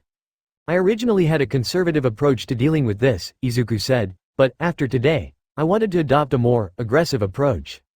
Katsuki grinned, regaining some of his usual attitude. "Now I'm paying attention." Later that night, Momo met up with Shoto in an abandoned common room after receiving a terse text from him. "There's something we need to talk about." It was similar to the text she received on Sunday from the same boy when he demanded a status update from Momo. Expecting something similar in nature, she greeted her comrade in arms with a simple, "Nothing new has happened." Shoto blinked, confused. "What are you talking about?" Momo stared at him. A beat of silence passed. "Wait," she backpedaled, "you actually want to discuss something serious?" "I'm lost," Shoto confessed, his usual impassive demeanor holding strong. "We only ever discuss serious things." Momo held back the urge to roll her eyes and asked, "So, what did you want to talk about?" "A few things," he answered, holding up a finger. 1. The exam. 2. Well, it's related to the first, Midoriya's behavior. 3. His girlfriend, Toga. Shall we proceed in that order? Momo nodded, unable to see where he was going with this. After seeing her give him her assent, he began, "We need to do better in the exam tomorrow." His words were the equivalent of having a bucket full of ice water splashed onto her head without warning. Although she felt like she was just sucker punched, Momo couldn't find it within her to be upset with Shoto for his words. She knew that he was right. "Yeah," Momo agreed. "I will be honest and upfront with you, as I always am," Shoto said. Momo squashed down the biting retort that she had for that egregiously false statement and allowed him to continue. "I panicked when I saw that Midoriya was eliminated. I'm sure you and the rest of the class did as well. Although it was definitely a large blow to our power, numerically speaking, the classes were about even. We could have turned it around and pulled off a victory." Momo sighed. To call it panic was underselling the emotion that coursed through Class 1A when they saw Izuku frozen in the ground, but Shoto was objectively correct. "There's no point in thinking about what we could have done," Shoto continued. "But we should learn from this. I think that, ever since coming here, Midoriya has this image of being untouchable, undefeatable. But cementing that image and over-reliance is unhealthy for us, beyond our development as heroes, because..." Shoto's next words struck a chord within Momo. "We have to remember that Midoriya is a person just like you and me." Momo blinked. She never thought about it that way, but Shoto was spitting only facts. Beyond everything, beyond his quirk, Izuku was a sweet boy first and foremost. "So, and I'll say this to you this one last time, we have to be better. If there's one thing that you and I should learn from this exam, it's that, if we want to stand by his side as equals, we can't overly rely on Midoriya. Both for his sake and ours." Momo saw the point that Shoto was making. He was not arguing that relying on Izuku was bad, but rather, relying on Izuku too much would have negative impacts for both them and Izuku. She could agree with Shoto's reasoning. Plus, the last thing Momo wanted was for Izuku to see her as an incompetent hero who had to come to him for everything. "That leads us perfectly into the next topic," Shoto said, holding up 2 fingers. "I'll just ask you, since you probably spend the most time watching him. Did Midoriya's behavior seem off to you during the meeting earlier?" "Hold on," Momo objected. "I don't like that comment about me spending the most time watching him." He looked at her blankly. "Am I wrong?" They stared at each other for a short moment. "I wouldn't say off," Momo pressed on, ignoring the way Shoto's mouth quirked up into a smirk. "Izuku has always been very competitive, and I don't think that he likes losing. I think it was less of a, something is off, moment and more like a, we're seeing a bit of what he keeps hidden within him, moment." "I see. So," Shoto summed, "he seems meek and mild-mannered, but his drive to win might be the strongest out of everyone in the class, even Bakugo. Basically, you're telling me that it isn't something we should be worried about." Momo nodded. "That's what I think, at least, for now." The heterochromatic boy hummed. "We'll leave the judgment to the resident Midoriya expert." She did not even bother to honor his quip with a reaction. However, now she knew. Underneath all of Shoto's impassive facade was a person who genuinely cared for and worried about his friends. She could respect that. "Now, on to the final topic of the night," Shoto said. "Is it just me, or is Midoriya's girlfriend, how do I put this nicely, scary?" Hearing the way that Shoto said that almost caused Momo to laugh, but she refrained from doing so because she understood and agreed with the sentiment. "She looked like she wanted to kill me," Momo admitted, remembering the look on Himiko's face when Izuku was not paying attention. An involuntary shiver traveled down her spine. "Glad to know I'm not alone," Shoto replied. "Before you came, she was glaring at me like I destroyed her most prized possession, and I've never met her before in my life." Momo and Shoto shared a look of understanding. Then, Shoto's face lit up. "But, this bodes well for the mission. A girl like that surely can't be good for Midoriya. Toxic relationships always fall apart one way or another." "But Izuku looks really happy when he's with her," Momo said despondently. Shoto dismissed her concerns with a simple wave of his hand. She's probably gaslighting him or hiding major things from him. Either way, not good." Momo studied Shoto closely. Was he trolling her, or was he genuinely trying to make her feel better? As usual, his face betrayed nothing, and Momo went to bed later that night with a flurry of thoughts revolving around a certain green-haired hero.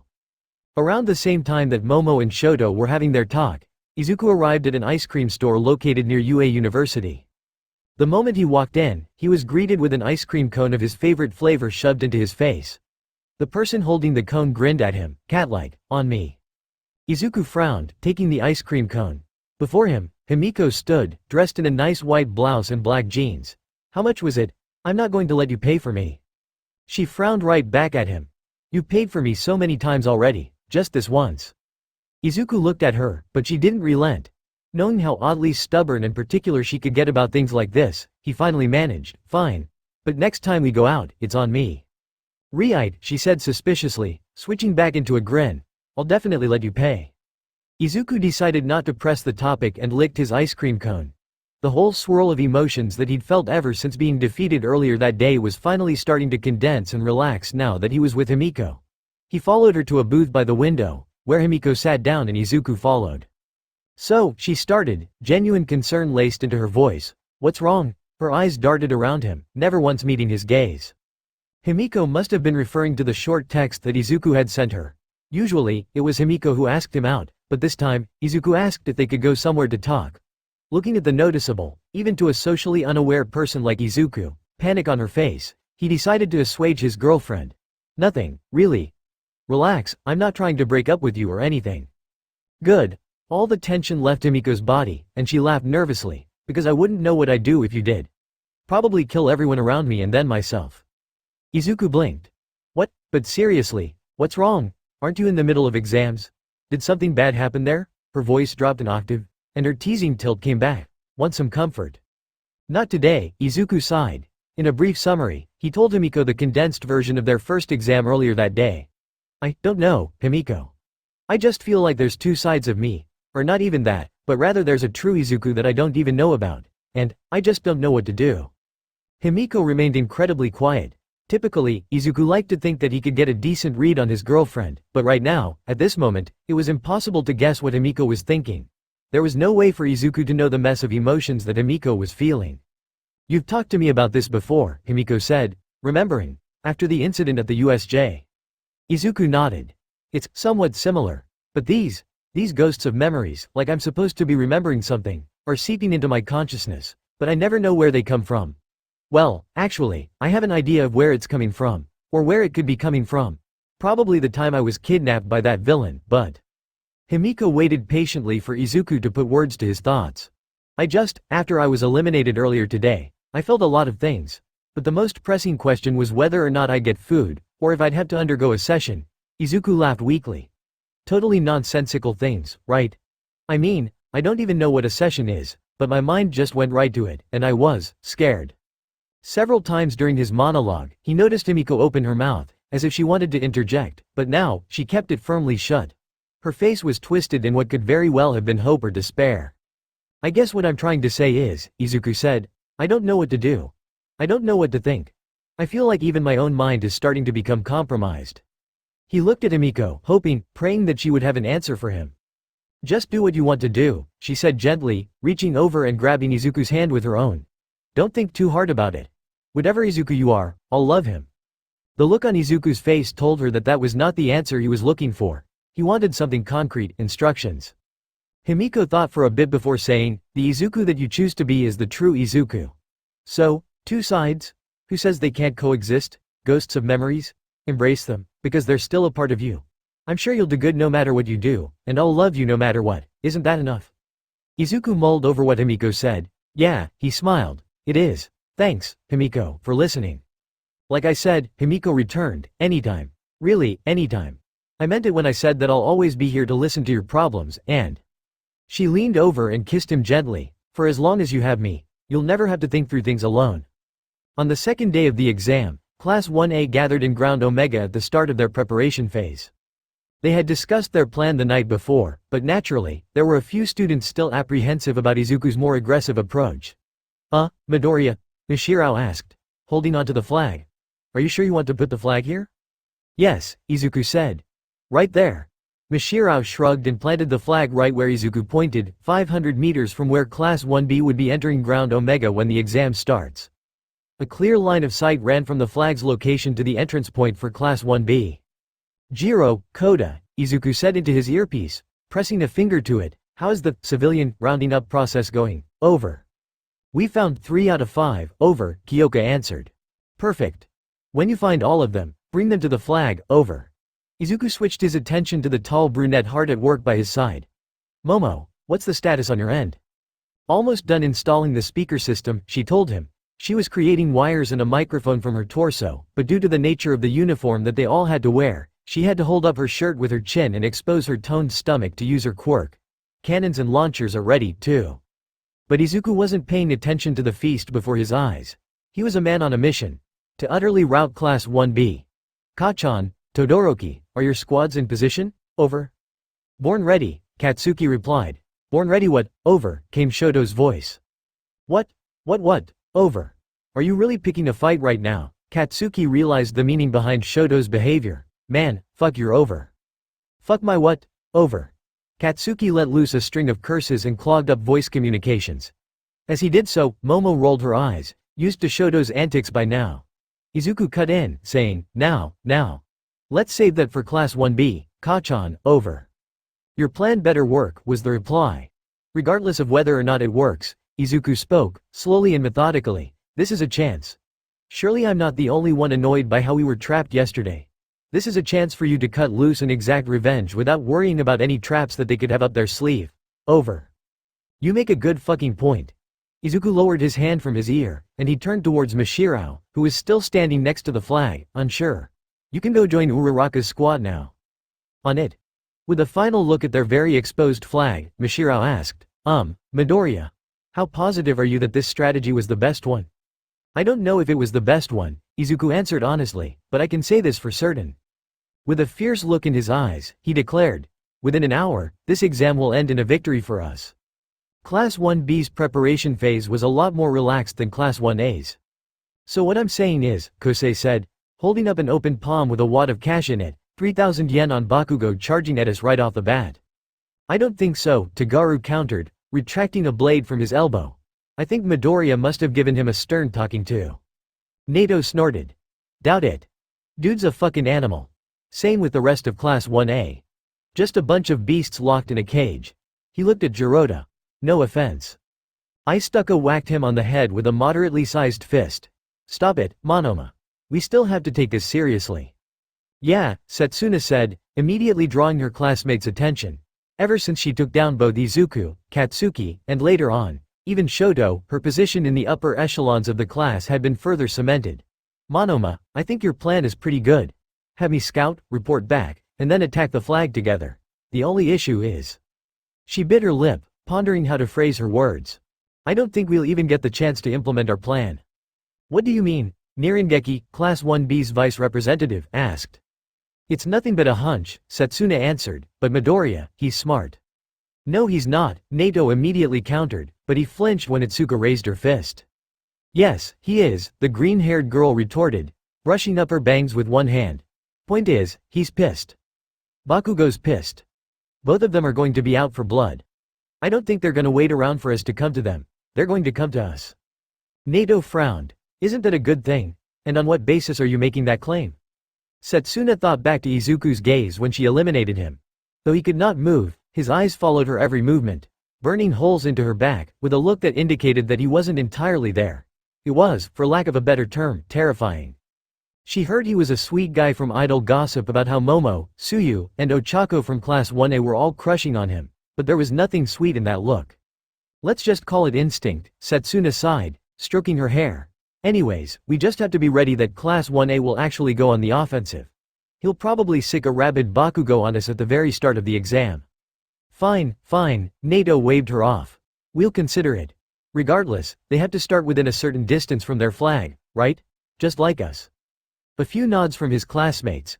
So, no matter what, we'll have time to adapt, Nato summed.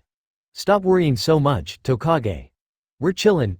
We can deal with a rabid Bakugo, right Shiozaki? The girl with vines instead of hair glowered at him. Easy for you to say. Plus, Midoriya's a pushover, Nato triumphantly declared. We were so scared for no reason. Monoma, are you an idiot? Setsuna asked him. Looking at his flabbergasted expression, she asked him again. It's not a rhetorical question. Are you an idiot? Nato rubbed the back of his head. How do you want me to answer that? By saying that you are, in fact, a moron.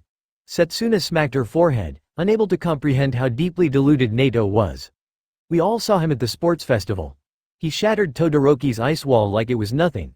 I saw the clips of him fighting those Nomu on the train and the clips of him fighting Stain, and I know that you all have, as well. And, what's your point? Setsuna resisted the urge to split off a fist and introduce it to Nito's face. It's clear to me, at least, that he's holding back. Or, more likely, he's been asked by the UA faculty to limit his quirk usage. And even then, we only got him because we exploited his own good nature. I mean, you guys saw it, too, right? Refrigerators were bouncing off of him. We can't go into this second day thinking that Midoriya's a pushover. Nato raised his hands in surrender. Alright, I'll take it back. Didn't realize we had a Midoriya stan among us. Not a Midoriya stan, Setsuna retorted. I just want to win. But we won't with this lackadaisical attitude you're putting forth. Before Nato could open his mouth and start an argument, Powerloader appeared to escort them to Ground Omega, where the second stage of the interclass war would be held. Relax, Tokage, Itsuka tried comforting her on their way over. It'll probably be fine. I know, Setsuna sighed, but I just want us to be prepared for all potential outcomes. Monoma's way of thinking is not a good influence on the mentality of the rest of the class. Tokage, relax, Nato said, overhearing their conversation. What, you think that we'll enter Ground Omega and instantly be met with their flag and a pissed-off Bakugo? Come on, Class 1A isn't that crazy. They'll probably set up deep within the grounds, have some traps here and there, but nothing we can't deal with. They arrived at the entrance to Ground Omega, and following a boisterous start signal from Present Mic, they entered the training ground, the gates closing behind Class 1B with an air of finality. And what did they find? Just barely within eyesight, a mere 500 meters away, Class 1A's flag was planted into the dirt. In between them, right at the halfway point from their starting location and the other class's flag, a very, very pissed-looking Katsuki Bakugo stood, a single palm pointed at them and sparkling. Oh, shit, Nato murmured. Class 1A really is that crazy. Setsuna was the first to react. Shiozaki, shield us. Almost instantly, a wall of vines was erected, attempting to shield the class from the brunt of Katsuki's assault, but to half the class's sheer terror. His blast pierced the wall of vines like it was butter and nearly took down 3 of them with one shot had Itsuka not reacted and saved them with a giant fist. Of course, Class 1B did not know Katsuki well enough to be able to tell that he was now using a watered-down version of his technique AP shot, which usually had enough force to pierce solid concrete. We need to get out of here, now, Setsuna told her classmates. We're sitting ducks for Bakugo here. Let's head to the right, Itsuka said. To their left was a wild area with thick foliage, which typically would make for good cover from Katsuki's artillery barrage. But the inverse was true as well. Who knew what manner of traps laid hidden amongst the shrubbery? As their class began to move, a massive ice wall appeared to their right, boxing them in. Jiroda tried pounding on it, but even with his superhuman strength, the ice wall just barely cracked. The decision to be made did not even have to be said out loud. The entire class, in unison, turned to head towards their left to escape Katsuki's barrage. However, their silently agreed-on plan was short-lived. Immediately, the dense foliage lit up in an inferno of flames. Upon closer inspection, it was not purely the greenery that fueled the fire. Mixed in with the shrubs was a black, tar-like substance, suggesting that this ignition was a part of Class 1A's plan, too. Well, we're off to a pretty shitty start, Nato observed. Soon, the exam would just devolve into all-out warfare between the two classes, and that was most likely what Class 1A wanted. Only one way to go, forward. For once, Setsuna agreed with Nito's assessment. Sure, some of them could probably leap through the flames or get over the ice wall, but that would involve leaving behind the rest of the immobile members of Class 1B to be served up on a silver platter to a vengeful Katsuki. That would be unacceptable. Shishida, take Awase, Kaibara, Kamakiri, Saburaba, and Rin and push Bakugo, Setsuna instantly instructed. The rest of us will provide support. You guys have to keep his attention off of us. Kuwaro, see if you can get a pick on anyone, preferably Bakugo. Keep an eye out for Todoroki, as he's likely somewhere in the area. Honanuki, get close and aid Shishida with his attack. I trust that you can use your quirk on the ground. Only parts of it, but yes, Juzo answered his fellow recommended student. Her classmates rushed off bravely in the face of imminent danger. Setsuna, for her part, used her quirk to help her get an aerial, bird's-eye view of the engagement. And just as she was thinking about where the rest of Class 1A could have been, she spotted strange, catapult-like devices on the other side of the flaming forest. A brown-haired girl, who Setsuna was able to identify as Ochako Uraraka, tapped 6 of her classmates with her hand and loaded them onto the catapults. Realizing what was about to happen, Setsuna flew back to the ground to warn her classmates. From the left. They're launching their classmates in. Launching? How? Obara asked. Don't ask how, just get ready, Itsuka said, turning towards their left. Just as Setsuna reported, 6 figures were flying through the air like they were weightless, when all of a sudden, they regained their mass and fell to the earth. The landing was not the prettiest, but they succeeded in their mission, directly accessing Class 1B's backlines. Setsuna recognized the 6 people that landed a couple dozen meters from their location: Tenya, Mashirao, Rikido, Mezzo, Fumikage, and Eijiro. Close-quarters brawlers, all 6 of them. Shiozaki, focus on providing some cover for the ones pushing Bakugo's position, Setsuna said. She turned towards Itsuka. Take some of our classmates to intercept them. Itsuka nodded. Tetsu, Shota, and Fukidashi, come with me. As Tetsu, Nirengeki, and Manga followed Itsuka, Setsuna returned to observing the battlefield. Jirota's group had managed to successfully reach Katsuki, but now they were locked in combat with not just Katsuki but a number of Class 1A students. Ultimately, it was a numbers game, and Setsuna ran through the mental calculations. Ochako, Tenya, Fumikage, Mashirao, Rikido, Mezzo, and Eijiro, all to the left. Katsuki and another 6 of his classmates were engaging Jirota and his company in the field before her. If her eyes weren't tricking her, she saw Koji, Mina, Denki, Kyoka, Yuga, and some purple ball-shaped tiny gremlin. Not all the members of that group were exactly strong fighters, but Katsuki was making up the gap between his group and Jirota's group with sheer violence and will. That made 14 out of 20 accounted for. From the ice, Yui called, causing Setsuna to turn and look. Attached to the ice wall, 2 figures swung downwards. Class 1A's Tsuyu and Hanta. As Pony, Yui, and Reiko prepared to intercept them, Setsuna added the total up to 16. There was also a girl who was invisible, and there was no way her eyesight was good enough to catch a floating blue circle from range, so Setsuna added Toru to the count for 17 for the sake of completion. That left Shoto, Momo, and Izuku. All of them had yet to reveal themselves, though Setsuna supposed that they made their presence felt. Shoto with the ice and fire and Momo with the catapult machines. While they were being pushed back on their left flank, Jirota's group was making headway against Katsuki. Although Katsuki brought the heat, Jirota's group had more members and more fighters, so Katsuki was being pushed back. She spotted 4 of the 6 Class 1A members on their left pull back and begin heading towards Jirota's group in the center, so she propelled herself using her quirk and instantly flew over to warn her classmates that they were getting pincered. You're getting flanked, Setsuna said bluntly, flying onto the scene. She arrived just in time to watch Jirota knock away Koji, sending the poor boy flying with a shattered core. Thanks for the heads up, Jirota nonchalantly replied, acting as if he did not just smack someone with enough force to send him flying. You, Katsuki roared after laying eyes on Setsuna. I heard you got me and Deku out, and Katsuki Bakugo never forgets. Katsuki Bakugo always gets the last laugh. Setsuna stared at him, thinking, this kid's a nutcase. Now that Katsuki's full attention was on her, she instantly split herself up and sent herself flying in different directions, ignoring Katsuki's undignified, "What the fuck was that?" His subsequent blasts caught some of the smaller bits that she had split herself into, incinerating them, but she just regenerated and reformed a fair distance away from them. Regenerating lost parts was always exhausting for her, but if it was just a small amount, it was manageable. As Katsuki was about to give chase, his foot sank into the ground like it was quicksand. Not this shit again, he groaned.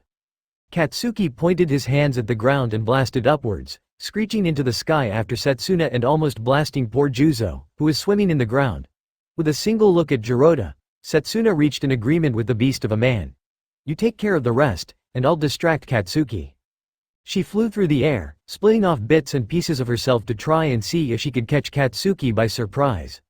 The pieces were all repelled by Katsuki, and as she gained distance from the combat on the ground, Setsuna decided to fly towards the flag to see if she could figure out Momo, Shoto, and Izuku's location.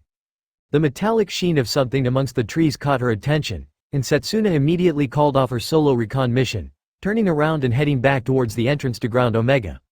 Just as she did so, 4 separate blasts rang through the sky, scattering nets in the sky where she just was. Setsuna grinned at the sight. The only purpose of having those there was to counter her specifically, and it was something akin to a compliment. She knew that she would be in trouble if some bits of her were caught in the nets. She was already getting a tad bit woozy from regenerating the pieces of herself that Katsuki destroyed with his blasts. As she swerved around, she noticed that more Class 1A members had joined the combat against Jirota's group. All 6 of the Class 1A members on their left flank were now present, and Tsuyu and Honto were swinging onto the scene as well, causing Setsuna to frown. Jirota and the Class 1B fighters had managed to take down Yuga and the Purple Kid while she was off distracting Katsuki. But the 8 new Class 1A members would surely swing the tide in their favor. Katsuki was still chasing her, hurling expletives, but evading him was child's play. He always had to have at least one hand pointed in the opposite direction to propel himself forward, so Setsuna just had to account for the one hand that was pointing at her. Her mind was focused on more pressing concerns.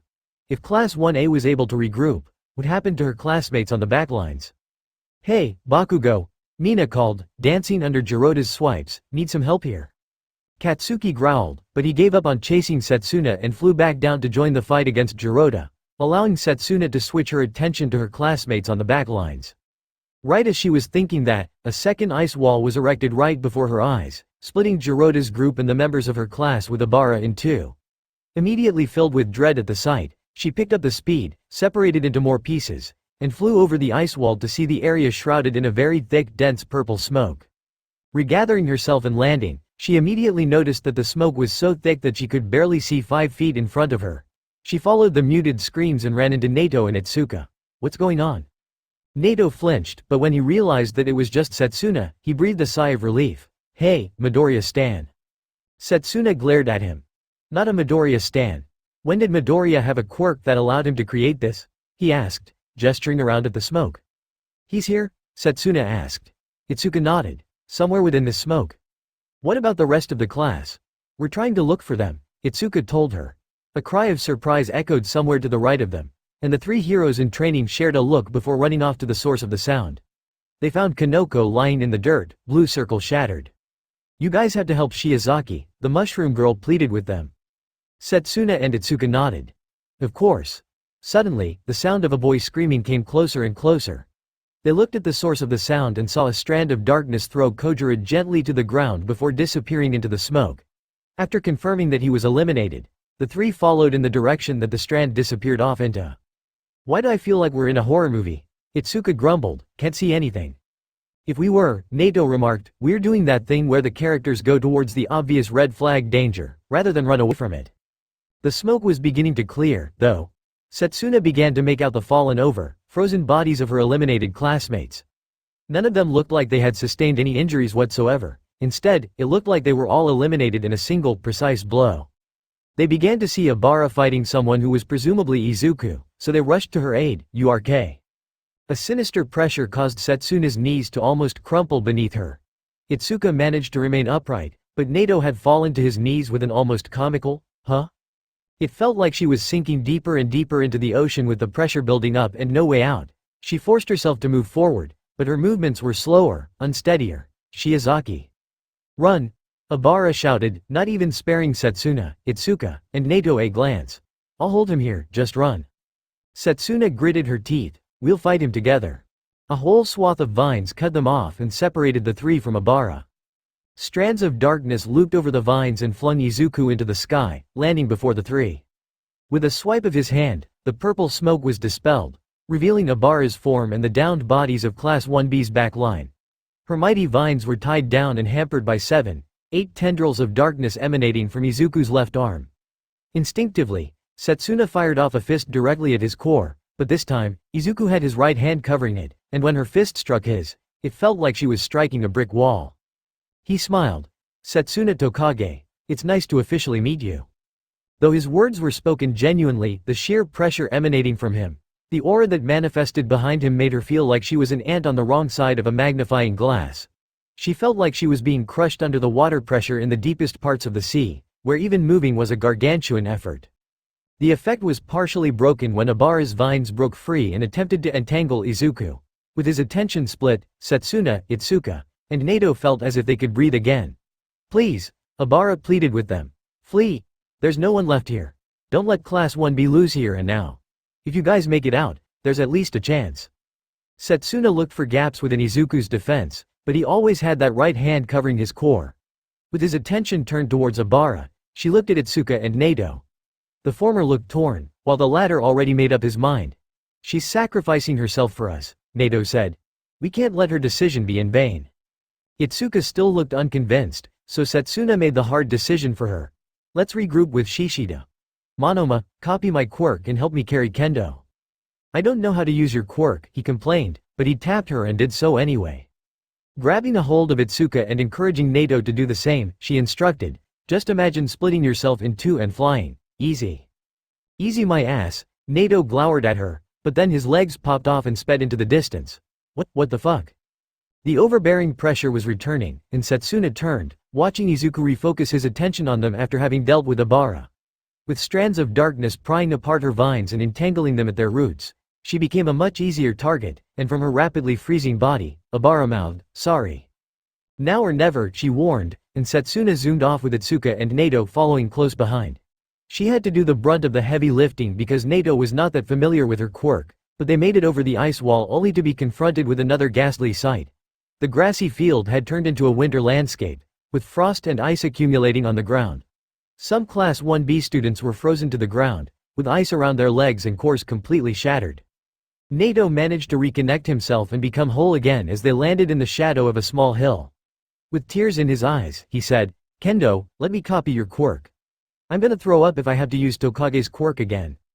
The heavy thumping of footsteps informed the three that something large was approaching.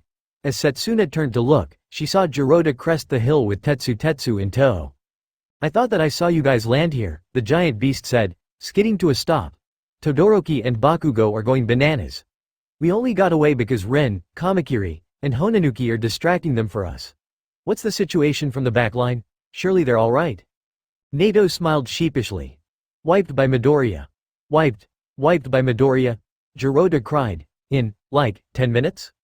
He'll wipe the rest of us if we don't get a move on, Itsuka said. We gotta regroup and rethink our plan. The fire's growing weaker, Setsuna observed. We should make a break for it to the left.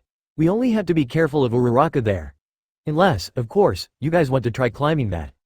The group of five turned to look at the imposing ice wall that lined their right and cut off their retreat path. Yeah, let's just go through the fire, Nato said sarcastically. Why not? Okay. Setsuna turned to look at the ice wall that they had just flown over. We should move before Midoriya finds us. Wait, I wasn't being serious, but his classmates were already moving towards the burning forest, so Nato had no choice but to follow. So, how many of them got away? Izuku asked, standing right next to the flag. After the fighting had ceased and Class 1B retreated to who knows where, Izuku called his remaining classmates to the flag. By the time he got free from Abara's vines and scaled the ice wall, Setsuna and her group had already disappeared from sight. From the start of the exam, roughly 30 minutes had passed. Monkey and Steel, Katsuki said, stroking his chin. I didn't see the guy who was swimming in the ground amongst the fallen, either. None of the ones I froze escaped, Shoto answered. When I was taking out their backline, I saw Tokage, Monoma, and Kendo fly off into the sky, Izuku shared. Did you guys see them amongst the fallen? The gathered Class 1A students all shook their heads. I saw them, a floating blue circle said. Toru tilted her head, not that anyone knew that she was doing such a thing, and continued, they didn't notice me, but I saw Shishida and Tetsu meet up with Tokage's group and decide to go beyond the forest that we set on fire in the beginning. Izuku looked at the remaining members of his class and considered his options. Compared to Class 1B, they held the numerical advantage. Ejiro, Ochako, Kyoka, Mina, Tsuyu, Hanta, Tenya, Katsuki, Shoto, Toru, Mezzo, Momo, and Izuku all survived the opening combat. Ishido, could you take Iida, Asui, and Siro and scout out the area beyond the forest section that we lit on fire? Izuku asked. Roger. Mina and the other three moved out soon after her words. No need to fight them, just let us know if they're coming. Izuku called after her before turning to those still around him. Well, I have a plan that will make them come right to us. Shoji, Kirishima, Jiro, and Hagakuri, could I ask you four to form a perimeter about 50 meters around the flag? Notify us on comms if you see any of them approaching. With their assent, they moved off to their positions, leaving Izuku with Momo, Shoto, Katsuki, and Ochako. So what's your master plan? Katsuki asked. Is it really gonna get them to come to us? Izuku shrugged. It's up to them. Momo, do you have the microphone that I asked you to make? Yes, she said, handing him a sleek black mic. Speaker system should be set up and strong enough for anyone within a kilometer to hear, unless the forest fire damaged some wiring. I think it should be fine, Izuku replied, turning it on and tapping it. Is this working? Izuku spoke into the mic, earning a few nods from the people around him and audio confirmation over the earpieces from the groups of people that were further away. Fantastic. He walked over to the 5 gathered civilians: Midnight, Hound Dog, 13, Cementos, and Lunch Rush. They were sitting there, relaxed, having been brought over to their flag by Kyoka and Koji during the preparation phase. Nothing could have prepared the 5 teachers for what was about to happen next. Class 1B, Izuku said slowly, broadcasting his voice to almost every corner of the mini-forest. The mock battle was held and thanks to Momo's speaker system. You're probably trying to come up with some sort of plan right now. I won't give you that time. His classmates watched him with bated breath, wondering just what was about to happen next. We have captured 5 civilians, he announced, staring at the 5 seated teachers before him. For every 5 minutes that pass without any sign from your end, His next words were spoken plainly, but they still chilled all who heard them to their core. I will execute 1 person. Momo blinked once, twice. She looked around at the gathered heroes from Class 1A, trying to ascertain whether or not she misheard, but the shocked looks on Katsuki's and Ochako's faces told her all she needed to know. Even Shoto's typical impassive face was scrunched up. Midoriya, Ochako began, isn't that kinda? She never got a chance to finish her sentence. An overbearing weight settled over the heads of all that were present, threatening to physically crush them if they did not resist. Evidently, the teachers felt it as well, as the looks on their faces turned from relaxed and idle to one of slight panic. Nevertheless, Katsuki snorted, headstrong through the pressure. Damn, Deku. Yesterday really pissed you off, didn't it? Maybe, he answered non-committally, and the pressure around them decreased after Izuku spoke. Then, Izuku pointed the mic at Midnight. Tell the heroes about yourself. Midnight pointed at herself, unsure, and Izuku nodded. Hello, she began. Unsure. I'm your average everyday cute 16-year-old girl, Midnight-chan. Everyone around them swallowed, holding back the retorts that they had building up in their throats. Izuku prodded her further, asking, what are your hopes and dreams for the future? Midnight quickly racked her brain, to go to UA University and create a harem of cute boys and girls that bend to my why. Unfortunately, she never got to finish her sentence. Izuku punched the blue circle on her chest with just enough force to crack it, freezing up her suit. Ignoring Midnight's surprised yelp, Izuku spoke into the mic. That's 1 down, 4 more to go. Hurry up, Class 1B, because time is running out. Izuku turned the mic off, taking a deep breath. It's crazy how butthurt you were over that one chick beating you, Katsuki said, half in disbelief and half to temper the unease in his own heart. I am perfectly alright, Izuku smiled unconvincingly. Katsuki gave him a dubious look, raising an eyebrow. Izuku stared at him out of the corner of his eye and sighed. Only slightly, he admitted. He turned towards Midnight and helped her get into a more comfortable position. Sorry, sensei, Izuku apologized. It's nothing personal. Just trying to beat Class 1B. Midnight laughed weakly, too shaken to say anything. She could not move because of the suit hardening around her, but the same could not be said for her fellow teachers. Even though they were capable of moving, they sat there, dumbstruck and overwhelmed by the ferocious pressure that they felt emanating from All Might's successor. She looked at Izuku, and he smiled kindly at her, acting no different from the adorable boy that she had met all those months ago. But, Midnight saw. She saw the potential for terrible, terrible things lurking in his eyes, thinly veiled underneath the guise of a hero. Thank you for being so cooperative. Izuku bowed slightly at the other teachers. You are all free to do whatever you want now.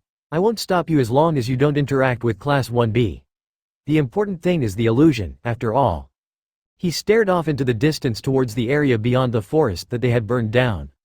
Well, the ball's in their court now. Now, I don't say this often, but Class 1A is psychotic, Jirota said. Scratch that. Midoriya is psychotic. Setsuna almost agreed. They were hiding in a small grove of trees beyond the burning forest and near the catapults that Ochako used to launch her classmates earlier.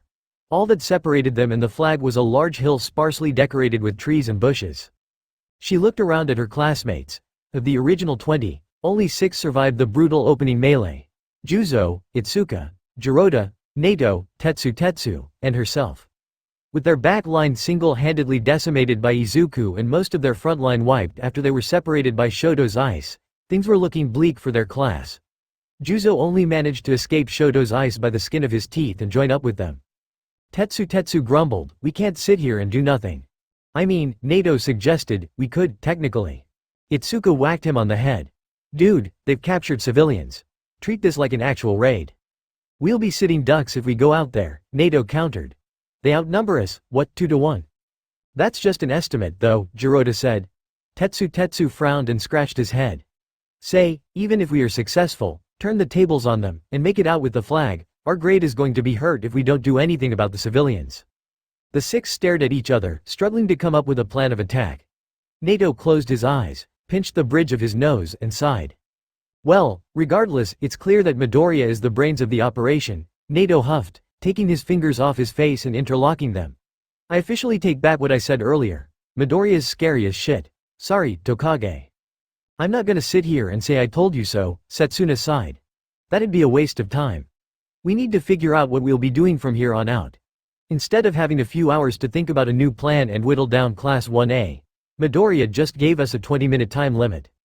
Nato glanced at her out of the corner of his eye. Got another miracle left in you? The only way we stand a snowball's chance in hell is if we get rid of him. Setsuna stared down at her hands, splitting off a fist. It only worked that time because he was distracted saving Bakugo. And I had backup, distractions. I don't think. She remembered the look on his face as his suit froze, feeling of her fist connecting with the hand protecting his blue circle, akin to punching a concrete wall. Setsuna frowned. Yeah, I know that I won't be able to pull that off again under these circumstances, Setsuna said. Nato frowned. Well, shit. So we had to deal with hostages, green, yellow, and red, probably being outnumbered 2-1, and the flag. The six all stared at each other, racking their brains. If what Izuku said was true, they did not have that much time to think. Setsuna finally spoke. Monoma, take Honanuki's quirk. Swim through the ground and see if you two can rescue the civilians. At the same time, Shishida, Kendo, and Tetsu, you three launch a direct attack on their position. I have the most mobility, so I'll see what I can do about the flag.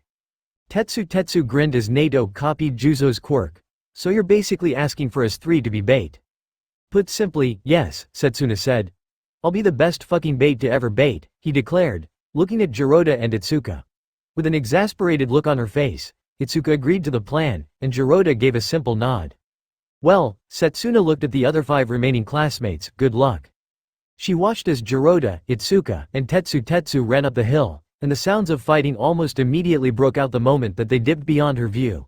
With a short explanation from Juzo on how to use his quirk, Juzo and Nato dove into the softened ground and made their way towards their location a bit away from Jiroda's distraction. Setsuna split and took to the sky, passing by the battle with Jiroda's group. They had stumbled upon Mina, Tenya, Tsuyu, and Hanta as Mina's group was presumably looking for them, and they appeared evenly matched. Though the Class 1A members didn't quite have the raw strength and durability that her 3 classmates had, they made up for it in speed and maneuverability, until she spotted Izuku bounce into the fray with strands of darkness. She thought about taking a potshot at him, but Izuku's right hand was still stubbornly protecting his core. Knowing that it was only a matter of time before the bait squad went down, Setsuna took comfort in the fact that they had managed to draw out Izuku. Hopefully, Juzo and Nato could take care of the hostages, and she could do something about the flag. As she flew over, she split herself into the maximum number of fragments that she could handle. With 50 bits of Setsuna weaving around in the air, she experimentally tried flying close and away from the flag, attempting to bait out the cannon's firing nets that she had run into before. A tall brunette, Momo Yaoyorozu, stood beside the flag, a chest plate covering her blue circle and hand on a trigger. Finally, Momo took the bait, firing 4 nets at her. Because she knew about them now, Setsuna managed to evade all of them, and once they were safely by her, she swooped down to grab the flag. Only to have it encased in a dome of ice. Setsuna immediately attempted to retreat, sensing Shoto's presence, but she was not ready for what happened next. 5 additional cannons, beyond the 4 original ones and painted a mag green to better disguise themselves amongst the shrubbery, fired off wide nets designed to catch Setsuna's split pieces. Although she tried to have as many pieces escape as possible, the cannons were just too close and nets too many.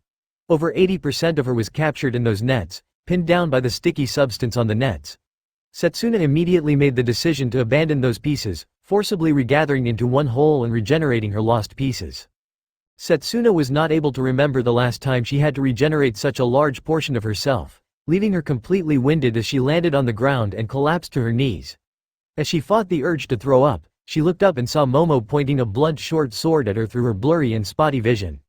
Right as Setsuna prepared herself to dodge her swing, something unexpected happened. Momo's sword exploded off its hilt, flying forward with perfect accuracy and shattering her blue core. Well, shit, Setsuna thought. All this effort for Lil Ulmi? She said, weakly laughing in an attempt to hide her frustration as her uniform froze up. Momo walked over to make sure that her circle was broken. You're the one Izuku was worried the most about, after all. I guess I should take that as a compliment, then? But even that was not enough to make her feel better. Once Jiroto was in Tetsu was taken down by a combined effort of Class 1A, Itsuka was defeated in hand-to-hand combat by Izuku, and Juzo and Nato were flushed out of the ground by Katsuki and Shoto. Class 1B met their defeat within 50 minutes of the exam's start. Setsuna tried not to let the frustration consume her as Power Loader came over and unfroze her suit. As Izuku was exiting Ground Omega with his friends, someone was waiting for him on the path back to the dorms. Hey, Midoriya, Itsuka greeted, offering a wave. Got a minute? Izuku looked at the people that he was walking with. Tenya nodded, giving him the go-ahead, and Shoto just cast a sidelong glance at the final member of their party. Momo. Said girl had an interesting expression on her face. One that Izuku couldn't easily decipher, but she ultimately nodded and gave her approval. Izuku turned towards Itsuka and said, sure. We'll go on ahead then, Midoriya, Tenya called out, walking forward. Are we still having the class meeting at the same time as yesterday? With verbal confirmation from Izuku, the three left, though he caught Momo throwing him a look or three before disappearing into the distance. He motioned with his hand and said simply, after you. They walked a short distance to a seating area with an umbrella. Because this round of the exam concluded so quickly, it was still around noon, and the sun was high up in the sky. She took a seat with Izuku following after her. So, what did you want to talk about, Kendo? Izuku asked. He really did not know what the orange-haired girl wanted. Maybe it was something related to their class representative duties. Itsuka rested her chin on her hands as she contemplated how to breach the topic. Taking a breath, she decided to just dive in. Does the name Saitama's dojo ring any bells? Izuku blinked in surprise. That was not a name that he had heard in quite some time. Yeah, it does. I used to learn how to fight from there. Why do you ask? Itsuka let out a loud sigh of relief. Oh, thank God I was right. I couldn't really tell when you were moving around at such high speeds, but when we fought earlier today, I recognized your style. You recognized, Izuku repeated, tilting his head, were we? Sparing Izuku the embarrassment of having to half-ass a guess, Itsuka told him, I trained at Saitama's dojo, too. We weren't sparring partners, so I didn't really know you that well, but, I don't know, I just have a good memory for faces. She had a sneaking suspicion that she knew Izuku from her past when she first, officially, met him, and it made her glad to see that suspicion validated. The desire to talk to him just bubbled up to the surface after Itsuka finally recognized his movement during the exam. On the other hand, Izuku did not really remember the people that he trained with. Seeing Izuku's apologetic face, Itsuka laughed it off. Don't worry, I didn't expect you to remember me, we didn't talk much. I just remembered you because, well, never mind.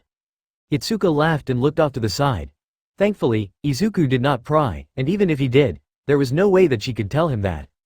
In her memories, she distinctly remembered one conversation with Izuku's younger self, back when they were in late middle school. She remembered it because, well, it was embarrassing to even acknowledge it in her mind, but Itsuka remembered it because it served as a source of inspiration for her. In that conversation, Izuku had said that, despite being quirkless, he still wanted to try and become a hero. That had been powerful and deeply moving for Itsuka at that moment. It was another random conversation not even worth remembering for Izuku. A conversation made during warm-ups for yet another day of training, but for Itsuka, it had struck a chord and helped drive her forward. If a kid without a quirk was trying so hard to become a hero, what was her excuse? In all honesty, Itsuka doubted her eyes when she saw Izuku again all these years later. After all, Izuku said he was quirkless, and her mind could never equate the two people in her head until she received verbal confirmation just then. He must have been a late bloomer when it came to his quirk. Well, I'm still sorry, Izuku offered, slightly bowing his head. Itsuka waved her hands in front of her face. Really, there's no need. I stopped going after I moved away, and it was a long time ago. And I looked pretty different. I had short hair back then. Izuku nodded and, wait. Now that he thought about it more carefully, Izuku did remember an orange-haired kid with a short bowl cut at his dojo. He'd even been on trips to tournaments with this person. But the thing was, Izuku had always thought that Ken was a boy. He looked at Itsuka and decided against telling her that. There were some things that ought to be hidden away, and Izuku was pretty sure that saying that was an illegal maneuver on his end. But was it really his fault for not recognizing her? After all, they were younger when they went to the dojo, And Izuku was only comfortable admitting this in his mind, but Ken was flat as a board, used masculine pronouns, and had an overall rough personality. Now, Itsuka had two very distinct features on her chest that betrayed her gender in a single glance. The two could not have looked further apart. His mind barely registered the fact that Itsuka had continued talking, but still, you pulled a pretty dirty trick at the end today with the whole hostage thing. Well, I have to use everything at my disposal because I'm not allowed to utilize some parts of my Quirk. Izuku scratched the back of his neck. It worked, didn't it? Itsuka frowned. So, Setsuna's hunch was correct. Yeah, but that's besides the point. Wait, what did you do with the civilians during your round? Izuku asked, genuinely curious. He remembered not seeing a single one of them yesterday. Well, Itsuka said, we did something kinda similar. When we spotted Midnight Sensei just walking around the grounds and asked her what she was doing, we found out that there were 4 others, so we sent out a few people to round them up and evacuate them to a safe place. But we never thought of using them the way you did. Takes a pretty messed up mind to think of something like that. Looking at Izuku's nonplussed reaction, she quickly amended, just kidding. I'm just surprised Monoma didn't think of something like that first. I guess we were way too focused on figuring out how to take down the color trifecta of Class 1A to come up with anything like that. Izuku tilted his head. Color trifecta? You, Bakugo, Todoroki. Itsuka summed simply, green, yellow, red. Oh, we have something similar, Izuku shared, but we just call them priority targets. We have 4ish, but the one I'm most interested in is Setsuna Tokage. I see, she nodded. You mean like interested in as in, like, the context of the exam, right? No, Izuku corrected. Interested in on a personal level. Itsuka nodded again, blinking, then her heart stopped. What? That girl. Setsuna Tokage. I'm interested in her, Izuku repeated. He wasn't lying. Setsuna intrigued him on a fundamental level, as she was the one who dealt the finishing blow to him. Izuku wanted to know more about the girl. What made her tick, her strengths and weaknesses, in order to better defeat her next time they squared up against each other. She had been taken out by Momo this round, but Izuku wanted his revenge. For Itsuka, his words held a different meaning, and that was the birth of a critical misunderstanding. Itsuka, who didn't even know Izuku had a girlfriend yet, took his words as, oh yeah, Setsuna? I'm interested in her, romantically. Her voice suddenly very small, Itsuka said, oh, thank you for trusting me like that. Do you want me to let her know? Izuku looked at her, a bit confused. You can do whatever you want. Watching as Itsuka twiddled her thumbs, Izuku had the dim feeling that they weren't on the same page, but before he could say anything, Itsuka squeezed out a quick, you understood, and quickly retreated, all but running away. Her face seemed a bit flushed, too. Izuku sighed. Hopefully this won't come back and bite him in the ass later. Alright, let's have a productive meeting, Tenya said, standing up in front of his gathered classmates. The atmosphere in the common room was a lot more relaxed than the previous day, mostly due to their victory. However, one question still hung heavy on the minds of a few of Izuku's classmates. Hey, Ochako said, unsure, won't we get points off for how we used the civilians earlier today? Yeah, Eijiro added. That wasn't exactly the most heroic thing to do. A few classmates nodded in agreement. Izuku had an answer ready. I know, but I made sure that if anyone gets points deducted from their exam for that, it would only be me. After all, I didn't tell you guys the reason why I asked Jiro and Koda to gather the civilians, and I pretty much decided to do it unilaterally. None of you had any say in it, so the blame rests solely on me. While there were still some individuals who looked unconvinced, the fact that it would not negatively impact their own grade was enough to assuage the vast majority of the class's fears. I've got another question, Mina said, raising her hand. Midoriya, how did you take out that many of Class 1B's members? I thought you said that you'd be restricted in your quirks usage? Izuku thought carefully about how to answer the question. The reality of the situation was as follows. As he leapt down the Class 1B's back lines from Shoto's ice wall a little bit of time after Suyu and Honda made their descent, he thought to himself, it would be really nice if I didn't have to face all of them at once. To his utmost shock, a calm yet friendly voice told him, my quirk can help you out with that. Izuku was not sure if he had used it subconsciously in the past before or not, but he was certain that that was the first time he had used the 6th quirk smokescreen purposefully. I can make smoke, he said simply. I just used that to confuse them and take them out one by one. Gotcha, Mina answered, and then she registered what Izuku had said. Wait, when could you make smoke? Izuku shrugged, appearing nonchalant despite internally sweating a bit. To his utter relief, Momo noticed that Izuku was not quite ready to answer that question, and despite her own curiosity on the matter, she intervened. We can talk about that later. For now, let's congratulate ourselves on a job well done and prepare for the final stage tomorrow. Right, Tenya said. This time, we will have to focus on both offense and defense. As Tenya began to outline the plan that Izuku had drawn up earlier, he thought to himself for a brief moment. He was the 9th user of One for All. How could he access and, for the lack of a better word, unlock the quirks of those who came before him? Was there something specific that triggered it, or was it completely random like with Black Whip and Smokescreen? Izuku shook his head to clear his mind of extraneous thoughts. Those questions could be focused on and pondered over after the exams were over. For now, he had to focus on what was right before him. The last battle of the inter-class war and the enigmatic practical exam. He was looking forward to it.